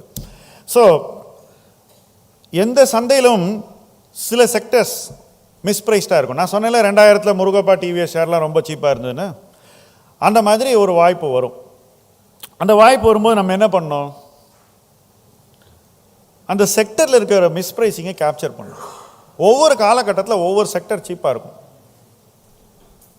இப்போ இன்றைக்கி பில்டிங் மெட்டீரியல்ஸ் சீப்பாக இருக்குது. 2010 பில்டிங் மெட்டீரியல்ஸ் சீப்பாக இருந்தது. 2018 பில்டிங் மெட்டீரியல்ஸ் தான் மோஸ்ட் எக்ஸ்பென்சிவ் செக்டர், ரைட்? இந்தியாவில் வந்து பில்டிங்கான தேவை, பில்டிங் மெட்டீரியலுக்கான தேவை கூட போகுதா குறைய போகுதா? கணிசமாக கூட போகுது. ஏன்னா நம்முடைய வாழ்க்கை தரத்தை மிடில் கிளாஸ்லேருந்து நம்ம வந்து உயர்த்த போகிறோம். இட்ஸ் நாட், இந்தியெல்லாம் எல்லா பில்டிங் மெட்டீரியலும் வந்து ஒரு பர்டிகுலர் செக்மெண்ட்டு தான் போய் சேரும்னு நினைப்பாங்க. அப்படிப்பட்ட ஒரு காலகட்டத்தில் நம்ம இல்லை. பெஸ்ட் டைல் எல்லா வீட்டுக்கும் போக போகுது. பெஸ்ட்டு இந்த படி கால் திஸ் லேமினேட்ஸ் எல்லா வீட்டுக்கும் போக போகுது. பெஸ்ட்டு சானிடரி வேர் எல்லா வீட்டுக்கும் போக போகுது. அதெல்லாம் ஒன்றும் யாரும் வந்து காம்ப்ரமைஸ் பண்ண போகிறதில்ல. அப்போது அந்த growth வந்து ரொம்ப நாளைக்கு வரும்னு இருக்கும்போது அந்த செக்டர் மிஸ்பிரைஸ் ஆச்சுன்னா ஓரிரு ஆண்டுகளுக்கு நம்ம வலியை தாங்கக்கூடிய கெப்பாசிட்டி இருந்துச்சுன்னா அந்த செக்டரல் மிஸ்பிரைசிங் சாதகமான மதிப்பீட்டை நம்ம வந்து டக்குன்னு கைப்பற்றணும். We must take advantage of that. அதான் ஃபஸ்ட்டு வாய்ப்பு தேட்டத்துக்கு. நான் ஒரு செக்டர் எக்ஸாம்பிளுக்கு சொன்னேன். It's not a recommendation. அதுக்கப்புறம் எவ்வளவு ரூபாய் இன்வெஸ்ட் பண்ணாலும் குவாலிட்டிக்கும் வேல்யூக்கும் இன்டெகிரேஷன் இருக்கணும். 2018 நினைக்கிறேன் எப்போ காஃபி கேன் ரொம்ப பாப்புலர் ஆச்சு, 2018. அப்போது நான்லாம் கொஞ்சம் ஸ்ட்ராங்காக தான் அதை கிரிட்டிசைஸ் பண்ணேன். அதுக்கு ஒரு காரணம் இருந்தது. என்ன ரீசன்னா, நீ எப்போ வேணால் எவ்வளோ வேணால் இன்வெஸ்ட் பண்ணலாம், எங்கே வேணால் இன்வெஸ்ட் பண்ணலாம், குவாலிட்டியில் இன்வெஸ்ட் பண்ணேன்னா உனக்கு ஒன்றுமே ஆகாது. இதுதான் வந்து சொல்லி கொடுக்கப்பட்டது. புஸ்தகம் எழுதுறதுக்கு அது ரொம்ப நல்லாயிருக்கும், வாழ்க்கைக்கு உதவாதுன்றது எங்களுக்கு தெரியும். பட் இல்லை, டீ காஃபி டிஃபன் காஃபி வேண்டாம், நம்ம இதை பேசுவோம். காஃபி கேன் அது வேற லெவல். ஸோ அந்த குவாலிட்டி வேல்யூ இன்டெகிரேஷன் இல்லாமல் நிறுவனங்களை பற்றி ஒரு புனைவு தான் இதெல்லாம். It is just a narrative. இன்வெஸ்ட்மெண்ட்டில் புனைவுகளுக்கெல்லாம் இடம் கிடையாது. நொறுக்கிறோம் நம்மளை, அது தெரியும். என்ன 4-5 வருஷம் ஆச்சு. நடுவில் கோவிட் வந்தது. உடனே எல்லாரும் வந்து ஃபஸ்ட்டு எஃப்எம்சிஜி அந்த எல்லாரும் ஃபுட்டு தான் வாங்குறாங்க அப்படின்னு அந்த ஃபுட் ஸ்டாக்ஸ் எல்லாம் நெஸ்லே எல்லாம் மேலே போச்சு. இந்த நிறுவனங்கள் எதுவுமே மோசமான நிறுவனங்கள் கிடையாதுங்க. Gold standard companies. அதில் பேசப்பட்ட நிறுவனங்கள் முக்கால்வாசி கோல்ட் ஸ்டாண்டர்ட் கம்பெனிஸ். ஸோ நிறுவனத்தை பற்றின ஒரு கிரிட்டிசிசமே கிடையாது. ஆனால் குவாலிட்டிக்கும் வேல்யூக்கும் இன்டெகிரேஷன் இல்லைன்னா அந்த முதலீடு நிலைக்காது. ஜெயிக்காதுங்கிறதுலாம் அடுத்த கட்டம், ஃபஸ்ட்டு நிலைக்காது. ஸோ அதை நம்ம இன்றைக்கி தவிர்க்கணும். நம்ம ₹1 போட்டோன்னா குவாலிட்டிக்கும் வேல்யூக்கும் இன்டெகிரேஷன் கரெக்டாக இருக்கணும். இதில் நிறைய பேர் ஒரு தப்பும் பண்ணுறீங்க, அதை நான் பிக்காக சொல்கிறேன். இப்போ ₹2200 ஏஷியன் பெயிண்ட்டை வந்து ரிலையன்ஸ் இண்டஸ்ட்ரீஸ் 5% வச்சுருக்காங்க. 500 கோடிக்கு வாங்கின ஷேரை அவங்க இப்போ விற்றாங்க. 2009 500 கோடிக்கு ரிலையன்ஸ் இண்டஸ்ட்ரீஸ் 5% வாங்கினாங்க ஏஷியன் பெயிண்ட். ஏன் வாங்கினாங்கன்னு தெரியாது. நானும் ரொம்ப நாளாக வெயிட் பண்ணியிருக்கேன் எப்போ விற்பாங்கன்னு. 3400 விற்கலை, இப்போ விற்றாங்க. ₹2200 ரிலையன்ஸ் இண்டஸ்ட்ரீஸ் தன்னுடைய 5% ஷேர் ஹோல்டிங் இன் ஏஷியன் பெயிண்ட்டை விற்றாங்க. இதை போய் மியூச்சுவல் ஃபண்ட் வாங்கினாங்க. நம்ம ஆட்கள்லாம் என்ன சொல்கிறாங்க தெரியுமா? ரிலையன்ஸ் போய் 60 PL ஒரு ஷேரை வாங்கிட்டான், ஐ மீன் மியூச்சுவல் ஃபண்டு போய் 60 PL ஷேரை வாங்கிட்டான், ரொம்ப தப்பு.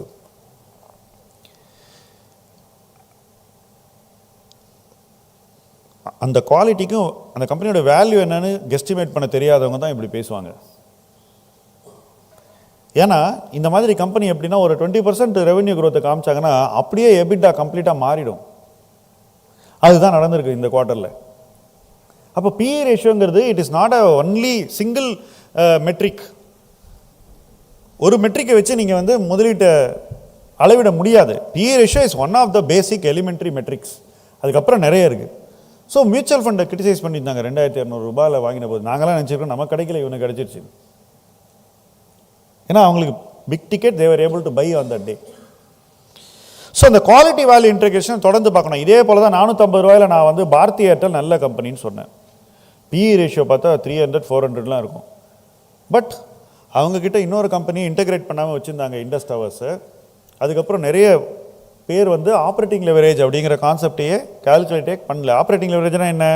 10% வருவாய் கூடினா அந்த மொத்த வருவாயும் லாபமாக கீழே வந்துச்சுனாக்கா அப்போ அந்த PE ரேஷியோ என்ன இருக்கும்? அதாவது எதிர்காலத்தில் இருக்கக்கூடிய நிறுவன மதிப்பு எப்படி இருக்க வேண்டும்ன்றதை நம்ம இன்றைக்கி அளவிடணும். அந்த அளவீடு தான் இன்றைக்கி வந்து பாரதி ஏர்டெல்ல ₹2000 ஒரு பங்கு விலையில் கொண்டு வந்து நிப்பாட்டியிருக்கு. 4 மடங்கு, 480-500லேருந்து 4-5 மடங்கு வந்துருச்சு. ஸோ இந்த குவாலிட்டி வேல்யூ இன்டெகிரேஷனை நீங்கள் கேப்சர் பண்ணணும். அப்புறம் டைனமிக் ரீபேலன்சிங். உங்கள் போர்ட்ஃபோலியோவில் நான் சொன்ன மாதிரி 50-55 PL இருக்கக்கூடிய கம்பெனி வளர்ச்சியை இழந்து விட்டது அப்படின்னு நீங்கள் நினச்சிங்கன்னா, எப்படி கிரிக்கெட் டீமில் ஸ்லோவாக IPL எக்ஸ்சேஞ்ச் பண்ணுறாங்களோ அதே போல் நீங்கள் அந்த பிளேயரை எக்ஸ்சேஞ்ச் பண்ணிவிட்டு வேறு பிளேயர் எடுக்கணும். இதில் எமோஷன்ஸ்க்கெலாம் இடமே இல்லை. எப்படி ஜடேஜா பற்றி நம்ம நினைக்கிறோம், சஞ்சு சாம்சனை ஸ்வாப் பண்ணாங்களோ CSK, அதே மாதிரி உங்கள் போர்ட்ஃபோலியோவில் நீங்கள் ஒரு ஷேரை வெளியே தள்ளிட்டு அதை விட டைனமிக்கான வேறு ஒரு ஷேரை உள்ளே கொண்டு வந்து தான் ஆகணும். There is no room for any emotions. இந்த டைனமிக் ரீபேலன்சிங்கை பண்ணிக்கிட்டே இருக்கும். இது எவ்வளோ நாள் ஆகும்? என்னை பொறுத்த வரைக்கும் இந்த மாதிரி ஒரு புல் மார்க்கெட்லேருந்து ஸ்டாக்ஸ் வெளியே வரும்போது 2லேருந்து 3 ஆண்டுகள் ஆகும் இந்த ரீபேலன்சிங் பண்ணுறதுக்கு. It's a very slow process. ரேஷாலாம் பண்ணக்கூடாது, ரொம்ப நிதானமாக பண்ணணும். ஏன்னா அடுத்த புல் ரன்னுங்கிறது ஸ்மால் கேப்லலாம் it is 6 to 7 years away என்னை பொறுத்த வரைக்கும். ஸோ 2 to 3 years எடுத்துட்டா ஒரு தப்பும் இல்லை, ஒரு பாவமும் இல்லை. ஆனால் இந்த ரீபேலன்சிங் என்ன பண்ணும்? உங்கள் போர்ட்ஃபோலியோவில் இருக்கிற அந்த தொய்வு, அதில் இருக்கக்கூடிய ஒரு என்ன சொல்கிறது ஃபெட்டிக், அதெல்லாம் வெளியே எடுத்துரும், ஃப்ரெஷ்னஸ் கொண்டு வரும். அதுக்கப்புறம் நம்மக்கிட்ட கொஞ்சம் தான் பணம் இருக்குது. எங்கே பணம் யார்கிட்ட எக்ஸ்ட்ரா எவ்வளோ? நீங்கள் போர்ட்ஃபோலியோவில் 20% மாற்றினா 20% கேஷாக வச்சுருக்கோம். ரொம்ப கொஞ்சம் தான் நம்மளோட சேவிங்ஸ் நம்ம போர்ட்ஃபோலியோவில் போகுது. சராசரியாக ஒருத்தருக்கு வந்து ஒரு வருஷத்தில் அவங்க போர்ட்ஃபோலியோ மதிப்பில் 10-20% போட முடிஞ்சாலே பெரிய விஷயம். என்னால் இன்றைக்கி 1-2% கூட போட முடியாது, என்கிட்ட பணம் கிடையாது, அந்த மாதிரி வருமானமும் கிடையாது. போர்ட்ஃபோலியோ தான் இன்றைக்கி பிரதானம். அப்போ அந்த போர்ட்ஃபோலியோக்குள்ளேயே நம்ம வந்து ரீபேலன்ஸ் பண்ணுறது தான் எனக்கு ஆப்ஷன். பட் யாருக்கு இன்கம் இருக்கோ அவங்க என்ன பண்ணுவாங்க? இருக்கிற கேஷை ரொம்ப ஸ்ட்ராட்டஜிக்காக கரெக்டாக டிப்ளாய் பண்ணணும். ப்ரிசைஸான இடத்துல போய் அந்த பணம் உட்காரணும். அப்போது நீங்கள் சொல்கிற மாதிரி ரொம்ப லைட் ஹார்ட்டடாக ஈவினிங் டைமு, டிஃபன் டைமு, அந்த மாதிரிலாம் இன்வெஸ்ட் பண்ணக்கூடாது. that will not work. It will be very precise. Okay, ரொம்ப ரொம்ப கேர்ஃபுல்லாக மார்க்கெட் விரும்பாத ஒரு பங்கை வாங்குகிற துணிச்சல் நமக்கு இருக்கணும். கடைசியாக எல்லா நேரத்துலையும் நம்ம ரிஸ்க் மேனேஜ்மெண்ட் வந்து மார்க்கெட்டோட ஒரு படி மேலே இருக்கணும்.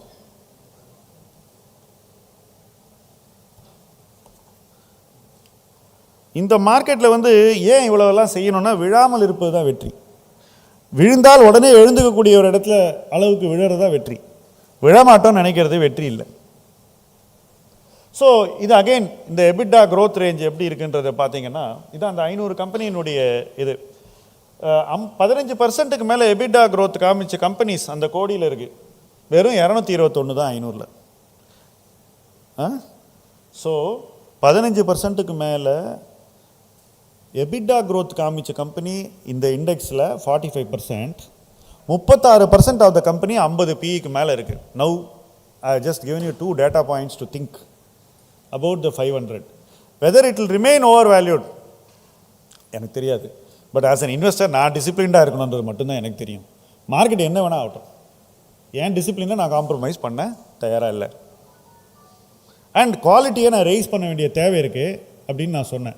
எல்லா குவாலிட்டி கம்பெனியும் இந்த 50 PEயில் இருக்குது. ஸோ எப்போ அது இறங்கி வருதோ, எனக்கு சாதகமான ஒரு இடத்துக்கு வந்து நிற்குதோ, அந்த இடத்துலேருந்து எப்போ நிறுவனத்தினுடைய வருவாயும் லாபமும் வேகமாக வளரணும்னு எனக்கு தெளிவாக தோணுதோ, நான் பாரதி ஏர்டெல் எக்ஸாம்பிள் கொடுத்தேன், அந்த டைமில் நம்ம இறங்கிடணும். வெரி குவிக்லி அதுக்குள்ளே இறங்கிடணும். ஸோ டைம்லாம் ரொம்ப கொடுக்காது. அப்போ மென்டல் ப்ரிப்ரேஷன் அந்த அளவுக்கு இருந்தால் தான் அந்த நேரத்தில் நம்ம இறங்க முடியும். இது ஏதோ சாயந்தரம் யூடியூப் வீடியோ பார்த்துட்டு காலையில் வாங்குறது மாதிரி நடக்காது. வாரன் பஃபெட்டே நமக்கு யூடியூப் வீடியோ போட்டு இந்த ஷேரை நாளைக்கு வாங்கன்னு சொன்னால் கூட நம்ம கன்விக்ஷன் வராது. நாமளே அதை உழைச்சி நம்ம மைண்டில் அந்த கன்விக்ஷன் நம்ம வளர்த்து வச்சுட்டு இருந்தால் தான் அந்த ஒரு இடத்துக்கு நம்ம ரெடியாக இருப்போம். ஸோ இன்றைக்கி இது ஓவர் வேல்யூட் மார்க்கெட் அப்படிங்கிறதுக்கு இந்த ஸ்லைடையும் அந்த ஸ்லைடையும் நீங்கள் கனெக்ட் பண்ணுங்கள், நல்லா தெரியும். அதாவது இன்றைக்கி பொதுமக்கள் பணம் இருக்கக்கூடிய பார்ட் இஸ் ஓவர் வேல்யூட். மக்கள் எங்கே பணத்தை அதிகம் போட்டிருக்காங்களோ அந்த இடம் ஓவர் வேல்யூட். அதுதான் நான் சொல்ல வரேன். ஸோ இப்போ என்ன மாதிரியான வருஷத்தை நோக்கி போயிட்டுருக்கோம்? 26 என்ன மாதிரியான வருஷம்? Are you bearish? I am not bearish. 5 years கழித்து நீங்கள் நல்ல இன்வெஸ்டராக சக்சீட் பண்ண முடியுமா? இந்த ரூமில் இருக்கிற அத்தனை பேரும் பண்ண முடியுமானா, if you decide you can. யாராலையும் முடியாத ஒரு விஷயம் இல்லை. ஆனால் நெக்ஸ்ட்டு 1 இயர் என்ன நடக்கும் அப்படிங்கிறது ரொம்ப ரொம்ப முக்கியம். Okay, we have to be prepared for something really difficult. If it is easy, well and good. நான் ப்ரெடிக்ட் பண்ணல, பட் ஐ ஆல்வேஸ் ப்ரிப்பேர். ஏன்னா எனக்கு ப்ரெடிக்ட் பண்ண தெரியாது, யாருக்கும் தெரியாதுங்கிறது தான் உண்மை. அப்படி தெரிஞ்சிருந்தால் 2020 மார்க்கெட் காலி ஆகிடும்னு சொல்லிட்டு கடைசியில் இண்டெக்ஸ் அந்த பக்கம் ரிவர்ஸில் போச்சு. சொன்னவங்க அத்தனை பேர் அவுட்டு. பண்ண ப்ரெடிக்ஷன்லாம் நம்ம வந்து வீடியோலாம் டிலீட் தான் பண்ணிட்டு உட்காந்துருக்கோம், ரைட்? ஸோ அது உதவாது. So it's going to be a very tough year. Tough இயரில் என்ன பண்ணணும்? டஃப் இயரில் நம்மளை டஃபன் பண்ணிக்கணும். அதுதான் ஃபஸ்ட்டு. அதுதான் நம்மளுடைய நேரம். எதுக்கு? நம்மை வளர்த்து கொள்வதற்கு. சில வருஷங்களில் போர்ட்ஃபோலியோ வளராதுங்க, ரொம்ப நல்ல ஆண்டுகள் அது. நம்மை வளர்த்து கொள்வதற்கு நாம் என்ன நினைக்கிறோம்? பர்சனல் டெவலப்மெண்ட்டுங்கிறது ஃபைனான்ஷியல் டெவலப்மெண்ட்டோட கனெக்டட் இல்லைன்னு நினைக்கிறோம். Deeply integrated. நீங்கள் இன்றைக்கி ஒரு நிதி நிலைமையில் இருக்கீங்கன்னா, இங்கேருந்து ஒரு 2x 4x இருக்கக்கூடிய நிதி நிலைமைக்கு நீங்கள் போகணும்னா, அந்த 4xல் நீங்கள் இருக்கிற அன்றைக்கி நீங்கள் எப்படி இருக்கணுங்கிறத இன்னைக்கிலேருந்து நீங்கள் வந்து உங்களை தயார்படுத்திக்கிட்டா தான் அன்னைக்கு நிற்பீங்க. இல்லைன்னா சினிமா நடிகை மாதிரி ஆயிடுவீங்க. You will fall very fast. ஏன்னா இன்வெஸ்ட்மெண்ட் வேர்ல்டு வந்து சினிமாவோட மோசமான ஒரு இடம். நான் சொல்கிறது சிலலாம் ரொம்ப பிளண்ட்டாக இருக்கலாம், பட் அப்படி தான் சொல்லணும், அப்போ தான் புரியும். It's a very brutal place. நான் ஜெயிச்சிட்டேன் அப்படின்னு நம்ம நினச்சோன்னா அடுத்தது தோல்வி தான். ஜெயிச்ச அன்னைக்கு கூட ஐயோ நம்ம இந்த இடத்துல இருக்கோமே, இங்கே எப்படி நம்ம தொடர்ந்து நிற்கிறதுன்ற பயத்தில் இருக்கும். அப்படிப்பட்ட ஒரு இடத்துல இன்றைக்கி மார்க்கெட் இருக்குது. இப்போ சொல்லுங்கள், எத்தனை பேர் மனசில் பயம் இருக்குது மார்க்கெட்டை பற்றி? நீங்கள் பயமுறுத்துறீங்கன்னு என்கிட்ட நிறைய பேர் சண்டைக்கு வராங்க. நான் பயமுறுத்தல, என் பயத்தை சொல்கிறேன்.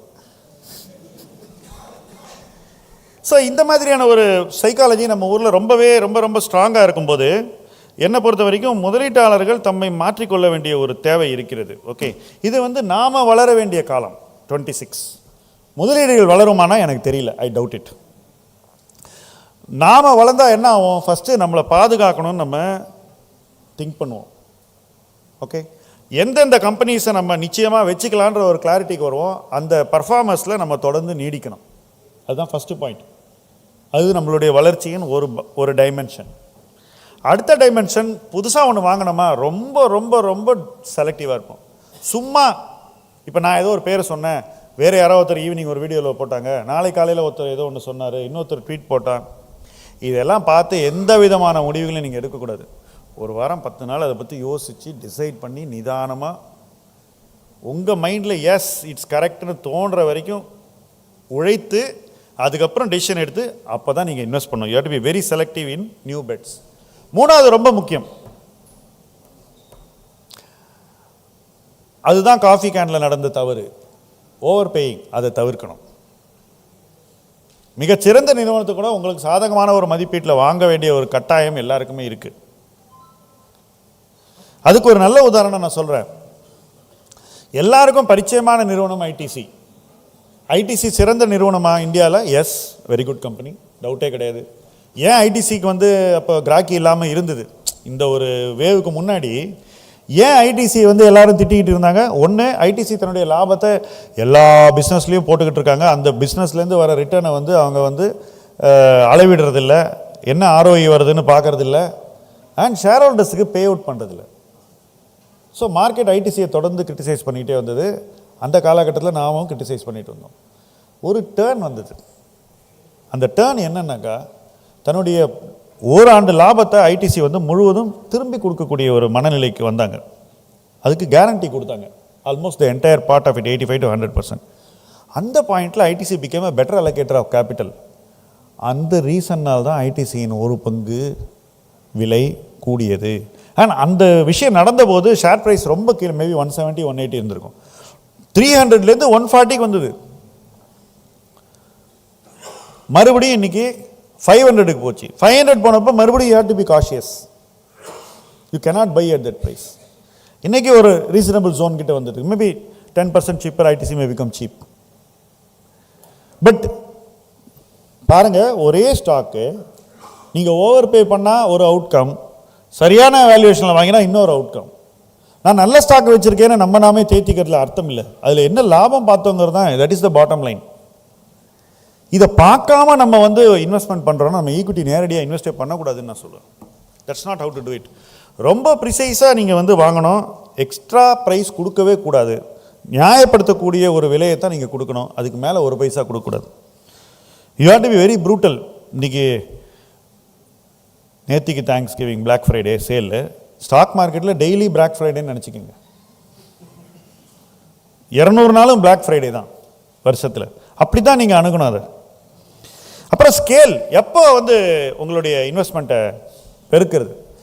அதாவது ஒரு கம்பெனியில் நீங்கள் கொஞ்சமாக ஷேர் வாங்கி வச்சுருப்பீங்க, எப்போ அந்த கொஞ்சத்தை அதிகரித்து ஒரு நிறைய ஸ்டாக்காக மாற்றுறதுங்கிறது, எப்போ அது ஸ்டாக் ப்ரைஸ் கரெக்ட் ஆகுதோ அப்போ உங்களுக்கு கன்விக்ஷன் அதே அளவு இருந்தால் அந்த பாயிண்டில் தான் நீங்கள் ஸ்கேலை சீக் பண்ணணும். சும்மா கண்மூடித்தனமாக விலை ஏறும்போது போய் வாங்கக்கூடாது.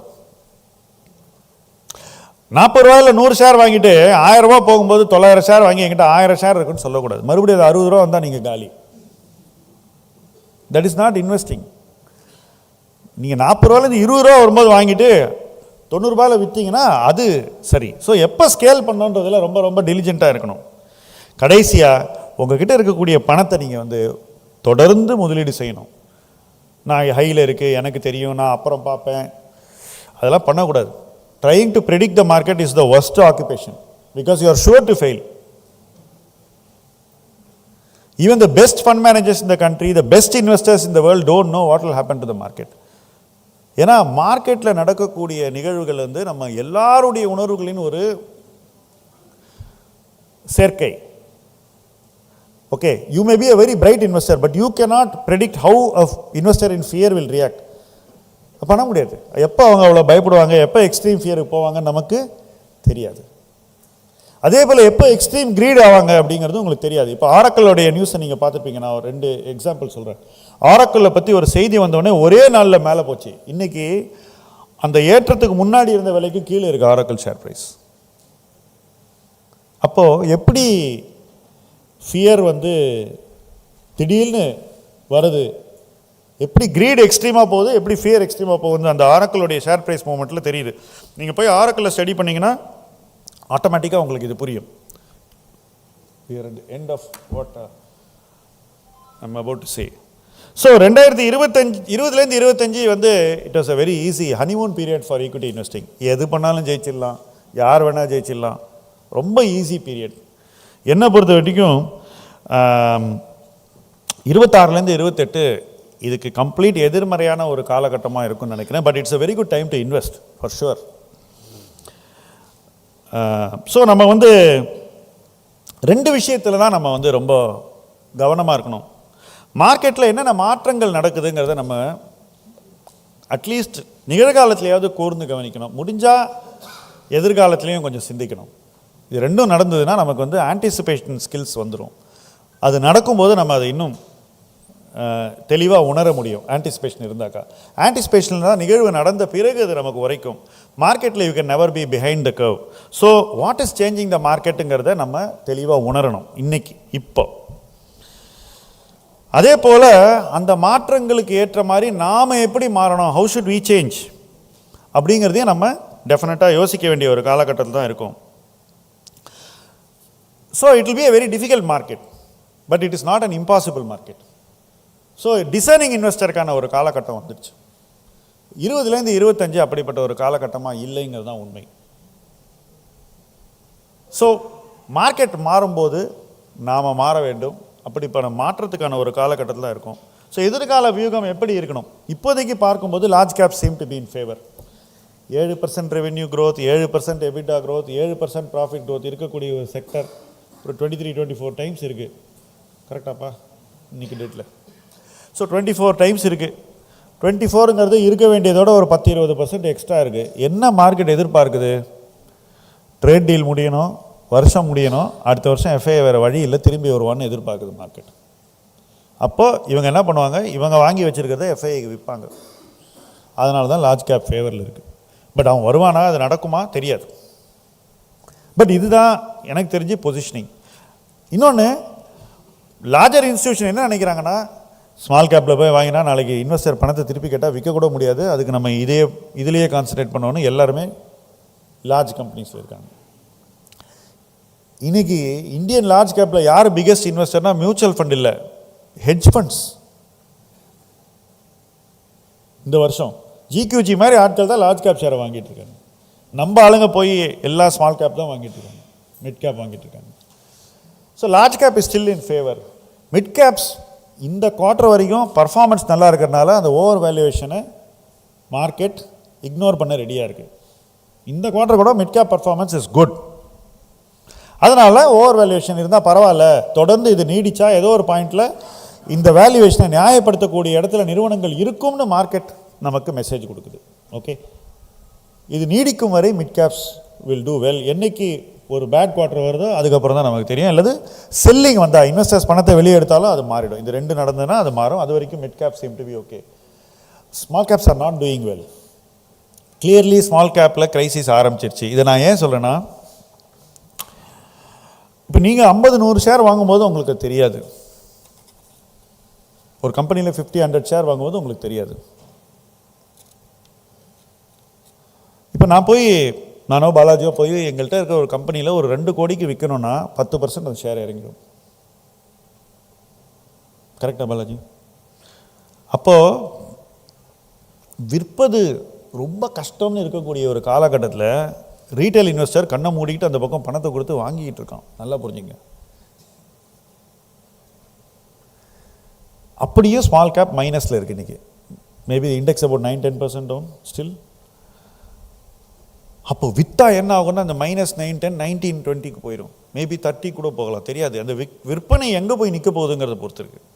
So small caps are not in a good place at all. இன்றைக்கி மியூச்சுவல் ஃபண்டில் இருக்கக்கூடிய இன்வெஸ்டர் நாளைக்கு ரிடம்ஷன் கொடுத்தா அவனுக்கு பணம் வந்துடும். Is very lucky. பட் ஷேரை வச்சுருக்க நாங்கள் அதெல்லாம் பண்ண முடியாது. இன்வெஸ்டர் ரொம்ப லக்கி. இன்றைக்கும் மியூச்சுவல் ஃபண்ட் கேஷ் வச்சுருக்கா, ரிடம்ஷன் கொடுத்தா அந்த கேஷ்லேருந்து உங்களுக்கு பணத்தை கொடுத்துருவோம். சூப்பர். ஆனால் நேரடியாக ஸ்மால் கேப் இன்வெஸ்டிங் பண்ணுறவங்களுக்கு அந்த லக்ஸரி இருக்காது. இதனால தான் நான் ரீட்டைல் இன்வெஸ்டர்ஸ் இன்றைக்கி ஸ்மால் கேப் ஈக்விட்டி டைரக்ட் இன்வெஸ்டிங்லேயே ரொம்ப கேர்ஃபுல்லாக இருக்கணும்னு சொல்லுவேன். ஏன்னா அவங்க இருக்கிறது பூரா ஸ்மால் கேப் தான். உங்கள் இன்ஃப்ளூயன்சர் எல்லாம் சொல்கிறது பூரா ஸ்மால் கேப், எல்லாருமே ரெக்கமெண்ட் பண்ணுறது பூரா ஸ்மால் கேப் தான். அப்போ அந்த இம்பேக்ட் காஸ்ட் உங்கள் போர்ட்ஃபோலியோவில் வந்ததுன்னா it will be very painful. அதை யாருமே பார்த்ததில்லை. நேரடி பங்கு முதலீடு செய்யக்கூடிய 99% முதலீட்டாளர்கள் போன சைக்கிளில் இருந்ததில்லை. ஆனால் இந்த சைக்கிளில் ஃபுல்லாக ஸ்மால் கேப் வச்சுருக்காங்க. வித்தா இம்பேக்ட் காஸ்ட் எவ்வளோ வரும்ன்றது அவங்களுக்கு தெரியாது. இது போதா குறைக்கும் அந்த ஆப்பில் இவங்களுக்கு எம்டிஎஃப்ல வேறு பணத்தை கொடுத்து இன்னும் வேறு வாங்க வச்சுருக்காங்க, அதெல்லாம் வேறு பண்ணி வச்சுருக்காங்க. ஸ்ட்ரக்சரல் சிஸ்டமிக் ரிஸ்க்ஸ் ஏகப்பட்டது இருக்குது. இதையெல்லாம் மீறி கூட இந்த மார்க்கெட் வர வருஷத்தில் it is going to be a phenomenal bottom up stock pickers market. அப்படின்னா என்ன அர்த்தம்? பங்குகளை ரொம்ப தெளிவாக புரிந்து சரியாக தேர்வு செய்து முதலீட்டு செய்யக்கூடியவர்களுக்கு அடுத்த ஆண்டு மிகச்சிறந்த ஆண்டாக இருக்கும்ன்றது தான் என்னுடைய பாயிண்ட். எல்லாம் சொல்லிவிட்டு கடைசியில் இப்படி சொல்கிறாரேன்னு நினைக்காதீங்க. மார்க்கெட் எப்போ பாட்டம் அப் ஸ்டாக் பிக்கர்ஸ்க்கு சாதகமான ஒரு மார்க்கெட்டாக இருக்கோ அங்கேருந்து தான் நீங்கள் அதிக பணம் சம்பாதிக்க முடியும்.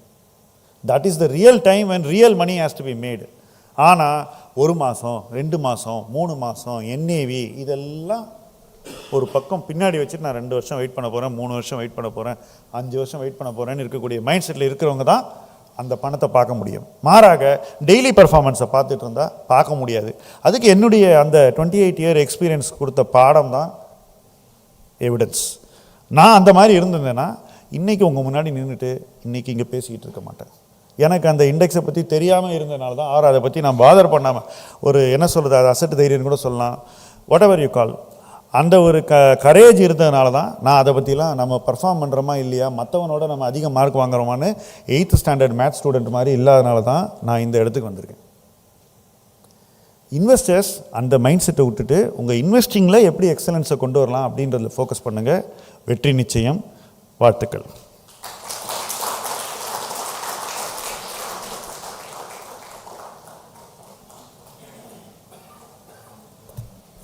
Thank you so much, sir. I would like to call upon Mr. Balaji, CTO, and Mr. Vasu Karthikeyan, CEO of Magic Tamil, to felicitate Mr. Shyam Segar.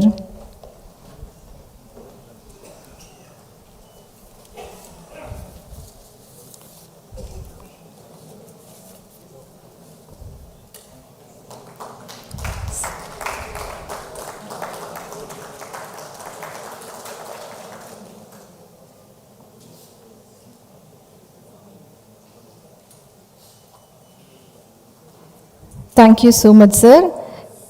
இந்த சமிட் சிறப்பாக நடந்து முடிஞ்சிருக்கு அப்படின்னா ஸ்பான்சர்ஸ் அண்ட் பார்ட்னர்ஸ் மிக முக்கியமான காரணம். Title sponsor Jebu, AMC partner gold, ICICI prudential mutual fund, gold sponsor naturals, Chitra coffee, sigma scanner. Supporting partners GT Bharati, Ron, Mannamas, print media partner Business Standard, Nanayam Vigadan, Dinamalar Labam, snacking partner Aladi Patiyan, gifting partner 3D Selvi and Niramai, stall partner Equitas Small Finance Bank, snack partner Aladi Patiyan, smart display partner The Future Wall, outreach partner Tamilpreneur, gifting partner Astraview. So sponsors and partners க்கு மீண்டும் ஒரு முறை மனமார்ந்த நன்றிகளை தெரிவித்துக் கொள்கின்றோம். அடுத்ததா sponsor honour பண்ணக்கூடிய தருணம். ஐ would like to call upon miss Sugitha, நம்ம தமிழ் செய்தி தொலைக்காட்சிகளில் முதல் பெண் editor. Please welcome ma'am. And I would like to call upon mister Bala from future wall team for the felicitation. Please welcome ma'am. Please welcome mister Bala from future wall team.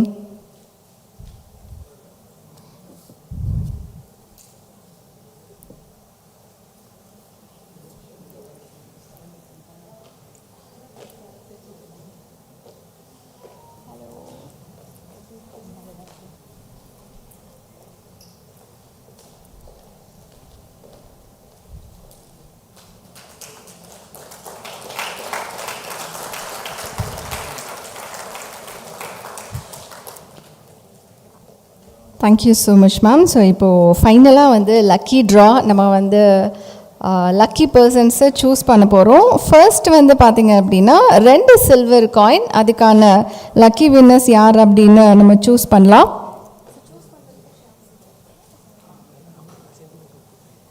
Okay, so first silver coin choose பண்ணுறதுக்காக I would like to call upon mister Senthil, regional head ICICI on to the stage. Please welcome sir.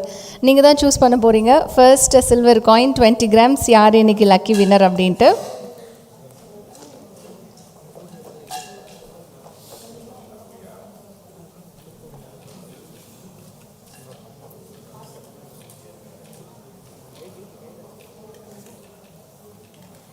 So first lucky winner silver coin 20 grams DV Raj Prasad. இருக்கீங்களா? Please welcome, sir. Congratulations.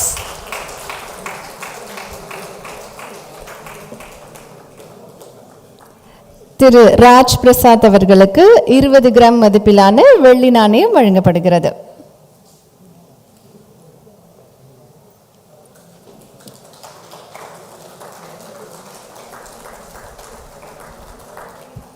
Thank you, Mr. Sandil. And அடுத்த lucky draw winner இவரை choose பண்றதுக்காக I would like to call upon Mr. Vijay Kumar, MD, Zebu. Please welcome, sir. Second lucky person யார் அப்படிங்கிறது Mr. Vijay Kumar choose பண்ணுவார்.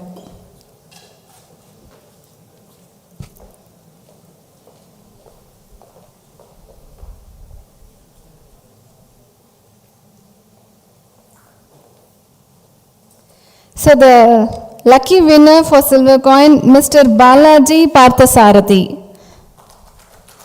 Mr. Balaji Parthasarathi, please welcome, sir.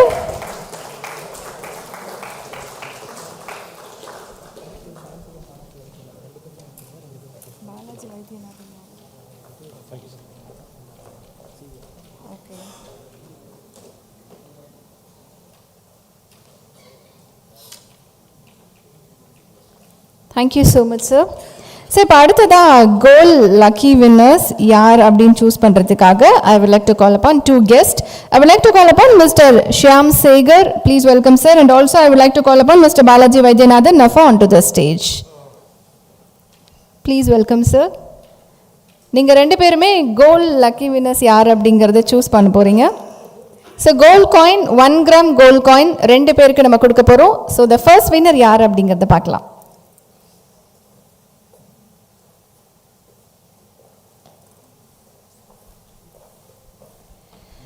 So the winner Aditya Rayan,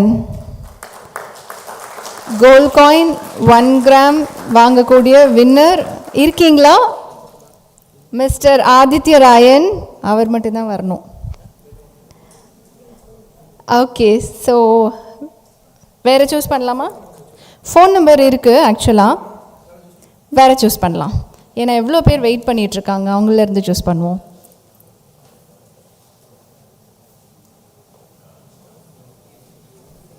And lucky winner for gold coin, Mr. Ashok Kumar. Phone number 9003190614. Please welcome onto the stage, sir. Lucky winner for 1 gram gold coin.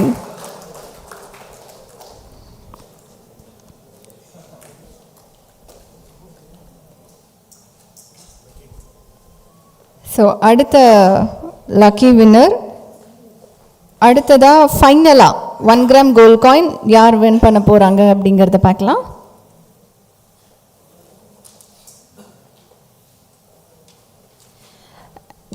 Mister Praveen Kumar, இப்போ படி எது tech இருக்கீங்களா? Mister Praveen Kumar இல்லையா? சரி, okay, next winner choose பண்ணலாம்.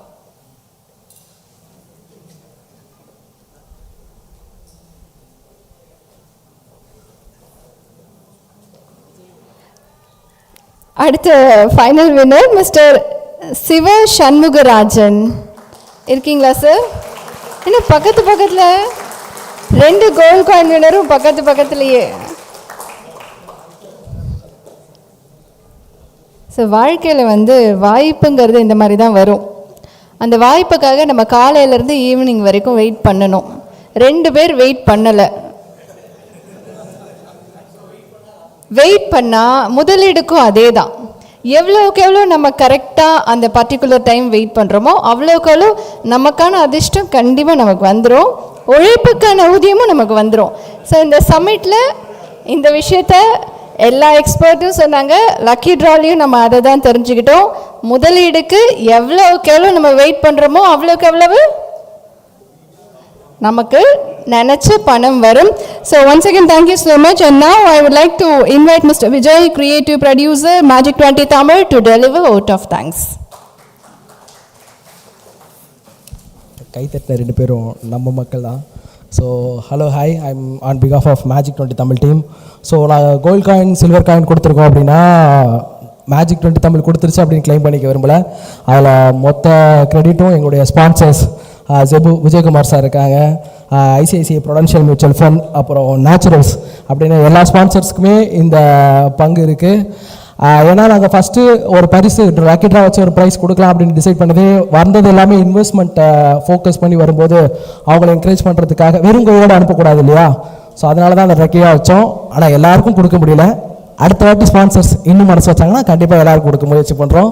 So thank you so much once again. Jebu Vijayakumar sir, எங்களுடைய sponsors ICICI prudential mutual fund, Senthil sir இங்கே இருக்காங்க, naturals, Chitra coffee bar, Sathish sir வந்திருந்தாங்க, சிக்மா ஸ்கேனர், ஜிடி பாரதி, ரான், மன்னா மேஸ், பிஸ்னஸ் ஸ்டாண்டர்ட், நானே விகடன், தினமலர் லாபம், ஆரடி பட்டியான், 3D செல்ஃபி. நம்ம இன்னைக்கு கொடுத்த ட்ராஃபி எல்லாமே 3D செல்ஃபியோட தான்.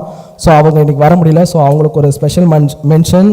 அண்ட் ட்ராயிங் கொடுத்தது எல்லாமே நிரமி, அப்புறம் எங்களுடைய stall partner Equitas, the smart display partner future wall, அப்புறம் தமிழ் பிளானர் உள்ளிட்ட எல்லாருக்கும் எங்களுடைய மனமார்ந்த நன்றிகள். ஒரு சின்ன ஐடியாவாக ஒரு ரொம்ப சின்ன ரூமில் ஒரு 3 பேர் சேர்ந்து டிஸ்கஸ் பண்ணும்போது வந்த ஐடியா தான் இந்த மேஜிக் மணி டிஎன் சப்மிட் 2026. ஆனால் இன்றைக்கி இந்த ஈவெண்ட் இவ்வளோ பெருசாக இருக்குன்னா அதுக்கு மொத்த கிரெடிட்டும் கெஸ்ட் ஸ்பீக்கர்ஸை தான் போய் சேரும். ஏன்னா அவங்களுடைய வெயிட்டேஜ் அப்படின்றது தான் இன்றைக்கி இந்த ஹால் நிறைஞ்சிருக்கிறதுக்கும் இந்த ஈவெண்ட் இன்றைக்கி இவ்வளோ பெருசாகிறதுக்குமே முழு முக்கிய காரணம். ஸோ அந்த வகையில் எங்களுடைய அழைப்பு ஏற்று வந்திருந்த எல்லா கெஸ்ட் ஸ்பீக்கர்ஸ் எல்லாருக்குமே எங்களுடைய மனமார்ந்த நன்றி. குறிப்பாக CK Kumaravel sir, CEO natural சொல்லி எந்த ஐடியா கொண்டு போனாலும் பண்ணுங்க பார்த்துக்கலாம் அப்படின்றதான் அவருடைய ஃபஸ்ட்டு வார்த்தையாக இருக்கும். அண்ட் எங்களுடைய first guest speakers Anand Radhakrishnan sir, Nagappan sir, எங்களுடைய உமன் பாலோட guest Raja sir, Lakshmi Iyer, Parvathavathini, and Tamil Selvan bro from sigma scanner. So அவர் இப்போ தான் எனக்கு கொஞ்சம் நர்வஸாக இருக்குனாரு, ஆனால் ஸ்டேஜ் ஏறினோடனே அடித்து பின்னிட்டார். அண்ட் எங்களுடைய ப்ரொஃபஸர் கார்த்திகேயன் சார், அவரெல்லாம் நீங்கள் எங்கேயுமே பார்க்க முடியாது. எங்ககிட்ட வந்து இன்றைக்கி மழை புயல் அப்படின்னோடனே நிறைய பேர் கால் பண்ணி கேட்டாங்க, ஈவன் நடக்குமா, மழைன்றாங்களே புயல்ன்றாங்களே. நான் அவங்க எல்லாருக்குமே ஒன்று தான் சொன்னேன், இடி மின்னல் புயல் எதாக இருந்தாலும் இன்றைக்கி ஈவன் நடக்கும். ஏன்னா நீங்கள் புயல் அடிக்கடி பார்க்கலாம். எங்கள் ஸ்பீக்கர்ஸ்லாம் பிடிக்கவே முடியாது, ரொம்ப கஷ்டப்பட்டு கெஞ்சி வர வச்சுருக்கோம். தயவு செஞ்சு ஈவெண்ட்டுக்கு வந்துடுங்க, ஈவெண்ட் வந்துடுங்க, கண்டிப்பாக நடக்கும் அப்படின்னு சொல்லியிருந்தோம். ஸோ அதுதான் இந்த ஈவெண்ட்டோட சக்ஸஸ்க்கே காரணம். எங்களுடைய கெஸ்ட் ஸ்பீக்கர்ஸ்க்கு தான் அந்த கிரெடிட் முழுசாக போய் சேரும். M2Bயோட கோஃபவுண்டர் பிரபு, ஸோ அவரெல்லாம் பல மாதங்களாக ஃபாலோ பண்ணி பிடிச்சிருக்கோம். அண்ட் எங்களுடைய மற்ற guest and friends, mister Balaji from Nafa fund, Muneer sir எங்களுடைய ரொம்ப நாளாக ட்ராவல் பண்ணிகிட்டு இருக்காரு, Gnanasekar sir, and last but not the least the super star of the date Sham Sekar sir. பர்சனலாக நான் அவரெல்லாம் ரொம்ப நாளாக ஃபாலோ பண்ணுறேன். முதலீட்டு கிளம்புல எங்கே இருந்தாலும் ஆடியன்ஸுக்கு கண்டென்ட் வந்துடும். அவர் ஊட்டி பேக்ரவுண்டு ஆஃபீஸ்னு எங்கே இருந்தாலும் ஆடியன்ஸ் கண்டென்ட் வந்துடும். அதை நான் பர்சனலாக ரொம்ப நாளாக ஃபாலோ பண்ணிகிட்ருக்கேன். இன்றைக்கி நேரில் அவருடைய ஸ்பீச்சு கேட்டதும் ரொம்ப சந்தோஷம். வெளியில் மழை பெஞ்சிக்கிட்டு இருக்கு. ஸோ எல்லோரும் பத்திரமா கிளம்பி போங்க. நீங்கள் எல்லோரும் இன்றைக்கி வந்து எங்கள் ஈவெண்ட்டை ரொம்ப நல்லபடியாக நடத்தி கொடுத்ததுக்கு மனமார்ந்த நன்றி. மழையோட டீயும் ரெடியாக இருக்குது. ஸோ நெட்வொர்க் பண்ணுங்கள். எங்கள் ஸ்பான்சர்ஸோட ஸ்டால்ஸ் இருக்குது, நிறைய ஆஃபர்ஸ் இருக்குதுன்னு என்கிட்ட சொன்னாங்க. உங்களுக்கும் தெரியணுன்னா ஸ்டால்ஸ்லாம் பார்த்துட்டு பொறுமையாக பத்திரமா வீட்டுக்கு போங்க. மீண்டும் இதே மாதிரியான இதை விட மிகப்பெரிய மேடையில் சந்திப்போம். நன்றி, வணக்கம்.